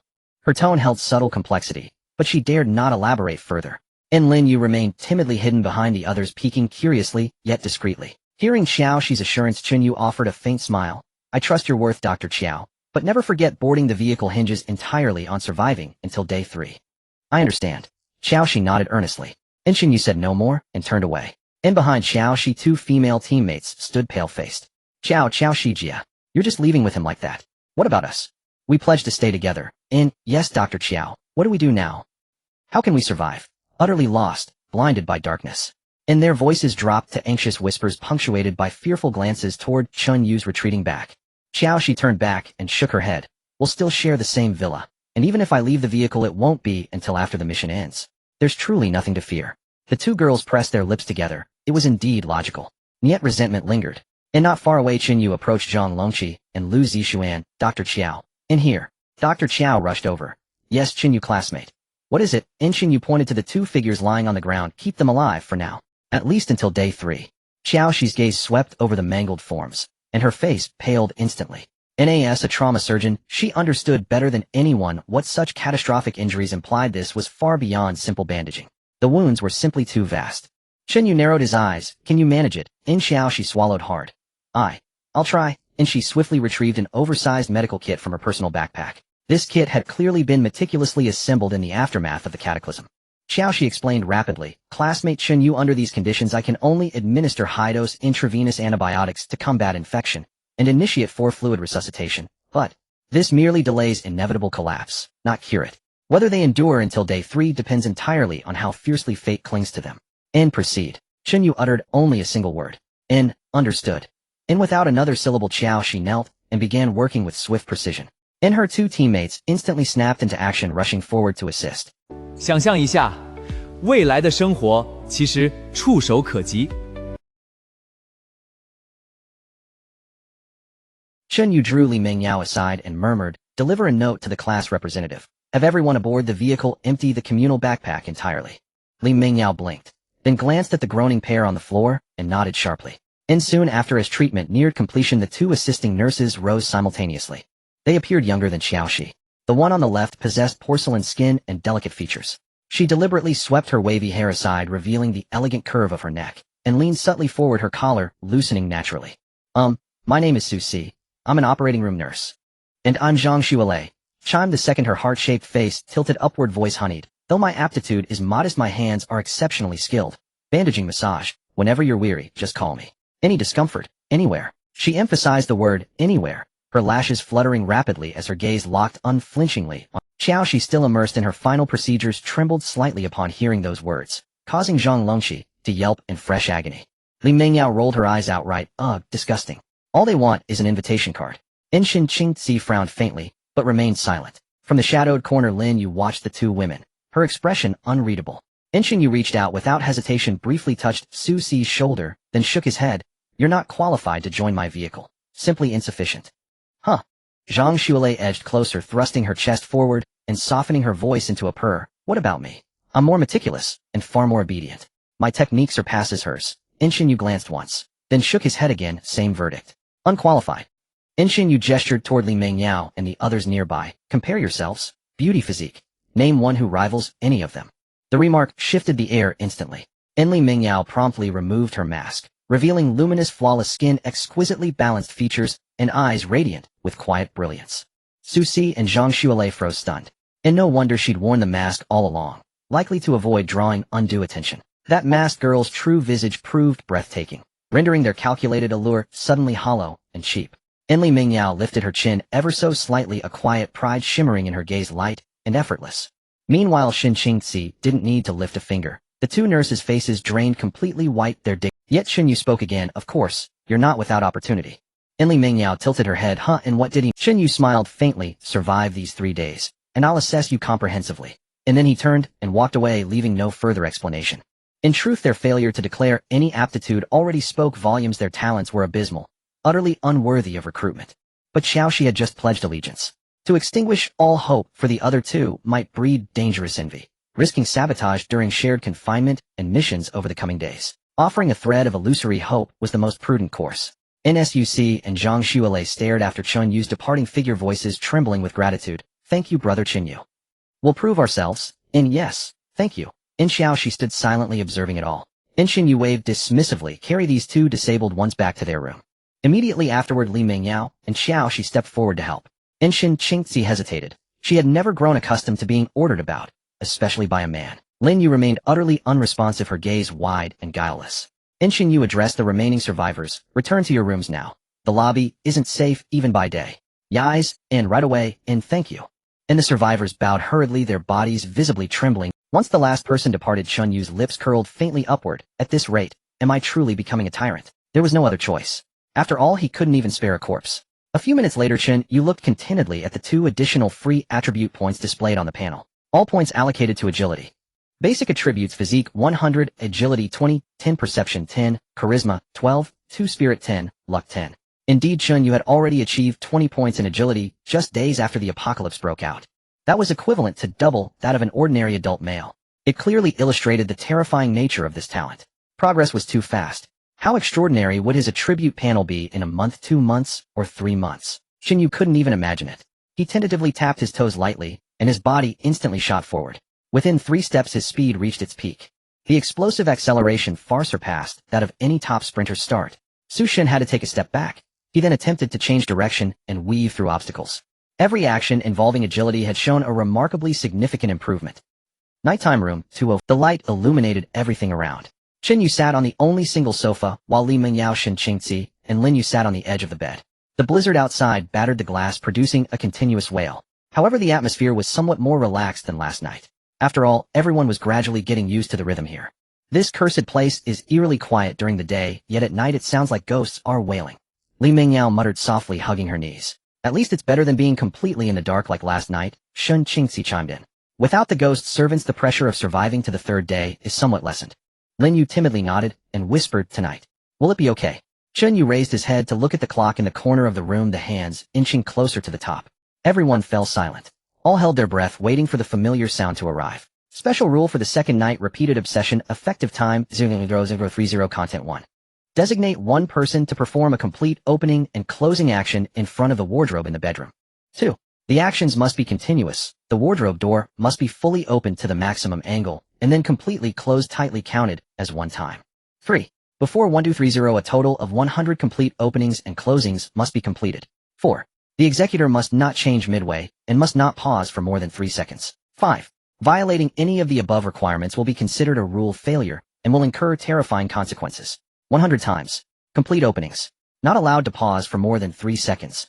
Li Mingyao looked confused. What kind of rule is this? Are we supposed to work out in the middle of the night? Shen Qingxi shook her head. The focus is not on the count, but on whether opening it will have any consequences. Lin Yu's voice was as soft as a mosquito's buzz. If we open it, will there be something like last night? Li Mingyao shivered. What if on the 10th or 50th time a hand suddenly reaches out from inside? Or something even more direct and horrifying?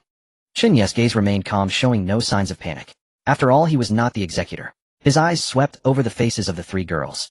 The most reasonable executor should be Shun Qingxi, as she had the strongest talent. But if he asked her to be the executor, would the big star hold a grudge and be unable to become a red phoenix? That was not the main issue. What if she died? Then there would be no one left among the girls who could fight. No. At that moment, Li Mingyao suddenly looked at Chen Yu and said, "Let me do it." Chen Yu was taken aback. Li Mingyao continued, I can disguise myself with the aura of a ghost face, but I don't know if it will be effective. She paused and said seriously, "And we can't always let you be the shield." Although Chen Yu never intended to shield anyone, he had indeed done quite a lot for the team. Killing was basically his job. It was understandable that Li Mingyao would have such thoughts. Are you sure? Yes. Li Mingyao nodded, emphatically clenching her fists. All right.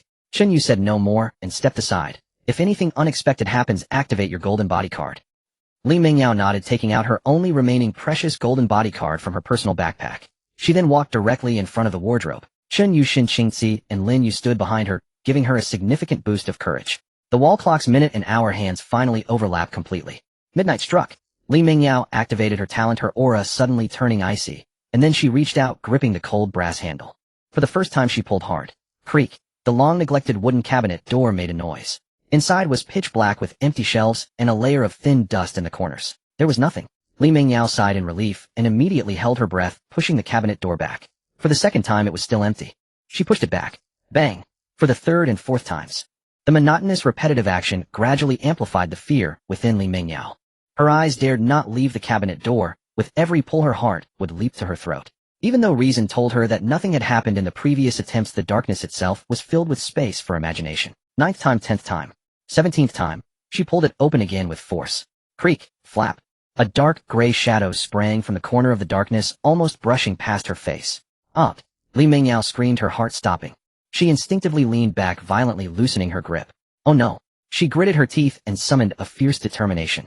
Bang. The cabinet door closed. The thing that had just flown out was merely a moth, but it almost scared Li Mingyao to death. Open close. Open close. The monotonous sound continued. Shin Qingxi and Lin Yu stood a step behind her, also clenching their fists, feeling nervous for her. 53rd time. Li Mingyao pulled the cabinet door open with force again. Puff. A wet, sticky sound exploded from deep within the wardrobe. Then a dark shadow leaped out from the cabinet. This time it was not some moth at all, but a monster the size of a house cat. Mingyao, watch out. It's a monster. Its body was forcibly amalgamated from countless maggots with dozens of long pale limbs extending from either side. Each joint was writhing. Although Li Mingyao heard the warning, her mind was blank, leaving only the most instinctive urge to activate the golden body card. Buzz. The monster missed its target, and almost simultaneously a steel knife came crashing down. Slash. Li Mingyao snapped back to reality in 5 seconds, with no time to think further, and could only quickly pull open the wardrobe. Phew. That was terrifying. Lin Yu patted her chest, looking at the monster on the ground, a wave of goosebumps washed. Shin Qingxi also sighed in relief. Li Mingyao, pulling the wardrobe door back and forth, was almost crying, "Please don't scare me anymore." 想象一下，未来的生活其实触手可及。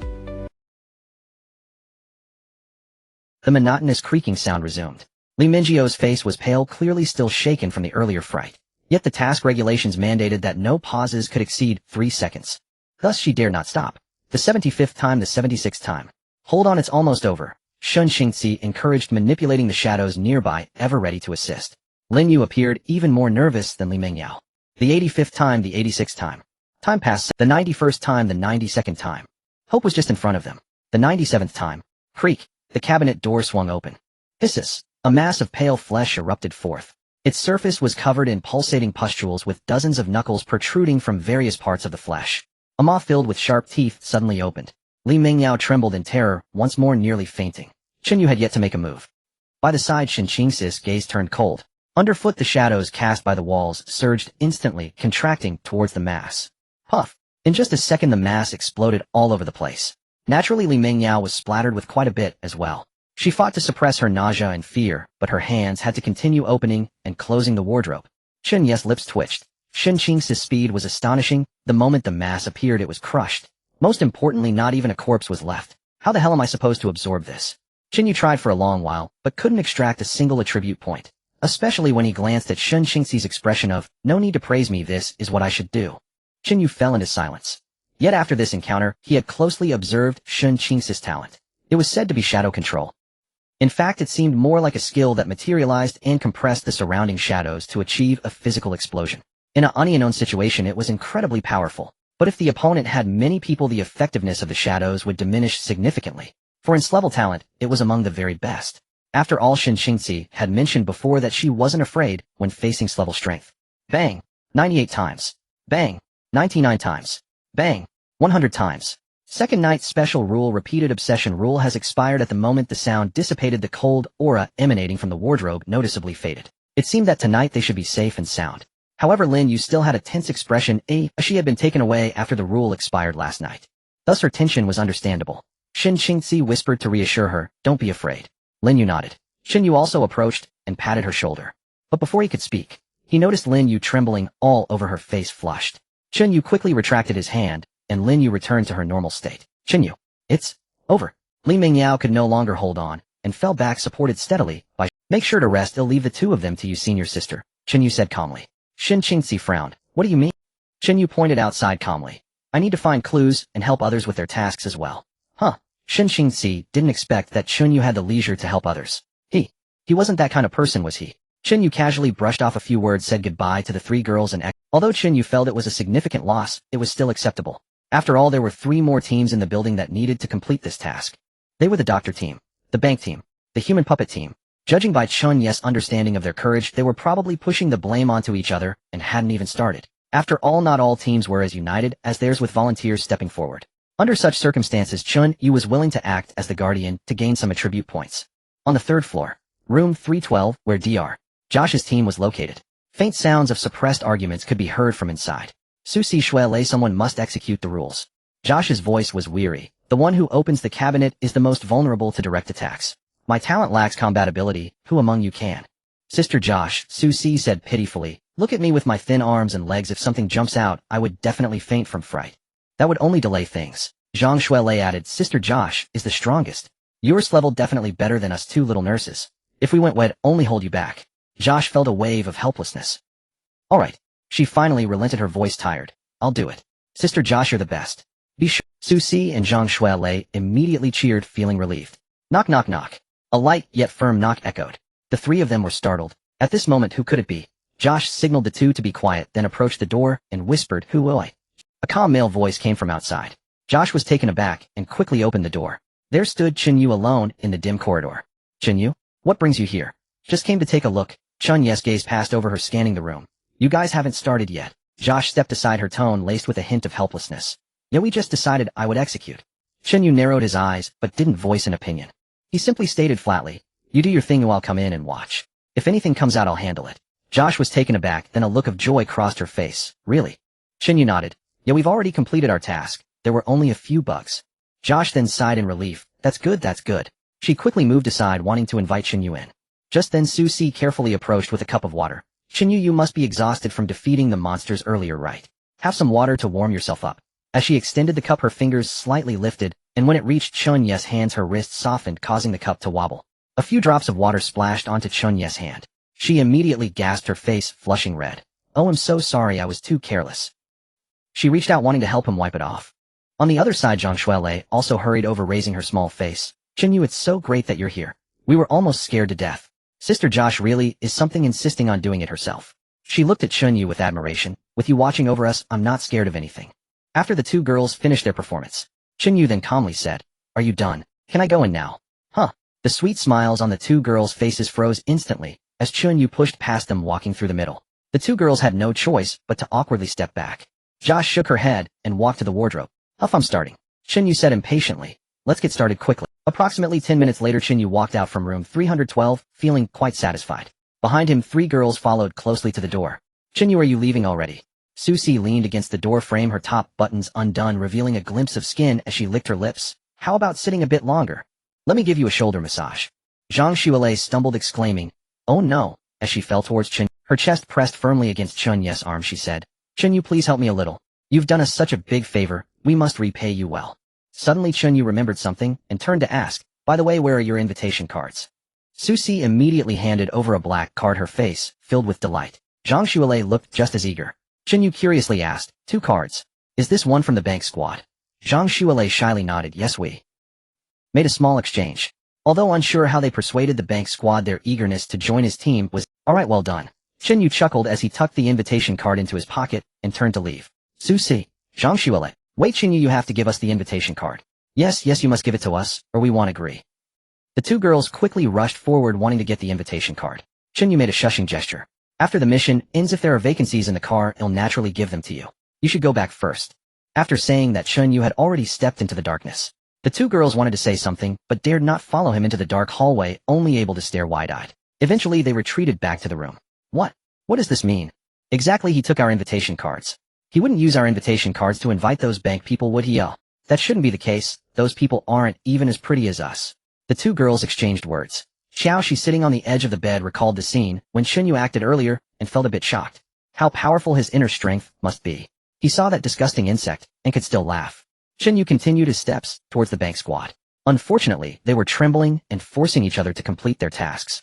The cost was the death of a passenger. Currently, the only ones confirmed not to have completed their tasks were Zhang Longqi and his group. They simply had no hands, so of course they couldn't finish. Crack. When Chen Yu pushed open room 205, a wave of bloodiness hit him. In the corner of the bedroom, two wrapped figures stirred under the bed sheets. It was Zhang Longqi and Lu Zixuan. To prevent them from aggravating their wounds and bleeding out, Xiao Shi had bandaged them and tightly bound them from shoulders to thighs with sheets, leaving only their heads exposed. 想象一下，未来的生活其实触手可及。Pulling it open, pushing it back. Pulling it open, pushing it back. The movements were quick and devoid of emotion. In the corner, Zhang Longqi and Lu Zixuan widened their eyes, making muffled sounds. 100 times quickly completed. Chen Yu released his grip, satisfied as he absorbed the malevolent energy from the two insect corpses on the ground. From this night, he obtained 5 free attribute points. Room 204, 1 point. Room 312, 2 points. Room 205, 2 points. If it weren't for this Chen Yu could hardly imagine where to gather so many attribute points. He pondered for a few seconds and ultimately allocated them to agility. He estimated that once agility reached 30 points, his abilities would undergo a qualitative change. After that, he would consider other attributes. Base attributes: physical 100, agility 25, 15, perception 10, charm 12, 2, spirit 10, luck 10. When Chen Yu returned to room 204, Shen Qingzi and Li Mingyao had somehow procured a deck of playing cards and were sitting cross-legged on the carpet playing against each other. Lin Yu huddled in the corner of the sofa, and upon seeing Chen Yu return, quickly approached him, saying, "Chen Yu, are you okay?" Chen Yu nodded. "I'm fine." Li Mingyao threw down a card and explained, "Did I not send a message to the class representative?" The class representative heard we were bored and passed a set of mahjong through the public backpack. "Want to play later?" Lin Yu whispered. I don't know how to play." Li Mingyao pouted. "I can teach you, otherwise I won't be able to sleep." Chen Yu waved his hand. "You all play, I need to rest." Li Mingyao suddenly thought of something, quickly flipped the cards and walked to the table in the living room. With both hands she grabbed. Inside a transparent preservation box, bright red and shiny, it was filled with well-prepared crayfish. A rich and spicy aroma instantaneously wafted out. Chen Yu was taken aback. "Wait, where did the crayfish come from?" Li Mingyao was also stunned. Isn't this Yu Zen's ability? We always eat it, right?" She was unclear about the implications of Chen Yu's words. Chen Yu furrowed his brows. Did they use their abilities in the car? Li Mingyao nodded. Of course, and they brought everything to us. She opened the box lid, took a deep breath of the aroma, and sincerely remarked, it's really nice to have the class representative in the car. It's like a logistics department. Otherwise, with just the ingredients, we wouldn't be able to eat in such a dreadful place. Shin Qingzi also nodded. Wan Yu is indeed meticulous among our class. She allows me to feel at ease. Indeed, having someone deliver supplies through the backpack during missions was extremely fortunate. Normal teams could not achieve this. However, Chen Yu fell into deep thought. Deng Yusin activated her ability, yet he received no supplies in return. This indicated a flaw in his own ability. Was it ineffective over long distances? Or rather, during the mission, unable to connect. Outside the mission, Chen Yu stroked his chin, analyzing. Eat. Li Mingyao urged, glancing at Chen Yu. Chen Yu walked towards the bathroom. I'm not hungry, you all eat. I need to wash up and sleep. The smell of blood would affect sleep quality. This sensation was something he had not experienced in his past life. After saying that, Chen Yu closed the bathroom door, and soon the sound of running water could be heard from inside. In the living room, the girls finished eating crayfish, licking their fingers in satisfaction, and decided to take turns washing up. Li Mingyao went first, followed by Lin Yu. When it was Shin Qingxi's turn, it was already deep into the night. She took off her cardigan, and her fitted clothes outlined her full curves and slim waist. Her waist-to-hip ratio briefly revealed in the dim light. She gathered her slightly curled long hair, and said to the two girls nestled on the sofa, you should rest early. Good night, senior sister. Li Mingyao answered sleepily. The living room gradually quieted down. It was unclear how long had passed. Bang! A loud noise suddenly came from the bathroom. Li Mingyao and Lin Yu were startled awake, simultaneously looking at each other in confusion, and their expressions immediately changed. They rushed to the bathroom door. Senior sister, are you okay? Senior sister, speak to us. Don't scare us. Responding to Li Mingyao and Lin Yu, there was only a dead silence behind the door. How could this happen? Li Mingyao felt a bit anxious trying to turn the doorknob, but finding it impossible. Lin Yu, a bit flustered, said, Senior with S-level talent, how could something happen? Step aside. Chen Yu, who had arrived at the door at some point, kicked the door with force at the lock. Bang, clack. With 10 times the strength of an adult, the old-fashioned lock shattered with a loud noise, and the door swung inward violently. A mix of vapor and a cold fragrance rushed out. Chen Yu's gaze swept through the bathroom. Shin Qingzi was slumped on the tiled floor, leaning against the edge of the bathtub, her long black hair, soaked, stuck messily to her cheeks, and neck with water, still dripping from the ends. She was wearing a light beige silk camisole dress which, after being soaked, clung tightly to her body, clearly outlining every curve, her thighs exposed and glistening. It seemed she had just put on her clothes when something happened. Chen Yu stepped and squatted down, and his fingers quickly pressed against her carotid artery. Her pulse was rapid and her body temperature was low. Senior. He spoke in a deep voice. Shin Qingxi's eyelashes fluttered a few times before she finally opened her eyes, her pupils momentarily unfocused before they settled. Upon seeing Chen Yu in front of her, she remembered something, and immediately tried to raise her hand to cover her clothing, but she didn't even have the strength to lift her hand, let alone get up. Chen Yu did not ask further, and picked her up horizontally. The mirror. Shin Qingzi leaned against him, her voice trembling with fear as she glanced at the hazy mirror. Understood. Chen Yu carried her, and turned to walk out of the bathroom, instructing Li Mingyao, who was dumbfounded at the door. Keep an eye on her, everyone stay away from the mirror for now. After saying this, Chen Yu placed Shin Qingzi on the sofa in the living room. He then unfolded a thick blanket and wrapped her cold body in it. Shin Qingxi's damp hair clung to her cheeks, her small face slightly tilted, her wet eyelashes trembling. She clutched the edge of the blanket, her gaze fixed on Chen Yu's actions, unsure of what she was thinking. Unintentionally, Chen Yu's gaze collided with her upturned face. That glance was completely unguarded. He had seen her calm and composed, and he had seen her elegant and distant. But this was the first time he saw his senior with such a broken demeanor. Li Mingyao expressed concern. Chen Yu, if it doesn't work out, just break the mirror. Chen Yu was taken aback for a moment, clearing his throat. Lin Yu also nodded yes. Break it, so it can no longer harm anyone. Chen Yu turned around and shook his head. Do you all remember the male voice that echoed in everyone's minds when we first entered this villa? Li Mingyao and Lin Yu were both taken aback, trying to recall. After experiencing so many horrors last night, that introductory remark had already become vague. Shin Qingzi wrapped the blanket tightly around herself and softly repeated, I hid under the bed, I hid in the wardrobe, I hid in the bathroom. Upon hearing this, Li Mingyao gasped, her eyes wide. Are you saying the rules for the third night tomorrow might be related to the bathroom? Lin Yu, frightened, covered her mouth. It could also be that mirror. Chen Yu nodded. If we destroy the mirror now and need it tomorrow, I do not want to bear the cost of an unfinished task. He looked at the three women, all lost in thought, and guessed that sleep would not come easy tonight. But he couldn't worry about that now. Senior Shun. Chen Yu looked at the sofa, speaking earnestly. You were frightened, so tonight you will sleep in the inner room with me for safety. Shin Qingzi was taken aback by these words, her cheeks instantly flushed. Without waiting for her response, Chen Yu turned his attention to the other two. Li Mingyao Lin Yue, you two will guard the living room focusing on the bathroom, but definitely do not go in. Li Mingyio's eyes widened in disbelief. Huh? Why do we have to guard the living room? Her face was filled with Lin Yu was even more frightened, shrinking back. I'm scared too. Shin Qingzi said softly. Chen Yu, I have level talent I can actually. You almost died just now. Chen Yu interrupted her, speaking coldly. Li Mingyao, are you doubting my decision? I said just keep an eye on the bathroom, don't go in, and everything will be fine. Li Mingyao opened her mouth, looked at the pitch-black bathroom, then at Chen Yu, and ultimately swallowed her protests, sulkingly saying, oh. As an ex-girlfriend, it was truly a pitiful state. Li Mingyao was almost in tears. She felt so insignificant, yet there was nothing she could do. If there were a regret medicine in the world, she would want to eat it. Shin Qingzi averted her gaze, the blush on her face still present, and did not argue further. She followed his instructions, rising with the blanket, revealing large areas of her skin as she walked, tempting yet awkward in the dim light. She walked barefoot, cautiously trailing behind Chen Yu into the bedroom. As their figures disappeared into the bedroom, Li Mingyao plopped down onto the sofa, hugging a cushion, resting her chin on it, her lips pouting high, her face displaying displeasure. Lin Yu timidly scooted beside her and couldn't help but whisper, Mingyao, isn't Chen Yu your boyfriend? Why does Li Mingyao, feeling vexed, replied in a muffled voice, don't ask. Lin Yu responded with an oh, lowering her head, looking pitiful. Li Mingyao caught a glimpse of her expression from the corner of her eye, sighed. Well, it doesn't hurt to tell you, I broke up with him before the apocalypse. Really? Lin Yu abruptly lifted her head, her big timid eyes shining with astonishment. Li Mingyao. In the next moment, Lin Yu quickly lowered her eyelids. Sorry, Mingyao, I was just too surprised. Li Mingyao squinted her eyes as if trying to see through Lin Yu, but couldn't. Humph. I will definitely get Chen Yu back. As she spoke, she completely failed to notice Lin Yu's gaze upon her.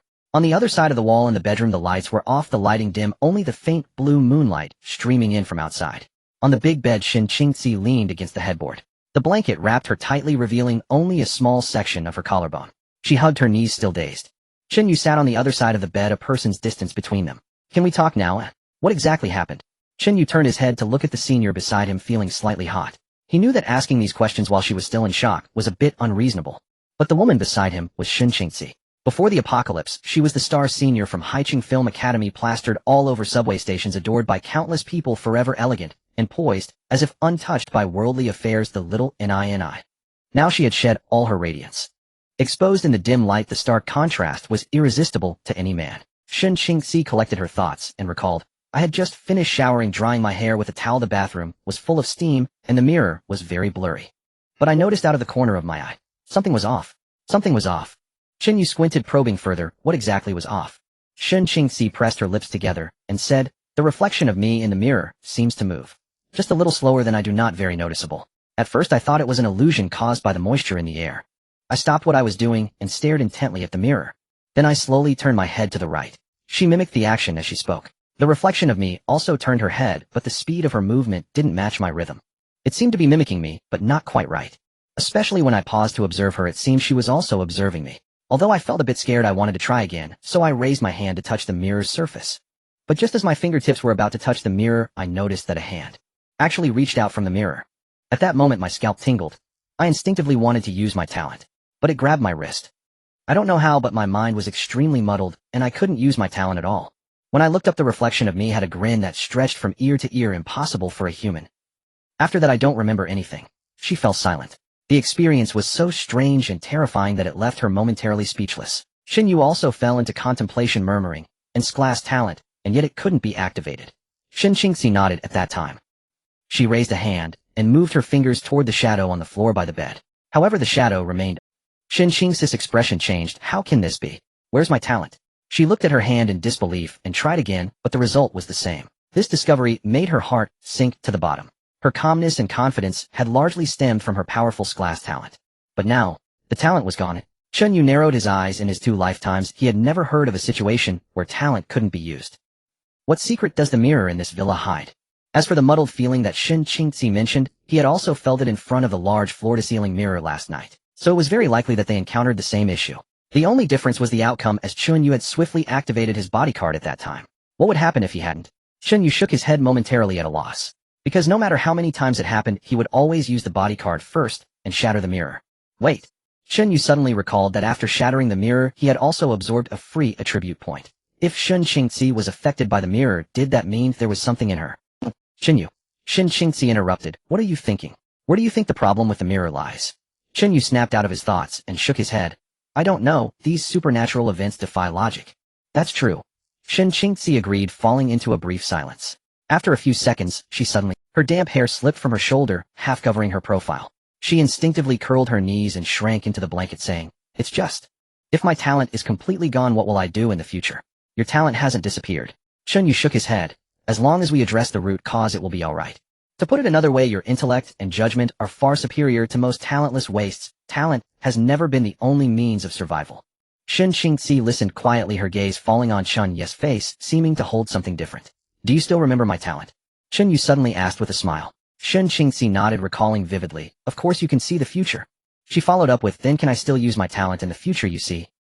Chen Yu shook his head, saying, "What I need to tell you is, seeing the future relies on a force of future power that can manifest before my eyes, and this future power has another ability."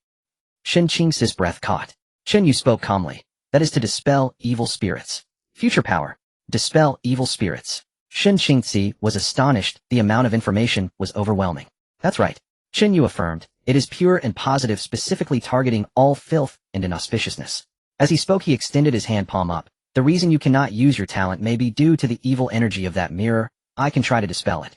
Shen Qingzi pressed her lips together, choosing to trust Chen Yu, and also extended her hand to rest in his palm. The master's vessel quietly activated. Inside Shen Qingzi, indeed, there was a trace of evil energy drifting out, but unfortunately the amount was small, far from enough to increase her free attribute points. But Chen Yu didn't feel it was a pity. He had more important matters. I know things to do. He closed his eyes, furrowing his brow, a muffled groan escaping his throat, his palm trembling slightly, as if he were enduring immense pain. Shen Qingzi watched in fear, feeling both moved and guilty. "Chen Yu, stop by. Don't move," Chen Yu shouted hoarsely. "Almost there, just a bit more." After about 10 seconds, he suddenly withdrew his hand, breathing heavily and coughing, cough, cough, cough. He waved his hand, indicating he needed to take a moment. But he didn't forget to ask, "Shen Senior, how do you feel?" Shen Qingzi, not paying attention to herself, hurried to support Chen Yu, but he gently blocked her. Only then did she calm down, focused her mind, and tried to move the shadow on the ground again. This time the lifeless shadow actually stretched a little to the side with her intent. Although it was still not much, it was evident that it was effective. Shen Qingzi looked at Chen Yu. In surprise, her eyes filled with gratitude. "Chen Yu. Thank you." Chen Yu waved his hand, his breathing gradually stabilizing. "This evil energy is very troublesome, relying on my talent ability, cough, cough, cough. I can't eradicate it in one go. Oh, it needs to be done gradually." Shen Qingzi frowned tightly. "If one time has already made you this exhausted, wouldn't it drain you if we do it gradually? This isn't acceptable. Oh, it's too dangerous." In this entire vessel, only Chen Yu was the most important. She understood this very well. How could Chen Yu expend so much effort for her? Chen Yu was silent for a moment before letting out a soft sigh. "Indeed, if this continues, I won't be able to hold on before you recover, cough, cough, cough. But, Senior, I just want you to be well." Shen Qingzi's eyes suddenly widened. Looking at Chen Yu's face, so close, warmth surged uncontrollably in her eyes, only to be firmly suppressed. She never imagined that one day someone would place her safety in such an important position. Before the end of the world, there were many men who treated her well, from Haiqing to Shangjing. But no man had ever said such romantic words to her before. Chen Yu's gaze was clear and harmless. "Actually, there's another way to alleviate some of the pain." "What way?" "According to the feedback from the future power, the concentration of that evil energy is not evenly distributed, but is concentrated near your chest, Senior." "Across my chest." Shen Qingzi paused, instinctively lifting a hand to press beneath her collarbone. "Could it be that the mirror's height just happens to line up with my chest?" She frowned, turning the possibility over in her mind. This matter touched directly upon her innate gift. Its significance was plain. Yet the more urgent it felt, the more flustered she became, and the harder it was to analyze the cause. Chen Yu nodded, his expression grave. "Quite possibly. The mirror is of Yin nature and shares an origin with your talent. Perhaps this was a deliberate, targeted assault. That was not an idle suggestion. Otherwise, why would the mirror attack only her? Maybe Shen Qingzi's talent posed a threat to the mirror, so it struck early to eliminate her. If I had arrived, even a moment later, what might have happened?" Fear tightened within Shen Qingzi. She looked up. "Junior brother Chen Yu, the method you just mentioned, what does it have to do with where the Yin Sha lingers?" Chen Yu slowed his speech and spoke solemnly. "To purge the Yin Sha energy from your body, 2 conditions must be met. First, make direct contact with the place where the Yin Sha is most concentrated. Second, when contact is made, there must be no barrier at all, so that the expenditure of future force is kept to an absolute minimum." When he finished, he went quiet, waiting for Shen Qingzi's reply. She, however, froze utterly at his words. Direct contact. No barrier. Did that mean she would have to be touched by Chen Yu? A tremor ran through her, a scorching heat rose from her chest and swept through her whole body. 想象一下，未来的生活其实触手可及。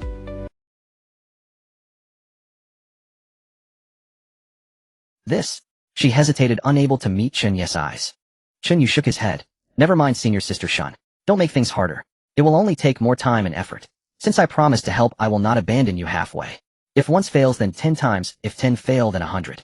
Shin Qingxi felt her heart clench.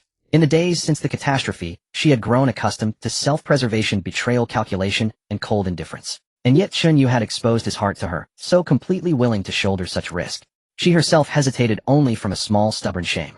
The contrast was stark. Very well, senior sister, keep using your palm. I will continue to help disperse it, and strive to restore your talent as soon as possible.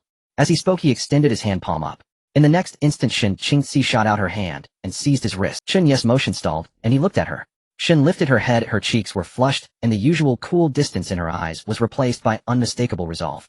No, I will use the method you suggested. She did not release his wrist. With her other trembling hand, she gently undid a button. She turned her face away, long lashes closed, biting her lower lip. Shin Yu. Thank you. Shin Yu answered with straightforward sincerity. Senior sister, I only did what I should. The next morning the storm had eased for the time being. Outside lay an endless white. Pale light seeped through the dust-smudged windows of the villa, casting a gray-blue veil over the rooms. Chen Yu awoke on the large bed and sighed softly. Li Mingyao had slipped in at some point and was curled up at the far edge asleep in a deep slumber and clutching a bolster, a faint snore escaping her. He yawned and rose slowly. In the living room, Lin Yu lay wrapped in a thin blanket on the sofa. At the dining table, Shin Qingxi was already awake. She had changed into clean clothes, a white t-shirt and track pants, her hair loosely tied at the nape. Though neat, her face betrayed a trace of weariness. She was arranging food containers on the table, each neatly filled with scalded lamb rolls. Several small boxes of dipping sauces sat beside them. They were likely provisions Zhang Wanyu had sent through the public backpack that morning. Hearing footsteps, Shun glanced up, and their eyes met for a moment. A flush rose to the hollow of Shun's ear. She quickly turned her face aside to avoid Chen Yu's gaze. Ah, junior brother Chen Yu. Chen Yu's expression remained composed as he approached the table and asked casually, why is she in the room? Shin explained, this morning I found her on the sofa with red eyes. She kept staring at the bathroom like she was following your instructions, and I feared she might harm herself, so I dragged her inside to sleep. Shin Yu nodded. I see. By the way, how is your talent recovery coming along? Shin paused and raised her hand. The shadow on the floor shifted with it, clearly more responsive than the night before, yet still marked by a noticeable sluggishness. Perhaps 10 to 20% restored, she said with a small satisfied smile. I can barely control it now. Shin Yu replied, evenly good. Progress is progress, proceed step by step. Shin said softly but earnestly about last night. Thank you. If it had not been for you. She faltered and frowned, recollection passing over her features. Junior brother Chen Yu, after you drove out the evil, you coughed so violently and looked so pale that I feared you would faint. How are you feeling now? Is anything uncomfortable? Do you need to rest some more? Her voice was full of concern. Chen Yu waved his hand. I am fine. Do not worry. We will continue tonight. Shen's fingers trembled, and the faint blush at her ear flared once more. She was not one given to coyness. Still, that whole night, she felt her face burning and her body aflame. Who could blame her? Chen Yu's hand had been not daring to continue. Shin shifted the subject. By the way, the class representative sent a note. It is probably for you. I didn't read it. It's in the first slot. Chen Yu said, oh, and took it. A few neat lines read. Chen Yu, all is well on the vehicle. Nothing unusual outside the villa. No reply required. Zhang Wanyu. He flipped the note casually into his pocket. He then moved to the sofa and said lightly, Lin Yu, wake up. Breakfast is here. The class rep prepared lamb. If you don't get up, senior sister, and I might eat it all. Lin Yu roused herself, groggily rubbing her eyes and obediently drifting to the table. What about Mingyao? Let her sleep a little longer, if she hardly rested last night. Very well then, well, eat first. The three sat around the table in a subtly awkward atmosphere. Shin ate in small bites, answering Lin Yu in low tones from time to time. Shin Yu ate quietly, the memory of last night's touch lingering. Suddenly, he frowned. He felt a scrutiny upon it. Was Lin Yu watching him? Shun maintained his composure, lifted his hand for sauce, and with the corner of his eye glanced over. There she was, head bowed, nibbling at the lamb in small bites, her cheeks puffed, looking shy and timid. Had he imagined it? A trick of perception? Shin shook his head and quickly finished his meal. A corner of the living room. The clock's hands pointed precisely to noon. Compared to yesterday's clamor, the villa now lay unnervingly still. Yet it was hardly surprising. Nearly everyone was already dead. After lunch, Chen Yu stepped out of room 204 alone and descended to the first floor living room. His gaze immediately fell upon the three members of the bank team gathered with Dr. Xiaoxi. The atmosphere hung heavy and tense. Xiaoxi's face was ashen, her lips pressed into a thin, rigid line, and she clutched her blood-stained medical satchel with trembling, white-knuckled fingers. DDR. Xiao, please explain again. How could two perfectly healthy people just... It's true. Didn't we complete the mission? All the rules have ended. What exactly attacked them? You must tell us. No secrets. 2 men and 1 woman. The bank team now wore expressions of mounting anxiety. Question followed question, urgent and unrelenting. They desperately sought from Xiao Xi an account of what had transpired that night, yet her mind was clouded, her eyes hollow and unfocused. Just as the surrounding clamor swelled to its peak, silence crashed down, abrupt, absolute. Xiao Xi lifted her gaze to find the three bank team members clutching their mouths in mute shock. Following their line of sight, Chen Yu stood beside the long dining table, having pulled out a wooden chair and settled into it without a sound. Dr. Xiao, what's wrong? You seem unwell. Xiao Xi's face paled further, her eyes wide with raw terror. Chen Yu, Su Si and Zhang Xueli are dead. They were ambushed by a monster after the mission concluded. I swear I'm not lying to you. Chen Yu nodded, gently offering quiet reassurance. Yes, I know. Don't burden yourself. Take your time. Tell me slowly. Xiao Xi swallowed hard. Last night, after you left, all three of us were utterly exhausted. We'd agreed on a watch schedule. I took the first half of the night, they covered the second. Everything seemed fine.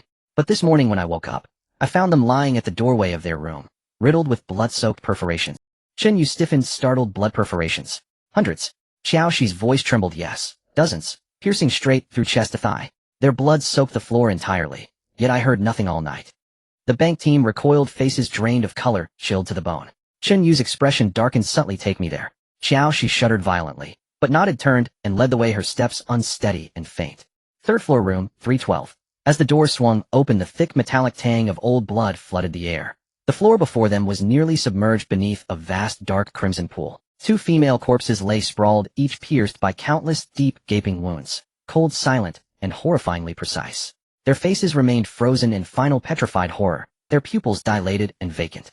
Xiao Xi clapped a hand over her mouth. She couldn't bear to imagine what had unfolded beyond her sleeping chamber.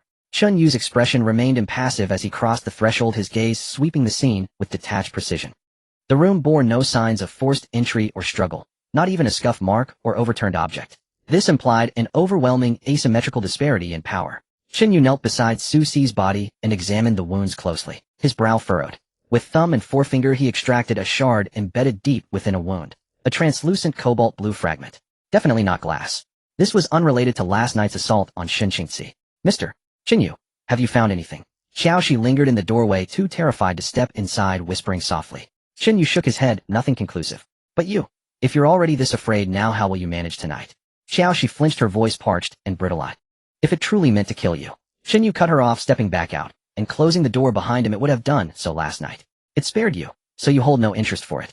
But, Xiao Xi tried to speak again. Chen Yu raised a hand, silencing her. In this place, if something has marked you, hiding won't save you. Stay awake tonight, it's the final day. Xiao Xi nodded quietly, yes. Chen Yu turned without another word and walked toward the staircase. He withheld one truth from Xiao Xi. The entity haunting room 312 was infinitely more terrifying than the grinning specter, the crawling insects, or the sentient mirrors. If it truly wished her dead, no one could stop it. Xiao Xi watched his retreating figure, then clenched her jaw and pushed open the door, stepping inside. First floor, the dining area. The bank team's three members still lingered there, shaken by Xiao Xi's testimony, resolved to wait out the night in this relatively safe space. Where are your invitation cards? Chen Yu cut straight to the point. The trio blinked, startled, then hastily waved their hands in denial. No, we don't have any. We've already distributed ours. Truly, Mr. Chen Yu, we wouldn't dare lie to you. Chen Yu narrowed his eyes. After all, Su Si and her companion had exchanged only one card with the bank team, meaning they should still possess a second. Unless one among them had already switched teams. Chen Yu paused in thought, then fixed his gaze on the young woman. But in the next instant, Mr. Chen Yu, the bespectacled young man instinctively stepped half a pace forward, shielding her completely with his body. Sweat beaded on his forehead. She doesn't have one either. We all gave ours away, I swear. To stand defiantly before someone who had just slaughtered so many. This man possessed remarkable courage. Or perhaps, they were star-crossed lovers. Chen Yu shrugged, feigning mild disappointment. Very well. He turned and strode deeper into the hall, murmuring almost to himself, I'd thought, perhaps one of you might wish to join my team. That remark, of course, had been intended for unseen ears. For the remainder of the time, Chen Yu methodically combed every accessible space on the first floor, the hall, dining area, storage rooms, searching with meticulous care. His confidence rested on the remaining 173 golden body cards. He left no stone unturned. Every breakable object shattered, every surface dismantled. The entire ground floor resembled a wasteland, shattered, splintered, reduced to rubble. Even the indestructible had begun to yield. Yet nothing, not a single item, had been absorbed by the Grand Master vessel. Sigh, is this truly the end? Though this mission had already yielded extraordinary rewards, Chen Yu still felt a pang of regret. How exhilarating it would be to raise his sensitivity to 30. Just as he probed the farthest, dust-choked storage closet, a voice drifted through. Si Chen Yu, sir. At that clear crystalline voice, Chen Yu's lips curved faintly upward. He turned. As expected, the young woman from the bank team stood before him. She appeared early 20s, delicate features, clean complexion, the kind of understated beauty that deepened with time. Her uniform shirt was crisp, its collar unbuttoned 2 buttons down, revealing a sliver of smooth pale skin. Below, a dark knee-length skirt hugged slender legs with elegant restraint. Chen Yu's self-control was ordinarily formidable. Yet last night's intimate encounter with the celebrity had left subtle lingering effects. Especially now, those collar buttons had been fastened just minutes earlier in the dining room. Now they gaped open. Such deliberate awkward exposure sent a fresh wave of heat surging through Chen Yu's veins. Weren't you with your 2 teammates? Chen Yu feigned ignorance. The young woman whispered softly, I said I needed the restroom. That's how I managed. Oh, I see. Chen Yu affected sudden realization. So, what brings you here? Her eyelashes fluttered. My name is Zhou Xiaowei. Earlier, you mentioned the invitation cards and joining your team. She paused, then spoke with quiet resolve. I know my talent may be but I'm obedient. I can maintain vehicles, cook, launder, anything. And I'm deeply grateful to you. I'll do what— Yes, anything. Oh. Chen Yu stroked his chin, his gaze lingering on her face. Truly anything is permissible. Zhou Xiaowei's heart fluttered under his stare, yet she nodded firmly. Yes. Chen Yu studied her for several seconds. Understood. He extended his palm, his intention unmistakable. Zhou Xiaowei's breath hitched. Hastily, she withdrew a black invitation card. She held the card in her hand, hesitating. This card, Whoosh. Without hesitation, Chen Yu snatched it from her grasp and tucked it into his pocket. Zhou Xiaowei. No probing. No negotiation. Not even the faintest trace of flirtatious bargaining. He had denied her any stage upon which to perform. Only now did Chen Yu feel truly satisfied. Excluding the one he'd gifted to Dr. Xiaoxi, this was the 3rd invitation card he had accumulated during this game. Since you have chosen to board my vehicle, will your former teammates learn of it? Chen Yu asked, voice calm and detached. A flash of cold ruthlessness flickered beneath Zhou Xiaowei's shy gaze. Those 2 useless men. One trembles at the mere hint of danger, the other is utterly worthless. They will never know. Never. Chen Yu frowned slightly. Rest assured, they won't survive tonight. I've already scoped it out. The railing along the eastern staircase on the 2nd floor is loose. In the pitch-black dark, a misstep and a fatal fall would seem perfectly natural. After all, their deaths leave things clean. For you, for me, and for our future vehicle. Chen Yu gazed at her in silence, his expression unreadable. Yet deep within his eyes, only profound revulsion. Oh, I see. Slowly he unbuckled his belt. I'm rather tired. Let's see how faithfully you've kept your promise. Approximately half an hour later, Chen Yu stepped out of the storage room fully dressed and walked away without Inside the room, Zhou Xiaowei slid down the cabinet, collapsing onto the floor with her back against it. Her blouse was disheveled, her skirt askew, and damp strands of hair clung to her flushed cheeks. She gasped raggedly, chest heaving violently. Slumped there, she lifted her eyes, peering through the narrow crack beneath the door at Chen Yu's retreating figure. Why? Violence fine, but even that. You didn't even give me the invitation card. Her gaze went hollow, bewildered, genuinely bewildered. She had genuinely admired Chen Yu, the fierce commanding type. Had he intended to award her the invitation card only at the mission's conclusion? Meanwhile, Chen Yu walked calmly toward his room. He had no intention of killing Zhou Xiaowei. After all, she had given him an invitation card. He owed her a favor. Moreover, the fate of the 2 men from the bank squad, including that bespectacled sycophant, was none of his concern. Still, after that recent interlude, Chen Yu was certain such hasty, superficial entanglement could not directly forge a Red Phoenix bond. Zhou Xiaowei harbored reservations, perhaps even resentment, toward him. Yet Chen Yu found it irrelevant. He had never entertained the notion of inviting this cunning woman aboard his vehicle. His brow furrowed mid-stride. It returned. That prickling sensation, like unseen eyes slowly licking the nape of his neck from the shadows. He whirled around, sharply scanning the space behind him. The first-floor lobby stretched empty, no figure in sight. An illusion. No, impossible. A subtle weight settled in Chen Yu's chest. Or was it not alive? He stood motionless, holding his breath, attuning every sense. 10 seconds, then 15, until absolute certainty confirmed no presence nearby. Only then did he shake his head and ascend the stairs. Perception appears far more critical than anticipated. He mused. Perhaps his sensory acuity stat, currently at 25, could pause its ascent. Next he would allocate points to perception. Too often unease stirred without warning, yet yielded no tangible awareness. That dissonance was intolerable. Mr. Chen! A frantic cry erupted from the right. Chen Yu turned, to see the middle-aged man from the bank squad sprinting toward him. Fine beads of sweat glistened on his temple, his eyes darted wildly about. Have you seen Xiaowei? The young woman. Quite lovely. She's with our team. We parted ways some time ago, and she hasn't returned. The man spoke cautiously. Chen Yu remained impassive, shaking his head. No, I haven't. The man sighed helplessly. Chen Yu gestured toward the western wing of the lobby. Perhaps check there. You'll find numerous storage rooms on this floor, some quite secluded. The man nodded. Thank you. Xiao Zhao's already gone ahead. Before he could finish, a blood-curdling shriek tore through the villa's stillness. Originating from Xiao Zhao, Chen Yu's gaze sharpened, locking eyes with the man. They broke into synchronized strides.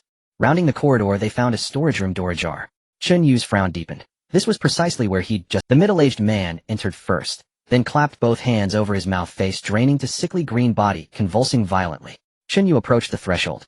Within the dim storage room, Zhou Xiaowei lay contorted on the floor, skin ashen, eyes wide and vacant, a dark pool spreading beneath her. Her death was grotesque. 2 gaping wounds pierced her chest. No. Impossible. Xiaowei, how could this happen? You were fine moments ago. You said you'd be right back. We swore we'd survive together. You lied to me. Wake up. Chen Yu watched in silence, crouching beside the body, his gaze fixed on Zhou Xiaowei's chest. Gleaming shards of glass, identical to the wounds inflicted upon Su Si and Zhang Xuela on the 3rd floor. What is it? Chen Yu murmured softly, preparing to leave. But behind him, Xiao Zhao suddenly twisted around, bloodshot eyes locked onto Chen Yu's back. Was it you? Tell me, did you do this? Chen Yu paused, without turning. Are you accusing me? You're insane. Xiao Zhao, shut up. This isn't the time. The middle-aged man lunged forward, gripping Xiao Zhao. It was you. Her clothes, disheveled. You forced her.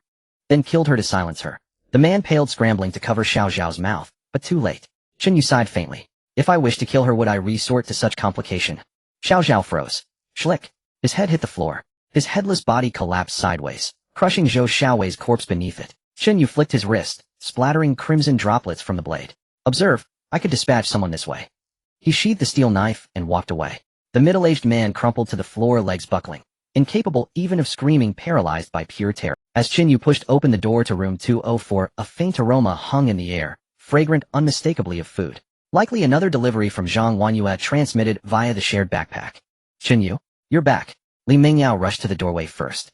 This time Student Representative Shui Wei prepared human lamb, packed in a thermal container, still scalding hot. Lucky you returned just in time. What if I'd come back later? Chen Yu walked toward the dining table. What then? Li Mingyao's gaze flickered evasively at his question. What else could happen? I'd have kept it for you. Xin Qingxi was dividing the lamb among several bowls with chopsticks. Perfect, let's eat while it's still warm. By the way, what happened outside just now? Lin Yu sat quietly on a nearby chair, cradling a small bowl in both hands and gently blowing across its surface. Chen Yu waved dismissively. Nothing worth mentioning. You don't need to know. Just eat. The 4 settled around the table, exchanging murmurs of appreciation. Delicious. The girls on the bus must be feasting just as heartily right now. With Wanyue coordinating supplies, at least no one will go short. True enough. Hey, does this haunted villa mission near its end? Shall we be free by tomorrow morning? If tonight passes without incident, the mission should conclude at dawn, by theory at least. Chen Yu ate his lamb in quiet contemplation, listening to their fragmented, easy chatter. After the meal, Chen Yu set down his chopsticks and dabbed his lips with a napkin. Finished, senior sister.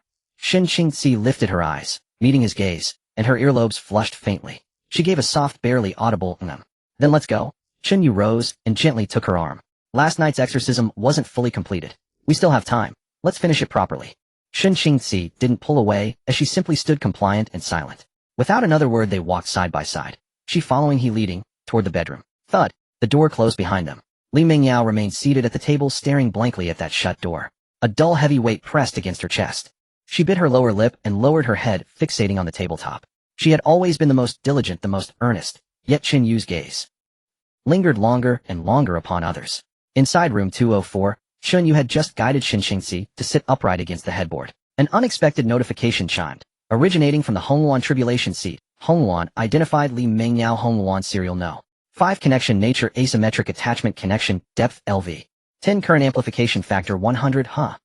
This stubborn former girlfriend. How had she become a Hongluan? And also level 10 from the outset. Did that imply extraordinary loyalty, deep-rooted devotion? Truth be told, Chen Yu hadn't spared her a single thought. He'd even considered discarding her outright, if the bond failed to stabilize. What on earth is going on? A faint twitch tugged at Chen Yu's lips. He dismissed further speculation. After all, more Hongluan connections were unequivocally advantageous. This mission might yield individual rewards, and tenfold amplification was still amplification. Chen Yu. A pale, slender hand waved gently before his eyes. Chen Yu raised his gaze. Twilight deepened. The last fragile rays of dusk seeped through the window, merging softly with the lamplight beside the bed. Xin Qingxi leaned back against the headboard, clad only in a white form-fitting short-sleeve top that accentuated her elegant clavicles, its fabric taut, subtly revealing the fullness beneath. Her lower half wore high-waisted, wide-legged denim. emphasizing her narrow waist while her relaxed posture lent an effortless magnetic tension to her hips and legs.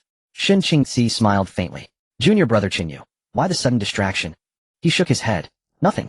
Let's resume the exorcism. Senior sister, this fabric is too thick. It may impede the penetration of future force diminishing. I know. Shen Qingzi pressed her lips together, her long lashes lowering, as she turned slightly, presenting her back to him. Her hands rose, grasping the hem of her top, then slowly drew it upward. In the dimness, her bare back exuded a quiet, surrendering allure. Could you turn off the light? She did not face him. Chen Yu nodded. Of course, your call. He reached out, click, and extinguished the bedroom lamp. Darkness flooded the room. Privately, Chen Yu reflected his perception, a tribute truly needed upgrading. Shall we begin now? Yes. We must start. Time is limited. Limited. Indeed. Once back aboard the vehicle, nightly exorcisms will likely be required. Silence stretched in the dark. Time slipped away, unmeasured, unmarked, until Shen Qingzi gradually grew accustomed to Chen Yu's exorcism technique. An untimely alert sounded. Third night, special rule, mirror gaze, active windows. You must maintain uninterrupted eye contact with your reflection in the bathroom mirror, under darkness, and with the door sealed, for over 5 minutes. 2. Eyes must remain open, no closure exceeding 1 second. 3. Do not shift your gaze or touch the mirror surface. 4. Should the reflection behave abnormally, continue gazing and remember it is you. Yes. The final night. The rule descended. From the living room, Li Mengyao's hushed voice pierced the silence. Chen Yu. Senior sister Shun. The rule. It's here again. Chen Yu withdrew his hand swiftly. Let's go out first. Okay. In the blackness, Shen Qingzi fumbled blindly for her discarded top. Her fingertips trembled, her legs felt strangely weak. Don't worry, senior sister. Chen Yu whispered reassuringly. Once the mission concludes, we'll continue the exorcism, guaranteeing full restoration of your talent. Shen Qingzi paused, startled. She hadn't been worried at all. Creak. The bedroom door opened. Chen Yu stepped into the living room. Lin Yue, as usual, curled herself into the sofa corner, small, vulnerable. Li Mengyao hovered near the bedroom door. How long, no one knew. Shen Qingzi's cheeks flushed crimson. She feared. What if the residual evil energy forced a cry from her during the exorcism? Had Mengyao heard everything? Chen Yu, what do we do? At the sight of him, Li Mengyao seized his arm like a... Her voice cracked with tears. Chen Yu waved his hand lightly. Just 5 minutes. Don't frighten yourself prematurely. Tears shimmered in her eyes. But the bathroom mirror, it's haunted. Senior sister Shen last night. Here. Li Mengyao's plea broke mid-sentence. Before her eyes floated a gleaming golden card. The golden body talisman. Chen Yu spoke coolly. Your talent is weakest. Don't die too easily. Shen Qingzi and Lin Yu possessed combat-oriented talents. Near instant death, unlikely. Yet his former girlfriend, the one who slowed him down, her aura concealment would prove useless against the sentient mirror. As a newly bound Hong Wan, her death would incur catastrophic loss at settlement. He counted on her amplification factor, every bit of it. Chen Yu. Li Mengyao froze, staring at the talisman, her mind ringing with white noise. Not fear. In the third night's special rule, when every soul trembled, this absolute safeguard was singular, irreplaceable. Yet he handed it to her. Li Mengyao bowed her head, pressing the golden body talisman firmly over her heart, as though it were the first star igniting in her desolate world. In that instant, even the accumulated grief, resentment, and bitterness since the apocalypse acquired meaning. Hongwan Ascension. Hongwan identified Li Mengyao. Hongwan serial no. 5 connection nature asymmetric attachment connection depth LV. 15 current amplification factor 150 When Chen Yu heard the prompt about his talent, he felt a bit dazed. Looking at Li Mengyao, he noticed she was also looking at him with reddened eyes. This was Chun Ye's first experience with the Red Luan rank, witnessing his level jump in such a short time. Deng Yusin's subconscious safety connection LV. 17 Wang Mingming taming connection LV. 6 Yang Kursin value contract subconscious connection LV. 11 Zhang Wanyue trust consensus LV. 10 Li Mengyao asymmetric attachment LV. 15 Li Mengyao had actually jumped straight to second place. An astonishing 150 times return. Unfortunately, she lacked the resource talents of the student council and Yusin Yu, otherwise it would have been exhilarating. Looking at it this way, Wang Mingming had the lowest rank. She only knows how to flatter others, yet her level doesn't increase at all. Once back in the car, I must give her a harsh lesson to catch up with the main group. The solution is quite simple. After all, how long have Yang Kursin and Chen Yu known each other? Yet she reached level 11 as well. This indicates that high-level connections often only require the most straightforward methods of connection. Let's go, Chen Yu. Shen Qingzi took the lead and opened the bathroom door. Taking a deep breath, she said, once inside, do not look in the mirror. Follow my command to look together. After saying that, she stepped inside. Lin Yu's lips went pale. Do we really have to go in? Chen Yu stood by her side and simply nodded. All right. Lin Yu responded softly and followed her inside. Li Mengyao stayed at the door, lost in thought, smiling to herself, completely immersed in her own world. Chen Yu. Let's go. Oh oh oh. Li Mingyao suddenly snapped back to reality, the smile fading from her face. Let's go. Let's go. She hurriedly followed and almost tripping over the threshold. Chen Yu was the last to enter and shut the bathroom door behind him. Click. The four of them were crammed into the dim, damp bathroom, facing the mirror. Shin Qingzi stood with her back to the mirror facing the three of them and raised a hand. 3, 2, 1. Look. As the command fell, she turned around and four gazes converged on the mirror. The mirror was cloudy. Chen Yu saw his calm face. Shin Qingzi noticed her tightly pressed lips. Lin Yu saw her trembling eyelashes. Li Mingyao, upon seeing her reflection in the mirror, suddenly thought of the tenderness from just moments ago and was about to smile, but she quickly realized something was off and forced her face to remain serious. 3 seconds. 5 seconds. 10 seconds. Silence spread. Only the sound of suppressed breathing and the distant dripping of water pipes could be heard. The three girls felt relieved. This damn task did not require facing the mirror alone. Otherwise they would really have cried. Time stretched in the silence of their gaze. In the initial 2 minutes the world in the mirror merely mirrored reality. But everyone felt a chill in their hearts as if a century had passed. Until at a certain moment, Li Mingyao reflection in the mirror suddenly tilted its head. Up. Li Mingyao gasped instinctively, wanting to lean back. Don't move. Chen Yu quickly stopped her. Look at the mirror. Li Mingyao hurriedly halted her movement, refocusing. Then she saw a more horrifying scene. In the mirror her left eye's corner bled, a tear of blood slowly slid. Blood. My eye. Li Mingyao's voice cracked with tears. She didn't dare to look, but forced herself to. Chen Yu caught a glimpse from the corner of his eye. He softly reminded her, it's the reflection that's bleeding, not you. The rules only require us to look. Do not immerse yourself in it, or you will surely die. As his words fell, Shin Qingxi's reflection in the mirror also changed. A black handprint on her neck became increasingly pronounced, deepening and turning purple. Shin Qingxi's breath hitched slightly, yet her expression remained unchanged. Her gaze sharpened. You are you, I am I. This phrase seemed to be a pep talk for herself. Lin Yu's reflection was equally terrifying. Her mirror image wore a smile, her right hand lifting from the edge of the frame, holding a fruit knife. The knife tip pressed against her lower abdomen, then slowly cut sideways. Dark blood surged from the wound, soaking her clothes and trailing down. Shin Qingxi was right beside her, and even from the corner of her eye she couldn't help but grimace. Lin Yu, it's all fake. Do not immerse yourself.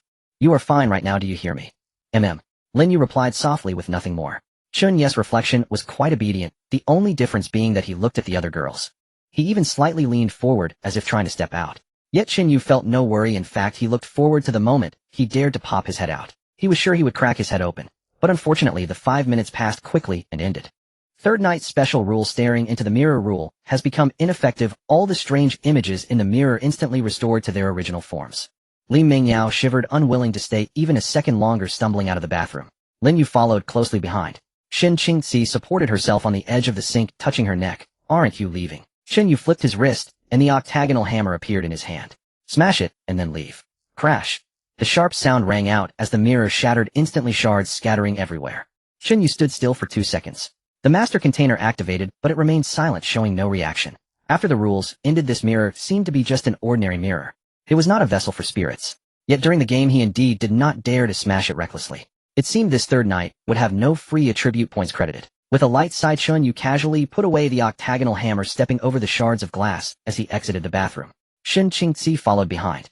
In the living room, Li Mingyao curled up in the corner of the sofa, hugging her knees, her expression somewhat dazed. Lin Yu was the same. Chen Yu glanced at them and walked directly toward the door. Shin Qingxi hurriedly asked, "Where are you going?" "Next door." Chen Yu opened the door. "My points are waiting for me." Li Mingyao quickly walked to the door, her voice trembling. "Chen Yu, do you really have to go? What if the mirror over there is even more sinister?" "We clearly completed the task." Chen Yu turned back, nonchalantly replying, "Sinister or not, it can't take my point." Li Mingyao was slightly choked by his words. She clenched her fingers and took out the golden body card. "Then take this golden body card. It's the last one left. I'll stay in the room and won't need it for now." Chen Yu shook his head and turned to leave the room. "I'm invincible, won't need it." Li Mingyao stood at the door watching Chen Yu's figure swallowed by the dimness, unable to settle down for a long time. Shin Qingxi looked at her expression and coughed. "Mingyao, you should rest for a while." "Oh, okay." Li Mingyao finally reacted, her face turning red. In room 205, inside the bathroom, Zhang Longqi and Lu Zixuan, two brothers in misfortune, were sitting side by side on 2 dining chairs. Their condition was not good. After being bandaged by Dr. Qiao's skilled hands, they resembled 2 large silkworm cocoons with only their heads exposed, barely able to move. Their mouths were stuffed with something, allowing only muffled sounds to escape. Zhang Longqi's eyes, swollen to slits, were filled with anger and resentment. He wished to kill Chen Yu with his gaze. Lu Zixuan's eyes were wide open, blinking intensely, as if he had something to say to Chen Yu. But Chen Yu was not interested in listening. He adjusted the angle of the chairs to ensure both heads were facing the mirror, then took 2 steps back. Don't close your eyes, you'll have to face it sooner or later, Chen Yu said with a slight smile. Just watch for 5 minutes, and let's get started. Good luck to us. Having said that, he closed the door with a bang. The bathroom fell into complete silence. Chen Yu walked to the sofa in the living room, not worried about the state of the two. As long as they had the will to live and kept their eyes open, the task would likely be completed quickly. But if they wished for death, there was nothing Chen Yu could do to save them. As for Dr. Qiao Shi on the 3rd floor, Chen Yu was not concerned.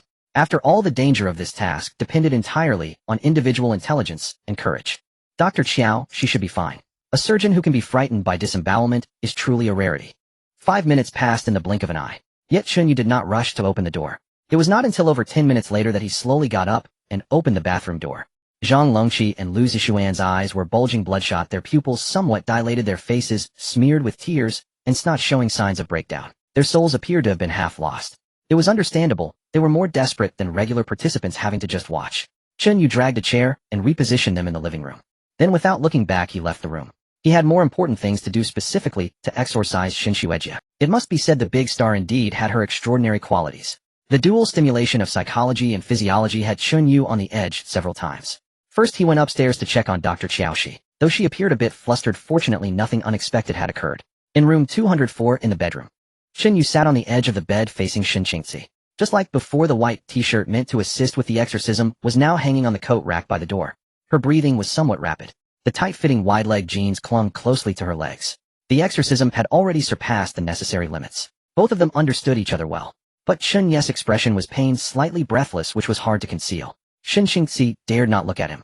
She felt her heartbeat was almost drowning out all the sounds in the room. Chen Yu, let's stop. That's enough for today, we can take our time. A sense of shyness began to wash over her. But more than the shyness was the overwhelming pain in her heart. He was clearly suffering so much, yet was holding on. Thus, even if he pushed a little too far, Xin Qingzi would not. She considered it just a method for Chen Yu to relieve his stress. But after receiving so much care, could such a degree of relief really repay her debt? Xin Qingzi was internally conflicted. The more she saw Chen Yu's grim expression, the more touched and guilty she felt. It's alright, Xuejia, cough cough, how do you feel today? Chen Yu asked weakly. Xin Qingzi quietly said, it's a bit painful, be gentle. I'm sorry, Xuejia, I accidentally. It's fine. Xin Qingzi softly replied.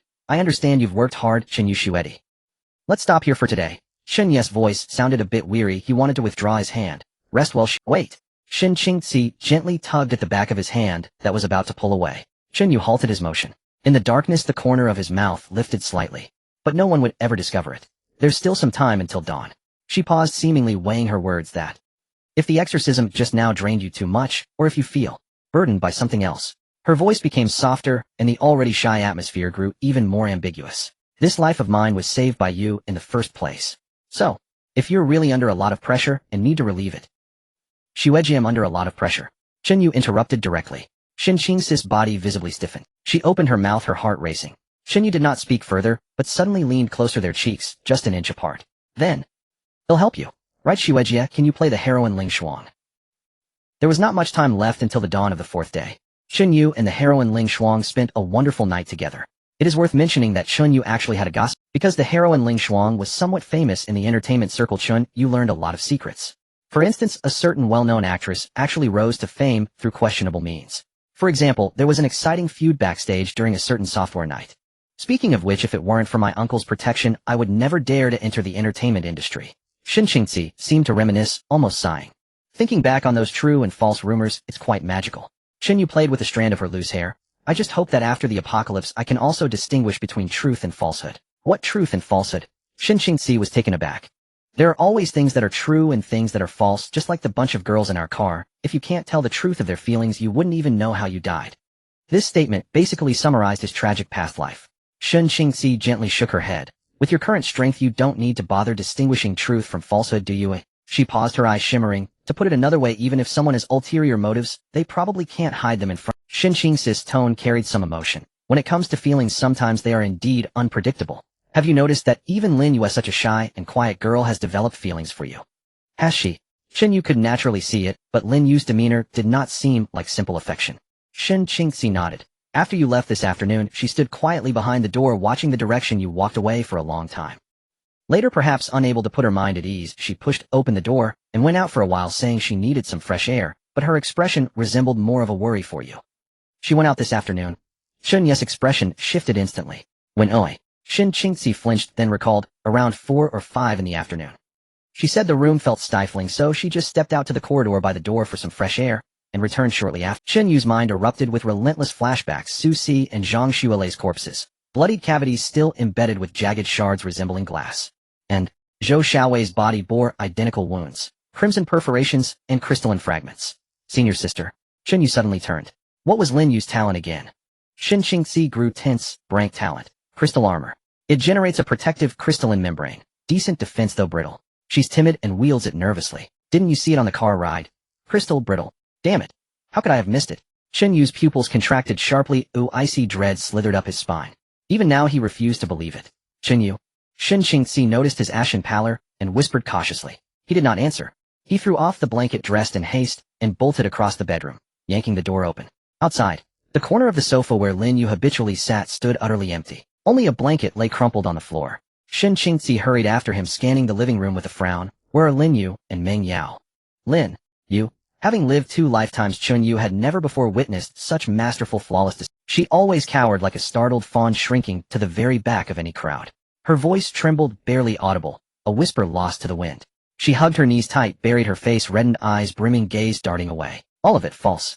Chen Yu drew a slow, steadying breath, then searched the bathroom, beneath the bed, anywhere, confirming no one remained inside the room. Where could they have gone?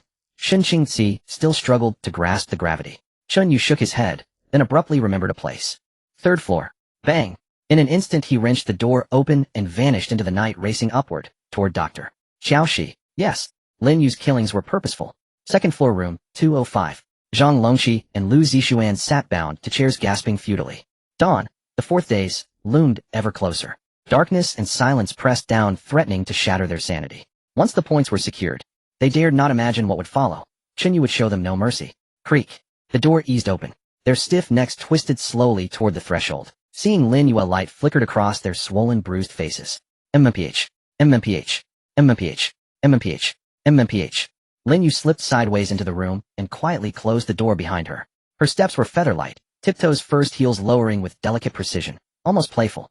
She halted before Zhang Longqi and Lu Zixuan, observing them in silence. That perpetually timid face, now half drowned in shadow, curved into a subtle, unsettling smile. She raised her right hand, index finger pressed to lips in a soft, silencing gesture. Then she bent low, gripped 2 sodden, saliva-soaked rags, and pulled them free, slowly.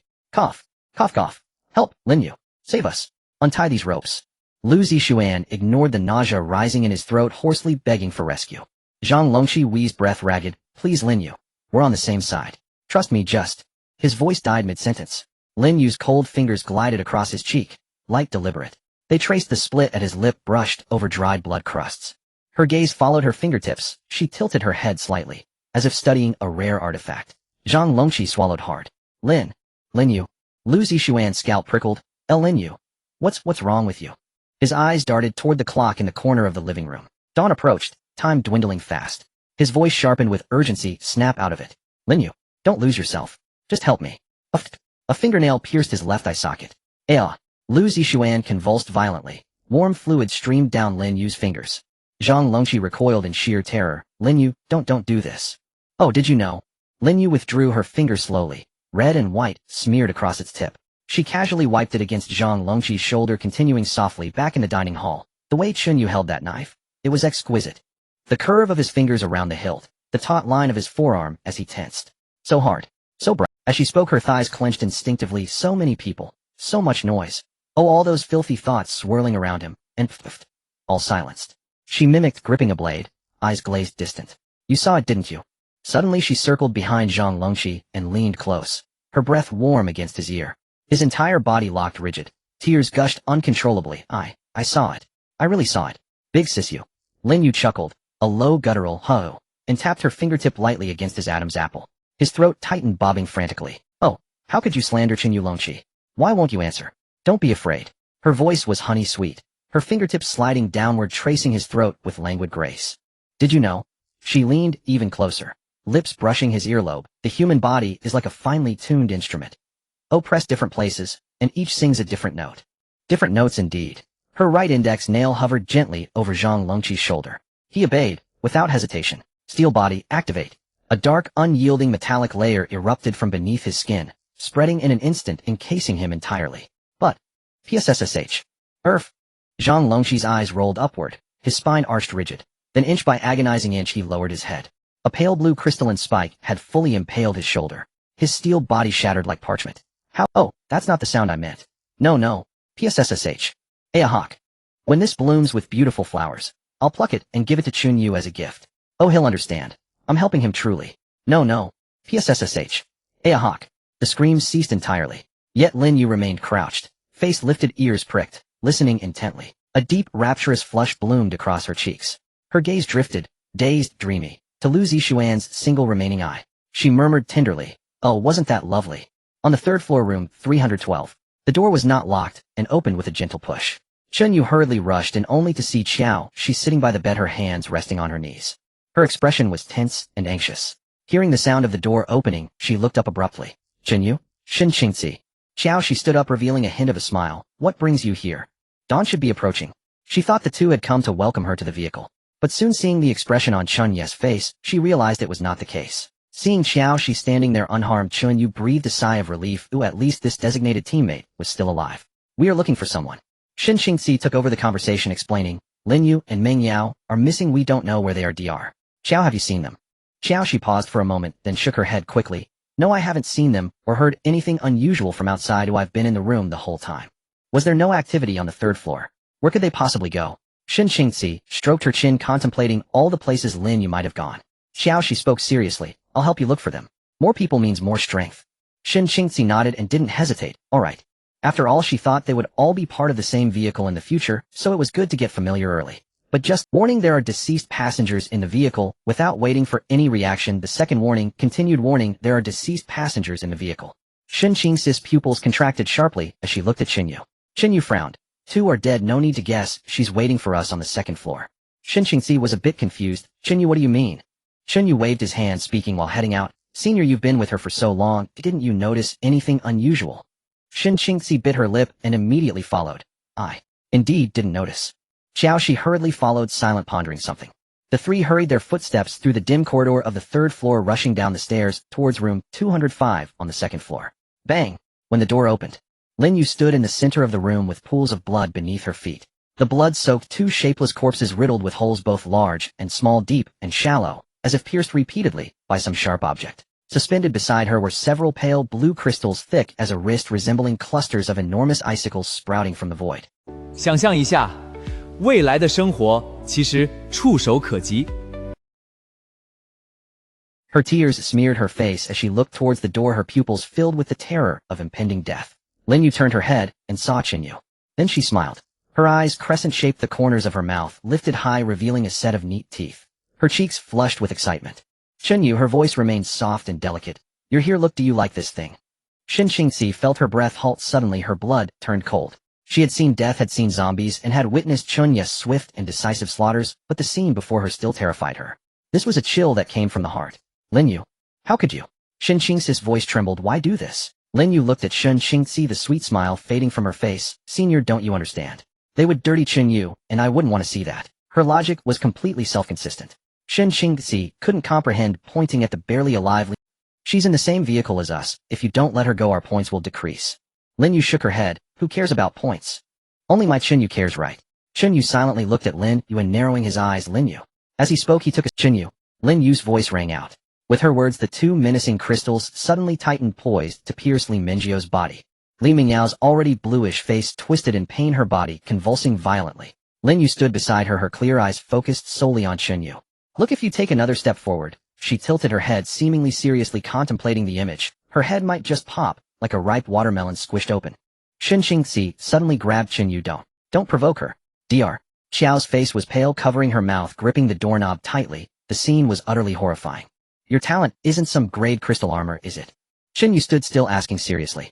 Lin Yu blinked softly, replying with a happy tone. "It's SS grade, called perfect crystal, otherwise how could it be worthy of you?" she said, twirling a strand of her hair around her finger. Chen Yu looked at Li Mengyao, who was on the brink of death, whispering, "What exactly do you want, Lin Yu? We can discuss this. There's no need to kill so many innocent people." "What do I want?" Lin Yu repeated, suddenly sounding a bit aggrieved. "Who told me I liked you? I just want you to be clean, but those two nurses looked at you with disgusting gazes, and the bank girl wanted to exchange her body for an invitation card." Chen Yu interrupted suddenly. Wait. You. Like me? Lin Yu twisted her fingers. Yes, look here, see how clean it is now. Zhang Longqi and the others were so noisy before, right? In the cafeteria, they questioned you loudly, looked at you with those eyes buzzing like flies. Not anymore. I made them quiet down from the inside out. When these crystals sprouted from their bodies, they made a faint cracking noise like ice flowers blooming. I filled the throats of those who spoke ill of you, the eyes that shouldn't have looked at certain things, and the hands that always wanted to point and criticize you with the cleanest crystals from within. Chen Yu frowned, the hairs on his body standing on end, intending to wait for her to finish. And Li Mingyao, she's the most troublesome. She always clings to you with that pitiful ex-girlfriend look. Obviously you know. Why does she still reside in 204? Why does she still breathe the air you've breathed? I observed her for a long time. Every time she saw you talking to someone else, her fingers would secretly clench the hem of her clothes. She feels jealous, she feels angry. Such emotions are so dirty, they will pollute you. So I fixed her here. Look at these two crystals, don't they look like hands made of ice? Gently holding her head. Very steady, she can't move at all. This way she can't look at you like that anymore, nor think those thoughts she shouldn't be having. Am I not considerate? I'm just learning from you, Chen Yu. Didn't you say useless things should be disposed of?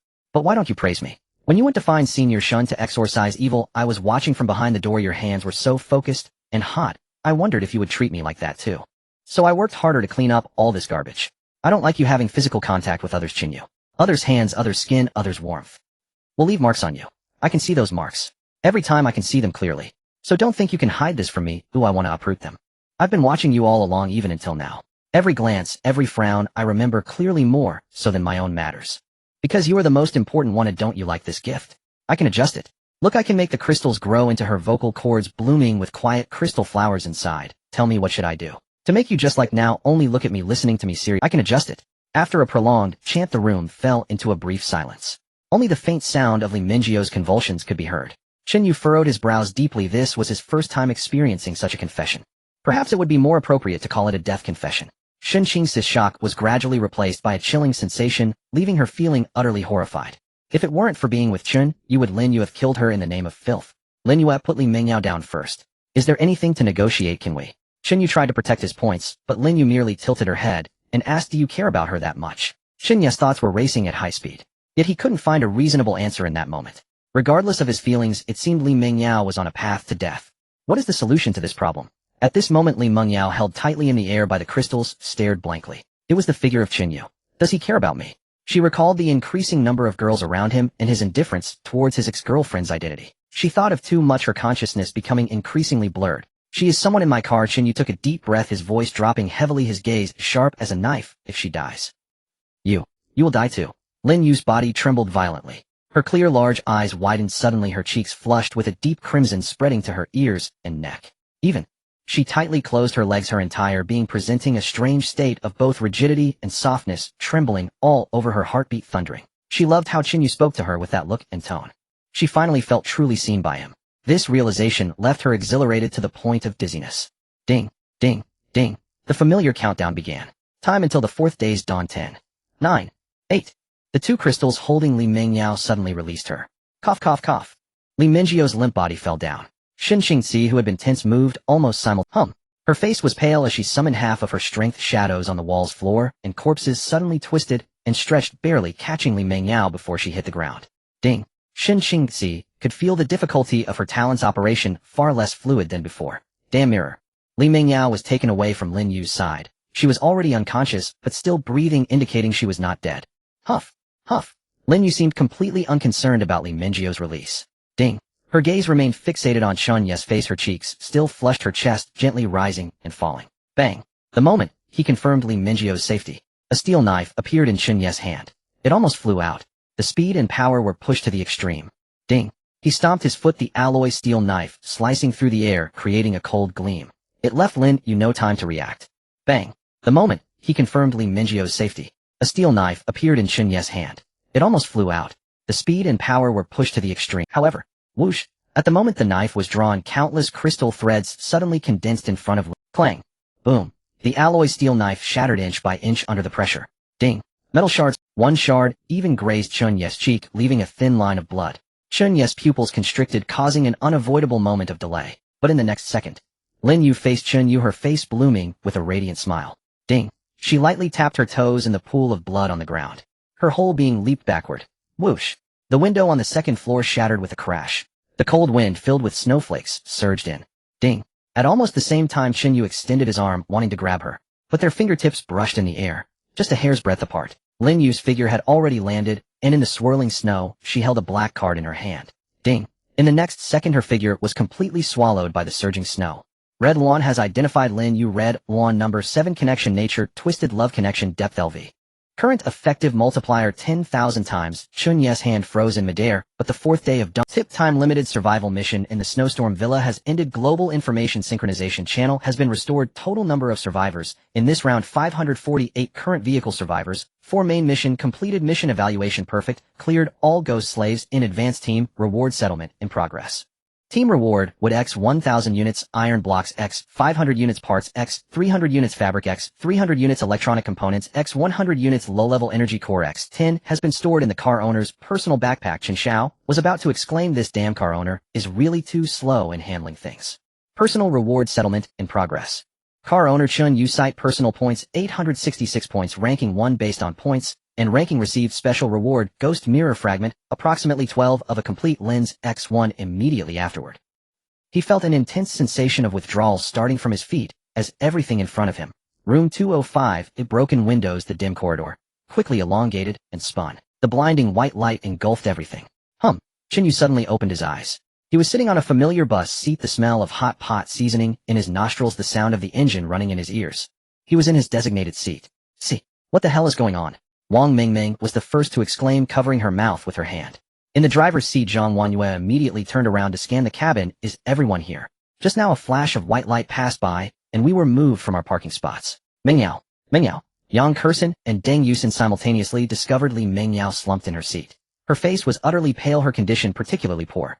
"Dr. Qiao," she was the first to rush over. "I am a newly joined passenger. My ability is strength perception, and my profession is the chief surgeon of the 3rd hospital. Can I take a look at her first?" The two girls quickly stepped aside. She crouched down beside Li Mengyao. She wore a fitted light gray long-down jacket, and her slightly curled long hair was tied up at the back, revealing her fair neck. Even in this situation, she still exuded a calm aura. Yang Kursin and Deng Yusin exchanged glances, remaining silent. They were certainly worried about Li Mengyio's condition, but Dr. Qiao's eyes aura was entirely different from theirs. They felt, "Chen, you might prefer this type." "Mengyao, don't be nervous, let me take a look first." Josh's voice was gentle. "There are obvious marks on the surface of the body and contusions in the soft tissue with slight swelling in the throat."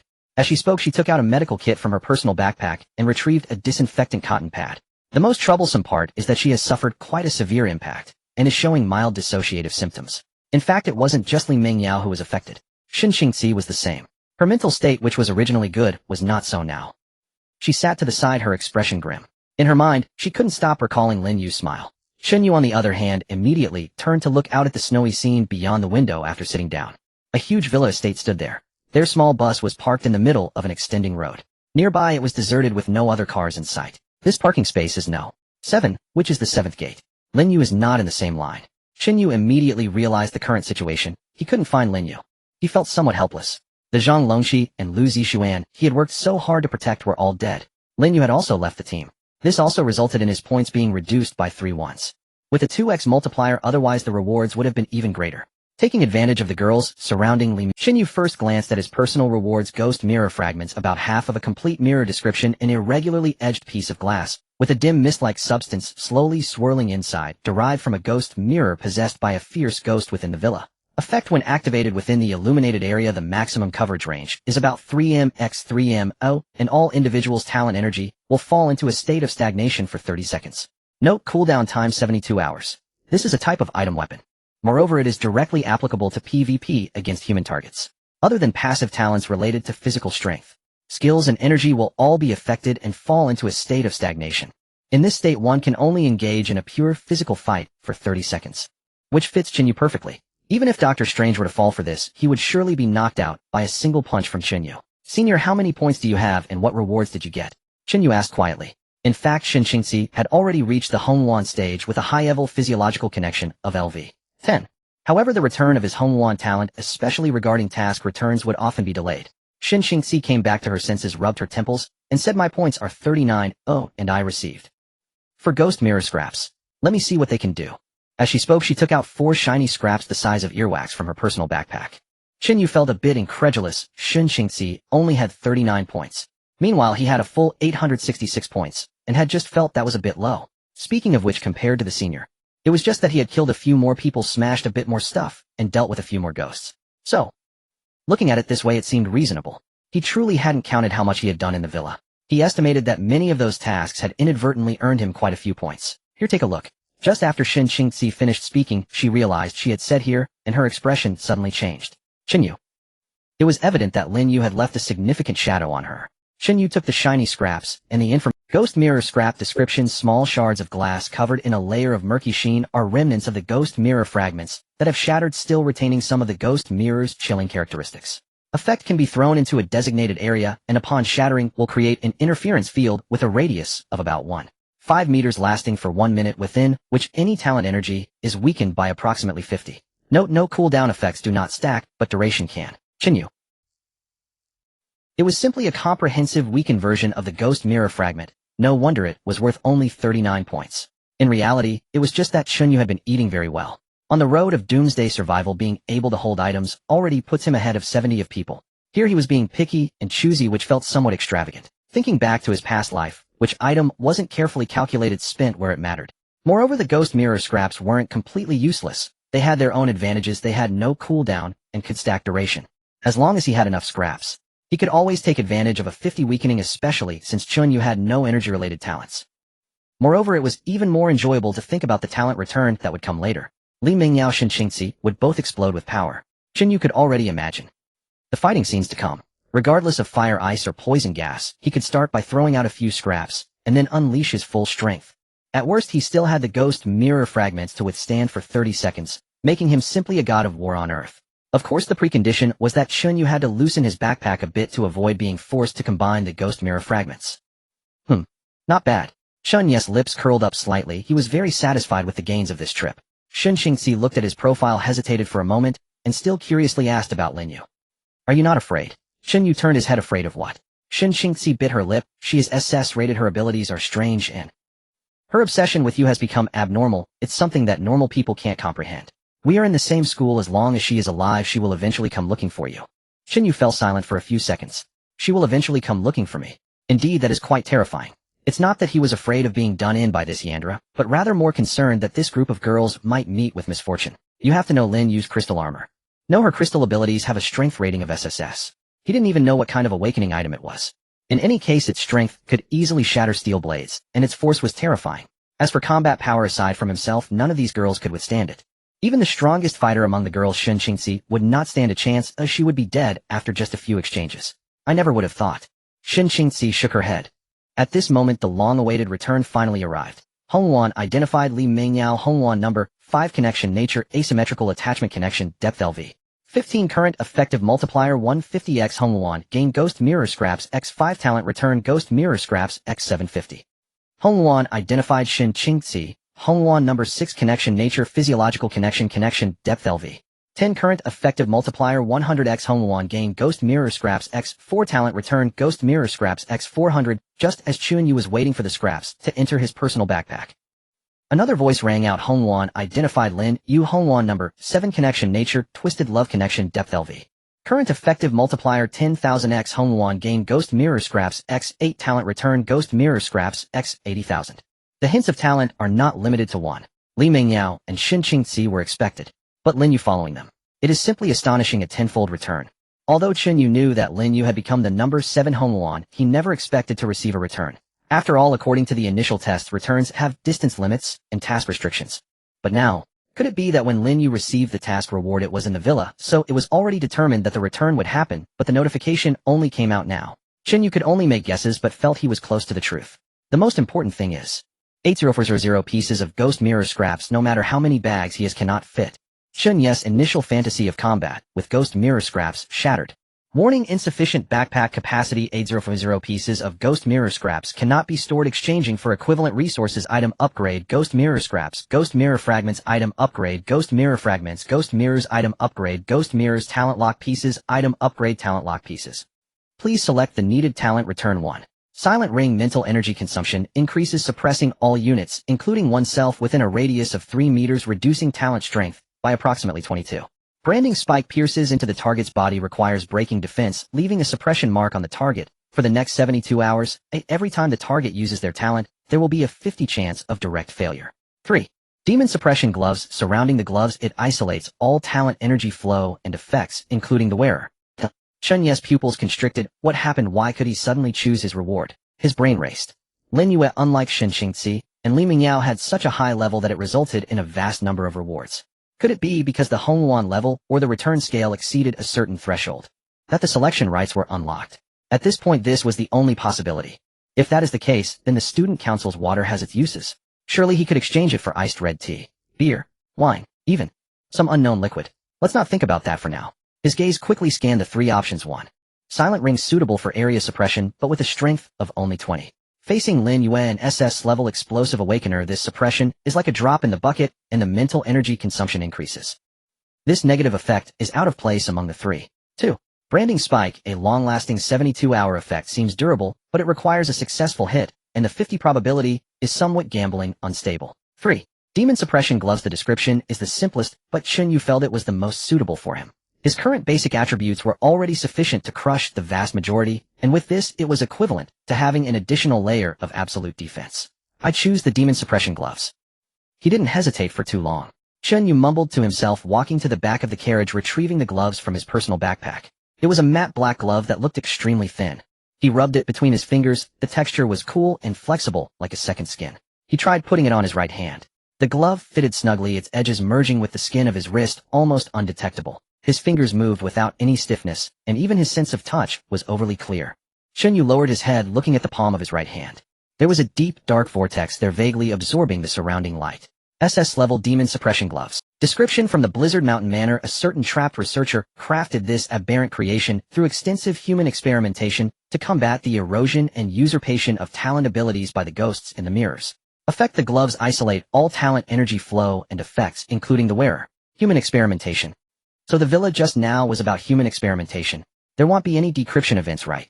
I felt Chen Yu's mouth twitched as he recalled the nurse and the little girl he saw in the hall's full-length mirror. He shook his head. Some mysteries didn't need to be solved, would just eliminate them all to clear the level.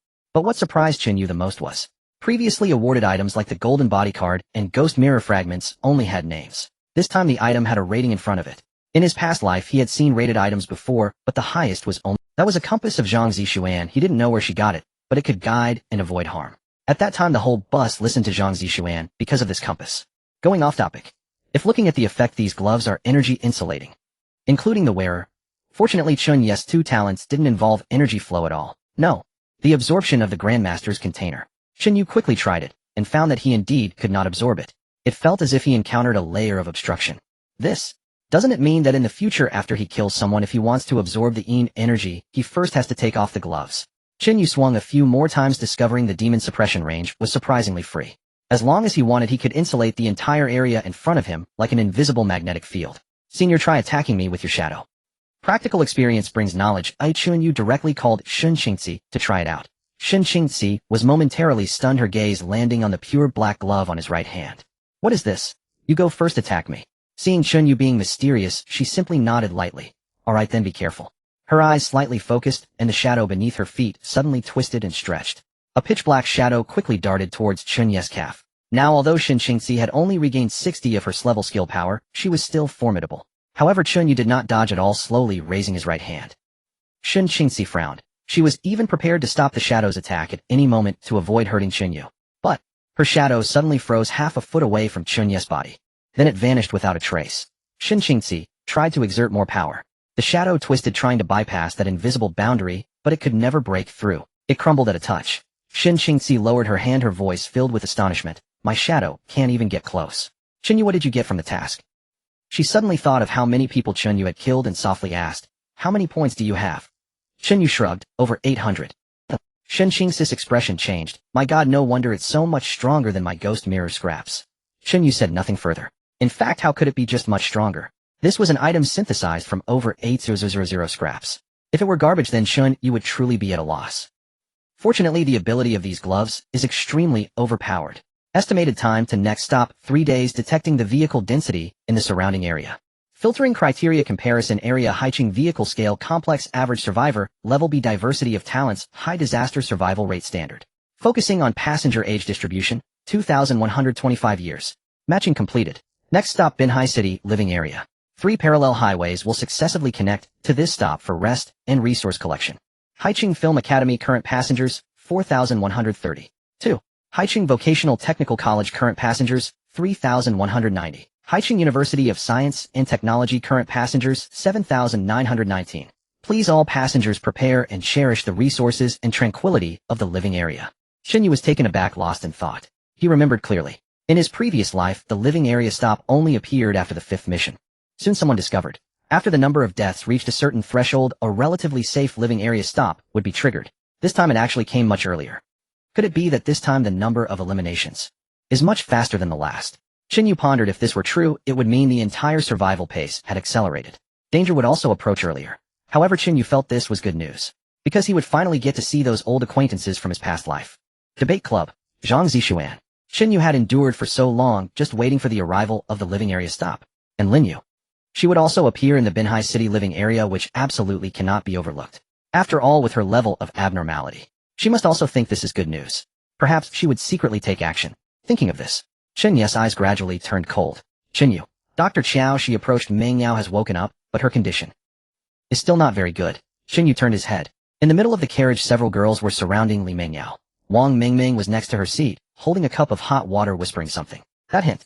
Zhang Wanyue walked out from the driver's seat. Yang Kursin took over the driver's duties. She furrowed her brow, looking at Chen Yu, quickly organizing the information from just now. The Binhai City living area has a total of 3 schools participating. But the difference in numbers is too great. The Film Academy has over 5,000, the Vocational College over 3,000, while the University of Science and Technology has a whopping 8,900. Shin Qingxi also looked worried. If the elimination rate is the same as in previous missions, she didn't dare to think about how many people would die in a task of such large numbers. Chen Yu shook his head. It won't be like the previous missions. Since they have told you it's a living area, it's naturally for experiencing life, and the death rate won't be high. Yes, the living area stop, as the name suggests, will not issue any dangerous tasks, just enjoy life. Although the rules, resource distribution, and geography of each living area are all different, the purpose is indeed to allow passengers to rest and prepare for the next stage of survival. Oh, Deng Yusin leaned closer, not quite understanding experience. Life. Zhang Wanyue took over. What Chen Yu means is that there won't be life and death competition rules, right? Chen Yu nodded. Pretty much. Zhang Wanyue's expression was serious, but the resources at the stop must be limited, and even without conflicts there may still be other unexpected clashes, so we cannot be careless. Chen Yu casually remarked, don't worry, I've already seen through my talent that everyone on the bus is relatively safe. Wang Mingming exclaimed, then smiled. It must be thanks to brother Chen Yu. Chen Yu forced a smile. If Wang Mingming really thought that way, her luck level might just go up. Must tidy up later. Zhang Wanyue curiously asked, what about the others? Chen Yu raised the corners of his mouth. Some are safe, some are not so safe. For instance, the debate club is quite unsafe. Extremely unsafe. Debate club. The club of the beautiful Zhang Zixuan. Wang Mingming touched her chin. She's a big beauty. Hey Chen Yu, can we invite President Zhang onto the bus? Doesn't she look good? Hearing Wang Mingming's question, Chen Yu was not angry, just smiled slightly. Sure, whoever sees her inform me immediately. Deng Yusin suddenly reminded, look at the chat box, the school is in an uproar. Let me see. As she spoke, Zhang Wanyue was the first to look at the rapidly scrolling chat box. Son, how I'm freaking out. Half the people on the bus disappeared at the last stop. What kind of survival rate is this? Well, Lily, don't say that. We only have 3 people left on our bus, and we still have to compete with other schools for resources. Compete for what? We might as well go deliver food to them. Zhao Feng, why are you being so negative? Didn't you see the hint? Living area. The focus must be on cooperation and construction. Killing and fighting is not the main goal. Zhou Qian, cooperation. With whom? At the last stop, I was almost killed by a teammate. Wang Changju and students, this is not the time for infighting. The next stop involves 3 schools. We should immediately integrate resources from all schools, elect a temporary commander, and strive for maximum advantage. Zhao Lin, teacher Wang is right. I agree. Wang Mingming looked at the content, pouted, and commented, commander, who can command our bus? Brother Chen Yu can take them all on by himself. Seeing that Chen Yu was silent, Wang Mingming hurriedly explained, don't worry brother Chen Yu, I'm just saying this privately, won't make a fuss in the group. Shin Qingxi lowered her voice. Hey Mingming, how is Meng Yao doing now? Wang Mingming turned her head to take a look, and shook her head. Not very good. She's been sweating coldly, and her responses are slow when talking to her. Senior sister, what exactly did you experience in the villa? Shin Qingxi sighed, lightly. Wait a moment, I'll tell you later. But as soon as she finished speaking, she shook her head again. Forget it, let's talk about it tomorrow. During the day, discussing this at night is quite creepy. Wang Mingming was made uneasy by her like this. Is it really that exaggerated? Could there really be something unclean, scarier than dirty things? Wang Mingming bravely guessed. Senior sister, are you talking about the class monitor? After scarier than dirty things. Wang Mingming bravely guessed. Senior sister, are you talking about the class monitor? After all, neither the class monitor nor Lu Zixuan returned to the bus. They probably died. With Chen Yu's abilities, Wang Mingming did not believe he couldn't protect these two classmates. As for Lin Yue, she had been quite solitary since school started, but she was nice, not like a bad person. Shin Qingxi thought of the class monitor and instantly imagined those two big silkworm pupae. Shin Qingxi shook her head saying, I am not talking about him, how should I put it? She was choosing her words considering how to tell Lin Yu's story, but she found that no matter how she explained it, it was hard to understand, and even a bit bizarre. Area announcement: the first batch of vehicles entering the living area has begun to appear. Suddenly, the notification interrupted Shin Qingxi's thoughts. First batch. Aren't we told it would take 3 more days to arrive? The carriage fell silent for a moment, several gazes turning towards Chen Yu. Chen Yu explained lightly, the duration of the task depends on luck and strength. To stay in the first echelon, one either has good luck and avoids time-consuming tasks, or they truly possess something special. Wang Mingming quickly asked, doesn't that mean they have taken all the benefits? Zhang Wanyue analyzed, getting there first means priority over everything. If the living area is not large, the limited resources might be snatched away by them. What should we do then? Deng Yusen asked. Chen Yu waved his hand. They take their share. It's not like whoever bags it is the owner. Suddenly Qiao Shi spoke. Her gaze fell on Shen Yu's cheek, where there was a thin scar. You have an injury on your face. This statement caused quite a stir within the vehicle. The bus shook slightly. Let me see. Wang Mingming was the first to rush over. How did this happen? Does it hurt, brother Chen Yu? Shin Qingxi and Deng Yusen also looked over.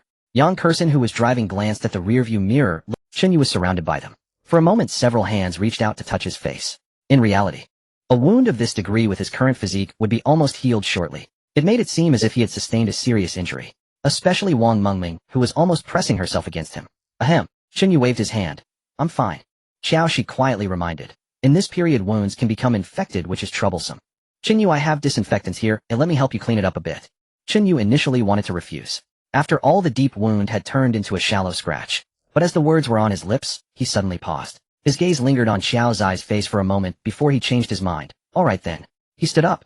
Let's go to the compartment to handle it. Compartment. Qiao Shi was momentarily taken aback, then realized. It should be the small room at the end of the carriage. She did not ask more, and casually grabbed a medical kit, following Chen Yu through the aisle. The other girls' gazes followed their figures. Wang Mingming blinked, gently nudging Deng Yusen with her elbow. Deng Yusen gestured for silence. Shin Qingxi interrupted everyone. Do you want to hear about what happened in the villa? I can tell you now. Wang Mingming immediately withdrew her gaze. Sure. As the metal door of the compartment closed, Qiao Shi stood still, slightly stunned, and the sounds around her suddenly fell silent. Is the soundproofing this good?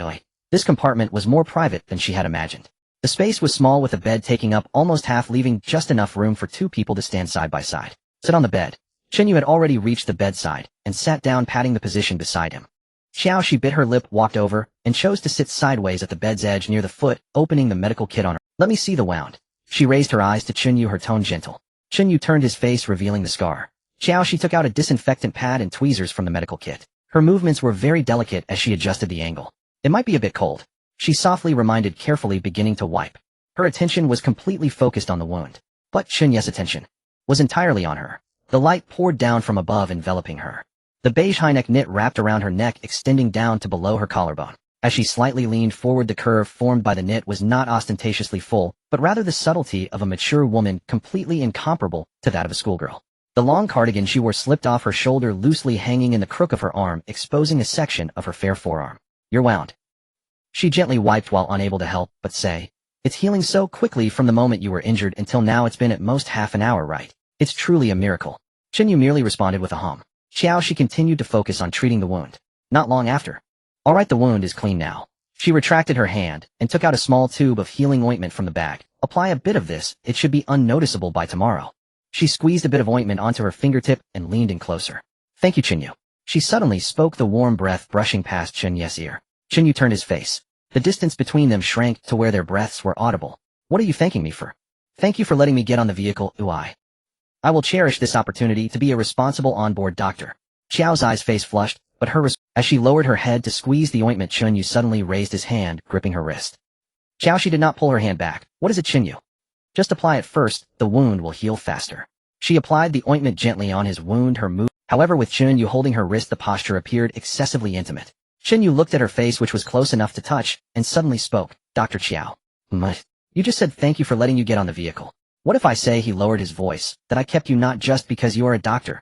想象一下，未来的生活其实触手可及。Xiaoxi upon hearing this merely nodded lightly. I understand. Understanding is not enough. Chen Yu's hand suddenly slipped down, gripping her fingers. You need to say it out loud.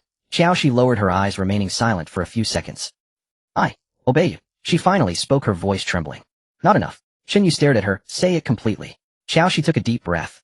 I Xiaoxi unconditionally obey you, Chen Yu. She spoke slowly, enunciating each word clearly. Only then did Chen Yu release her hand slowly, saying, Good, now we can address my hidden ailment. He leaned back against the window, casually spreading his legs. Hidden ailment. Xiaoxi instinctively furrowed her brows. What is bothering you? When did the symptoms start? Her voice abruptly halted. Because Chen Yu raised his hand, his finger pointed at his own belt. Xiao's eyes expression instantly froze. In her 30s, her profession as a doctor made her sensitive to adult implications. Her face flushed instantly. Her ears, neck, and even the skin on her collarbone turned a shade of red. She opened her mouth, her voice slightly dry. Chen Yu, this kind of joke. I'm not joking. Chen Yu interrupted her, his gaze calm.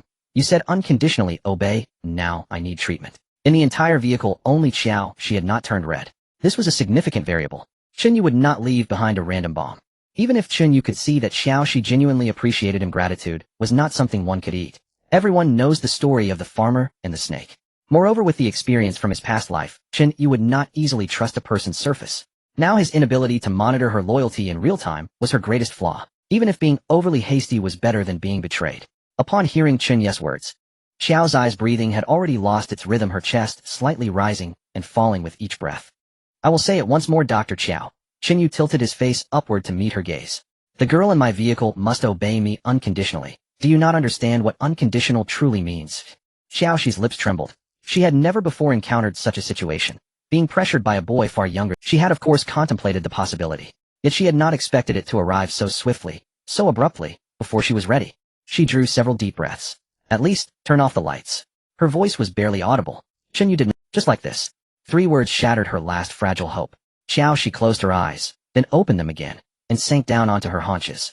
Not kneeling, crouching, it was the sole remnant of her pride. Yet even this gesture carried unbearable humiliation. She buried her face deeply, long strands of hair slipped from her shoulders, veiling most of her features. Chen Yu looked down at her in silence. Then slowly he raised his hand, and gently rested it atop her head. Xiaoxi shuddered violently, before finally surrendering, her shoulders collapsing, her entire body going slack. Inside the compartment, only muffled breathing and the soft, steady hum of the heating vent remained. Outside, the blizzard raged on. Yet Chen Yu's quality of life remained utterly untouched by the apocalypse. Indeed, in some ways the apocalypse had made him feel even better. Current vehicle, small bus, available construction materials with 1610, iron ingots 810, parts 1460, fabric 365, glass 10, electronic components 115, low-grade energy cores 86, missing filtration media, graffiti spray, paint, specialized chemicals, etc. Vehicle upgrade options. 1. Spatial expansion 2. Structural reinforcement 3. Environmental control 4. Power propulsion 5. Specialized facilities, what should I upgrade? Chen Yu lay beside the bed, gazing at the translucent interface, hovering in midair. Dr. Xiao supported his leg, murmuring softly, What do you want to upgrade? Chen Yu paused briefly. I'll take a look. As a former vehicle owner herself, she naturally understood the scope of an owner's authority. Yet those endless cascading upgrade options, though dazzling in appearance, offered scarcely a handful of truly viable choices. There was in truth no real dilemma. Lack warmth. Add thermal regulation. No space. Expand storage capacity. Insufficient power. Boost propulsion. To her, that was all a vehicle owner ever needed to do. But for Chen Yu, the dazzling array of upgrades genuinely warranted careful consideration. Full vehicle upgrade. What if Lin Yu appears alone, teleported here unexpectedly? That would be disastrous. Full vehicle upgrade was his first elimination. His second rejection was thermal heating systems. Since Phase 1 living quarters had already materialized, the next leg of their journey would inevitably usher in Phase 2, and the nature of the catastrophe would almost certainly shift. Structural reinforcement. Unnecessary. Current threats pose no external assault. No monsters, no... If such a scenario ever arises, we can always upgrade on the fly.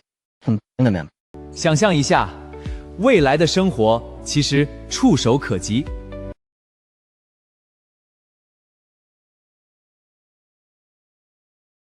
Indeed, missions were randomized durations, unpredictable. Someone unlucky enough to linger too long in a task might not survive even after escaping back onto the path of survival. Not every vehicle maintained a cozy interior temperature above freezing. This was survival at its most brutal. Let's upgrade propulsion, just enough to catch up.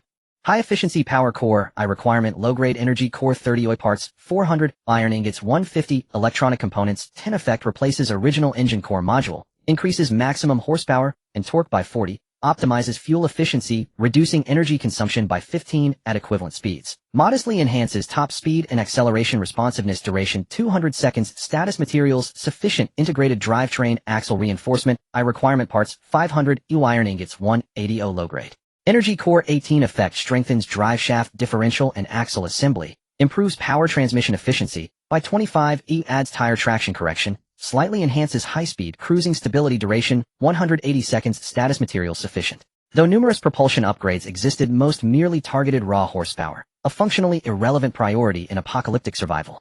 After scrolling endlessly, Chen Yu finally located an option perfectly suited to their current predicament: all-terrain adaptive suspension system. I requirement iron ingots 200 parts, 380, low-grade energy core, 20 electronic components, 8 effect upgrades, independent suspension for all wheels, enables dynamic chassis posture adjustment, dramatically enhances road grip and vehicle stability, reduces vibration and significantly improves ride comfort duration 220 seconds. Status materials sufficient. Note modest speed increase, but markedly improved traversal capability across complex terrain.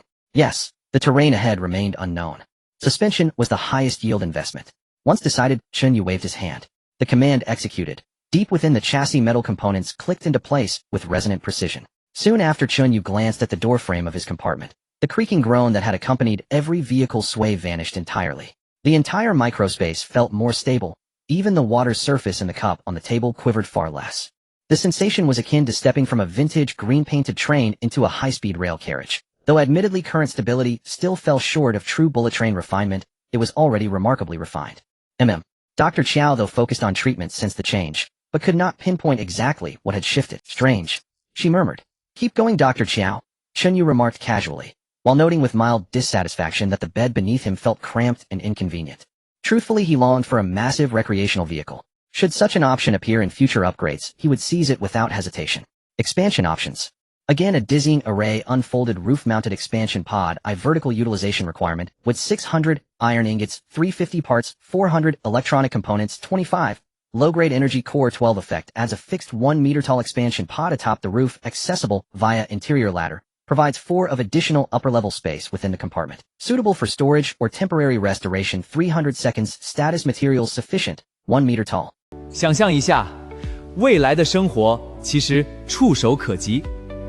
Rear suspension extension pod, basic extension pass. Modular rear mounting base, pass. Lateral expansion canopy, with expansion pass. Until he found one notably expensive integrated rear axle extension frame. Requirement, wood 1000 iron ingots, 500 parts, 600, low-grade energy core 5 effect reinforces and extends the rear chassis structure, lengthening the entire rear cabin by 1.2 meters, expanding compartment area to approximately 5 while integrating structural reinforcement. Duration 360 seconds. Status materials sufficient. Warning: major chassis modification. Post-upgrade, total vehicle length increases. Steering maneuverability requires readaptation. As everyone knew, expensive things possessed only one flaw: that they were expensive. Remaining construction materials: wood 610, iron ingots 110 parts, 480 fabric, 365, glass 10, electronic components 107, low-grade energy cores 61. Chen Yu's inventory, rarely depleted, was now nearing exhaustion. Fortunately, he remained confident that the living zone would soon unleash a torrent of supplies. Dr. Chiao's eyes suddenly widened. Her hand slipped, nearly sending her tumbling. The floor is stretching. Creak, vrum. Amidst vibration and a deep resonant thrum, the carriage seemed. The bed frame clicked and extended. Within seconds, the narrow sleeping platform had become a spacious double bed. The vibration ceased. Dr. Chiao knelt motionless on the spot, stunned. The compartment grew larger. The compartment isn't important. What matters is, the bed grew larger. Chen Yu shrugged and rose slowly, approaching her. Instinctively, she recoiled, her spine pressing hard against the metal door. She tilted her head up, throat tightening. At that moment, Chen Yu bore no resemblance to an ordinary university student. Rather, he resembled a malevolent arch-villain, his oppressive aura enveloping her completely. Dr. Chiao's superficial treatment no longer suffices. I required deep therapeutic intervention. The peaceful days in the spacious compartment of the big bed were quite pleasant. It was either about greeting one person or another. During the day, there were massages and treatments, and at night one would even help others ward off evil spirits. The utilization rate of the spacious compartment was extremely high. The temperature inside the vehicle, thanks to the geothermal core prototype, had stabilized around 20 C. Moreover, during this time, Chen Yu listed the remaining 2 geothermal core prototypes through the regional channel. Such items were hard currency in the context of the icy disaster. The trading requests exploded instantly. Ding, ding, ding. Of course, Chen Yu's selection criteria were straightforward. He prioritized barter especially for scarce items and props. One of the transactions involved a team that claimed to have emptied the hospital. The negotiation process was brief as Chen Yu agreed immediately after confirming the list. Ding. Transaction successful. The medical supplies exchanged were outrageous, filling 3 or 4 large military medical boxes with various antibiotics, anesthetics, and surgical instruments. After evaluation by Qiao, all were essential medical supplies. However, the threshold for use was extremely high. Some medications, even she had never used, showcasing a complete range. It seemed that group was not lying. But the transaction for the other prototype was not so smooth. Many were bidding in the channel, yet few could produce real hard currency. The vehicle owners were either impoverished, offering only basic building materials and meager food, or they were extremely stingy, trying to swap the prototype for scraps, dreaming in vain. Chen Yu frowned. In the end, only one visual type vehicle owner privately messaged him, producing something different. Class I of stasis. Description: a gray-white sphere about the size of a fingernail with a dim mist inside that pulses rhythmically like a sleeping heart. Effect: injecting a bit of spiritual energy activates it. Once activated, the sphere enters stasis vision for 8 hours, during which one can observe the vicinity centered around the sphere. Note: cooldown time 72 hours. Realizing that the second segment of the survival route was about to begin, Chen Yu had no choice. Disasters can change. If he didn't act now, he would only be waiting for prices to drop, hitting rock bottom. As for other surplus supplies like daily crayfish and purified water, he simply sold them off for different food and bed. Chen Yu's personal backpack and the public backpack were already completely insufficient. Even using the bundling method, it was still tight. Currently, it had developed too. The personal backpacks of Xiaomei and Deng Yusin were also filled with valuable supplies. Notably, in Chen Yu's numerous transaction lists, a private message stood out. From Lin Yu. Chen Yu, what are you doing? The scenery here is so monotonous, just snow and ice. Lin Yu, I can't help but imagining what you're like in your compartment. Is there someone close to you? Is Wang Mingming looking at you with that sticky gaze, trying to get closer? And Deng Yusin hiding many wet thoughts. Lin Yu is so disgusting. Lin Yu, Chen Yu, you need to keep clean. You can't let those murky breaths and impure touches dirty you. You are the most special. Several minutes of messages flooded and continuously bothering him. Chen Yu couldn't even scroll to the bottom, so he simply closed the chat. He fell into deep thought. Chen Yuga. A cautious voice came from beside him. It was Wang Mingming. She bit her lip and leaned a little closer. Is that Lin Yu pervert bothering you? How do you know? Because she messaged me too. Asking about our relationship, also asking where I touched you, saying those places are all dirty. Now it's quite creepy. Chen Yu turned his head. What did you reply? Wang Mingming shrank her neck. How could I dare to reply? Dr. Qiao said she almost killed Mingyao. Just thinking about us being in the same compartment gives me chills, so I quickly turned it off. As she spoke, she secretly glanced at Chen Yu's expression and leaned closer to him. Chen Yuga, am I yours? What she says I don't care about. I'm just a bit scared that she might really come over. You will protect me, right? I'm so obedient. Chen Yu did not respond. After a while, he casually said, go kneel by the door. Wang Mingming's eyes widened. Chen Yuga, did I say something wrong? She couldn't understand at all.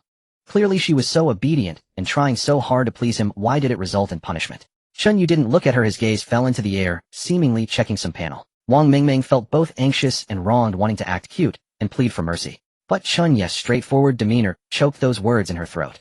All right, Chen Yuga. Ultimately, she slowly got off the bed, moved to the door of the safe compartment, and knelt. As they neared the safety zone of Binhai City, there was not much time left. The entire vehicle was filled with Hongluans varying in level. The lowest were Wang Mingming and Xiaoxi. Xiaoxi could understand, having just boarded the vehicle without any prior knowledge. Yet after physical connection, she still reached level 5. Hongluan identified Xiaoxi. Hongluan ID 8. Connection type physiological connection. Connection depth LV. 5. Current effective multiplier 50 times. But what about Wang Mingming? She was still at level 6, always claiming to be the sweetest, the most loving, and the most wronged. Chen Yu didn't stay long in the compartment and walked out. Chen Yu, don't eat hot pot today, let's change the flavor. Zhang Wanyue pulled out half a lamb rack from the public backpack. Let's grill lamb chops, use that small oven. Yang Kursen immediately raised her hand. I'll handle the lamb chops. My newly designed bone-cutting knife will surely be handy. She had already pulled out a professional bone-cutting knife from her personal belongings, eager to try. Chen Yu twitched his mouth. So Yang Kursen made the bone-cutting knife to cut lamb chops. No wonder. He had heard the prompt about her talent this morning. After being upgraded with talent materials, the bone-cutting knife transformed into a gigantic bone-cutting knife. Chen Yu even felt this thing was better than a steel knife. Weighing 20 pounds and a meter long, it was practically a human slicing knife. It seemed unnecessary for him to demand how she made it. Occasional bursts of inspiration were quite good. Shin Qingzi took out the multifunctional small oven from the storage compartment of the vehicle and plugged it in. Mingyao, please help me bring over the spice box, black pepper, salt, and don't forget the 13 spices. All right, Li Mingyao responded, and turned to get it, clearly in much better spirits. Chen Yu casually found a seat and sat down gazing out the window at the endless snowstorm. The bus after its upgrade was quite stable and comfortable, with even the bumps significantly reduced. They could feel the water level up to the line while eating hot pot. The regional chat continued to buzz with excitement. Finally, Chen Yu saw a familiar name. Sun Hao, who's occupying the East District warehouse. Wupeng, can we please take turns? We've been here for half an hour already. Tian Xiaoyu, the presidents of the 4 major clubs, have set up a temporary contact point at the central square. Students can gather there for unified accommodation distribution. Lu Wei support. Follow the older brothers for some meat. Zhang Zixuan, and your sister too. Zhang Zixuan's son, Hao Wupeng, please don't argue. The living area has just opened, and there are still plenty of resources. For the sake of harmony, let's not have internal conflicts in our film academy. Zheng Kuan, President Zhang, is right. Tian Xiaoyu, sister Zixuan, you're the best. Strong and gentle. The 4 major clubs. The New Sun Debate Society, Kaiwei Literature Society, Spark Sports Society, and the Youth Volunteer Association. The Haiqing Film Academy boasts the most prestigious and well-known 4 clubs, not professional clubs like the Drama Society. Instead, they are debate, literature, sports, and charity, which are seemingly unrelated. To some extent, they could be called the most united clubs. Of course, Chen Yu had experienced their unity in his past life, where he met a particularly tragic end.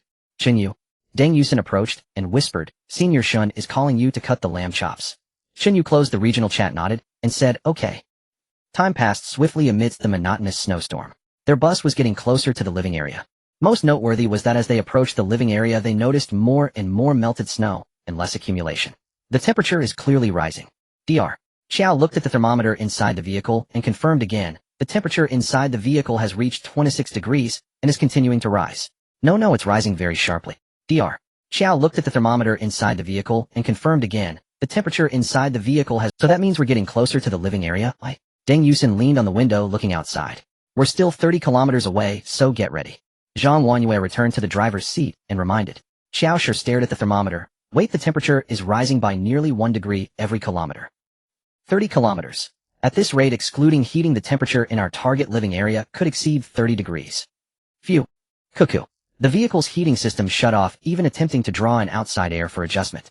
The girls were also stunned. 30. Chen Yu nodded. Yes, it should be summer, or rather it was supposed to be summer. Yang Kursin had already unbuttoned the top button of her shirt, her cheeks flushed. This is too exaggerated. Shin Qingzi decisively spoke up. It looks like there's no doubt ahead is the summer living area. Everyone stop covering up, quickly change out of your thick clothes, or you'll suffer from heat stroke before we even get in. As she spoke, she deftly removed her outer jacket. With her leading the way, the other girls quickly followed suit. For a moment, the bus was filled with the rustling sound of changing clothes. Before long, the performance department squad underwent a complete transformation. Short sleeves, tank tops, shorts, and skirts showcased a dazzling array of bare arms and thighs glistening under the increasingly scorching afternoon light. At this moment, the bus was finally filled with a youthful and vibrant atmosphere. Deng Yusin wore a light t-shirt with denim shorts, Yang Kursin in a sports tank top, with shorts, Li Mengyao in a bodycon skirt, Wang Mengmeng in a tight short-sleeve top, with fitted shorts, and Shin Qingzi in a t-shirt and tailored shorts. Chen Yu scanned them one by one as if surveying his troops. Finally, when the vehicle came to a steady stop, the class representative also changed into the original outfit that had gone missing from the waist down. I have to say, Chen Yu found the girls quite eye-catching. They had never looked more useful than they did now. Wang Mengmeng lightly nudged Li Mengyao with her elbow, her eyes glancing towards Chen Yu. Li Mengyao was startled by her nudge and instinctively took a half-step back. Wang Mengmeng, however, grabbed her wrist and whispered, "Go on, say something. You two haven't talked in 3 days, what's up? Do you want to be pushed off the bus?" After that, she cheerfully said, "Mengyao, you look so beautiful today. This outfit is perfect for summer." As soon as she said this, everyone's attention was focused on Li Mengyao. I have to say, it really was nice. The simple blue bodycon dress hugged her curves down to her waist, and thighs cutting off sharply at the roots of her legs, perfectly showcasing her long, straight legs. Li Mengyao's cheeks flushed slightly from her comment. "Mengmeng, what are you doing?" Chen Yu shrugged as if suddenly recalled. He turned his head and said, "Oh right, Kursin, how tall did you say you were?" 173. Yang Kursin paused in surprise. Huh? She hurriedly waved her hands. "I meant my net height is 173, not my leg length." Chen Yu nodded, no longer continuing on that topic, and turned to look out the window. "Let's go." After saying that, he got off the bus. Wang Mengmeng and Li Mengyao felt a bit uncomfortable behind him, especially seeing Yang Kursin's long legs. The advantage of a dancer was fully on display. Wang Mengmeng sighed softly. Mengyao, if only your legs were a bit longer." Li Mengyao asked, "Do you really think Chen Yu likes long legs?" "Otherwise." Wang Mengmeng, haven't you noticed that Chen Yu has been targeting you lately?" "No, I haven't." "Haven't you? I call that strategic compliance. You're just jealous that Chen Yu is paying more attention to me now. I'm jealous that you're being punished to kneel every day." 想象一下，未来的生活其实触手可及。Alright, then. That's an honor. Just think about it, why doesn't he punish others? Li Mingyao, can you have a bit of fighting spirit? We need to form an alliance. Look at Yang Kursen and the new DR. Xiao, Wang Mingming. You're just a scheming advisor. The noise behind them faded as the others were too captivated by the astonishing scene before them. As everyone stepped onto the asphalt surface, they felt a moment of disorientation. The midday sun was almost scorching. Outside the parking lot was a real city street. On both sides of the street stood 3 to 4-story buildings, their exteriors painted in bright shades of yellow, blue, mint, green, etc., looking like rows of giant candy boxes under the sky. They could also see clusters of college students discussing something. Lush tropical plants peeked through the cracks and music floated in from an unknown corner. Everything felt so normal. So normal it was like some tourist city on a lazy summer afternoon. Soon at the entrance of the parking lot, 7 or 8 people rushed over, both men and women, all wearing enthusiastic expressions. Students from the vocational college, right? Students from the Polytechnic. A few people lost interest immediately upon seeing the group of beautiful girls next to Chen Yu. Only one man and one woman remained. The man wore shorts and a t-shirt, while the woman wore a small dress. The boy approached them and said, "You all look like Film Academy students. Performing Arts Department, Dance Department." The girl with a high ponytail immediately followed up. "It doesn't matter." She smiled gently, exuding warmth. "Welcome to the Binhai City living area. I am Zhou Qing from the Youth Volunteer Association. You must have had a tough journey. Do you need to know the basic rules of the living area and the distribution of resource points? We can take you to the temporary contact point." Deng Yusin was somewhat bewildered by this sudden enthusiasm and instinctively leaned closer to Chen Yu. Chen Yu simply nodded. "We just got off the bus and need some time to adjust. We'll check the rules and resource points ourselves and head out first." The boy maintained his smile and said immediately, "Understood. If you need anything, feel free to contact us at the central. We come from the 4 major clubs. Although the living area is relatively safe, some implicit rules should be noted to avoid losses." "Okay, thanks." Chen Yu nodded and led the girls into the city. Watching their retreating figures, Zhou Qing whispered, "His name is Chen Yu. According to the statistics, he has sold geothermal core prototype machines, hundreds of pounds of crayfish, countless drinking water. There's nothing he dares not sell if he can think of it." "Oh, it's him. Director you mentioned, he is quite a character." The boy squinted. "Moreover, aren't several teachers and club presidents looking for him?" "Linua, dear readers, it's been a while since we last met. What name do you think this book should have? I am eagerly seeking your suggestion. If your suggestion is chosen, there will be rewards." "So many people," Deng Yusin whispered. Throughout so many tasks, she had encountered very few people. But upon disembarking, she was greeted by a sea of young faces. This feeling was reminiscent of returning to the university campus, as if everyone was simply out for a stroll. Before her lay a main road leading deep into the living area. Along the way, many from other teams cast curious glances, some simply appraising her up and down, others evaluating their strength, and a few lingering on the beauty of the girls. 想象一下，未来的生活其实触手可及。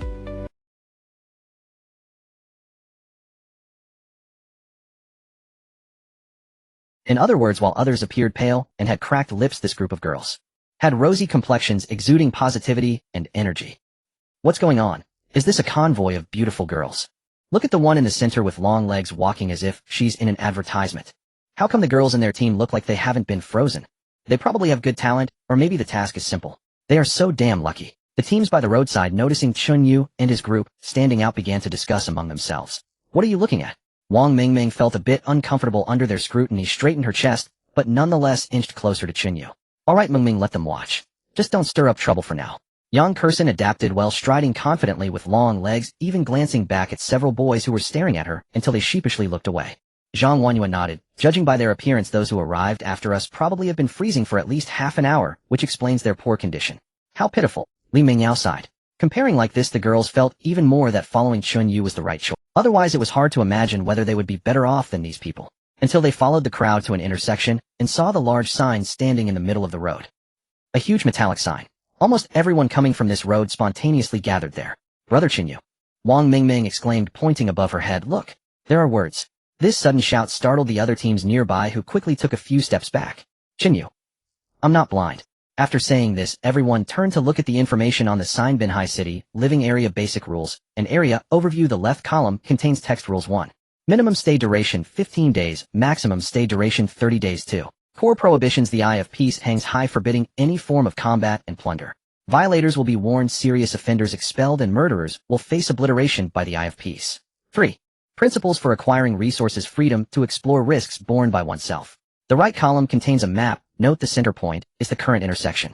Route 1 straight ahead, and arrow points to a square icon labeled Central Square, followed by a yellow beach icon and an ocean icon. Route 2 turn left and arrow first goes through a dense grid of icons labeled Residential Area AG, a total of 7 neighborhoods, after which the road extends to Independent Villa Area. Route 3 turn right and arrow points to a relatively sparse area labeled Unplanned Living Area, with a small note saying to explore with caution. It's okay if you can't understand, there's a rough version map. A map of Binhai City living area. The sign was crowded with people all looking up. The sound of bustling discussions buzzed around mostly about the living area rules. 30 days. Wow, we can actually stay that long. That's pretty awesome. What are you dreaming about, bro? If the 15 days are up, we have to leave, or you'll freeze to death. That's true, but these 15 days will definitely be safe. It's just safety among people, but exploring Route 3 is all about relying on one's own skills, right? And there's the villa area 1, 2, 3, 4. A total of 10 villas, there must be good stuff there. Wang Mingming stood on tiptoe, her eyes sparkling. Wow, there's even a seaside. Can we really see the ocean? Zhang Wanyue also looked carefully at the map. There are beaches, a villa area, and a square. This has truly turned into a vacation area, but I wonder if this city really exists. Chen Yu said coldly. Rather than vacationing, first we should consider where we can gather resources. Wang Mingming's excitement was interrupted, pouting. Alright, then let's find resources first. Her murmured words weren't loud, but combined with her aggrieved expression, they caught the attention of a nearby team of boys who had just finished reading the rules and were resting. One of the boys with a buzz cut and dark skin leaned in a bit. Hey miss, the seaside must be fun. Isn't he taking you to see it? Why not come with us? Come with you? Who are you? Wang Mingming coldly snorted, placing her hands on her hips. Your face looks like a black coal ball, and you're trying to flirt. Our team leader is handling serious business, searching for resources, you know. I wouldn't go to the seaside by myself, why would I need you to take me? The boys were stunned, not expecting this girl to be so fierce. Feeling embarrassed, they turned to leave. And, Wang Mingming lifted her chin. Keep your eyes to yourself. If you keep looking around, do you believe it'll have Brother Chen Yu dig out your eyeballs and say it was you, the black coal ball? The boys were taken aback by her sudden outburst. Come on, we were just joking, beautiful. The black coal ball awkwardly touched his nose and quickly signaled his. After scaring them off, Wang Mingming immediately changed her expression, quickly turning back to Chen Yu, raising her face, her eyes sparkling with a look that seemed to say, praise me quickly. Let's go, let's check out the square first. Chen Yu issued a direct order, stepping toward Route 1. Wang Mingming was taken aback seeing Chen Yu turn to leave. She hurriedly jogged to catch up. She persistently tilted her face to seek praise. Brother Chen Yu, I scared away those flies. They were trying to sow discord. I'm quite firm in my stance, right? Chen Yu didn't even turn his head, casually waving his hand in front. That's what you should be doing. The corners of the girls' mouths twitched slightly, but in consideration of Wang Mingming's dignity, they forced themselves to hold back. But just as they took a step, a male voice reached everyone's ears. Class representative. Senior. Wang Mingming. Chen Yu and his group stopped and turned to look. They saw a thin boy whose features could be considered handsome pushing through the crowd and waving vigorously at them, his face brimming with excitement. Lu Ming. Deng Yusin was the first to recognize him, covering her mouth. I ran into a classmate. Upon her shout, the others immediately noticed him too. It really is Lu Ming. And Sun Hui, Zhang Yufeng, Lu Xiaoqian. Wang Mingming blinked, instinctively shifting her body a little closer to Chen Ye's side. Are you all okay? That's great. Yes, seeing familiar faces in the apocalypse really puts my mind at ease. Hey, your team looks like you're in good shape. A few classmates gathered, their faces beaming with joy, all speaking at Chen Yu quietly observed the few of them. 3 boys and 3 girls. They were Lu Ming's son, Hui Zhang Yufeng, Lu Xiaoqian's was Shi, and Miao Yin. However, their appearance formed a stark contrast with Chen Ye's team. Although they had changed into summer clothes, many were battle-damaged, yet their mental state seemed fine. They must have been doing relatively well. But soon after, they explained why they were in decent shape. We arrived 2 days ago, Lu Ming said joyfully. Every day we come around this intersection, hoping to run into familiar faces from our school. I didn't expect to see you all today. Yes. Lu Xiaoqian, a girl with a soft voice, said, Class Representative Senior Shun and Mengming Menyao Yusin, it's great that you all can gather together. Among the 3 girls, the most beautiful was probably Zhuo Shi, with a somewhat aggressive look reminiscent of a villain. But she was relatively gentle. By the way, we went to the seaside yesterday. Although we didn't find many resources, it was so beautiful they're completely unlike the apocalypse. Want to go take a look together? As she issued the invitation, the others chimed in, yes. Let's go together. The sea breeze is nice. It's rare to have such a place, that would be a shame not to see it. Zhang Wanyue didn't respond immediately, but slightly tilted her head to look at Chen Yu. Shin Qingzi did the same. This synchronized direction caused Lu Ming, Lu Xiaoqian, and the others to be stunned. They had hardly noticed Chen Yu until now. After all, he was just an invisible presence back in school. Sun Hui nudged his broken glasses. Chen Yu. Long time no see. We're classmates, and maybe we'll share a vehicle later to chat at the seaside. Yes. Zhuo Shi, wearing a long denim skirt, smiled slightly. We arrived 2 days earlier, just in time to exchange information. There's a lot to explore in this living area. Chen Yu looked at her and paused for 2 seconds. Alright, let's go check out the seaside. The group merged into a larger team and headed toward the end of Route 1. Lu Ming and Sun Hui clustered around Zhang Wanyue and Shen Qingzi, enthusiastically sharing their experiences from the past 2 days. Zhua Shi and Miao Yin began chatting with Deng Yusin and Li Mingyao. Wang Mingming felt a warning bell ringing in her heart. She quickly tugged on Li Mingyao sleeve. Mingyao, look, brother Chen Yu. Look at the way he's looking at Zhua Shi. Did you see that? Li Mingyao was taken aback by her tugging and followed her gaze only to see Chen Yu and Zhua Shi walking side by side, with almost no interaction. What look? Oh, it's the kind of look. Wang Mingming was a bit anxious. This Zhua Shi dressing in a torn skirt to act innocent. Look at her face, it's as thin as a knife with no sign of fortune at all. Li Mingyao. The group passed through the edge of the central square. It was just as lively here with plenty of makeshift stalls, and the crowd bustled around. With the Eye of Peace present, it was quite safe, so there was no fear of being robbed. Medical gauze, iodine, a small amount of antibiotics. Only in exchange for high-energy food. Homemade fishing nets. Durable rattan weaving. Essential for exploring the seaside. Repair experts, free simple repair tools. Just give us something to eat. Come take a look.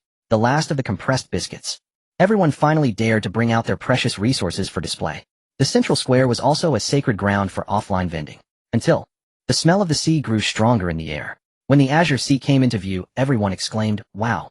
The girls beside Chen Yu all gasped. Is it really the ocean? Could it be the world of Truman? There are even waves. That doesn't seem fake. Binhai City can't truly be some city, right? Unable to contain themselves, everyone jogged a few steps, stepping onto the fine soft sand, their eyes shining as they watched the waves crashing, feeling it was all so surreal. Lu Ming and the others clearly weren't new to this. They expertly led everyone to a shady spot near a cluster of rocks. The crowd dispersed, some sitting, some standing, splashing, enjoying this luxurious sea view amidst the apocalypse. Actually, we discussed this beforehand. Lu Ming shook his head a bit helpless. We plan to stay here for 30 days, stock up on supplies, and recover our bodies, which is better than rushing to the next unknown station. He paused, looking at Chen Yu, his tone becoming serious. Chen Yu, have you decided where to stay? The 7 neighborhoods in this living area, A to G, are quite different. How so? Chen Yu turned his gaze. Sun Hui took over, adjusting his broken glasses. Areas A and B are closest to the square, and also the nearest to Route 3, making it most convenient for searching resources, but they are mostly occupied by the teams that arrived first. Even if you squeeze and you won't get a good spot, and it's easy to attract attention. Areas C and D are relatively balanced, Lu Ming added. There are many people, but it's mixed, small teams live together. We are there, and while there are occasional frictions, no one dares to fight seriously, just toss around insults. Lu Xiaoqian quietly remarked. Let's not mention the others, they are too far from Route 3, and not everyone is settled there. Zhang Wanyue keenly picked up on the group's focus on Route 3. So Route 3 is the place for searching resources? Yes, Lu Ming nodded, somewhat wary. Route 3 is quite complex, the Eye of Peace doesn't cover it, and there are said to be many troublesome monsters inside. Hoo.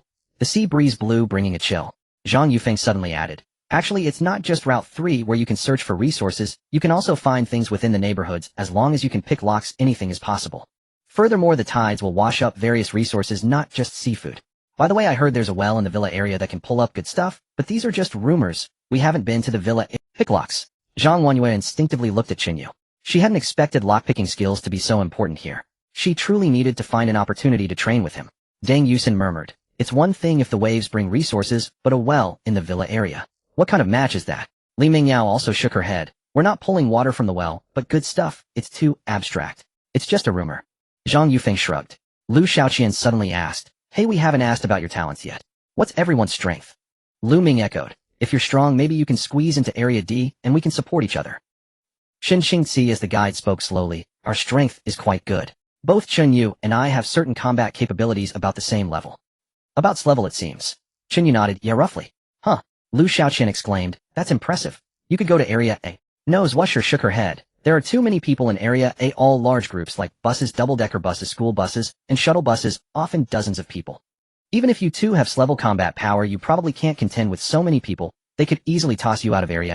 Lu Ming said helplessly. Yeah, the luck difference is really vast. The people in their vehicles are living it up in the living area, while we only have 6 or 7 people. Hey Chen Yu Sr., what are your thoughts on joining us? As Lu Ming asked, everyone's gaze shifted to Chen Yu. Chen Yu pointed to the villa area across the shore. Let's go there, I want to see that well. A moment of silence. Lu Ming's smile froze as if he hadn't heard clearly where. Zhang Wanyue repeated. Chen Yu said he wants to see the well in the villa area to see what it's like. Sun Hui couldn't help but interject. Maybe let's skip the villa area. Lu Xiaoqian was also a bit confused. That place, how should I put it, each of the 3 schools occupies 3 spots, with the engineering school having 1 extra. All 10 villas are fully occupied. Zhua Shi gently added. Over there even getting close will attract attention, it's very strict. Chen Yu, Lu Ming softly reminded. I know you're quite capable, but the villa area is not something we can think about right now. Just searching through the neighborhoods is already quite good. They all spoke earnestly. Everyone felt that Chen Yu's idea was too unrealistic. In their perception, Chen Yu was still that quiet ordinary classmate. To have brought a few girls this far and managed to do relatively well was already a stroke of luck. As for robbing food from the villa area, impossible. Only the people in Chen Yu's team remained silent throughout. It seemed that whatever Chen Yu decided would simply be carried. At this moment, Lu Ming's son Hui and the others could no longer hold back. Are you serious, big brother and sister? Are you kidding me? That's a villa area, all 10 houses are occupied, and there are people with guns.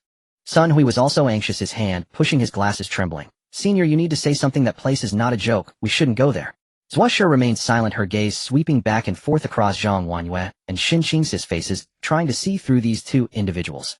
After all, these two people, one is a class representative, rational and calm, the other is a well-known actress in the film industry, steady and thorough. Yet she could not perceive the slightest hint of fear from either of them. What happened to them? Aren't they afraid of the guns? Wang Mingming was somewhat flustered. Chen Yu, aren't you afraid of guns? Li Mingyao, Deng Yusin, and the other girls were also somewhat afraid. After all, the fear of guns is ingrained in no matter what talent or ability you possess, being pointed at by a dark gun barrel is terrifying. Chen Yu shook his head, saying nothing and offering no explanation. Wang Mingming swallowed hard and did not ask further. Zhuo and the others exchanged glances, witnessing everything. The fear was real. Obedience was also real. Isn't there anyone who can say something? Zhang Yufeng's mouth twitched. He says go, so. He looked at Zhang Wanyue, then at Xin Qingzi. No, senior class representative, are you really that obedient? Even if there is the eye of peace, they wouldn't dare to kill, but shooting a leg would render one powerless. At this level, they won't be wiped out. Zhang Yufeng became increasingly excited, looking at Chen Yu. What right do you have to decide for them?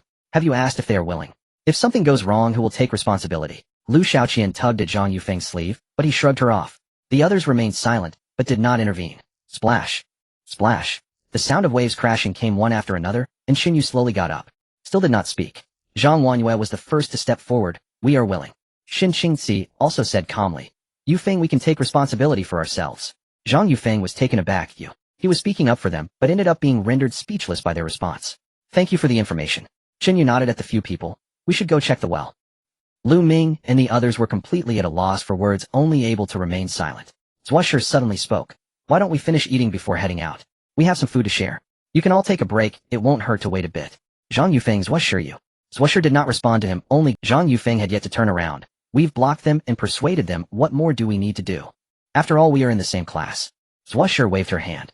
Even though we can't help much, at least we can escort everyone to the villa area. I know a shortcut that goes around the seaside rocks, it's much closer. To her, Chen Yu and his group were too unusual. A normal survivor should take a detour around the villa. Even if they had some strength, they should hesitate. But what about them? From start to finish, it was all about being reckless, leaving one puzzled. Either they were foolish or they were extremely confident. Escorting them wouldn't take much effort, but if it really turned into something serious, that would be different. That shortcut is indeed closer. Lu Ming also agreed. We went there when we scouted the seaside the day before yesterday. Zhang Yufeng frowned. Sure, and the driver had spoken, and he naturally did not continue to voice his opinion. His face still bore a trace of helplessness. He felt a kind of inexplicable admiration for Senior Shun and the class representative. Although he knew he was not worthy of them, he could not just watch them walk into danger. All right then, thank you. Chen Yu chuckled, leading the group as they followed Zhuo to a flat sandy area. This was a sheltered spot behind the rocks where the sea breeze couldn't reach and the sun couldn't penetrate. Zhuo skillfully pulled out a tablecloth from her backpack, shaking it open and spreading it on the sand. Sit down, don't be picky. Lu Ming chuckled, beginning to pull things out from his backpack. First a whole pack of biscuits, then 3 chicken sausages, followed by a large bag of mixed dried fruits, including raisins, cranberries, and dried mangoes. There were also 2 cans of fermented fish, 3 boxes of luncheon meat, and 4 bags of marinated eggs. Zhuo was also generous, taking out quite a bit of food. Sun Hui pulled out a pack of mineral water. We have plenty of water, there's no shortage of that. Lu Ming, being the driver, rubbed his hands awkwardly. Right, just don't mind if it seems little. Wang Mingming's eyes brightened. Is this too little? You all are doing pretty well. Lu Ming waved his hand. It's okay. My talent is class key synthesis. It's not very useful in general scenarios, but I've been doing well in the living area. When he said this, Lu Ming couldn't help but feel a bit proud. After all, such a material talent is rare. Oh, Wang Mingming realized. No wonder you are the captain, or it's because you can pick locks. Lu Ming. Only then did Chen Yu understand the reason they planned to stay in the living area. Indeed, with a class talent key synthesis, compared to the terrifying survival tasks, life in the living area is much easier. Resources can accumulate more easily, making it convenient for future disasters. Class representative, why don't you take out some of our food too? Chen Yu casually instructed. Lu Ming and the others instinctively sat up straighter, their gazes landing on Zhang Wanhua. They thought to themselves that Chen Yu's team was indeed in good condition, but resources aren't something that can just be conjured up based on one state. After all, not every team has the resource channel of key synthesis. Zhang Yufeng was even more displeased. Why should the class representative listen to his instructions? Zhang Wanhua merely nodded, casually taking out a large pot from the communal backpack inside, which were 4 bright red Boston lobsters arranged neatly. The sea breeze couldn't mask the strong, sweet aroma. Lu Ming's son Hui Miaoyin's was sure, and the other's eyes widened in disbelief. Zhang Wanhua then reached out and brought out a large bowl of stir-fried crayfish, all uniformly sized. Next were boxes of beef jerky luncheon, meat German sausages. The soda biscuits, chicken sausages, and fermented fish that were originally on the tablecloth suddenly seemed exceedingly plain. Lu Ming swallowed hard. What kind of lobster is this? Boston. Could it be that you all also have the lockpicking talent? No, wait. Lu Ming suddenly felt that even with the lockpicking talent one couldn't obtain lobsters of this caliber. This is simply unbelievable. We traded for it. Chen Yu broke open a claw and offered it to him. Don't be polite, just eat. These classmates were different from Zhang Longqi and the others. First, they didn't drive their own car, and there was no core conflict. Second, although they stopped him from going to the villa, it was also for good reasons. Since they were generous with their food, Chen Yu naturally wouldn't be stingy. After all, his resources were already at capacity, a whole car of people couldn't possibly consume it all. Then, we won't hold back any longer. Miao Yin and the others licked their lips and directly grabbed the lobster to start eating. Xin Qingxi and Zhang Wanhua exchanged glances. Lu Xiaoqian, with her mouth full of lobster meat, mumbled, I heard that the 4 major clubs have meetings every day, and Lu Ming was slightly taken aback. President Zhang. You're looking for her. She's quite busy right now. Lu Xiaoqian, with her mouth full of lobster meat, mumbled, I heard that the 4 major clubs have meetings every day and they need to host the new students and coordinate resource allocation. Zhua Shi, also curious, asked, Chen Yu, what do you need her for? Wang Mingming blinked and blurted out, Oh, brother, Chen Yu wants to invite her to join us. Cough, cough. Sun Hui choked on some water, causing his glasses to tilt. Lu Ming was also surprised. Invite. Wang Mingming nodded. Zhang Zishuan. Lu Ming opened his mouth and then closed it. He looked at Chen Yu. Chen Yu didn't deny it, just shrugged, something like that. Lu Ming was silent for a full 5 seconds. This group was planning to go to a villa and also trying to win over President Zhang. Are they normal? These classmates from the class must have been influenced by something. He shook his head. Chen Yu, she is now the spokesperson for the 4 major clubs, and she herself is a vehicle owner with more than 20 fixed members. Sun Hui adjusted his glasses, speaking gently. It's unlikely to invite President Zhang. Lu Xiaoqian nodded. President Zhang is really nice. She even said that students should take care of each other and not leave anyone behind. You see, she's recently been organizing unified resource registration. Chen Yu narrowed his eyes. What unified registration? Lu Xiaoqian explained. It's basically about prestering resources. They're exchanging them for points, and when leaving the living area the resources are returned and points can be converted to cash. Chen Yu. No one would believe this, right? President Zhang wouldn't lie, but she has a high reputation in the living area, and the team organizing it is made up of school teachers backed by our college. What's there to be afraid of? Not only that, they even organized exploration teams to search together and unify resources, but the points are real and will be converted to cash. Chen Yu, do you not trust President Zhang and the college? Chen Yu fell silent. Prestering resources, fooling, searching together, finding fools to be meat shields. He suddenly felt that there were too many fools. This was much simpler than robbing. In his past life, he had been done in by the sweet talk of this group. In this life, standing on the sidelines, he suddenly felt that their tricks were not that brilliant, yet there were still people falling for it. Especially Zhang Zishuan, always smiling, listening, encouraging, and understanding. This persona was honed to perfection. Before the disaster, she was the president of the debate club, and her greatest skill was making opponents feel that what she said made so much sense. After the disaster, this skill was applied to the survivors with doubled effectiveness. Although that's the case, we dare not pre-store resources. Zhuo shrugged helplessly. After all, who can guarantee that those teachers are good people? I heard from Zhao Chun in the neighboring department that Director Yu almost took his life. She picked up a large lobster claw, suddenly recalling something. Wait. Chen Yu was slightly taken aback, turning his head. Zhuo was sitting right next to Chen Yu, less than half a meter apart, wearing a blue denim skirt revealing a portion of her thigh. Her face was one that would be remembered at first glance. Her features were sharp with high brow bones, a straight nose, and upward turned eyes, giving an overall sense of aloofness like a female villain in a short drama currently looking shocked. Speaking of Director Yu, Zhuo lightly coughed. It seems he said something in the channel. Lu Xiaoqian, munching on a lobster claw, paused upon hearing this. Director Yu.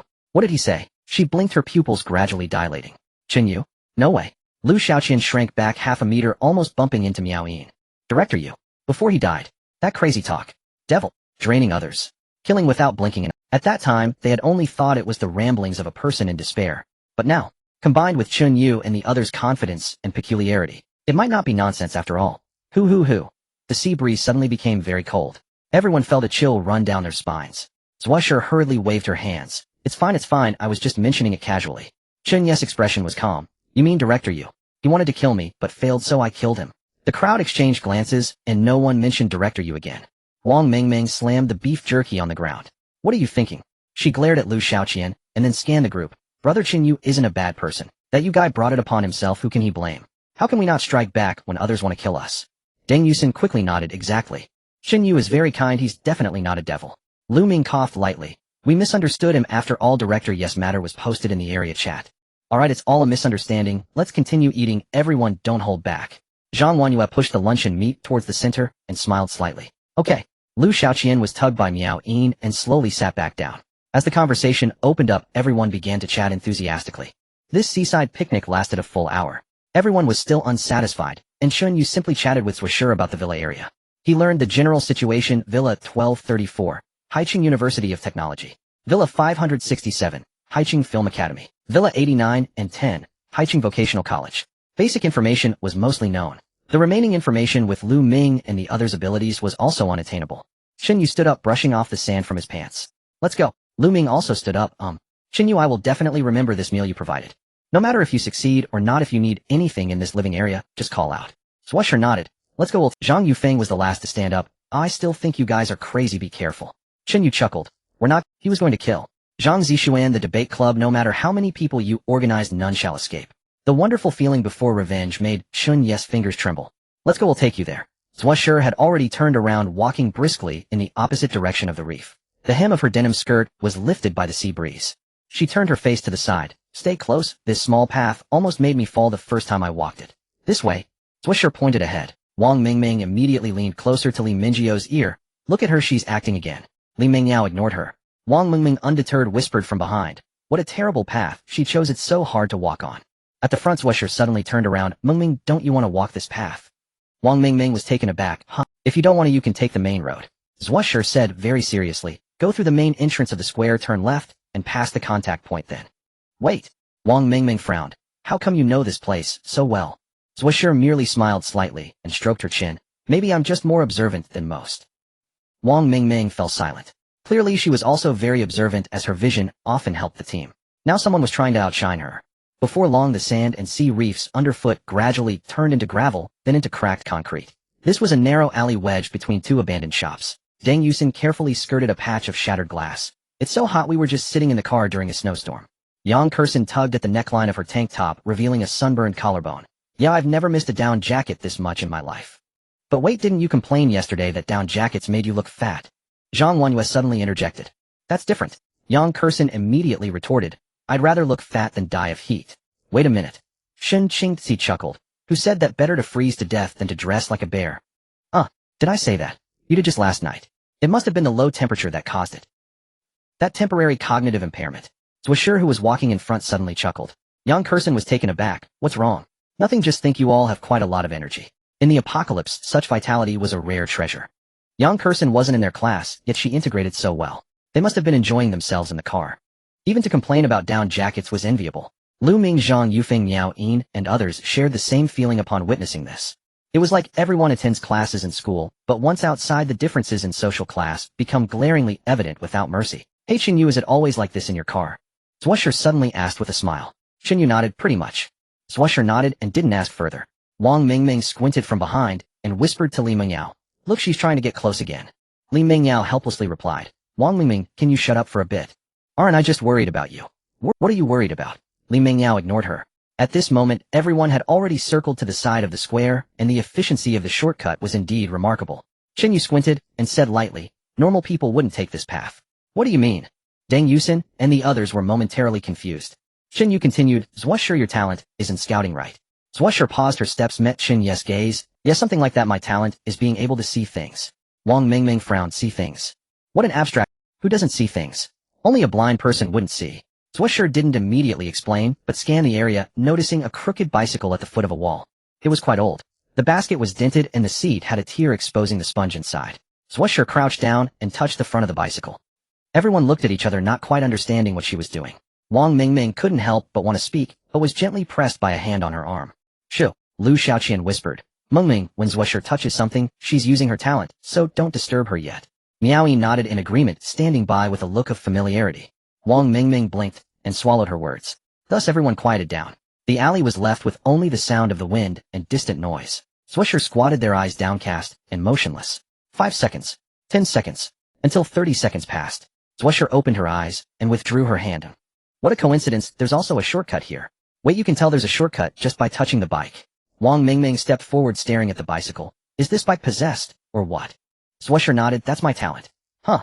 Everyone looked over. Zhuoshi smiled slightly. In the minutes before the apocalypse hit, I was in the library's reading room, helping the teacher organize books, accidentally touching a magnifying glass. That unexpectedly became my talent medium. A level skill talent information capture. I can see the basic information of objects as well as some additional information. For example, when I just touched that bicycle, the basic information would be material, year, size, and weight capacity. But the additional information includes where it came from. There's even a map. Wang Mingming asked curiously, where's the... Zhuoshi smiled mysteriously, pointing to her head. Right here. TCH. Wang Mingming waved her hand sarcastically, remarking, just say there's none.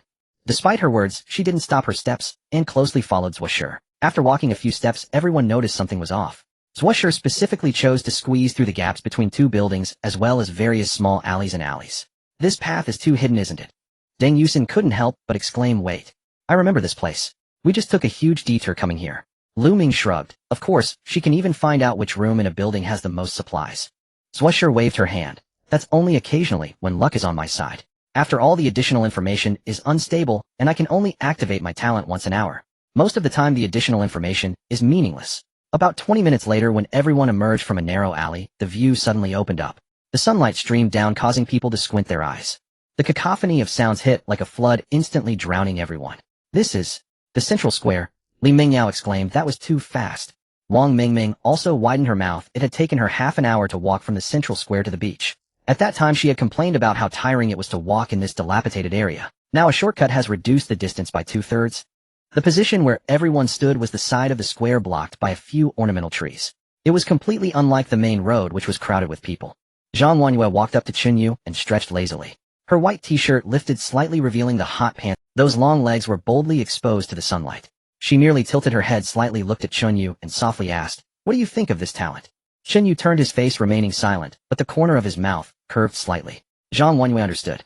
She also said nothing, merely nodding gently. Beside them, Zhuoshi was explaining the limitations of her talent to Wang Mingming. Wang Mingming listened with half-belief. All right. Keep leading the way. How do we get to the villa area? Chen Yu was now solely focused on killing. Zhuoshi pointed to the other side of the square. Cross the square, and you'll reach area. Well, go through the community. As she spoke, everyone stepped out from the shade of the trees on the side of the square, merging into the flow of people on the main road. Make way, coming through, make way. Medical gauze, iodine, antibiotics. All canned goods from Route 3. Oh, once you pass this village there are no more shops. Fresh grilled fish just caught by the seaside. The sounds of selling, bargaining, and arguing mingled together, buzzing into their ears. There was also an organization from the Polytechnic University, Temporary Union. All Polytechnic students, look over here. We have nearly 8,000 students. Oh, let's stick together. Ahead a large crowd gathered, a sea of faces. Most were boys, but there were also some girls squeezed in. Under normal circumstances, such a terrifying flow of people would make it difficult to move an inch. It felt like heading to a popular spot right before the apocalypse. But fortunately, the entire square was astonishingly vast. The crowd was sparse, far from being crowded. Lu Xiaoqian quietly exclaimed, my goodness, there are so many people from the Polytechnic. Lu Ming replied, yeah, our film academy has just over 4,000, oh, we're nearly half of that. Survival isn't about the numbers. The next stop will still eliminate those who should be eliminated. The girls closely followed Chen Yu. After passing through the gathering area of the Polytechnic University, the shouting gradually faded behind them. At that moment, a buzzing sound from a loudspeaker pierced through the noise of the square. Thank you to the students from the Film Academy. Thank you for your trust today. And thanks to the volunteer team for their hard work. Wang Mingming stood on her toes, stretching her neck to look over. Hey, that side. Seems to be our academies. Lu Xiaoqian also perked up. Let's go over and take a look. The group instinctively took steps in that direction. Just as they took 2 steps, Zhang Wanyue suddenly turned back. Chen Yu, should we go check it out? We can take a look. Chen Yu didn't stop them and followed the girls as they walked in that direction, all looking towards the sound. On one side of the square, a platform had been erected at some point. It looked much more presentable than the Polytechnic's, at least, covered with red fabric with 3 people standing on it. One boy held a plastic loudspeaker. Behind him stood 2 middle-aged men, one chubby and one bald. Next to them were over 20 people, each holding a stack of hand-drawn flyers. Who are these people representing our film academy? Don't you recognize them? It's the ones organized by President Zhang and the teachers from the guidance group. I heard we need to submit supplies. It's just a temporary submission. The teachers are up there, they won't exploit you. The murmurs came from all directions. The boy with the loudspeaker continued, the supplies are still yours and your life is yours too. The academy is just helping you with a second pair of eyes and a helping hand. We are all family, those willing to stick together come register. If you have questions feel free to ask. Director Wang and Professor Zhou are here. Let's chat slowly. Come on, sign up, you all go hand out the flyers. This segment seemed to be the conclusion of the speech. The speaker jumped off the wooden box. Several young people immediately surrounded him, some handing him water, others offering towels. The speaker smiled as he accepted, patting the shoulder of the boy who handed him water, saying something that made the boy's face instantly show a look of surprise. The crowd gradually dispersed with half of them going to register. Who is this person? I don't recognize him. Wang Mingming peered curiously. Lu Ming whispered, the second-in-command of the debate club Zhao Shu. Oh, yeah, he's President Zhang's deputy. Oh, I heard he's particularly eloquent, and I've seen it today. At that moment Zhao Shu pushed through the crowd surrounding him and took a few steps toward this side. His gaze scanned the crowd. Chen Yu. He chuckled, it really is you. I thought I was mistaken. Zhang Wanyue slightly turned her head, casting a glance. Shin Xingxi also raised her eyes. The people around instinctively parted a little. Zhao Shu did not approach. He stood 8 meters away, smiling as if waiting. Chen Yu took the initiative to walk over. But unfortunately Chen Yu only stood in place. Long time no see. Zhao Shu waved from a distance. You didn't come to the last club dinner? I thought you had quit the club. Is this Chen Yu? The bald Director Wang was just coming down from the platform. Zhao Shu nodded. Director Wang squinted, scrutinizing Chen Yu again. In a voice only the two could hear, he said, I heard this kid has quite a lot of supplies. Zhao Shu didn't respond, just lifted his eyes and glanced at Chen Yu. Professor Zhou also walked over, and the 3 pairs of eyes met in the air for a moment. Then they each looked away, but they said everything. Zhao Shu's face once again wore a warm smile. He didn't wait for Chen Yu to come over, as that was, so he simply stepped forward. Chen Yu, both Zhang, and I miss you quite a bit. As he walked he said, we both agree that you are a talent in our club. During the last dinner President Zhang mentioned you, asking why Chen Yu hasn't shown up. He chuckled, but his steps paused. Because he realized. Chen Yu's expression was off. From a distance, he could only see the corner of Chen Yu's mouth curving. Now that he was closer he could see clearly. That smile seemed a bit twisted. He felt a tightening in his stomach, a bit uneasy. Chen Yu. You. Zhao Shu instinctively took half a step back, then forcibly stopped himself. No, what was he afraid of? This was a square, the eye of peace was high above, and no one could act out. Moreover, he hadn't provoked Chen Yu. Chen Yu? Are you alright? Zhang Wanyue frowned slightly, looking at Chen Yu beside her, feeling a hint of strangeness. Chen Yu's shoulders trembled, as if he was suppressing something within himself. He was about to lose control, on the verge of breaking. But she knew very well that Chen Yu couldn't be scared, nor could he be nervous. Chen Yu didn't look at her, only gazing at Zhao Shu, his voice filled with excitement. No. It's fine. I just feel excited. Boom. The ground exploded. Not a metaphor, but the literal sense of the tiles shattering and flying. Everyone only saw a shadow. It almost flew horizontally. And a huge bone-cutting knife glinted with a cold. What a sudden shocking event defied everyone's expectations. A thunderous explosion erupted right beside them. Everyone flinched in unison, twisting their heads sharply toward the source. What the hell was that? An earthquake? No, it's over there. Look, there's someone over there. Countless gazes converged instantly. At that very moment Chen Yu was already hurtling sideways through the air. Propelled by a straight-line sprint, his speed was astonishing. What the hell is he doing? He can't possibly attack inside the safe zone, can he? The eye of peace hangs overhead. The surrounding crowd erupted into chaos. Shouts and gasps rose in waves. Some rubbed their eyes in disbelief, others shoved forward, still others stood on tiptoe, straining desperately to see. And behind Chen Yu, Wang Mingming had already leapt upright, her eyes wide as bronze bells. Holy. Brother Chen Yu, what are you doing? Li Mingyao clapped a hand over her mouth. He's doing what? So suddenly. Others gaped, utterly stunned. Shin Xingxi instantly entered combat readiness, and urgently asked, does Chen Yu have a grudge against Zhao Shu? Zhang Wanyue shook her head swiftly, I'm not sure. But clearly something has happened. Lu Ming and the others were utterly astounded. Just moments ago Chen Yu had been quietly eating. How had he suddenly snapped, charging forth without restraint? Under the gaze of countless onlookers, Zhao Shu's pupils contracted sharply. His reflexes were lightning quick. The instant he spotted Chen Yu surging toward him, he whirled and fled. After all, his talent lay solely in material acquisition, and weeks of survival training had honed his instinct for escape. Help me. Save me. He's a madman. Zhao Shu recalled Director Yu's earlier words, and now shouted them verbatim. He'd tried his utmost to appear amiable, adopting an almost egalitarian stance, seeking friendly dialogue. Yet Chen Yu sought mutual annihilation. Get out of my way. Move aside now. Don't block my path. He charged wildly into the crowd, then bolted behind the platform. Naturally, some sycophantic, physically gifted classmates attempted to intercept him. Stop, right now. The young man stood nearly 2 meters tall, his body corded with bulging muscle, his arms thick as an adult's thighs. He dragged a solid iron pipe behind him, the barbell shaft from the gym he frequented before the collapse. Class B artifact talent iron rod. The artifact's unique enhancement granted him double the arm strength of an ordinary person at peak exertion. I said stop.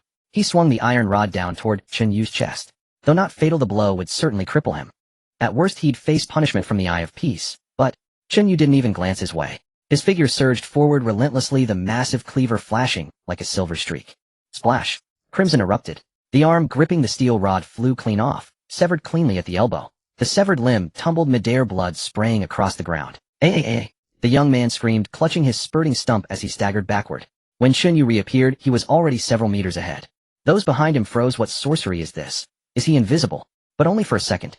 Together, we must— President Zhao must not be harmed, or our alliance collapses. Exactly. We outnumber him. 3 more rushed in simultaneously, from 3 different directions. Yet Chen Yu's form vanished once again. The cleaver truly became a flesh-severing blade. Thwack, thwack, thwack. Ay! Agonized shrieks pierced the air. Severed limbs thudded onto the earth. Blood spattered everywhere. The 4 collapsed on the ground, cradling their spurting stumps, writhing in agony. The crowd descended into utter frenzy, clearing a wide vacuum zone, no one daring to approach. Zhao Shu continued fleeing, glancing back just once only to witness that horrifying scene: 4 figures rolling on the ground, for severed arms, blood pooling across the earth. Why hasn't the Eye of Peace intervened yet? He stared at the rapidly closing figure. His entire body— He collapsed with a dull thud. He tried crawling backward, but his limbs refused to obey. Chen Yu advanced steadily, cleaver in hand, stepping deliberately over blood-slicked ground and severed limbs, straight toward Zhao Shu. The massive cleaver, 20 jin in weight, over a meter long, felt weightless in Chen Yu's grip. Don't. Zhao Shu could only scrabble backward across the dirt, humiliated and desperate as a stray dog. Chen Yu stopped before him and looked down. Sunlight streamed in from behind, casting Chen Yu in a stark shadowed silhouette. Vice President Zhao, you're terrified of me. Why run the moment you saw me? Zhao Shu trembled violently, his lip— Don't know what you intend to do? Chen Yu ignored him. With one hand he seized Zhao Shu's hair and yanked him halfway off the ground. With the other, he held the cleaver aloft, the tip slowly rising, pressing against Zhao Shu's throat. The blade's edge was icy cold. Zhao Shu froze entirely, not daring even to shiver. You have no idea how joyful it is for me to see you again, Chen Yu whispered, leaning close, his voice audible only to the 2 of them. Zhao Shu's eyes widened, bewilderment flooding his irises. He didn't understand. He truly didn't understand. He had no memory of ever offending him. Chen Yu. A shrill cry pierced the air from afar. Director Wang, hiding behind the crowd, he pointed a trembling finger. Have you lost your mind? This is the safe zone. You cannot kill here. The Eye of Peace will obliterate you. Professor Zhou shouted to release him. Do you want to die? Chen Yu paid them no heed. He merely tilted his head upward, gazing at the sky. High above against the azure expanse, a faint golden light had appeared, unseen until now. It shimmered softly, rippling like water in the air. Then gradually the light brightened, intensified, converging visibly toward its center, compressing, coalescing. 3 seconds later, an eye hung suspended in the heavens. It was colossal, its vertical pupil ringed by concentric layers of iris, each layer a rotating golden band spinning at differing velocities. How large was it?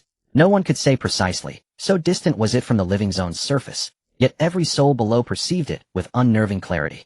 In that instant no one dared move. Crushing pressure descended upon all. Director Wang bellowed, elated. Chen Yu, you've summoned the Eye of Peace. You're finished. Professor Zhou added, shouting, severing so many limbs constitutes grievous bodily harm. You're doomed. I tell you plainly, no one can save you. The crowd kept their distance. Since entering the living zone, this was the first time anyone had witnessed such audacity. Open violence provoking the Eye of Peace itself. 2 days ago, a senior from Haicheng Institute of Technology, enraged after learning his girlfriend had been violated in another man's car, beat the driver into permanent disability, and was instantly pinned in place by a searing beam of light. Yesterday he'd lain unconscious under the sun's scorching rays, near death. Wang Mengmeng stood utterly stunned. Mengyao. Will Chen Yu die? Li Mingjio's lips turned pale, and she could utter not a single word. Zhang Wanyue spoke grimly. Do not speak recklessly. Dr. Xiao Shi, who had remained silent until now, suddenly interjected, the Eye of Peace. It is simply too terrifying. Shen Qingzi furrowed her brow. How terrifying? Xiao Shi stared fixedly at the colossal eye suspended in the sky and swallowed hard. I told you. Chen Yu's energy field envelopes everyone nearby. It is extraordinarily potent. Shen Qingzi narrowed her eyes. And the Eye of Peace? Xiao Shi shook his head. It is incomparable. What do you mean? Xiao Shi spoke solemnly. Chen Yu's power is formidable, but it is human strength. I can perceive its boundaries, its limits. That thing in the sky has none. It is like the sun itself. Zhuosher stood nearby, frozen by those words. She gazed toward the distant figure. Chen Yu gripping a man by the hair, raising a massive cleaver, tilting his head upward, a faint chilling smile lingering at the corner of his lips. He was mad. Utterly, irrevocably mad. And Chen Yu, the center of all eyes, now met the gaze of the Eye of Peace. He was waiting. Severing the arms of those 3 men had been his test. He needed to know, did the Eye judge by outcome, or by process? This distinction was vital. Put another way, could the golden body card truly evade judgment? Otherwise those men would have been decapitated long ago. 1 second, 2 seconds, 3 seconds. The immense golden eye hung motionless in midair, surveying the entire plaza, surveying the pools of blood, the severed limbs strewn across the ground. Nothing happened. No pillar of light descended. No divine edict erased transgressors. For a fleeting moment, the plaza fell into eerie stillness. Students from Haiching Institute of Technology and Haiching Vocational College watched from afar. What's going on? Why hasn't it struck yet? Wasn't it said that anyone fighting would be punished? He slashed 4 people, arms flying everywhere. Has the Eye of Peace gone blind? Silence. Do you want to die? What if it hears you? But why? Director Wang tilted his head upward, eyes locked on the celestial eye. His expression shifting from elation to bewilderment, then to dread. It was not fear of the eye, but terror of Chen Yu. For he suddenly grasped a horrifying truth: Chen Yu had severed those arms deliberately, to probe the boundaries of the rules. Yet the rules had already revealed themselves. And what came next? A wave of icy dread froze Director Wang's face. Professor Zhou sensed imminent peril. The two exchanged a glance, and simultaneously stepped backward, attempting to flee amid the chaos. But the 7 or 8 young women blocked every possible escape route. Zhang Wanyue stood foremost, her daring attire revealing long, elegant legs bathed in sharp light, utterly unwavering. Beside her stood Shen Qingzi, arms crossed, expressionless, dark shadows subtly swirling around her. Behind them Wang Mengmeng stood with hands on hips, Li Mengyao and Deng Yusin flanked her left and right. Yang Kursin rested one long leg atop a makeshift platform, sealing their retreat. Director Wang halted mid-step, his face turning ashen. What are you doing? Move aside. I am the Academic Affairs Director. Are you staging a rebellion? His words fell upon deaf ears. Professor Zhou's aged face darkened. He retreated 1 step, then another, only to feel something softly press against his back. He froze. Turning slowly, he beheld a shadow rising silently from the ground behind him, a black silhouette solidifying into form.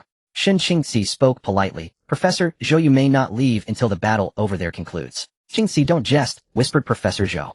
You're the pride of our academy. Countless juniors watch you. You mustn't forget your roots, your gratitude. Shen Qingzi offered no reply, only silence, her gaze steady and unblinking. Professor Zhou clenched his teeth and attempted to retreat again, when the shadow beneath his feet trembled violently and a slender tendril of darkness shot upward from the earth. He recoiled in terror, frozen rigid. Far away, the colossal golden eye hovered beneath the heavens, and Chen Yu still stood within its vast gilded shadow. One hand gripped Zhao Shu's hair, lifting him off the ground. The other held the massive cleaver pressed tightly against Zhao Shu's throat. Your luck is poor. Zhao Shu's lips quivered as he struggled to steady himself. Chen Yu, I don't know what offense I've committed, but whatever it is, we can negotiate. I possess abundant supplies. Name anything you desire. I'll give it to you. Release me, and I'll lead you to them. All of it yours for the taking. Chen Yu replied coolly. Zhang Zixuan surely concealed those supplies well. How exactly will you retrieve them for me? Zhao Shu's face paled. Where is Zhang Zixuan?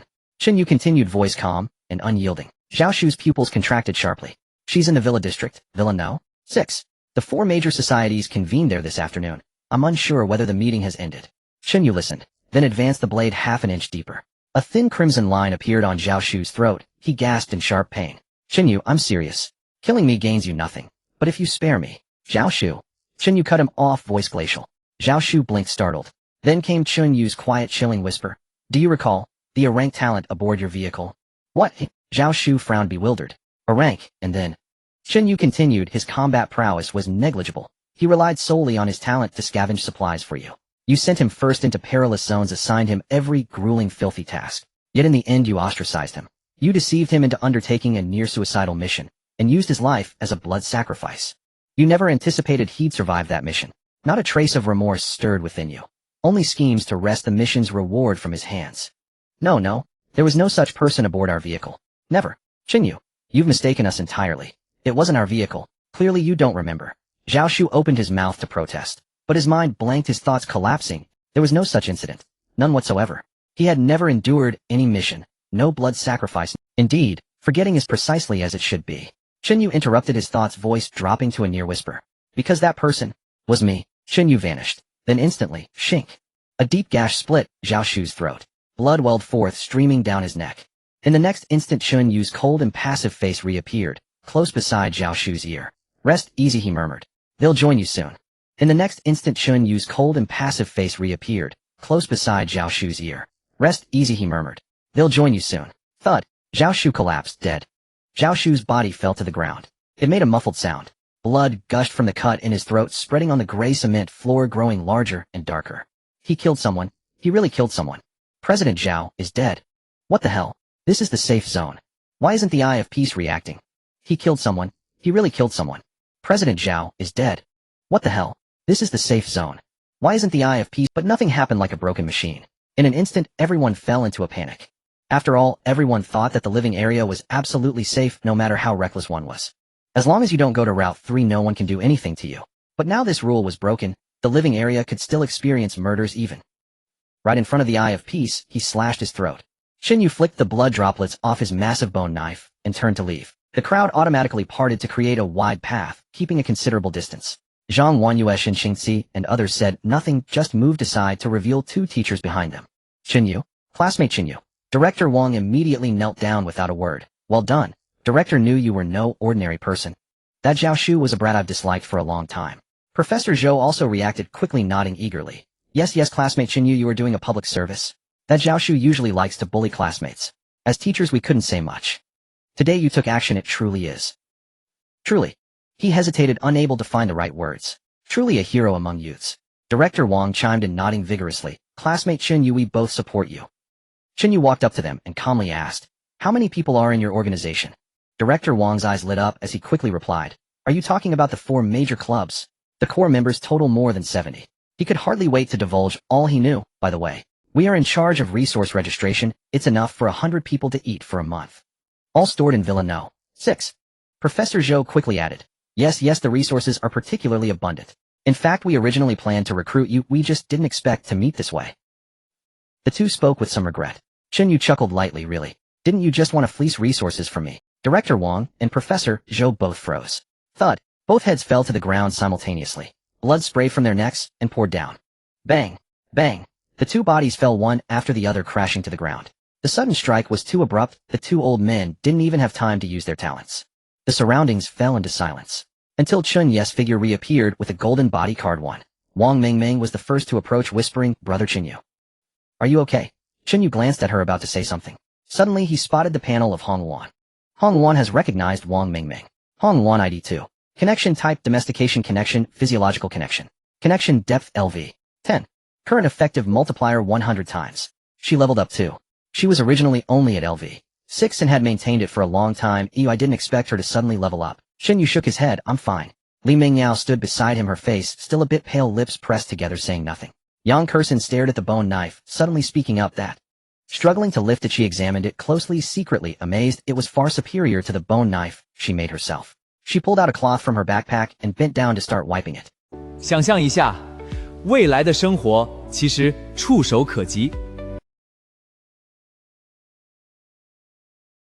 Wait. Chen Yu suddenly raised an eyebrow.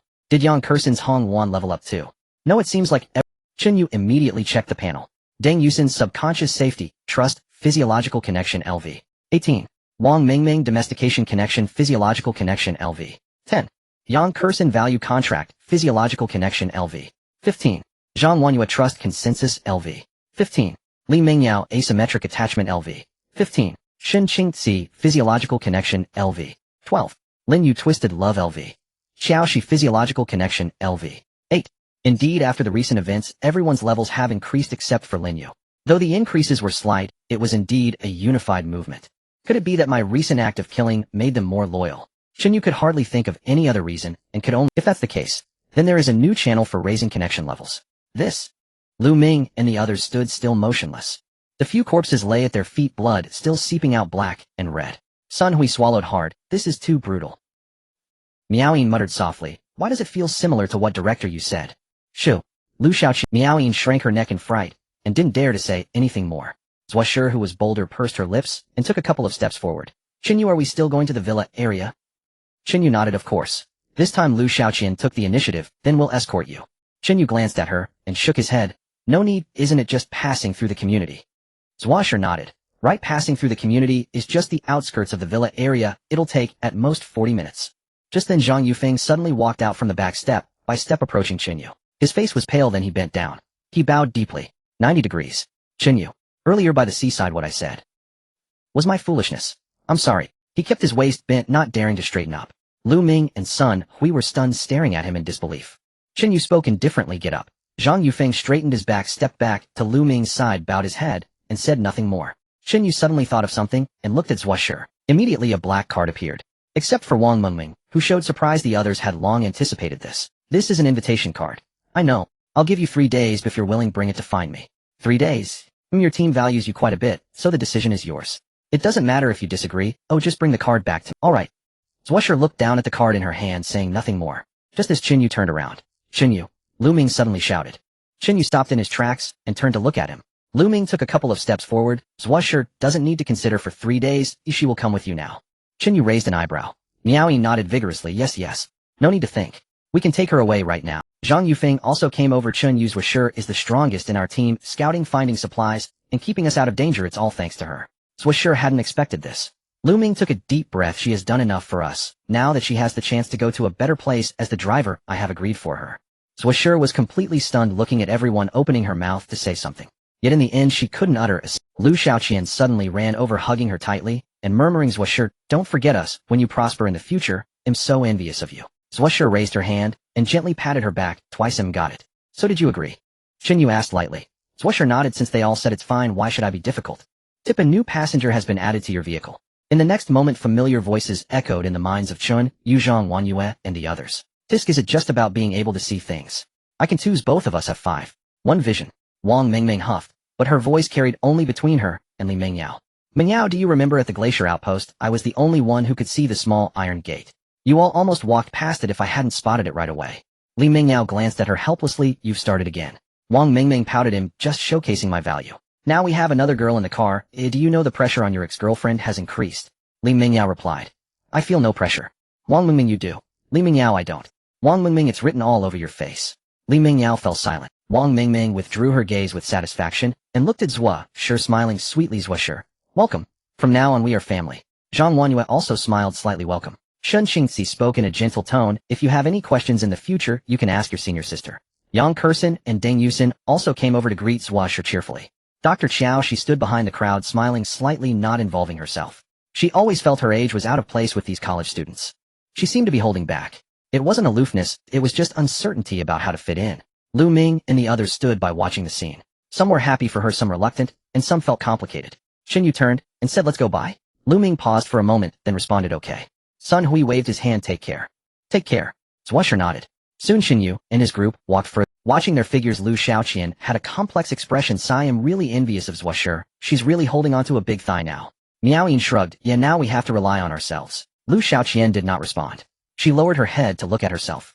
Wearing a white shirt she had just bought before the apocalypse with a row of buttons at the collar. Below was a pair of denim hot pants tightly wrapped around her thighs. Suddenly she raised her hand and unbuttoned 2 buttons. Miaoyin's eyes nearly popped out. What are you doing? Lu Shaoqian ignored her, pulling the collar outward again. Then she turned and jogged toward Chen Yu's direction. Lu Shaoqian. Miaoyin reached out to grab her, but failed. The ponytail swayed behind her, and she dashed several meters away in no time. Miaoyin stood frozen in place, looking back at Lu Ming and the others. Lu Ming was also stunned, speechless for a long time. Sun Hui opened his mouth and managed to say, Is she planning to seduce Chen Yu? Miaoyin stomped her foot anxiously. You guys stop her. Lu Ming sighed and shook his head. Forget it, let her go. Miaoyin was taken aback. Huh? Lu Ming looked at the figure getting further away and sighed. If she wants to go, let her. If you want to go too, I won't stop you. Miaoyin felt a bit helpless and shook her head. My talent is too poor. She looked down at her hand, a faint glow flickering. This was a clever weak sensing, which could only detect danger 1 or 2 seconds in advance. You could say it was useful, indeed it could sense. But 1 or 2 seconds of warning meant one was already close to death. Chen Yu and his group were already nearing the community. At the entrance of the community, a few people stood scattered about, some chatting, while others squatted on the ground sorting supplies. Some even leaned against the wall, basking in the sun, enjoying the rare comfort of the living area. However, when Chen Yu and his group appeared, everyone's gazes turned in unison. They were all terrified. Quickly, Wang Mingming said quietly, they're way too scared. Are we going to eat them or something? Yang Kersen shrugged. Of course, brother Chen Yu is the only one who dares to kill in the living area. No one knew when it started. A few girls began to follow Wang Mingming's lead, calling Chen Yu brother Chen Yu. How do they all know? It's impossible they were all there at the time.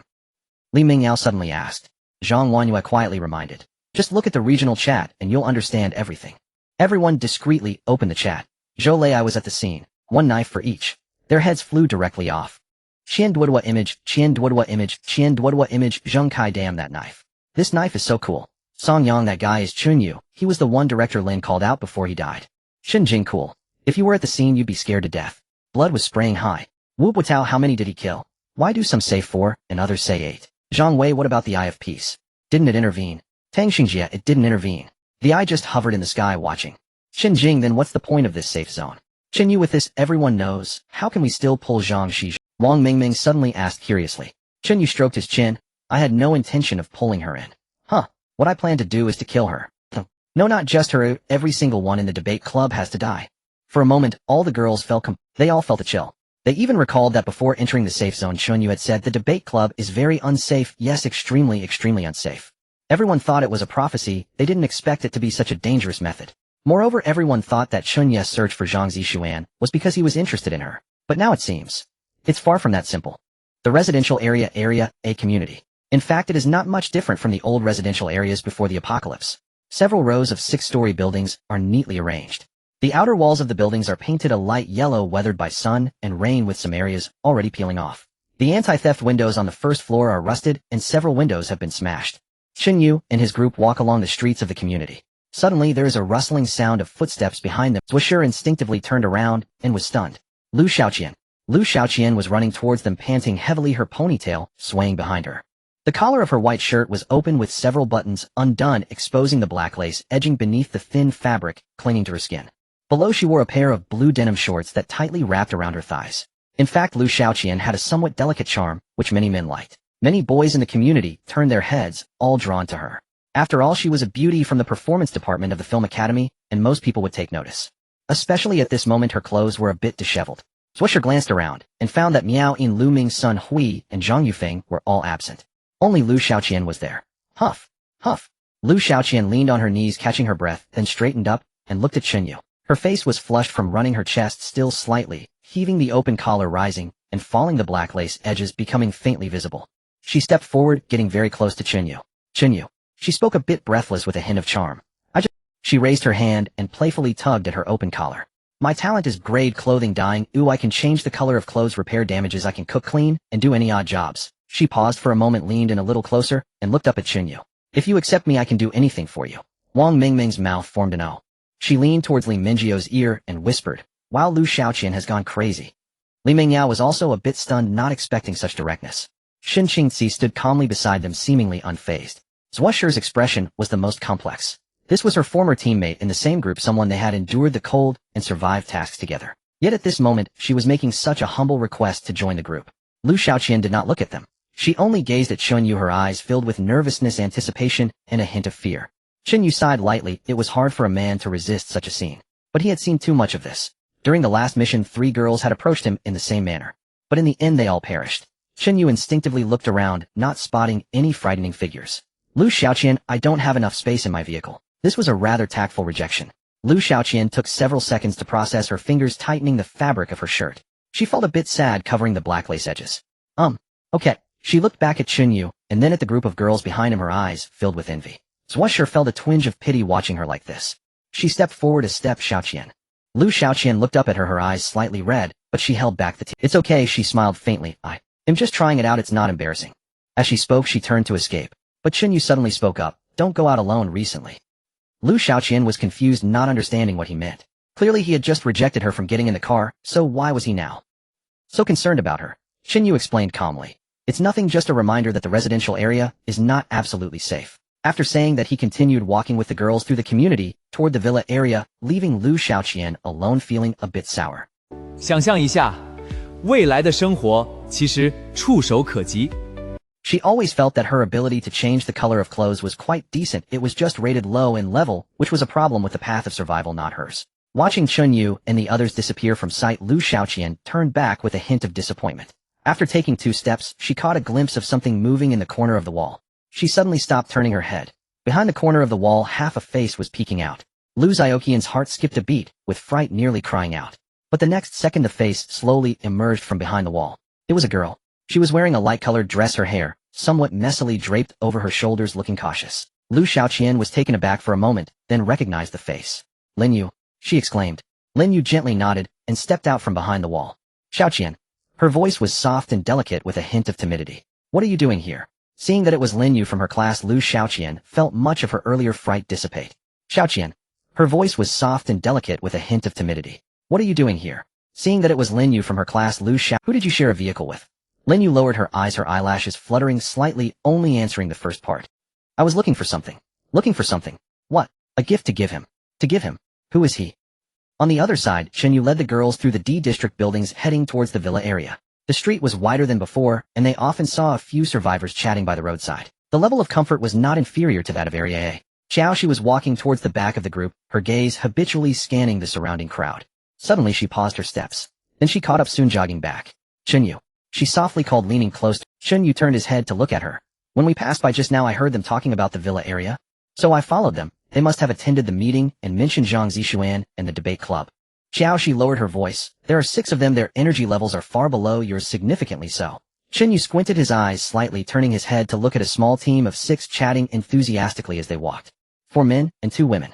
They were dressed relatively well, looking like they were doing fine, holding several bulging bags. The one leading the group was a girl with a ponytail. In her early 20s. Her features were quite well defined. She was talking to someone beside her. That's from the directing department. Zhuosher suddenly spoke up. The one with the ponytail is called Zhang Rue, a junior in the directing department. Ooh, I've seen her a few times. Chen Yu nodded, said nothing, and walked directly toward that group. Well looking, Zhuosher was momentarily stunned, then quickly followed suit. The group was engaged in conversation when they suddenly felt someone approaching and turned to look. Upon seeing Chen Yu, Zhang Rui's expression changed slightly, but quickly returned to normal. The people beside her froze for a moment, but soon adjusted. Chen Yu noticed the significant shift in their expressions. It seemed his earlier actions in the square had already spread. Chen Yu walked up to them and stopped. Zhang Rue looked at him wearing a polite smile and asked, hello, is there something we can help you with? Chen Yu got straight to the point. I heard you were discussing the meeting in the villa area just now. Zhang Rue paused, then smiled and shook her head. You must have heard wrong. We were just talking about something else. The boy beside her quickly chimed in. Yeah, you definitely heard wrong. We were just discussing matters over on No. 3 road supplies and such, nothing to do with the villa area.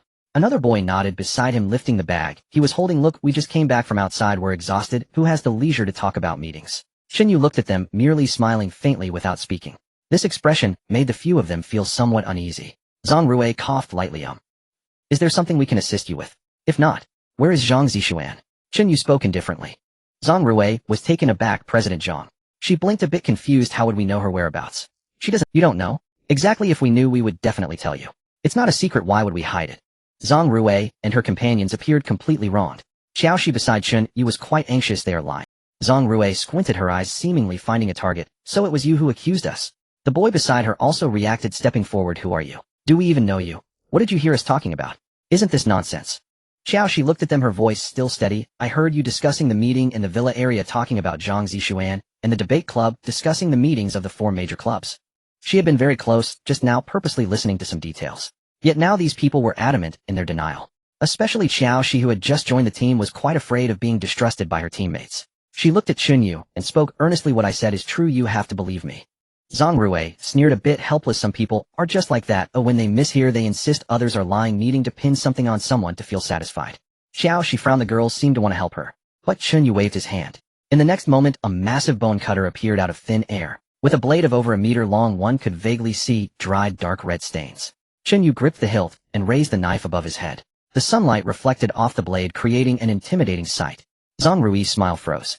Her teammates' expressions also changed, none daring to move. Chen Yu coldly spoke. I will ask again, where is Zhang Zixuan? If you don't want to speak, I can chop you all down. I mean what I say. Zhang Rue hesitated for just a second, then her lips moved. No. 3 road. What are they going for? To fetch people for supplies. Be more specific. Zhang Rue stared at the massive cutter, hurriedly saying this afternoon during the meeting. Halfway through, someone sent word that a new supply point was discovered over on No. 3 road, and it's quite large. Chen Yu narrowed his eyes. When will they be back? Zhang Rue paused, then looked like she might cry. I really don't know. Chen Yu's patience was limited, feeling a bit agitated. What else do you know? Zhang Rue immediately spoke. 9 o'clock tonight. The organization will continue the meeting. All the teachers and presidents must attend. President Zhang will definitely go. Chen Yu frowned. Then why didn't you say so earlier? Zhang Rue had no answer, feeling her legs weaken. Especially seeing the large knife hovering above, she felt dizzy. This terrifying sense of oppression was something she had never experienced before. What honor of the club, what unity of the organization, nothing is more important than one's own life. Let's go. Chen Yu slowly sheathed the knife, wasting no time, and directly took the girls away. Only when watching their figures disappear did Zhang Rui finally collapse against the wall, gasping heavily, her back drenched in cold sweat. Another timid girl directly sat on the ground, scared to the point of leaving a shadow. He's the one who killed someone in the square not long ago, isn't he? President Zhao, Director Wang, Professor Zhou, one cut, each it's him. He's so damn scary, wasn't he a murderer before the apocalypse? Several boys whispered among themselves. Just moments ago, even though they were in a safe living area, no one questioned whether that blade would fall. This clearly shows how the infamous Chen Yu's reputation had impacted everyone. Zhang Rui's expression was grim, but why is he looking for President Zhang? Looks a bit ferocious. Completely not someone who wants to join the organization, rather it seems like he's seeking revenge. Who knows, will he still attend the meeting tonight? Zhang Lauda, a boy asked quietly. Zhang Rui squinted her eyes, analyzing. They continue heading toward the villa area, meaning they aren't looking for President Zhang immediately, which indicates our opportunity to achieve merit has arrived. Achieve merit. Yeah, get ready, and come with me to know. 3 Road to personally inform President Zhang about this. Can't we just send a private message? No. 3 Road is a bit dangerous. President Zhang's private messages must be flooded by now. Even if I send one, she might not see it. That's true. Meanwhile, Chen Yu leading the girls finally arrived outside the villa area. Shen Qingzi curiously asked, won't we attract attention by so openly inquiring about Zhang Zixuan? Shen Yu shook his head. It doesn't matter. I actually hope she knows that her death is approaching, living under a countdown to death. Zhang Wanyu frowned. From this tone, it seemed Chen Yu and Zhang Zixuan had a deep-seated hatred.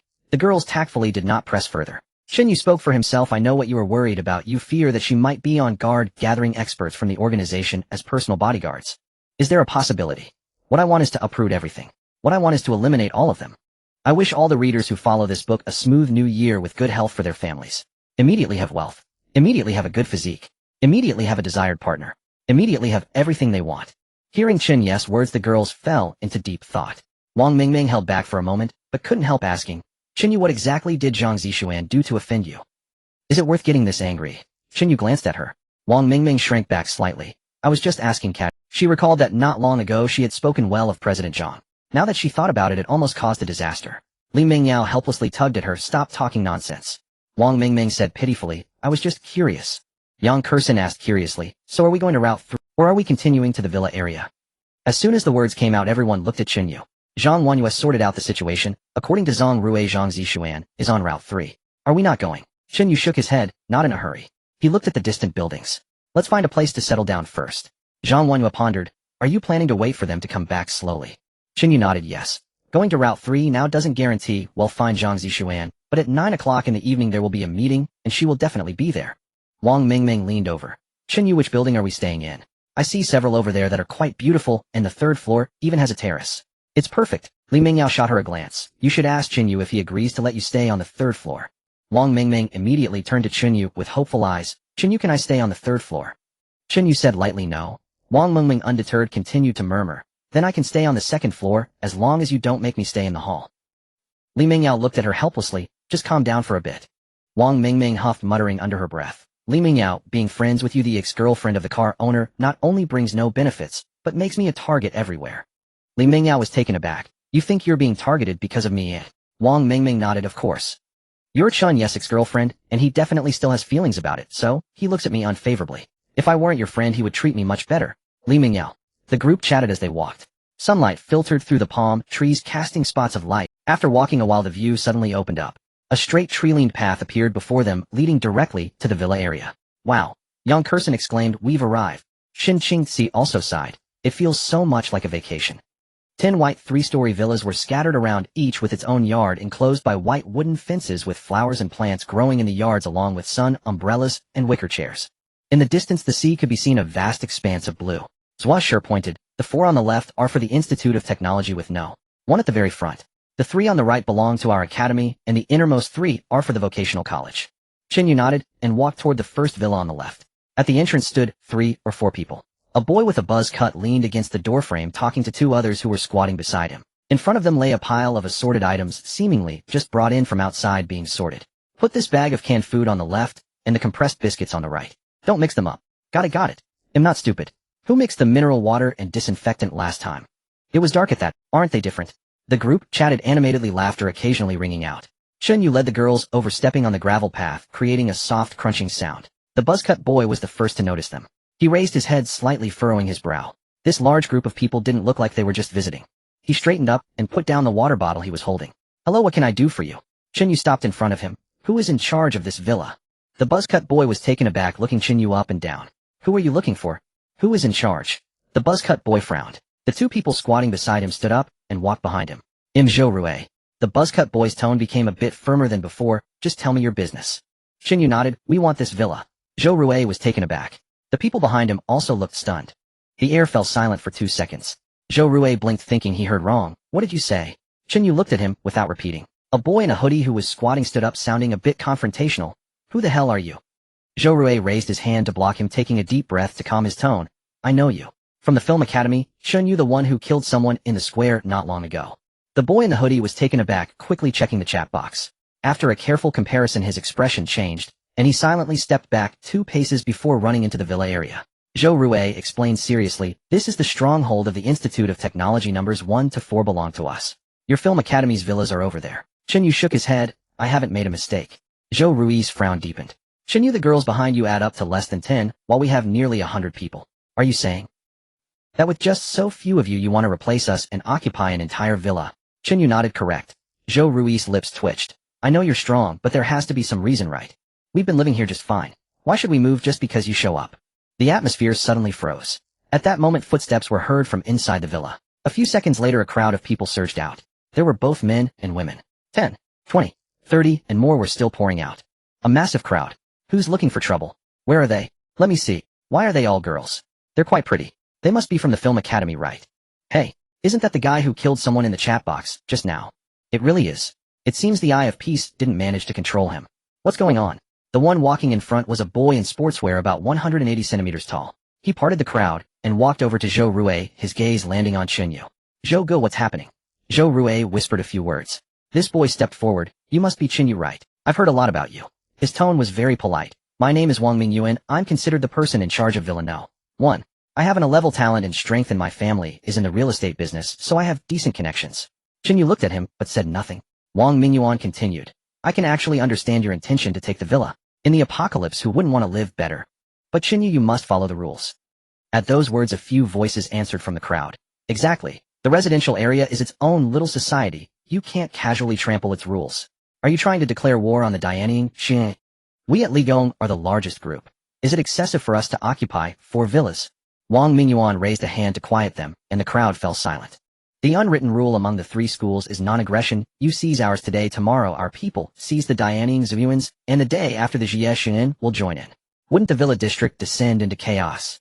He stepped forward, his tone as earnest as an elder brother lecturing an unruly younger one. "You're a smart man. You should understand that rules exist to protect you. Don't wait until you become an enemy of 10,000 and must sleep with your eyes open. What would that gain you?" He paused and raised 2 fingers. "Listen, I have a proposal. See if it suits you. First, go back today. Wait until several of the villa owners have gathered in our compound, then we'll sit down and talk properly. What you want can be negotiated. Second, if you insist on moving into a villa today, that can be arranged too. For example, lend us 2 of the girls behind you, so we can chat and make friends. That should be acceptable, right?" When Wang Mingyuan voiced that second point, the boys behind him laughed out loud. Wang Mingyuan waved them off, motioning them to stop fooling around, his tone still civil. "I'm only giving an example. If you want something, we can negotiate. We're decent people. Matters are best resolved by talking." In Wang Mingyuan's eyes, women were like clothing. They had been so before the end of the world, and after it, that view hardened. The girls from the Dianying Shuyuan before him were each a rare prize. The long-legged one, the cold-faced one, the pitiable girl hiding at the back, the disdainful-faced one. Pick any of them, and they were 10 times the caliber of Ligong's people. He compared them quietly in his mind. This Chen Yu, he could tell, was the same sort of man as himself. If they were of the same ilk, negotiation would be easy. Chen Yu wants a villa. Fine. Give him a room, even an entire floor. Villa no. 1 was large enough. But the exceptional girls behind him were treasures scarce in the post-apocalypse. If he could bring over just 2 of them, even for a week, it would be worth it. He was already scheming, planning how to cajole Chen Yu into the idea of resource sharing. The faces of the girls behind Chen Yu fell at once. Not with fear, but with disgust.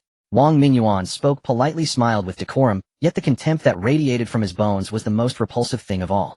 They exchanged glances and edged closer behind Shin Qingzi. If Chen Yu acted, the only one who could truly protect them was senior sister Shen. "No negotiation. Tonight we will settle here. This villa will be cleared," Chen Yu said calmly. No sooner had he spoken than his hand reached to his side, and a vast bone cleaver appeared, as if from thin air. 30-odd people changed color and stepped back in unison. Seeing such stubbornness, Wang Mingyuan's temper flared. Chen Yu, what do you mean? You don't seize the Dianying Zueyuans, you don't seize the Jie Zueyuans. Why come to take from our Ligong University? Do you think we're easy to bully? Can you bear that responsibility? You're pushing the Dianying Shuyuan into the fire. Do the people of the Dianying Shuyuan know you are doing this? 想象一下，未来的生活其实触手可及。Voices rose in waves as 30-odd people pressed into the yard, the din buzzing in their ears. Chen Yu shook his head. I see. You're worried about upsetting the balance among the three schools. Their voices gradually quieted. They stared at Chen Yu, thinking he had finally understood the seriousness of the matter. They expected him to realize it wasn't a burden one man could shoulder, that it implicated interschool relations that he could not afford to offend the entire Ligong district, and that he should withdraw. But Chen Yu merely said lightly, "Then you need not worry, because the entire Villa district is mine." Instantly the courtyard of Villa No. 1 fell utterly silent. Each person doubted their own ears. Only the sea breeze rustled through the palm fronds. The women behind Chen Yu also turned their heads, and none had expected him to say such a thing. Was this madness? What could it possibly mean? Wang Mingyuan and Zhou Rui exchanged a look and were stunned for several seconds.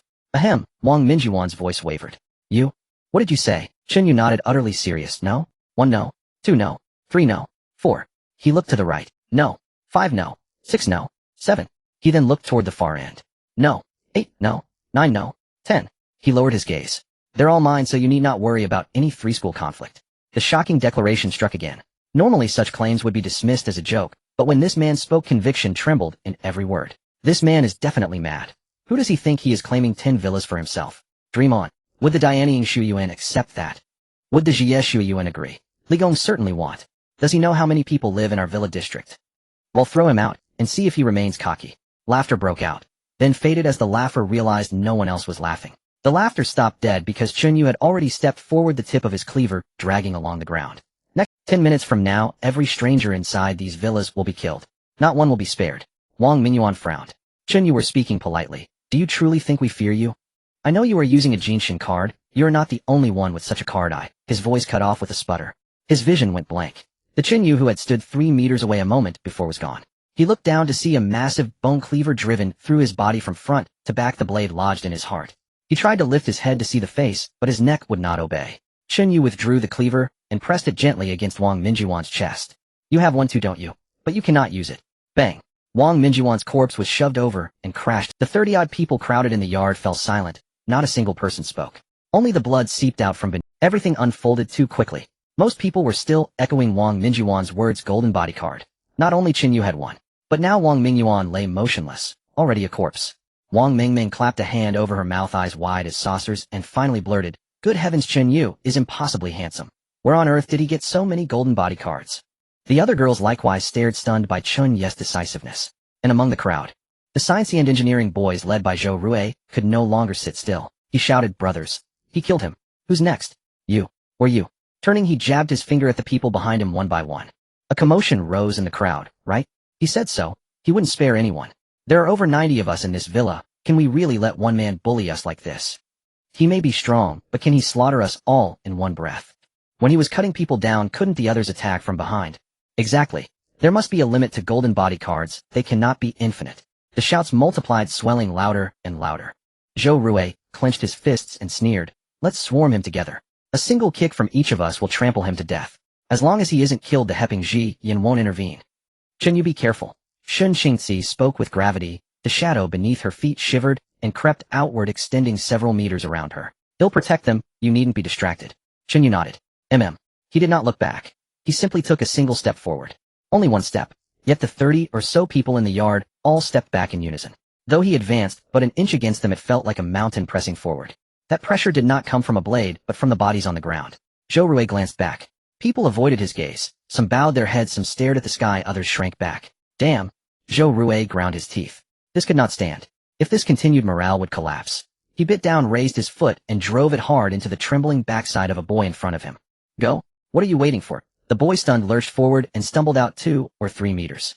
He righted himself and looked up. Chen Yu stood less than a meter away. Those eyes were fixed on him. The boy's face. I. With no other choice, he forced his arm up and threw a feeble punch. A tire strength talent. Before the end times, as a computer science student, he had always carried a game laptop in his pack, hauling a 4-kilogram load between dorm and lecture hall. That constant burden had awakened his strength talent. But the punch did not connect with Chen Yu's face. PFT. Blood erupted, splattering the ground. The boy never even had time to scream. He was cleaved apart. When Chen Yu's figure reappeared, he was only 3 meters from the crowd.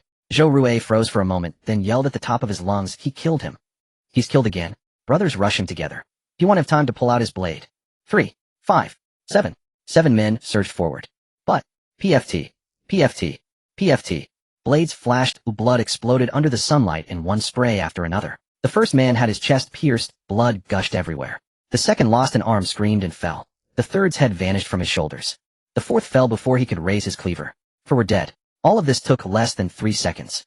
When Chen Yu reappeared again, he stood before a fifth man, the massive bone-cleaving knife raised high, its tip hovering over the man's face, less than 2 centimeters from his eye. The man froze. His mouth gaped, his eyes rolled as he stared at the blood trickling down the blade, trembling violently. Chen Yu did not lower the knife. The golden body card's 2.5 seconds expired. "Sorry," he said softly. "You were meant to be the next card." There was a momentary void before the man's awareness caught up. PFT. The blade drove through his chest. With a dull thud, his body hit the ground. He collapsed. The 5th. PFT. The 6th. That man turned to flee, but the blade had already bitten into the nape of his neck. His head flew 2 meters. The body ran 2 more steps before collapsing. The 7th had reached the villa's doorway when a blade flew from behind and pinned him to the doorframe. He struggled twice, then stilled. From Chen Yu's disappearance to the 7th man, nailed to the frame. Those remaining in the yard seemed utterly frozen, unable to move. No. At the critical instant, a fierce shout shattered the silence from within the crowd. "Turn into a cripple for me." A figure shot forward from the rear of the crowd. It was a girl in a black hoodie, concealed until now. She thrust both hands forward, and a thick surge of inky green vapor roared from her palms. The mist was viscous as liquid, tasting of acrid rot, sweeping toward Chen Yu like a tide. "By God, Hu Rong! Corrosive gas! Attire! He's dead for sure. Hu Rong can even dissolve steel." The crowd around, where that inky green fog passed, everything was eaten through and pocked with holes. Hu Rong even accidentally injured several awakened allies with it. Those who touched the vapor screamed as flesh blistered and rotted. 3 meters. 2. 1. Driven by Hu Rong, the cloud in an instant nearly engulfed Chen Yu. "Chen Yu, watch out. Get aside. She's trying a sneak attack." The girls' faces went pale, and several rushed forward, but it was already too late. Zhou Rui wore a manic grin. Yes. Perfect. Hu Rong's talent. He knew it too well. An attire asked. In the final moments before the end times, she was helping her deskmate remove nail polish, a bottle of potent remover birthed an attire talent. Fortunately for them, such a device was under their own roof. Yet before all eyes, Chen Yu merely lifted a hand. The inky green tide struck an invisible wall. It writhed and struggled, but could not advance. Hu Rong stood at a distance, face strained, pushing with all her might, cheeks flushed red. Then, the inky mist vanished in an instant, as if dissolved, evaporated, scattered by a gust. In the blink of an eye, it was gone without a trace. Only a faint smell of singed rot remained, soon dispersed by the sea breeze. Her talent could not even touch Chen Yu at close range. She stood bewildered. Her attire ability, potent as it was, had been nullified before it could reach him. A silence fell over the yard. Everyone stared, uncertain, as if the air itself had shifted around Chen Yu. Hu Rong's pupils shrank sharply, her eyes wide open, as if they would burst. "No. It's impossible." Her voice trembled. "My talent. A grade. How could it just disappear? What on earth?" A deathly silence fell over the crowd. Those who had just cheered were now utterly speechless. Chen Yu spoke coldly. "With so many people, you choose to stand out, then go ahead and die." As he spoke, he raised his right hand. A golden card flew out, cutting through the air. It landed squarely in Shen Qing's hand. Hu Rong realized she had become a clown and instantly wanted to escape. But the shadows at her feet surged violently like a tide of darkness, wrapping around her body and climbing up her neck. "No. No." Crack. Clean and decisive. Hu Rong's voice was caught in her throat, her head tilting to one side. Bang! The corpse thudded to the ground, kicking up a small cloud of dust. Meanwhile, Zhou Rui stood frozen in place, his legs completely weak, barely able to stand with the support of the person behind him. His mind was a blank. What had just happened? He had seen Chen Yu disappear, and then 4 people fell. Chen Yu had spoken a word, and 3 more had collapsed. Chen Yu waved his hand, a great awakener, Hu Rong, her innate talent evaporating. This was utterly absurd. Oh, what kind of survival path was this? The most terrifying scene. He even felt that the ghosts from the previous stop were nowhere near as frightening as this monster. Chen Yu raised his foot, and the crowd instinctively parted to make way. He approached the villa's entrance, grasped the knife still embedded in the doorframe, and pulled it out. Shoo! Holding the knife, he walked in front of the crowd. 10 minutes, 9 minutes remaining. Run! Someone shouted first, and the crowd of bystanders instantly erupted. Everyone began to flee. They ran towards the yard's entrance, climbed over the fence, and dove into the bushes. Get out of the way. Don't block the path. I want to get out too. They ran towards the yard's entrance, climbed over the fence, and dove into the bushes. Get out of the way. Don't block the path. I want to get out too. Take them off. Take them off. It wasn't just the people in the yard who were frantically escaping. More people in the villa were doing the same. After all, as they said, there were nearly 100 people inside the villa. Bang, bang, bang. It was the sound of bodies crashing down from the second floor windows. Continuous and unrelenting. Everyone would rather jump from the second floor than walk out the front door, simply because Chen Yu was standing at the entrance. Of course, there were occasionally those with enough courage to pass by Chen Yu carefully and politely. At the entrance of the villa yard, everyone rushed past the two girls, not daring to stop even for a moment. Zhou Rui was the same, blending into the crowd, but he had barely taken 2 steps. Suddenly his feet stopped. It was as if something had entangled his shoes. He looked down and saw a pitch-black shadow tightly wrapping around his ankle.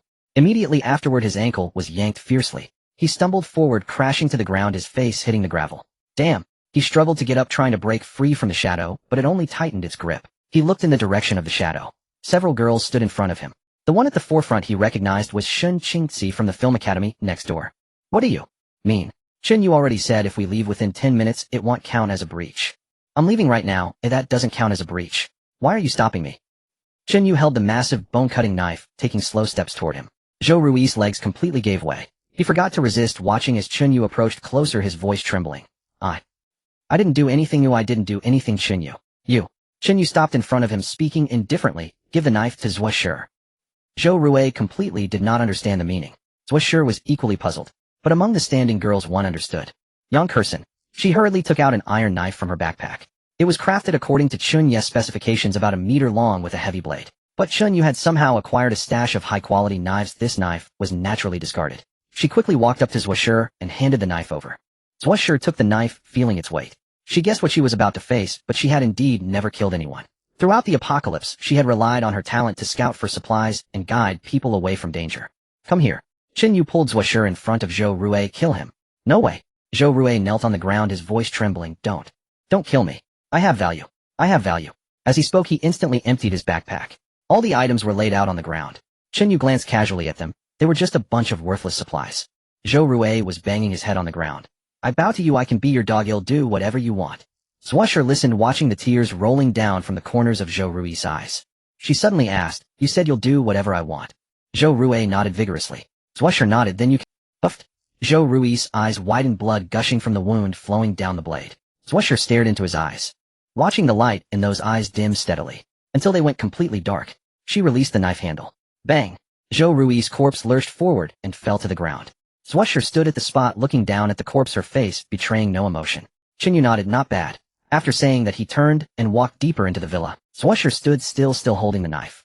Shin Qingzi approached and gently patted her shoulder twice. You have to break through yourself. Zhang Wanyue also walked over and said, don't think too much. That's just how Chen Yu is. He likes to teach people how to survive through action. Come on, let's go inside the villa. Zhou Shi took a deep breath and handed the knife to Yang Kursen. Yang Kursen shook her head. The knife is a gift for you. My talent is making knives. Zhou Shi nodded. Thank you. As she spoke, the group of girls followed Chen Yu's figure and walked towards the villa. Pushing open the villa's main door, they were greeted by a lofty living room adorned with a massive crystal chandelier and a circle of leather sofas surrounding a brilliantly polished marble floor. However, at this moment, several shoes, a few jackets, and a few empty bottles were scattered across the floor. My heavens! This living room is larger than my entire house. This sofa is genuine leather. Let me try sitting on it, it's so soft. The chandelier is so beautiful. Ooh, I want to see what it looks like when lit. As everyone spoke, they noticed the floor-to-ceiling window that filled an entire wall. Outside it was sunset. The surface of the sea was scattered with fragments of gold, and waves rolled in layer upon layer. The girls fell silent for a few seconds. This sunset is too beautiful. I could stand here until dark. Stop standing. Oh, let's check the rooms first. I want to see the sea. Why the rush? Let Chen Yu choose first. Chen Yu waved his hand. You can choose for yourselves. A villa that can accommodate 100 people should have rooms we like. This is true. The girls nodded in agreement. What is that? Suddenly, Deng Yusin's voice came from deep inside the villa hall. Deng Yusin stood in the center of the side hall, staring at something on the ground. It was neither furniture nor decoration. It was a well. 想象一下，未来的生活其实触手可及。The well's opening, about 1.5 meters in diameter, was made of white jade, its edge rising about half a meter above the ground, covered in dense runes that glowed with a ghostly blue light. The well had no cover, left wide open. Looking down, it was pitch black. Staring for too long could give one the feeling of falling down. How can there be a well in the villa? Wang Mingming leaned over, peering down for a moment before quickly pulling back. It's truly frightening. What if something dirty crawls out of it at midnight? She said this and shivered herself. The words made the other girls feel a bit. After all, wells and horror movies indeed carry an ominous significance. I can't see anything. Yang Kursen leaned over too, shaking her head. Maybe it's because it's too deep, eh? Zhang Wanyue stood by the well, carefully examining the runes. This doesn't look like ordinary decoration.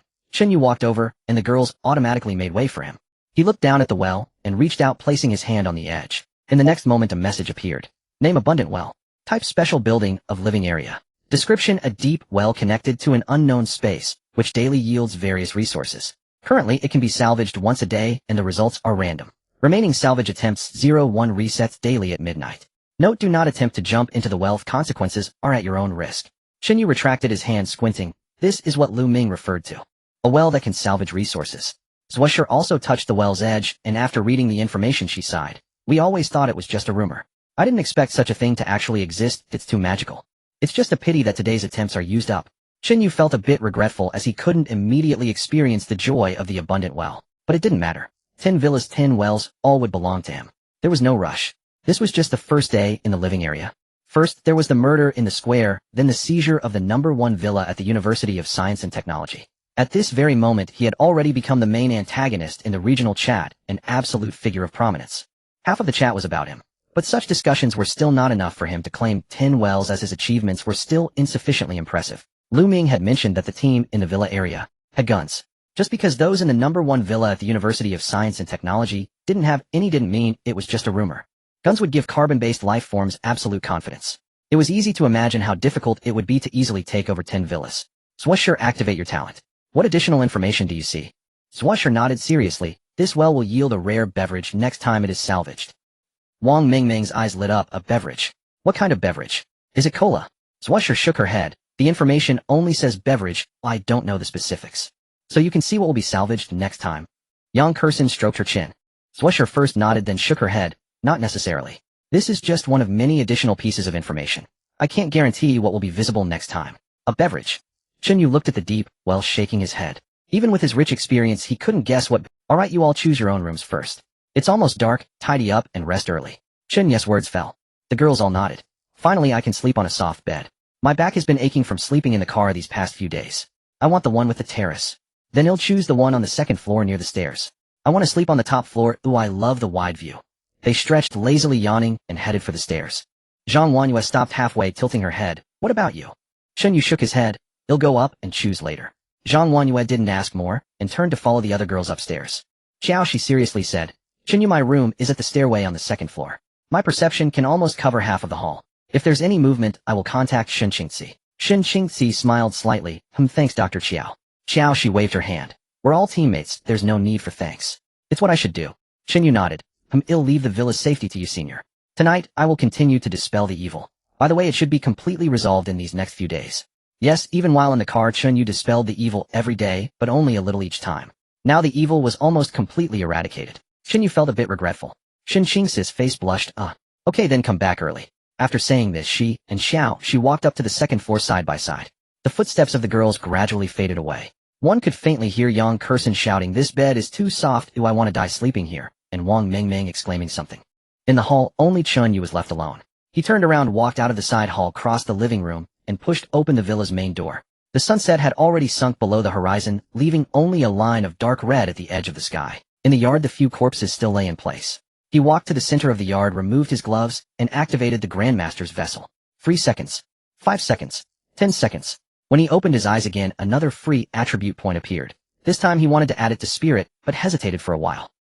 He ultimately decided to add it to agility. Although his agility was as high as 25, allowing him to barely turn while sprinting. But in high-intensity battles against multiple opponents, agility was still unable to keep up with physique. Not to mention dodging enemy attacks. He was currently relying entirely on the golden body card and the demon-slaying gloves, but ultimately, they were external forces.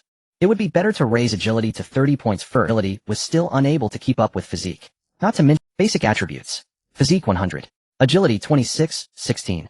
Perception 10. Charm 12, 2. Spirit 10. Luck 10.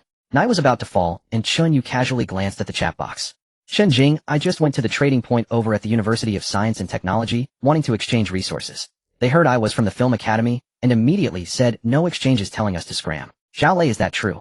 Shen Jing, really? They said that a murderer came from our academy, treating people from the University of Science and Technology like pigs to slaughter.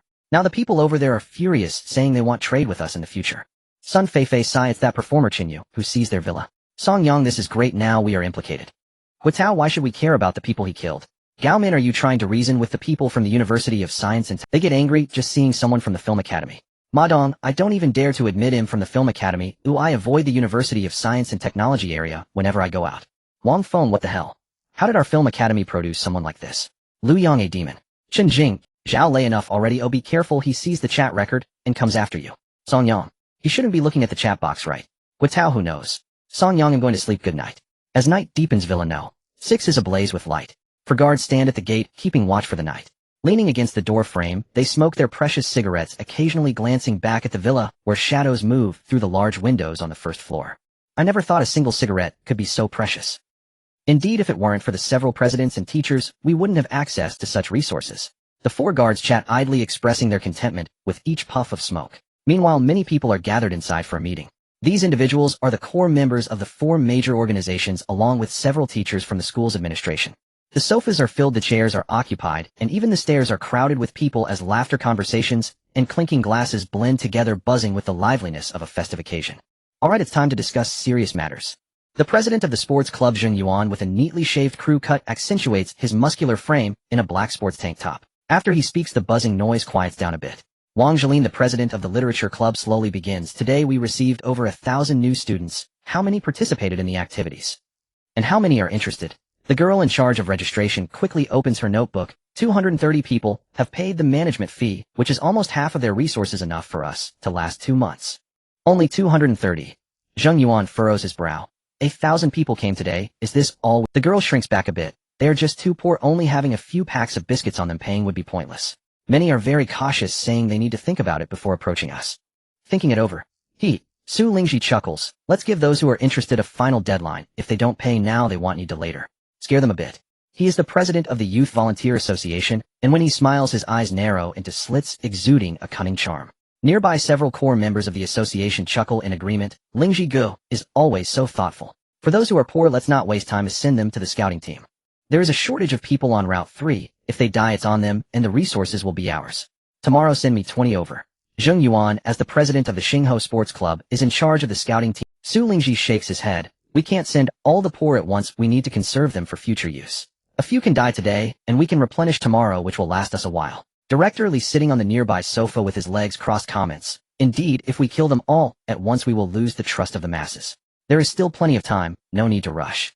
He is part of the administration team, and several other men and women around him are also teachers. In fact, these directors and teachers shouldn't be present in this living area. After all, the living area has clearly stated age restrictions. They are here only because they managed to hitch a ride on. Teacher Lang also nods in agreement. It's about maintaining a steady flow. If we say a few words, they will gratefully provide us with resources. We must squeeze as much as possible. I have even more over there. Director Lee nods along. Those young ladies are scared stiff. Some even proactively ask if they can help with cleaning, anything at all, huh? Zheng Yuan grins widely. It's still advantageous to be in your positions as teachers. Students have feared and trusted teachers since childhood, and that doesn't change even in the apocalypse. Director Lee laughs, his face full of wrinkles. This is called a positional advantage. Wang Zhelin pushes up his glasses and remarks meaningfully. Your scouting team is quite well off, even though there is some consumption of manpower. The resources you acquire are quite substantial. Zheng Yuan's smile stiffens for a moment, then he waves his hand. Oh, President Wang, don't twist my words. This was all arranged by President Zhang. I'm just here to work. The distribution of resources is entirely up to her. Wang Zhelin chuckles, but does not speak further. However, his eyes glance towards a certain direction, and everyone follows his gaze. On a single sofa diagonally opposite the fireplace sits a girl. She appears to be in her early 20s, with a small, oval-faced skin that is fair and translucent, large round eyes, with slightly drooping corners that give off an innocent vibe, and lips that are naturally curved upwards, as if she is always smiling. She is wearing a white strapless top, exposing her delicate collarbones and rounded shoulders, while her lower half is adorned with a cake-like short skirt, revealing a pair of slender fair legs crossed at the edge of the sofa. Cuddled up on the sofa, soft and delicate, she tilts her head to listen to the conversation next to her, and when she hears something amusing, her lips curl, slightly revealing 2 shallow dimples. So sweet. Sweet enough to make one want to pinch her cheeks. But no one dares to, for she is Zhang Zixuan, the president of the debate club and the chief coordinator of the Film Academy Union. Wang Zhelin looks at her, waits a few seconds, and seeing she has no intention of speaking, takes the initiative. President Zhang, could you say a few words about the resource distribution? Zhang Zixuan raises her eyes, which are bright and round. About what? Wang Zhiling squints and speaks slowly. The scouting team under Zheng Yuan is getting a lot. Some people have complaints. Zhang Zixuan smiles, both sweet and obedient, her eyes crescent-shaped. They run to Route 3 every day. Those who die and get injured, what's wrong with them getting a bit more? She pauses, looking at Wang Zhiling. Do you want to join the scouting team to experience it for yourself, President Wang? Wang Zhiling is taken aback and quickly waves his hand. That wouldn't be necessary. I just... Zhang Zixuan interrupts as she picks up the lemonade from the coffee table. I knew President Wang was just joking. Wang Zhiling is momentarily choked. Zheng Yuan chuckles from the side, raising his eyebrows at him. Director Li laughs and smooths things over. Yes, Zixuan is right. It's quite fair. Director Li, you flatter me. Zhang Zixuan lifts her head, sitting up straight with her hands clasped on her knees. Since everyone is here, let me say a few more words. With so many of us in the Film Academy, if we want to live steadily, have you all considered what is needed? She pauses, her gaze sweeping over everyone. What we need is unity and order. The students have just arrived in the living area, knowing nothing and feeling quite anxious. Collecting a bit of management fee for resources isn't about greed for their meager possessions. Everyone should do their part, take what is necessary, and give what is required. Our Film Academy is united. Zheng Yuan nods along. Zixuan is right. Wang Zhiling adjusts his glasses and nods as well. Then applause breaks out, starting off sparse and gradually becoming denser and louder. Zhang Zixuan slightly lowers her head, appearing a bit shy with a faint blush creeping to her ears. She raises her head and smiles at everyone. Well, let's wrap it up for today. Everyone should get some rest early. The crowd nods in agreement. President Zhang, you should also. See you tomorrow. See you tomorrow. As the applause gradually subsides and everyone is about to disperse, Director Li suddenly remembers something and leans forward. Zixuan, there's something I need to mention to you. Zhang Zixuan tilts her head, blinking her eyes. Today that Chen Yu killed someone in the square. You heard about it, right? Director Li lowers his voice. It is said that before he killed Zhao Shu, he asked where you were. Oh, you mean that? Zhang Zixuan nodded. I've heard about it too. Some junior told me. Zheng Yuan furrowed his brow. Wait, why is he asking about Zixuan? No, Director Li shook his head. I've spoken with several witnesses on the scene. He specifically inquired about her. Zheng Yuan's expression darkened. What does that mean? Is he going after Zixuan next, after killing Zhao Shu? Inside the villa, the group had not yet dispersed. Upon hearing these words, they froze mid-step and gathered around. Surely not. President Zhang hasn't done anything to provoke him. Has this man gone completely mad, snapping at everyone he sees? What do? We must protect President Zhang. Zhang Zixuan listened to their clamor, tilting her head slightly. Don't be so tense. After all, he hasn't. Director Li frowned deeply. Zixuan, this cannot be taken lightly. He slaughtered several people in broad daylight on the plaza, without blinking an eye. What won't such a person do? Zheng Yuan slammed his thigh. Tonight the Sports Association will stand guard at Gate 6. Let's see if he dares show his face. No sooner had the words left his lips than others immediately chimed in. Count me in. I've long despised Chen Yu. I can't stand the sight of him. He'll stay too. Wang Zhiling adjusted his glasses. The Literature Society will remain as well. With our numbers, he won't dare approach. Su Lingji narrowed his eyes with a faint smile. The Youth Volunteer Association will hold the main hall. President Zhang's safety is non-negotiable. He'll stay too. And me. In an instant, voices rose and fell across the living room. Several young men pushed forward, cheeks flushed, eyes bright, as they gazed at Zhang Zixuan. President Zhang, rest assured, we're here. If that lunatic dares appear, we'll beat him into oblivion. Exactly. Even if he's formidable, can he possibly overpower dozens of us? Precisely. One spit from each of us would drown him. Lit has already severed ties with him unilaterally. He's unworthy of being a Film Academy student. Everyone, please don't underestimate him. He possesses a method to evade the eye of peace. We must prepare ourselves mentally, thoroughly, and soberly. It was Tsang Rui who spoke. Behind her, several others nodded vigorously. Absolutely. This man is no ordinary threat. Just standing before him makes it hard to breathe. His blade, it's enormous, unnervingly long. You must take it seriously. They spoke over one another, voices still edged with lingering dread. But before they could finish, Zheng Yuan waved his hand dismissively. Enough. Stop frightening people unnecessarily. Have you all lost your nerve already? Tsang Rui opened her mouth, poised to speak again. A male member of the Sports Association chuckled beside her. So he evades the eye of peace. Then let each of us strike once, with care not to kill him, and we too evade its gaze. Exactly. If you're truly afraid, step aside. Don't undermine our morale here. Tsang Rui flushed crimson. Those behind her lowered their heads, sheepishly falling silent. Zhang Zixuan sat on the sofa, her eyes crinkling into crescent moons. Thank you. All of you are truly kind. The young men reddened further, straightening their spines with pride. At that moment, a lanky, bespectacled boy sidled up quietly. President Zhang, wasn't Chen Yu formerly part of our debate society too? I vaguely recall him. He kept such a low profile. Others nodded. Yes, I remember now. He was in our society. Then why did he murder Vice President Zhao? Zhao was genuinely kind, treated Chen Yu fairly, even warmly. How could he bring himself to do it? Silence fell as all exchanged uneasy glances. Zhang Zixuan lowered her gaze, paused for 2 quiet seconds, then sighed softly. Vice President Zhao. Her voice held quiet sorrow. You all know how warm-hearted he was. Always reaching out to freshmen, always eager to help. When Chen Yu first joined, bewildered and inexperienced, Zhao personally guided him through every facet of the society. How to debate, how to prepare arguments. On more than one occasion, Zhao invited him specially to group dinners, afraid he'd feel isolated alone. As for Chen Yu, no one quite knows how he became this way. Perhaps. People change after the collapse. Power, resources, strength. These things corrupt so easily. A girl murmured softly beside her. Sister Zixuan, don't grieve. Zhang Zixuan lifted her head and offered a gentle smile. I'm fine. It's just that Zhao deserves better. He treated Chen Yu with such sincerity, only to meet this end. She left the sentence unfinished, bowing her head once more. Su Lingji, president of the Youth Volunteer Association, sighed. Some souls are rotten from within. Unseen in ordinary times, but revealed starkly in crisis. Zheng Yuan snorted coldly. A true ingrate. President Zhang, fear nothing. We stand with you. Exactly. An ungrateful wretch. Zhao treated him with such kindness, and yet he raised his hand. That man is a demon incarnate, devoid of conscience. Sister Zixuan, don't grieve. Such a man isn't worth your sorrow. The young men burned with righteous fury, clenching their fists ready to charge out and confront Chen Yu then and there. A sardonic voice cut through the air. Men like him shouldn't be allowed to live. Find an opportunity and eliminate him. Yes, eliminate him. His very existence is a blight. Count me in. I'm joining too. Even if he's strong, can he truly overcome all of us?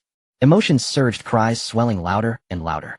Director Li stood nearby, every crease on his face alight with fervor. This is the will of the people. At the edge of the crowd, a round-faced, portly boy squeezed between others, shouting until his voice cracked. His face flushed, deep red fist raised high. He was utterly immersed in the feverish atmosphere. That bastard is unforgivable. Zhao treated him like family, and he repaid it with blood. As he shouted, his gaze drifted sideways to a young man clad in a windbreaker, wearing a hood, half his face obscured. Hey buddy, you're really putting your heart into it. The boy wiped sweat from his brow, eyes gleaming with camaraderie. I noticed you leading the chants earlier. Got some grudge against Chen Yu? The young man shook his head. No grudge. The boy blinked, startled. Huh. Then why chant so fiercely? The young man nodded slowly. I simply wanted to observe. How many would follow the chant? What do you mean? He explained calmly. There are 71 people in this villa. 50 joined the chant. Whoa, you've got an incredible memory. The boy squinted, amused. Playing coy, huh? No grudge against Chen. If there's no grudge, why shout so passionately? And why memorize every single person here? Well, the enemy of my enemy is my friend. Truth be told, I've never liked Chen Yu. He never attended debate society gatherings. People assumed he was some aloof aristocrat looking down on us. In reality, he's an orphan, yet he carries himself as if born to royalty. What's there to boast about? The young man sighed faintly.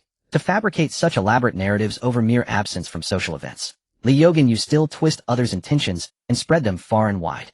The stout young man, Li Yujin, stared stunned. You know me. He fixed his gaze upon the black-clad figure before him, brow furrowing deeply. The figure's hat was pulled low, casting deep shadow across most of his face, yet something about his build and voice stirred a faint echo of familiarity, though Li Yujin could not for the moment place it. Yes, I do. The young man raised his hand slowly and lifted the hat, revealing a disarmingly gentle face, soft features, eyes bright, and warm lips curving in a quiet, approachable smile. But to Li Yogin's eyes, his pupils contracted violently. That face. Of course he knew it. The very same youth who always sat alone in the corner during club activities, silently eating, never speaking. A presence so unobtrusive he was nearly invisible. The murderer, Chen Yu. Li Yogin's legs trembled uncontrollably, he could barely stand. Then, Li Yogin's vision went suddenly empty, nothing but air before him. Nearby, Zhang Rui turned her head to speak with someone beside her. Glancing idly this way, she caught sight of a familiar silhouette, yet doubted her own eyes. She froze. Li Yujin, what are you doing? Others nearby, hearing her voice, turned to look. Li Yujin remained rooted in place, trembling violently before empty air. What's wrong with him? Is he having a seizure? Li Yujin, the 4 club presidents, and several faculty members, also turned their attention toward him. And there, beneath the weight of countless watching eyes, Li Yogin's head detached from his shoulders and soared into the air. Thud! It struck the floor. Blood erupted from his severed neck, gushing nearly half a meter high, then cascaded down, drenching those standing nearby in crimson. Li Yujin, headless. Ah, a ghost! At last someone screamed. Panic erupted. Some fled backward, others stumbled and fell. Some covered their eyes and crouched trembling, others clutched the wall, retching violently. Most simply stood frozen, minds utterly blank. They were ordinary university students, many even sheltered privileged ones. Confronted with such raw, brutal violence, composure was impossible. Director Li stood paralyzed, face ashen, lips quivering as he stared at the headless corpse. Just now, Whom had Li Yujin been speaking to? Empty space. Nothing there. Only air. Blood spattered Zhang Rui's face. She hadn't even wiped it away. She had no time for disgust. Run. That single word consumed her thoughts. Because while others hadn't noticed she had seen, the black-clad figure, the one who had vanished, was Chen Yu. He had come. He had truly arrived. If he discovered she'd betrayed him, death would be certain. She whirled and sprinted desperately toward the door. Yet after only 2 steps, the person ahead of her, Zhang Jian, a member of the debate club recipient of a university-level scholarship, suddenly lost his head with a sickening shake. Zhang Rui's scream lodged in her throat, yet her legs kept moving forward, mechanical and frantic. Shink. A figure fell to her left. Shink. Another collapsed to her right. Shink. A third reached the doorframe, then split cleanly in 2 mid-body. Blood soaked her completely. Her scalp prickled. She shrieked wildly, hurling herself toward the exit. I can't see him. I see nothing. Another one dead. It's a ghost. A real ghost. Don't push me. Let me hide. Where do we hide? Amidst the chaos, Zhang Rui, sharp-witted and quick, finally wrenched open the villa's front door. Lying just outside were 4 headless corpses, the guards. Amidst the chaos, Zhang Rui, sharp-witted and quick, finally wrenched open the villa's front door. Lying just outside were 4 She tried to lift her foot and flee, but her leg refused to obey. She looked down. Her body still stood. She watched blood spurt from her own neck. She saw a pair of canvas shoes tilting sideways as they toppled. Thump. Her corpse hit the floor. In her final glimpse, she saw a black figure standing at the doorway, slowly closing the villa's heavy door. Click. The soft sound of the lock engaging. Yet in that instant the sound arrested the chaos within the villa for a breathless second. Every eye instinctively turned toward the entrance, where a lone figure stood back, turned to the hall. He wore a black tactical jacket. One hand still rested on the door's lock. Click. The second deadbolt engaged. At his feet lay Zhang Rui's headless body. Blood continued to pulse outward, spreading across the pale tiles, spreading steadily until it reached the edge of his shoe. Then slowly he turned, facing the hall. Everyone saw his face clearly. Yes, whether they'd known him before or not, they'd all seen it countless times in region. The demon Lord Chen Yu. The killer. It's him, absolutely him. He's really here. A faint chilling smile curled Chen Yu's lips. Of course I came. I've missed you all. Damn it. How did he get in? Wang Zhilin crouched behind the sofa, pupils contracting wildly behind his glasses. Su Lingji pressed his back hard against the wall, whispering frantically, stay calm, stay calm, stay calm. Director Li's lips trembled, a madman. Does the eye of peace truly turn a blind eye? Someone else had already wet himself, shattered by the relentless decapitations. What is there to fear? Only Zheng Yuan, president of the athletics club, retained composure. His brow knotted tightly, cowering like frightened quail. Anyone bold enough to enter must pay the price. His words hung in the air. Silence followed for 2 heartbeats. Right, the president's absolutely right. A voice rang out from the rear of the crowd. All turned as one. Zhang Zishuan rose. White strapless top, short cake skirt, long slender legs gleaming with pale elegance. He may be formidable, but he is still human, not a ghost. And if he is human, he can die. That is absolute truth. Step by deliberate step she advanced. The crowd parted instinctively. She stopped beside Zheng Yuan, and raised her right hand palm, cradling a palm-sized piece of charred wood. Every gaze locked onto that object. Chen Yu, I have never wronged you. Yet Zhao Shu died. Director Wang died. Professor Zhou died. Zhang Rui died. You sought me out, asked where I was, how to reach this villa, and cut your way here. She shook her head, sighing softly. I always hoped to speak with you. After all, you were once in the debate club. We could have thrived together. But you, her fingers slowly closed around the blackened wood, insisted on this path, choosing death yourself. Crack. Zhang Zishuan's fingers slowly curled up. Crack, crack, crack. The piece of black charred wood shattered completely.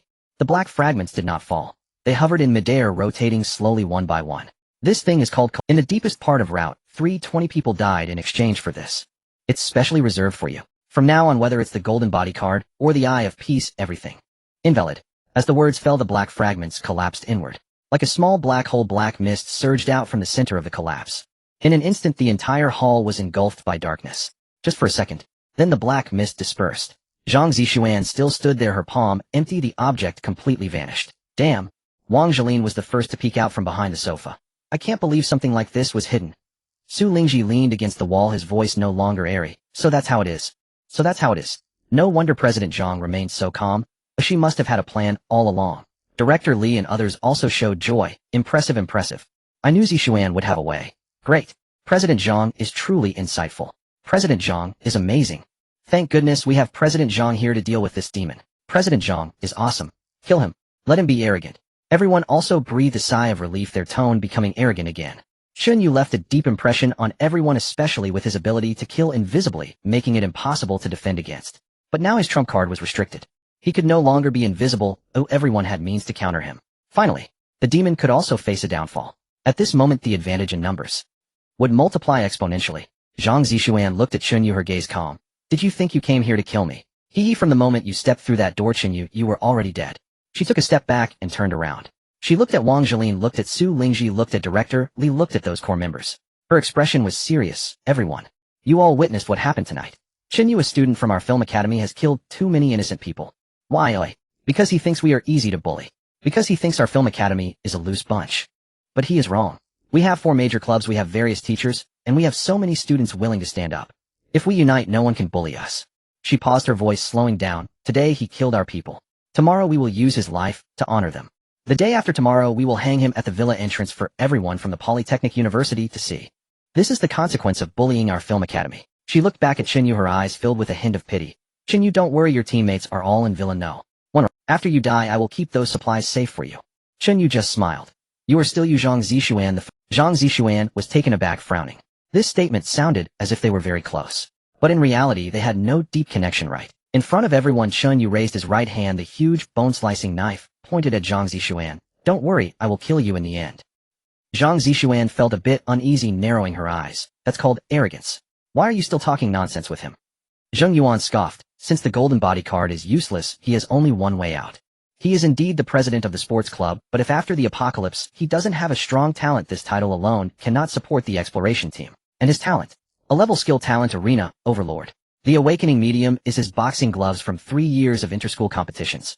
His fists clenched until the knuckles turned white, and they really began to swell. Like a pair of human gloves. But in reality this thing is harder than most knives and sticks. If you have murderous intent towards Zishuan you can die. Zheng Yuan chuckled. He was truly afraid that the Eye of Peace was present, and he couldn't kill Chen Yu. Damn, if Zheng Gu punches down, wouldn't that demon's head shatter into pieces? Hey. Shattering into pieces would be light. You haven't seen how Zheng Gu pierced someone's chest with one punch last time. Right, I witnessed that scene myself. After all, President Zheng's a level talent, is a skill-type talent. It can only be enhanced for 1 minute, and during that 1 minute he is invincible. Amidst the flattery, Zheng Yuan had already thrown a punch. Die. He had rehearsed this punch countless times in his mind. First slap him, then stun him, then hold his head, and slam it against his knee. No matter what demon you are, anyone who takes this combo must kneel. But what he didn't expect was, the punch missed. It wasn't that Chen Yu dodged quickly, but rather he didn't dodge at all. He merely tilted his body slightly, just that little angle. Perfectly allowing Zheng Yuan's fist to graze. Zheng Yuan was stunned. This was wrong. He had exerted full force with this punch. Logically speaking, the opponent should either take it head in or retreat. How could he perfectly get caught in his retraction gap? This talent of his can triple his strength and last for a minute. But it also has a flaw. When the force doubles, once a punch is thrown, it cannot be retracted. At this moment he lunged forward, exposing his entire flank. He wanted to turn around, wanted to defend, but it was too late. Puff! With one knife, Zheng Yuan was pierced through the chest. His body swayed, and with a thud he fell to the ground. Zheng Yuan, the president of the Xingho Sports Club, is dead. Zheng Yuan. Wang Jilin rushed out from behind the sofa. He had waited a long time for this opportunity. His 10 fingers spread out and glowing paper pages floated at his fingertips. Level talent, flying knives. 3 flying knives. Aiming for the throat, heart, and eyes. Go. 3 beams of light shot out simultaneously. Extremely fast, arranged in a triangular formation, blocking all of Chen Yu's escape routes. Wang Zilin's mouth had already curled into a grin. The angles of the 3 flying knives were extremely tricky. Unless he jumped back, one knife would definitely hit. But if he jumped back he would land unsteadily, and his second wave of flying knives would directly claim a head. But in the next second, he saw Chen Yu raise his hand and casually wave, instantly obliterating all 3 flying knives. What the F? Wang Zilin's face stiffened, his back instantly soaked. He turned to run, but that huge bone-slicing knife was right in front of his face. The speed was too fast. Wait. Wang Jilin raised his hands. I surrender. I am useful. Puff. Kaiwei Literary Society President Wang Jilin is dead. 2 extremely powerful club presidents had fallen to the ground in an instant. Throughout it all, Chen Yu didn't even blink. He simply shook the blood droplets from the bone-slicing knife. Thank you for helping me save the golden body card tonight. Let's all work hard together to turn this place into a graveyard. Bang! A shadow plunged down from 3 meters high at the railing of the 2nd floor of the villa. His entire body was horizontal in the air like a predatory bat, arms spread wide, gripping a dagger with the blade, facing down, aiming at Chen Yu's crown. It's Sun Jia. His talent is the triple jump. He can fly from unexpected places. No one can dodge. Gasps erupted from the crowd, mixed with excitement. Then their voices choked. Because Chen Yu didn't even look up, taking half a step sideways, he kicked out. Bang! Sun Jia flew out, crashing into the wall. Boom! The wall on one side of the villa cracked, the fissures spreading like a spider web. Sun Jie fell to the ground, a large dent in his chest, mouth agape, blood gushing from the corner of his mouth. Dead beyond any hope. Chen Yu withdrew his foot and said lightly, he's still so fond of ambushing from above. Damn it. Let's go together. No matter how strong he is, he's just one person, right? Don't go one by one. That's something for the Calabash brothers to handle. We send him off together. We attack together. Send him off. One kick each will take him down. Someone shouted, and the crowd instantly erupted into chaos. 50 to 60 people rushed in from all directions like a disturbed hornet's nest. I've tolerated you for a long time. Demon. A boy with a buzz cut charged to the front, arms spread wide, palms glowing with dazzling red light. The certificate for the 100-meter champion at the school sports meeting, grade skill talent, surge of heat. Taste this. A girl with a ponytail pressed her hands together, and when she opened them again, fine arcs of electricity danced between her fingers. Her power bank exploded before the apocalypse. Grade magical talent, static shock. Get out of the way. Get out of the way. A tall, thin guy with glasses squeezed to the front, pulling out half a piece of chalk from his pocket. Grade talent chalk mark, capable of turning chalk dust into marks to assist teammates in aiming. Hit me. I'm joining too. Grade tool talent, earth splitter shovel. Z. Electricity. Whoosh. Whoosh. Various colored energy lights exploded in the hall, red, white, blue, yellow, intertwining into a dense web, overwhelming Chen Yu. Now let's see how you dodge. Our 4 major clubs are no pushovers. Damn it, even if a deity comes, hell die. Indeed, there were no blind spots. No escape routes. No one could dodge. Zhang Zixuan stood at the back of the crowd, watching the terrifying torrent of energy, her smile finally blossoming. She sighed in relief. Even the demon must die. Director Li hid in the corner, his face full of ecstasy, shouting boldly. Yes, yes, yes. Just like that. Kill him. Kill this son of a dog. Teacher Lang, teacher's son, and others crowded together, gritting their teeth. This time, he's dead, right? Definitely dead. Who can survive this? I can't even see him anymore, haha. Now we can report to the Polytechnic. This bastard just had to offend the Polytechnic University. We can't stay in the residential area. Bang. Inside the colorful energy flow, the boy with grade tool talent, earth splitter shovel. Boom. He flew like a cannonball directly across the chaotic battlefield, smashing into the wall in the distance. Clang. The next moment, his shovel also flew out. Poochie. It pierced through the hall, embedding in his, nailing him to the wall. There was a moment of silence in the hall. Buzz. Amid the colorful energy flow, Chen Yu spread his 5 fingers and pushed forward. Boom. All the energy flows exploded like a splendid firework, fleeting. Poochie. The first, that buzz-cut boy with red light had his head fly off. Poochie. The second, the ponytail girl with electricity had her chest pierced. Poochie. The third, the glasses-wearing boy with chalk dust was cut in half. Poochie. Poochie. Poochie. 1 knife per person. 1 knife per person. 1 knife per person. The blade flashed, blood sprayed, and bodies fell like crazy. Let's go together. We absolutely cannot surrender. The more people, the greater the strength. Let's go. If we hesitate any longer, we'll all die. Poochie. Poochie. The ground was littered with heads, all staring wide-eyed, unable to close their eyes. Clearly Chen Yu only needed to kill 50 people, but the remaining 20 or so dared to strike at him. Whether they were scared or had other thoughts, Chen Yu swiftly ended them. Since he couldn't guarantee they wouldn't harbor revenge after leaving, it was better for everyone to remain in the hall. After all, Chen Yu had no burden when killing this group from the 4 major clubs. It was solely a thrilling sensation. The heads on the ground. Some still gaping, some eyes bulging out, some faces turned toward Zhang Zixuan, their eyes staring directly at her. Zhang Zixuan stood at the back of the crowd, her entire being seemingly nailed to the spot. She could not utter a word. The shock brought to her by this scene was beyond words. Director Li knelt in the pool of blood, trembling all over. This can't be human, this can't be human. Several teachers also broke down in tears, urine pooling on the ground. How could someone be this strong? How could he kill so many people by himself? The demon. He didn't even blink. The demon. He's coming. Don't come over. Don't come over. They closed their eyes, not daring to look. But they could hearing the Poochie sounds getting closer. The footsteps were coming step by step toward them.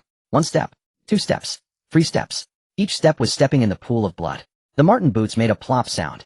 Someone finally opened their eyes, lifted their head. Chen Yu, don't kill us. We are teachers from the film academy. We are one of you. Chen Yu stood, covered in blood, wearing a faint smile on his face. The massive bone-chopping knife still dripped with blood. Especially behind Chen Yu, it wouldn't be an exaggeration to say that the corpses were piled like a mountain. Fear completely tore through the defenses in their hearts. Director Li broke down and turned to run toward the villa door. But his legs wouldn't listen. He stumbled upon standing up, face planting in the pool of blood. He crawled up again, using hands and feet to scramble forward. Teacher Lang screamed, holding his head, trembling all over. Student Chen, we are one of you. We are one of you. Chen Yu shook his head. You are not worthy. Poochie. Teacher Lang's head flew off too. Poochie. Poochie. Director Li was still desperately crawling, leaving a trail of help. Help. No one responded to him. Zhang Zixuan stood still, her face pale, witnessing the knife. Pucci. Director Li's voice abruptly ceased. Inside the villa, tranquility was restored once more. Yet the ground was unrecognizable, stained with blood. Corpses lay scattered, and the air was thick with the pungent scent of blood. Chen Yu held a knife and turned around. He looked towards the end of the hall. Zhang Zixuan leaned against the wall, trembling all over her face, pale, the white of her dress stained red with blood. 想象一下，未来的生活其实触手可及。The tip of the knife was raised, resting against her chin. Zhang Zixuan froze, forced to lift her head.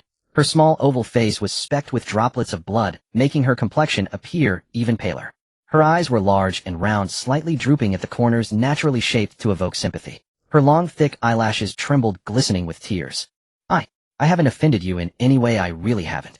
Chen Yu, you must have mistaken me for someone else. Zhang Zixuan held her face up, looking at Chen Yu with a humble and pitiful expression. Tears welled up from her big eyes, flowing down her cheeks like an injured little animal. Indeed, if others saw this, they would feel soft-hearted and would pity her.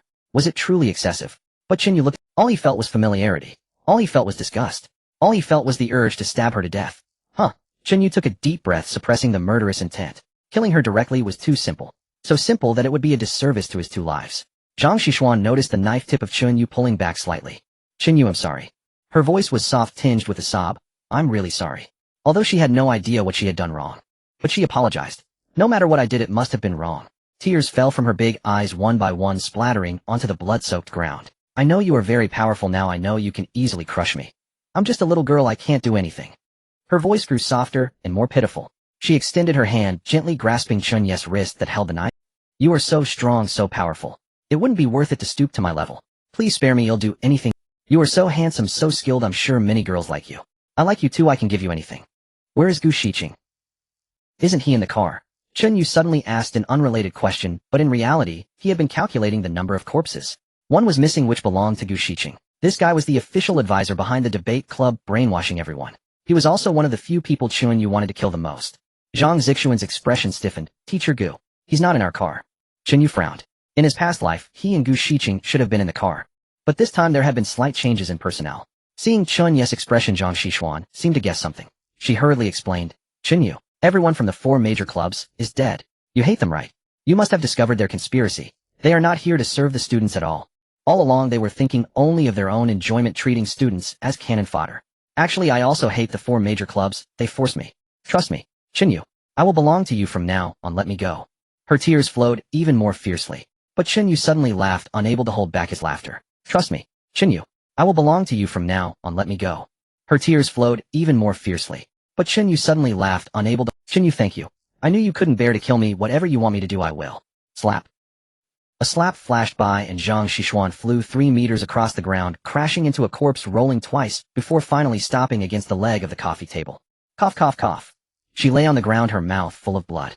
Her ears buzzed. Everything in front of her. She propped herself up, trying to get up, but her hand slipped in the blood, and her face hit the ground. It wasn't until she finally knelt up, covering her face. Looking at Chen Yu in the distance, her eyes were filled with confusion. Could it be that this man before her had no compassion? Chen Yu, did I say something wrong just now? Zhang Zixuan didn't understand, as she had tried so hard to please him. Why did he still hit her? She endured the pain, supporting herself with both hands on the ground, her knees kneeling, and the blood crawling little by little over the corpses, over the severed limbs, over the blood, until she crawled to Chen Yu's feet. Chen Yu squatted down, meeting her gaze. Do you know where you went wrong? You'll change everything. Whatever you want me to do, I will do it. You can hit me or scold me, just don't abandon me, don't kill me, I beg you. Chen Yu squatted down, meeting her gaze. Do you know where you went wrong? Zhang Zixuan was taken aback, then shook her head vigorously, tears splattering everywhere. I don't know. But as long as you tell me you'll change, I really will. Chen Yu smiled slightly, not knowing his exact. Zhang Zixuan's eyes were filled with confusion. Wah! What do you mean? Chen Yu slowly stood up, swinging his arm back, and slapped forward. Slap! Zhang Zixuan flew horizontally, crashing into the wall, before falling to the ground. Chen Yu restrained his strength. The slap contained no force, only technique and emotion. Cough, cough, cough. Zhang Zixuan kept retreating, shrinking into the corner. She gasped for breath. Chen, I can help you. I have value. At this moment, the look in her eyes towards Chen Yu was devoid of grievance, no more flattery, only fear. She felt that she was facing a devil from hell. The purpose was to drag her down to the 18th level of the underground. Zhang Zixuan. Chen Yu took out a wet wipe, wiping the blood off his hands. You know what? Some mistakes are not meant to be corrected. They are meant to be repaid. Zhang Zixuan swallowed hard, still struggling. Chen Yu, listen to me. My talent is a level awakened by the provincial debate championship trophy. I can make people believe me. It's a belief that comes from the heart. They will trust what I say. She spoke rapidly. In the living area of thousands, if I say to hand over supplies, they will. I can help you. I can gather them all. Whoever you want me to deceive, I will deceive. Oh, Chen Yu narrowed his eyes. Then why is it that you fail to collect supplies from certain individuals? No. My ability isn't emotional control, but rather amplification of emotions already present within others. Zhang Zixuan, sensing Chen Yu's growing interest, hurriedly explained. Even the faintest trace of trust they hold toward me can be magnified until they willingly surrender their supplies. Those who resist, they never trusted the academy to begin with. And if someone fears you, I can amplify that fear too, making them tremble before you, too terrified to dare defy you. Keeping me alive serves you far better than killing me. Her words tumbled out faster and faster. I see. Chen Yu nodded slowly. So that performance just now, you were trying to evoke my pity and simultaneously amplify my emotions, weren't you? Zhang Zixuan's expression shifted instantly. I didn't. Chen Yu raised his hand. Her entire body jolted. Yes. Her voice trembled just now. I was attempting. Chen Yu chuckled softly. But you discovered I felt not a shred of pity for you. Am I right? Zhang Zixuan swallowed hard. Yes. Chen Yu stepped forward and crouched down. She shrank into the corner, trembling violently, daring neither to meet his gaze nor to look away. Zhang Zixuan, President Zhang. Chen Yu spoke calmly. You claimed just now that your ability lies in amplifying others' inner emotions. She nodded frantically. Yes. Chen Yu nodded. What if instead you told others your talent was empathy, that you could sense their goodwill, deepening bonds between you? How would they respond? They believe your presence fosters unity, no betrayal, no dissent. And you'd be seen as born to lead. They'd follow you willingly, trusting you without reservation. Zhang Zixuan's pupils contracted sharply. This was the perfect lie she had crafted in her mind, never spoken aloud to anyone. How could Chen Yu possibly know? Her mind raced wildly. A faint smile curved Chen Yu's lips. That doesn't matter. What matters is, everyone will witness what Zhang Zixuan, the so-called goddess of the film academy, has truly become.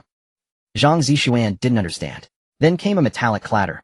Clink, clink, clink, as Chen Yu casually tossed something onto the floor. It was a chain. Its head was a leather collar connected by a slender metal link to a locking ring at the other end. What is this? Zhang Zixuan stared at the chain, her pupils contracting slowly, steadily. First came bewilderment. She couldn't grasp its meaning. Then dread seeped in. What are you going to do? Her voice trembled as she recoiled deeper into the corner, until her back slammed against the wall, leaving no escape. Chen Yu remained silent. He simply watched her. Yet the more still he became, the greater her panic swelled. Her breathing grew ragged. You want to humiliate me? Dream on. Not even in your wildest fantasies. I'd rather die than let you. Chen Yu said nothing, only continued watching. Tears streamed down Zhang Zixuan's face. You? Just kill me. Do it now, do it now. Kill you. Chen Yu shook his head. Why would you imagine such a— The terror in Zhang Zixuan's eyes twisted, hardened into venomous fury. Chen Yu, just who do you think you are? Do you really believe slaying a few people makes you extraordinary? Her voice warped too, raw and guttural. She dragged herself up from the pool of blood, knelt on the floor, and lifted her chin to glare up at him. Her haughty composure restored. She edged closer, disdain curling her lip. Back in the debate society, I wouldn't even grant you a glance. Do you know what we called you? The Invisible Man. Do you truly think your newfound strength entitles you to humiliate me? Let me tell you, your fantasy ends here. You're still an orphan. You're still that. Thud. Zhang Zixuan's voice cut off abruptly. Chen Yu's fingers had closed around her throat. His 5 fingers tightened, lifting her off the ground, slamming her back against the wall. Her eyes bulged wide, mouth, gaping, skin shifting from pallor to livid purple. Her hands clawed desperately at his wrist, but his grip held firm, unyielding. A faint, chilling smile touched Chen Yu's lips. Apologies, President Zhang. Now that I've grown stronger, I can humiliate you, and you'll never escape my grasp. Zhang Zixuan couldn't speak. Only a strangled, guttural rasp escaped her. Haha. Yet in her eyes flickered something unexpected: relief. Yes, relief. At last, it was ending. Though not as she had imagined. Dying at the hands of this contemptible man felt grotesquely incongruous. Suddenly, she no longer wished to die. Primal terror seized her. She hammered her fists against the wall. Bang, bang, bang, bang, bang, bang. 想象一下，未来的生活其实触手可及。Her nails split open, blood smeared across the wall, but she felt no pain. Her legs kicked wildly, throat convulsing with ragged, desperate cries. Haha. A silent scream for salvation. 想象一下，未来的生活其实触手可及。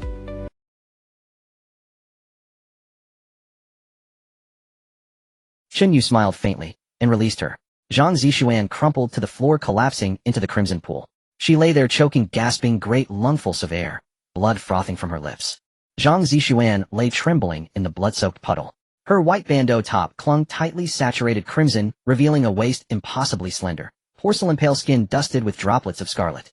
The short skirt of her cake-patterned dress clung to her thighs, exposing a delicate calf and slender ankle. Even with her oval face swollen and her lips split, those large round eyes remained striking, long lashes fluttering tear after tears spilling silently onto the chain lying before her.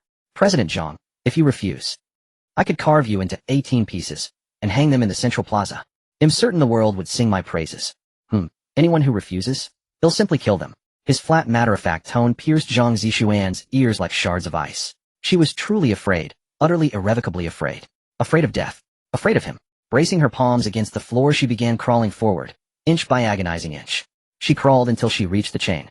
Tears fell steadily, dropping one by one onto its cold metal links. Her hand stretched out, fingers shaking violently. A humiliation beyond any Shed ever endured. He'll count to 3, or there'll be consequences. 3. Zhang Zixuan jerked her head up. Chen Yu tilted his head amused. Just kidding. There's no 1, and no 2. Zhang Zixuan shivered all over and quickly picked up the black leather strap. I. Chen Yu shook his head. President Zhang, you were a bit slow just now, so this will be your punishment. Saying this, Chen Yu threw over a fluffy tail. However, this tail was somewhat different. It was not an ordinary ornament. It was something that would make one feel extreme shame just by looking at it. Zhang Zixuan stared at the tail, her face flushed instantly. She felt it was too unbearable. Let alone after the apocalypse. As the joint spokesperson of the 4 major associations, wherever she went she was surrounded, respected, admired, and revered as a goddess. Even before the apocalypse, after living for over 20 years, there had never been anyone who dared to treat her this way. Chen Yu. Tears flowed even more fiercely. Around her neck it felt heavy like a label that could never be removed. But Chen Yu only smiled slightly. Are you negotiating with me? Zhang Zixuan swallowed her saliva, extending her hand, her fingers trembling violently. Tears flowed even more fiercely. Around her neck it felt heavy like a label that could never be removed. Chen Yu. Her voice was hoarse, tinged with a cry. Can I turn my back? Please, I'm really scared. Chen Yu coldly replied. If you dare to use your talent against me one more time, I will gather all the boys in the academy to Villanelle. 6. Do you understand what I mean? Zhang Zixuan's face turned pale, void of color. She had no choice but to raise her left hand in front of Chen Yu, clutching her skirt and lifting it up. She completely dared not look at Chen Yu. She bit her lip, knowing that if she did not obey, something even more terrifying. Finally, everything settled down, outlining her slender waist and full curves. Beneath her skirt, her thighs were. Her whole body trembled. She dared not move. She was just crying. Chen Yu looked at her, observing this appearance of Zhang Zixuan. He chuckled. Lift your head. Zhang Zixuan slowly lifted her head to look at him. Her face reflected nothing but fear in her eyes. Chen Yu gazed at her for a long time. Then he spoke. Zhang Zixuan. Do you know what you look like right now, eh? Zhang Zixuan did not dare to speak. Chen Yu answered for her. That's right. He stroked his chin. Have you heard a dog barking? Zhang Zixuan was taken aback. What? What? Tears flowed even more fiercely from Zhang Zixuan. No, I can't. Her voice trembled, and her whole body shrank back. Chen Yu said, if you say you can't again. Zhang Zixuan shivered all over. I beg you. But her words were not finished. Chen Yu's hand had already reached out, grabbing her hair and lifting her up from the pool of blood. A tearing pain, she was forced to tilt her face up, hanging in midair. Chen Yu coldly stated, do you have the qualifications to say no? When I tell you to bark, you bark. Zhang Zixuan looked into those indifferent eyes, seeing her own reflection within them. Suddenly she could not bear to look anymore. Zhang Zixuan finally gave up her dignity. Her voice was so soft it was barely audible. Chen Yu looked at her. He said nothing, merely tightening his grip on her hair. Zhang Zixuan felt as if she was about to faint from the pain. She echoed again. But Chen Yu still did not loosen his grip, only looking at her. Zhang Zixuan understood. It wasn't enough. Still not enough. She opened her mouth and shouted in agreement. One after another, she did not dare to stop. Chen Yu smiled, released his grip, and she fell back into the blood pool. This is right. Chen Yu turned and walked. He casually removed the black glove from his right hand and activated his talent against the corpses on the ground. He activated it for a full 10 minutes. The corpses in the villa had all turned into something akin to mummies. Zhang Zixuan was stunned. She felt that the Chen Yu before her was not human. It was as if he had been possessed by a ghostly entity come to take revenge on society. After all, how could a normal person's ability be to suck the blood and she of corpses? She even began to doubt, did Chen Yu have a reason for killing? Or was it simply because there was no reason, this killing demon? He simply wanted to kill and then treat the corpses as he just did with satisfaction. Thinking of this, Zhang Zixuan. Meanwhile, Chen Yu put the gloves back on, stroking his chin. Fewer than I expected. 70 corpses. For a tribute, an average of over 10 people yielded only 1 attribute point. It was nowhere near the ghost face in the Blizzard Villa. Chen Yu could clearly feel that attribute points became harder to come by as time went on. But fortunately, it wasn't too scarce right now. Basic attributes: physique 100, agility 30, 20, perception 10, charm 12, 2, spirit 10, luck 10. Yes, according to the original plan, Chen Yu still allocated points to agility. This time precisely 30 points. It is worth noting that previously when encountering Xuan Ning in the abandoned neighborhood, she had once said S-class speed talent star of short track can instantly explode to 5 times the speed. Even if her base speed was higher than 10A, after multiplying by 5 it would only be about 50, whereas he had permanently reached 30. To some extent, this was also an indicator of close to S-class talent. This is potential. Chen Yu happily closed the attribute panel and walked to the door, stopping.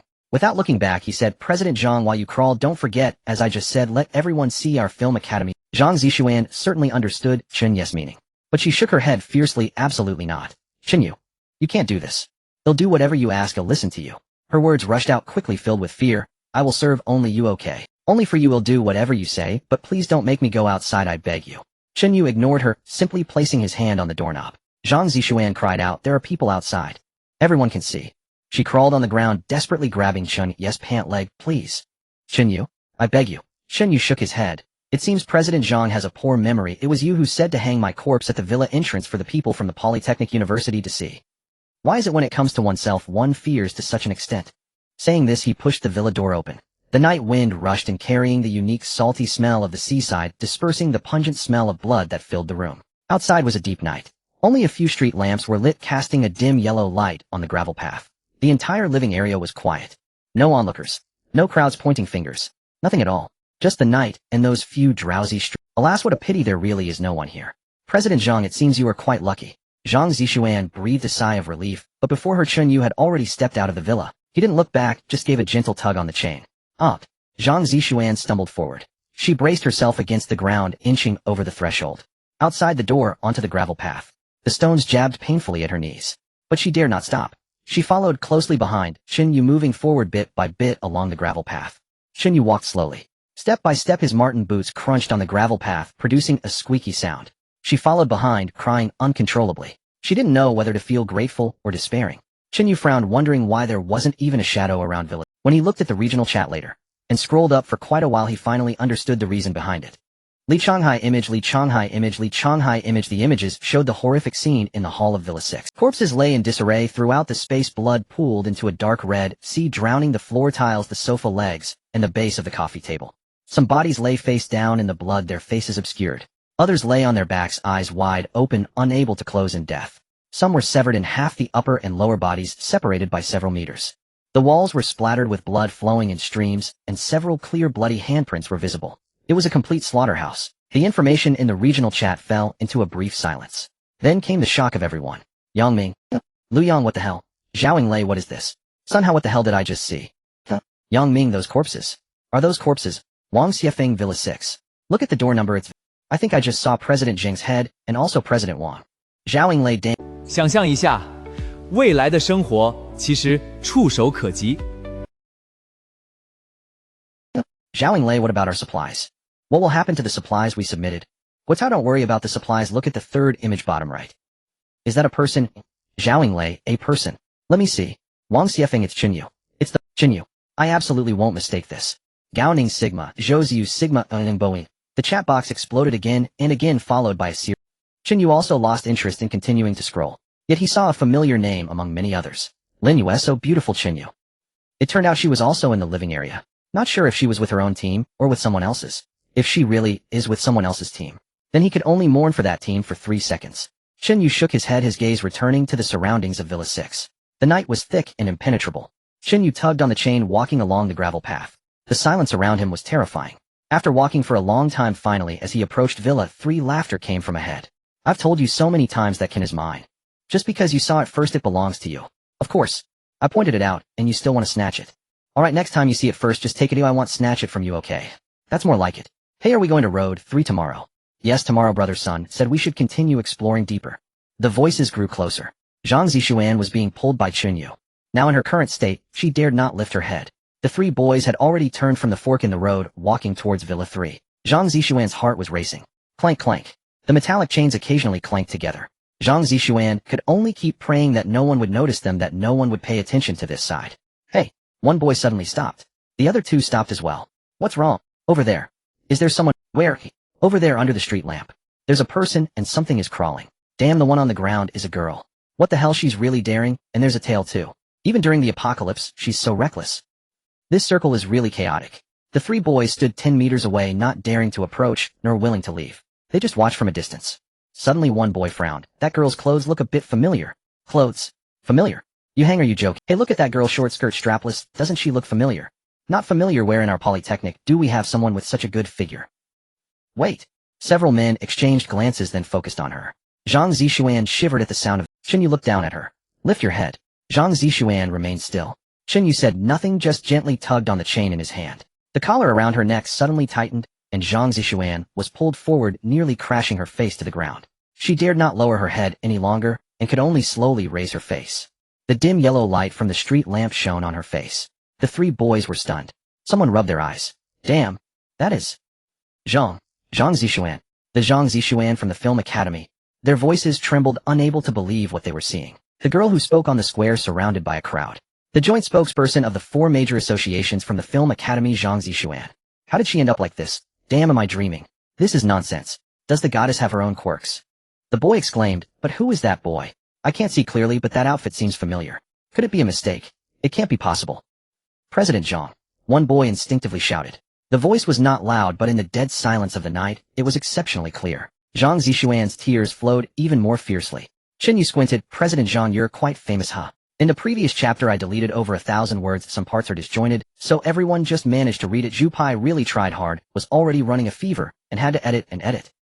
Crying to death, hoping that Brother SH will show mercy. Do you know them? Zhang Zishuan remained silent. Chen Yu shook his head, his tone edged with displeasure. I'm asking you a question. Why won't you answer? I do know them. Then what? I contacted the car owners. Zhang Zishuan dared not remain silent, though her voice trembled faintly. She was terrified of Chen Yu, afraid he might do something unforgivable. Chen Yu nodded slightly, then turned toward the three men and called out, Hey, do you think you're here to play heroes and rescue a damsel? The three men froze in place. They exchanged glances. We won't disturb you. Right, we're just passing by. Yes, just passing through. Goodbye. All three boys hastily retreated, then spun around and fled, without daring to look back, vanishing into the villa. Chen Yu shrugged. Oh, what a pity. They clearly had no intention of rescuing you. A single tear after another fell from Zhang Zishuan's eyes onto the gravel. Chen Yu continued walking forward. She felt as though she were trapped inside a grotesque, surreal nightmare. They walked for a long time. At last the lights of Villa No. 1 appeared on the horizon. Several figures stood at the entrance, huddled together, peering intently in their direction, waiting with bated breath. Zhang Wanyue stood at the front, as Shun Qingzi leaned beside her. Wang Mingming stood on tiptoe, straining to see. Li Mingyao gazed anxiously. Deng Yusin and Zhuo pressed close together. Curiosity radiated from every one of them. They had all seen those three images in the regional chat, bodies strewn across the ground, blood pooling everywhere. They feared something terrible had befallen Chen Yu, dreaded that his corpse might suddenly appear among those grisly photographs. Yet thankfully someone had noticed, almost by accident, that in the corner of the third image Chen Yu stood alive. That eased their minds, if only slightly. Yet beneath that relief flickered a quiet, chilling dread. He's back. Brother Chen Yu is back. Wang Mingming was the first to recognize his distant silhouette. Instantly the girls surged forward, rushing to stand before him. 想象一下，未来的生活其实触手可及。Chen Yu nodded. Xiaoxi removed his tactical jacket. Let me wash it for you. Thanks, Dr. Qiao. No need to thank me. It's only what I should do. Wang Mingming edged closer, whispering softly, Brother Chen Yu, you're finally back. Those three pictures nearly scared us to death. So many corpses, we thought. Chen Yu looked at her. Wang Mingming dared not utter the words, that he was dead. Li Mingyao stepped in quietly. We thought you might be injured. Wang Mingming nodded vigorously. Yes, exactly. That's exactly what we meant. Deng Yusin asked in a tight, hushed voice, Brother Chen Yu, did you really kill everyone inside Villa No. 6, just like the regional chat said. The other girls watched, expressions mingling curiosity and bewilderment. After all, in their eyes, those people had never wronged Chen Yu. Zhang Wanyue stepped forward and spoke for him. They deceived freshmen into handing over supplies. They sent useless students to Third Road. Their so-called core members feasted lavishly, while those who paid couldn't even taste a drop of broth. What they did to their classmates was no different from harvesting leeks, cutting them down without mercy. I heard several first-year girls surrendered half their family's possessions, yet ended up with no shelter at all, forced to sleep in the stairwell of District D. Yet still people handed over supplies, simply because those in charge wore titles, teachers, club presidents. Their authority alone sufficed. Exactly. Wang Mengming, uncharacteristically solemn, let out a cold snort. They got exactly what they deserved. Chen Yu waved a hand, his tone casual. It wasn't that complicated. I simply disliked them. A heavy silence settled over the group. Hey, Senior Sister Shun, your status is special too. Could you make everyone deliver supplies to Villa now? 1. Shin Qingxi blinked then shook her head. I don't possess Zhang Zixuan or Zhao Shu's eloquence. And even if I did, I doubt I'd ever choose to do such a thing. Li Mingyao nodded thoughtfully. Their rhetorical skill truly commands respect. Wang Mingming scoffed. Respect won't save them. Still got cut down by Brother Chen Yu in one stroke. Chen Yu. Brother Chen Yu. Who's this? The girls tilted their heads squinting, but saw not a single feature. Not until the dim yellow glow of the street lamp fell across her face. Her face was revealed to all. Wang Mingming's mouth dropped open wide, before she finally stammered, Zhang Zixuan. Li Mingyao clapped a hand over her mouth, eyes bulging. Yang Kursen stumbled backward, her shoulder colliding with the doorframe. Oh my, it really is Zhang Zixuan. Zhuosher nearly lost her balance. In just one day, how had so much Shen Yu had reshuffled the entire residential zone. Zhang Wanyue Shen Qingxi Qiao Shi. None of them could utter a word. Alright, it's getting late. I should eat dinner soon, and I still have matters to attend to later. Shen Yu stretched lazily, glancing first at the gathered girls, then at Zhang Zixuan, slumped motionless on the ground. Shen Yu nodded. Wang Mengming, Li Mingyao. You two are responsible for watching her. Wang Mingming took several seconds to process what had just happened. Li Mingyao stood nearby, offering only a silent nod. Shen Yu turned toward Yang Kursen. Give her a knife. Wang Mingming instinctively reached out and grasped it. Yet the moment the blade touched her palm, her body lurched downward, nearly dropping it entirely. Wow, what does this mean? Shen Yu fixed his gaze upon her. If Zhang Zixuan dares utter even a single word, you will use this knife to sever her Achilles tendons. Wang Mingming froze. Sever her tendons. Zhang Zixuan, sprawled face down on the ground, trembled violently, but still dared not lift her head. Shen Yu gave a slow, deliberate nod. Any objections? Li Mingyao hurriedly replied. None at all. Shen Yu casually looped the chain he held over the pillar beside the entrance, then strode into the villa. Zhang Wanyue Shen Qingxi and the other girls followed closely behind him. The heavy door closed softly behind them, leaving only Wang Mengming, Li Mingyao, and Zhang Zixuan still prostrate on the ground before the villa. A night breeze swept past. The chain swayed, gently emitting faint metallic chimes. Clink, clink, clink. Wang Mingming sat slumped against the doorframe, cradling the knife in her arms, eyes locked onto Zhang Zixuan. Li Mingyao stood silently for a long while, then without a word settled down beside her. The two sat motionless, gazing down at the woman who once reigned as their campus goddess.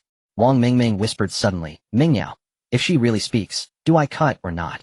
Li Mingyao nodded firmly. You must cut. Wang Mingming cleared her throat and addressed Zhang Zixuan. President Zhang, if you so much as part your lips, I'll slash without hesitation and you'll never walk again. Zhang Zixuan shuddered violently where she lay. Her innate ability required vocal activation, but now her throat remained sealed shut. She felt truly like nothing more than a guard dog tethered at the gate. Wang Mingming shifted slightly, then nudged Li Mingyao with her elbow. Mingyao, do you think Brother Chen Yu has some particular predilection? What kind of predilection? Well, this very scene. Does he enjoy this sort of dynamic? Wang Mingming, what on earth are you imagining? I'm just curious, that's all. Let me ask you, if he does, what would you do? Could you really go along with it? Of course I could. If Brother Chen Yu prefers it, wearing a chain is nothing. I'd even wear a tail. Wang Mingming, you're either shameless or pretending to be. What good is shame? Does it fill your stomach? Inside Villa 1 in the Grand Hall, Chen Yu sat before a freshly prepared tea service, alongside steamed crab's mantis shrimp and a golden brown roasted Xinjiang fish. Deng Yusin slid the teacup closer to him and murmured, just steeped. It's still hot. Chen Yu nodded and lifted the cup, taking a quiet sip. Zhang Wanyue seated herself beside him and gestured toward the fish. This came from the vocational academy. I traded for it. They have awakened individuals with meat-based affinities. The price was modest. With Wang Mingming absent, the living room fell into a deeper hush. Shen Qingxi leaned back into a single-seater sofa, while she sat quietly in the corner, meticulously inspecting the torn seams of Chen Yu's blood-stained tactical jacket. Zhuosher stood by the window, her expression tightening abruptly. How could this be? She strode swiftly to Chen Yu's side, brows nodded in concern. Chen Yu continued eating the fish as he asked, what's wrong? Your expression seems off.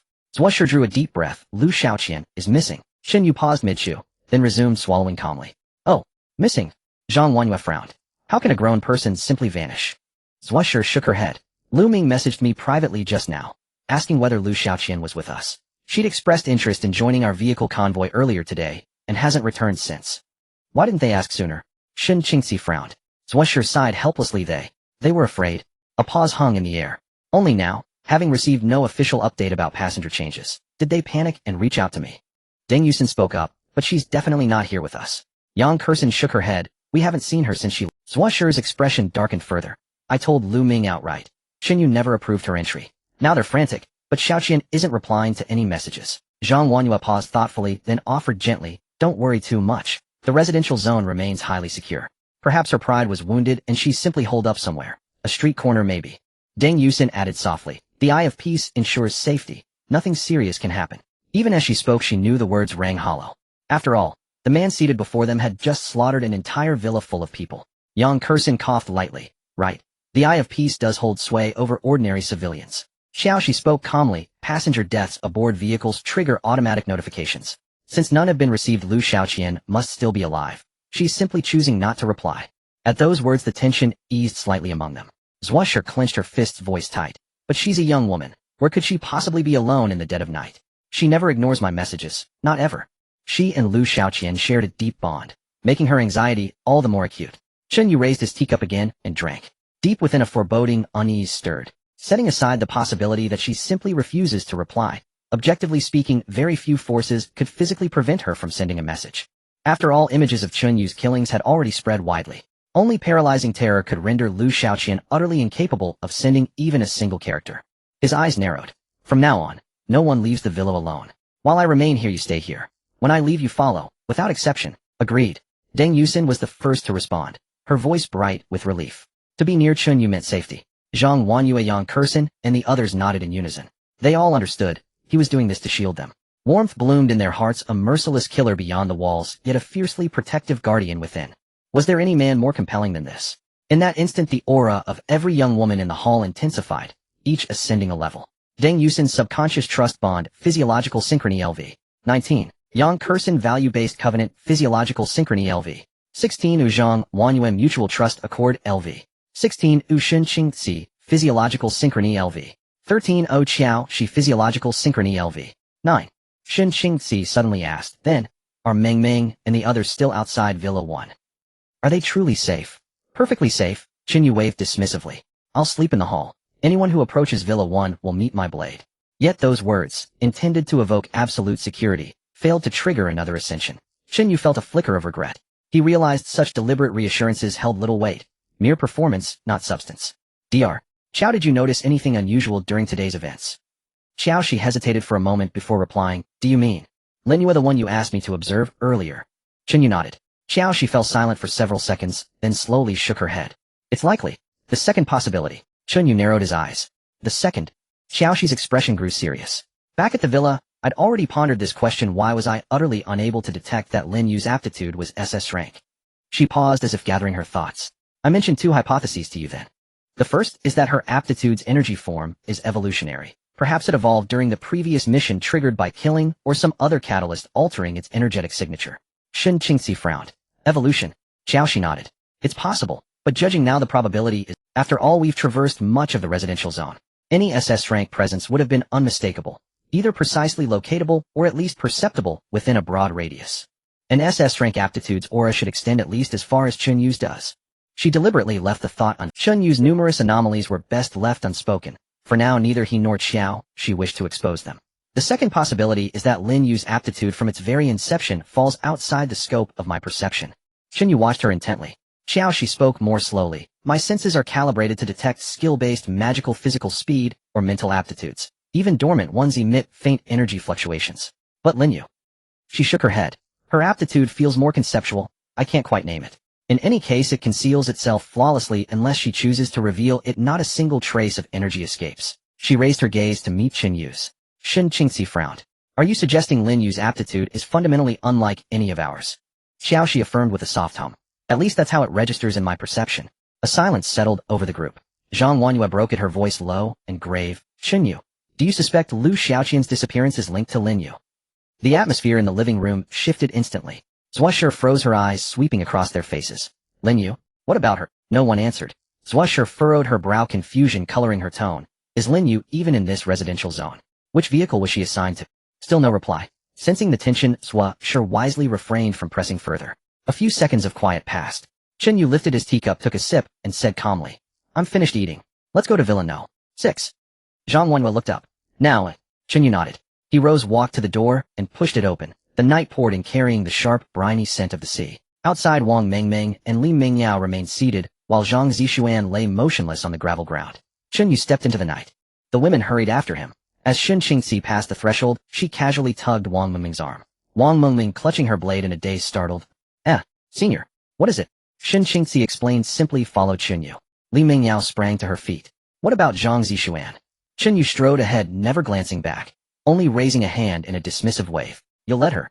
Wang Mengmeng blinked, then murmured, oh, before dashing back to seize the chain. Zhang Zixuan lurched forward as she was yanked, scrambled upright, and trailed behind. The group advanced along the gravel path. Night wind whispered past.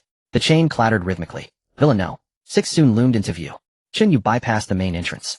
He veered toward the villa's side where a small door led down to the basement.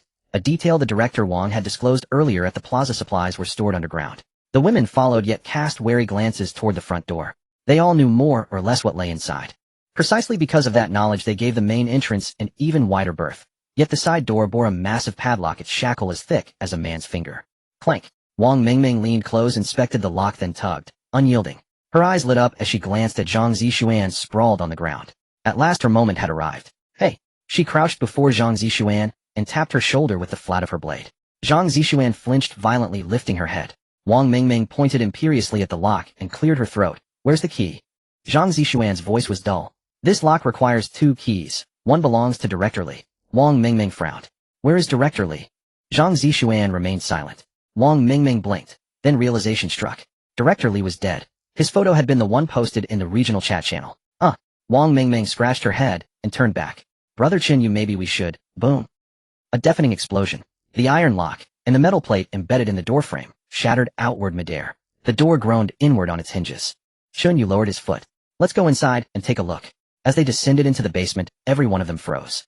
It was far larger than imagined, at least 100 square meters, and when the lights flickered on, the glare was blinding. Even more dazzling were the supplies crammed throughout the space. Against one wall stood neatly stacked compressed biscuits piled floor to ceiling. Adjacent shelves overflowed with canned goods, luncheon meat, sauce, sardines, braised beef, fruit preserves, red, yellow, green, packed as densely as supermarket aisles. Deeper in, mountains of bottled water rose like monoliths. In a corner lay bundled military-grade parkas, sleeping bags, and thermal gear. On another rack sat medical supplies, antibiotics, antipyretics, analgesics, antiseptics. Scattered across the floor were miscellaneous items. Chen Yu's lip twitched. Across 2 lifetimes he had never before witnessed such staggering abundance laid bare before his eyes. How much supply is this? Enough to sustain hundreds for months. Did Zhang Zixuan's group really amass all this in just a few days? Yes. Half the Film Academy students obeyed their orders and surrendered their rations. No wonder the 4 major societies wield such dominance, ruling the residential zone unchallenged. At the basement entrance, Zhang Zixuan lifted her head, speaking softly, my aptitude is Runka. Awakened by the trophy I won as best debater at the provincial competition. I can make people believe me. Keep me with you, Chen Yu. I can do so much. Anything you ask I will do. Hearing Zhang Zixuan's pleas for mercy, she looked pitiful. The other girls all turned to Chen Yu. Although Zhang Zixuan was in a very embarrassing situation, her eyes were still captivating and her voice was as soft as a cat's meow. Any man would probably feel soft-hearted. However, Chen Yu didn't even glance at her. This made the other girls secretly admire him. His composure was indeed extraordinary. Zwasher stood beside the pile of supplies and said, what should we do with these supplies? Just relying on our backpacks, I'm afraid we can't carry it all. Should we return it to our classmates? Return what? Definitely not. Before she could finish, Wang Mengmeng jumped up first. These things were deceived from Zhang Zixuan, and now they've been taken by Brother Chen Yu, so they belong to Brother Chen Yu. What does that have to do with those people? Zwasher was startled and quickly waved her hands. I know. I didn't say we should. Wang Mengmeng huffed. Giving supplies was their own choice. Being deceived is their own foolishness. Zwasher felt a bit helpless and spoke calmly. I understand your point. I never said we should return it. I meant with so many items, how do we move them? Zhang Wanyue walked over, pulled out a large bundle of rope from the communal backpack, and threw it on the ground. Use this. Zwasher was taken aback, looked down at the pile of ropes, and frowned. What good is rope? Yang Kersen crouched down to pick up a rope, and explained, as long as you tie similar supplies together, they will be counted as one in the backpack space. Deng Yusen added beside her, for example, these canned goods 10 in a bundle, when put in, will only count as one item. Zwasher's eyes widened. Is that really possible? Shen Qingxi leaned against the wall and nodded. It's like exploiting a bug. Zwasher suddenly realized, my goodness, it can be done this way. If you hadn't mentioned it, I would never have thought of it in my life. Wang Mengmeng said quietly, you mustn't tell Lu Ming and the others this is a secret. Zwasher replied, okay, I won't mention it to anyone. Chen Yu waved his hand. Whether or not to say it doesn't matter. Everyone will find out sooner or later. It's just a matter of time. Zhuosher curiously asked, but how did you all find out so quickly? Wang Mingming smiled. It was all told to us by Brother Chen Yu. He's the smartest. Zhuosher fell silent for a few seconds, and then crouched down to pick up a rope as well. She instinctively and curiously activated her talent. Rope type common supplies length about 3 meters material jute information. A piece of ordinary jute rope, with decent toughness, can be used for binding, securing, climbing, and other purposes. From a personal backpack of a student from the performance department of Haicheng Film Academy. Additional information grade B. This rope was packed into the backpack at an abandoned community station and has yet to be used. Its owner seems to be waiting for a situation that requires rope. Zhuosher froze for a moment. Abandoned community station. Wasn't that the first stop? She raised her head and looked at the people around her. Wang Mingming was squatting on the ground humming a tune as she stacked cans. Yang Kersen was swift, tying up a stack of cans in no time and casually throwing it into the backpack space. Deng Yusen was carefully categorizing the medicines, tying them into small bundles with different ropes. Their movements were very proficient. Following their example, she began stacking the scattered cans together and binding. While tying, she couldn't help but mumble in her heart. They had started preparing these things from the first stop. Could it be that they had already anticipated this overflow of supplies? Behind everyone, Zhang Zixuan lowered her head and slowly moved her body, inching toward the corner. She tried to avoid making any noise. No one saw the glint of malice in her eyes. Her fingers quietly reached towards the corner. There was a brick there. At first glance it looked no different from the others, but only she knew that it was designed specifically by Yang Xiefeng for the vehicle. Yang Xiefeng, an important figure in the debate club. 1 second before the apocalypse struck, he was in the library. Beside him was a 20-year-old book titled Principles of Machinery. That book awakened his grade B talent, wall reconstruction. And this talent allowed him to instantly complete mechanism designs in his mind. Give him a few steel spikes and a few bricks. He could create something deadly. Indeed. In the basement, Zhang Zixuan had kept a hand hidden. Originally meant to deal with those foolish teachers, unexpectedly at this moment, it became an opportunity for a comeback. Zhang Zixuan's hand slowly moved. Only 2 meters left to the triggering mechanism. She kept her head down, tears still hanging on her face, looking pitiful, but the fear in her eyes was gradually fading. Hatred surged within her. Chen Yu, you killed my people. You took my things. You made me crawl on the ground. You made me bark like a dog. You made me lose face in front of everyone. Do you think it's over? Her fingers were still moving, only 2 meters away, or as long as she pressed down, the steel spikes embedded in the wall would spring out. 6 of them. From different directions. Different angles. The position where Chen Yu was, even if he didn't die, would be severely disabled. At that time the roles would be reversed, and she would torment this scoundrel, thoroughly degrading him. 1 strike, cutting his Achilles tendons. Another strike, cutting his hand tendons. Then hanging him at the villa entrance. Let everyone see the consequences of offending Zhang Zixuan. Zhang Zixuan's lips could no longer suppress a smirk. Chen Yu, I remembered behind the leftmost shelf there's another batch of supplies hidden by Zhao Shu. Really? The eyes of all the girls were drawn to her. Zhang Zixuan nodded vigorously. I saw it with my own eyes. Taking advantage of everyone moving to the left. Her hand also gently reached out. Just a little more. Just a little more. As long as she touched it, this group of people would all die. Zhang Zixuan. Chen Yu's voice suddenly rang out, causing Zhang Zixuan to stiffen. The 3rd brick on your right hand. It looks a bit larger than the other bricks. Zhang Zixuan's pupils constricted sharply. She had no time to think. She could only gamble everything and pounce towards the brick. Bang! A massive sound. Zhang Zixuan flew into the air. Chen Yu's hand gripped her neck, pinning her against the wall, her feet leaving the ground.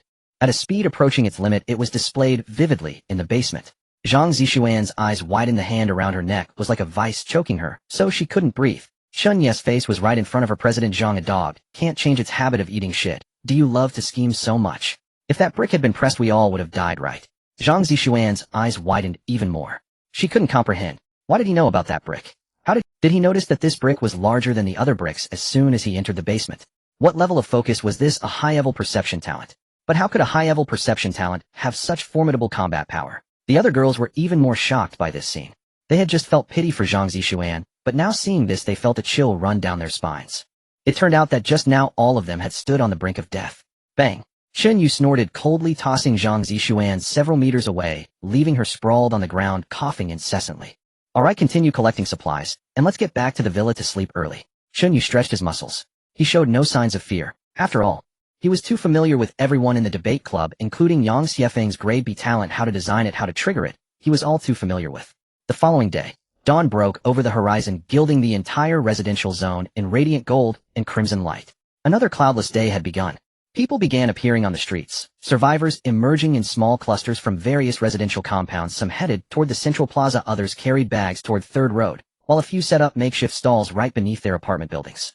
The atmosphere had visibly shifted. stripped of yesterday's fragile sense of safety, joy, and exhilaration. Nowhere was this more apparent than at the central plaza where crowds had thinned dramatically.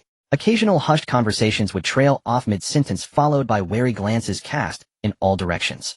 Did you see those 3 images from last night? Don't mention it. I couldn't sleep a wink. That demon resides. Chill. Keep your voice down. Inside Villa 1, the dwelling no one dared approach, Chen Yu stirred awake on the vast sofa, blinking open his eyes and stretching languidly. He had been mentally exhausted the previous night. Perhaps from having taken so many lives, he could faintly detect the scent of blood clinging to his own skin, a sharp, unmistakable tang that lingered stubbornly despite repeated washings. When he asked senior sister Shen, she claimed she smelled nothing. Chen Yu began to wonder whether it was merely a psychological echo. In any case, after hours of futile scrubbing, he collapsed onto the plush sofa and slept soundly. Upon waking, he found himself covered with a thin, unfamiliar blanket. A soft clinking echoed from the kitchen. Moments later, Li Mingyao emerged holding a tray bearing a steaming bowl of rice porridge. The grains were tender and fully softened, rising with gentle white vapor. That long-forgotten aroma, earthy, warm, deeply comforting, drifted through the air, filling the living room with quiet warmth. Huh? Chen Yu blinked in surprise. Where did this rice come from? Li Mingyao pressed her lips together softly and whispered, I found 2 small sacks in the basement last night, hidden behind the innermost shelf. I took them both. She paused, her voice dropping even lower. I thought, you must be utterly drained, so I made you a bowl. Fortunately, most appliances in the villa still function. If we have ingredients, we can prepare anything. Chen Yu gazed silently at the bowl. After the apocalypse, he had nearly forgotten this taste. True, others might not have forgotten yet, for the cataclysm was still recent. But Chen Yu, reborn into this world, hadn't tasted a single grain of rice since his return. To claim he wasn't craving, in truth, the flavor of rice ran deeper than hunger. It was a sensation woven into his very blood, a primal echo of happiness. For so long he'd subsisted on bread, meat, biscuits, canned goods, and compressed rations.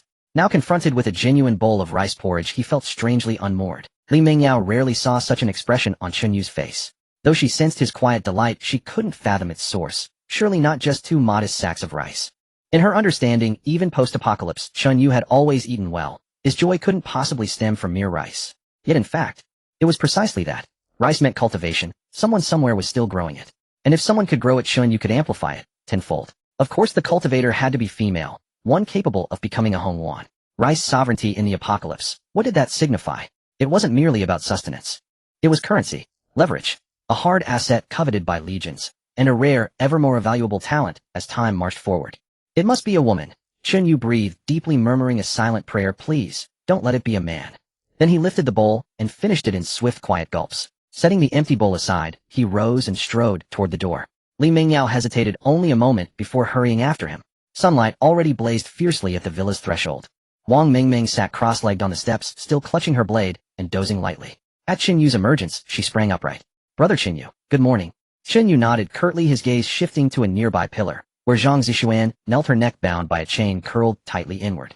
At the sound of footsteps, her whole body trembled, yet she dared not lift her head. Chen Yu spoke coolly. Who produces the rice? Zhang Zixuan froze, then shook her head frantically. I don't know. Chen Yu narrowed his eyes.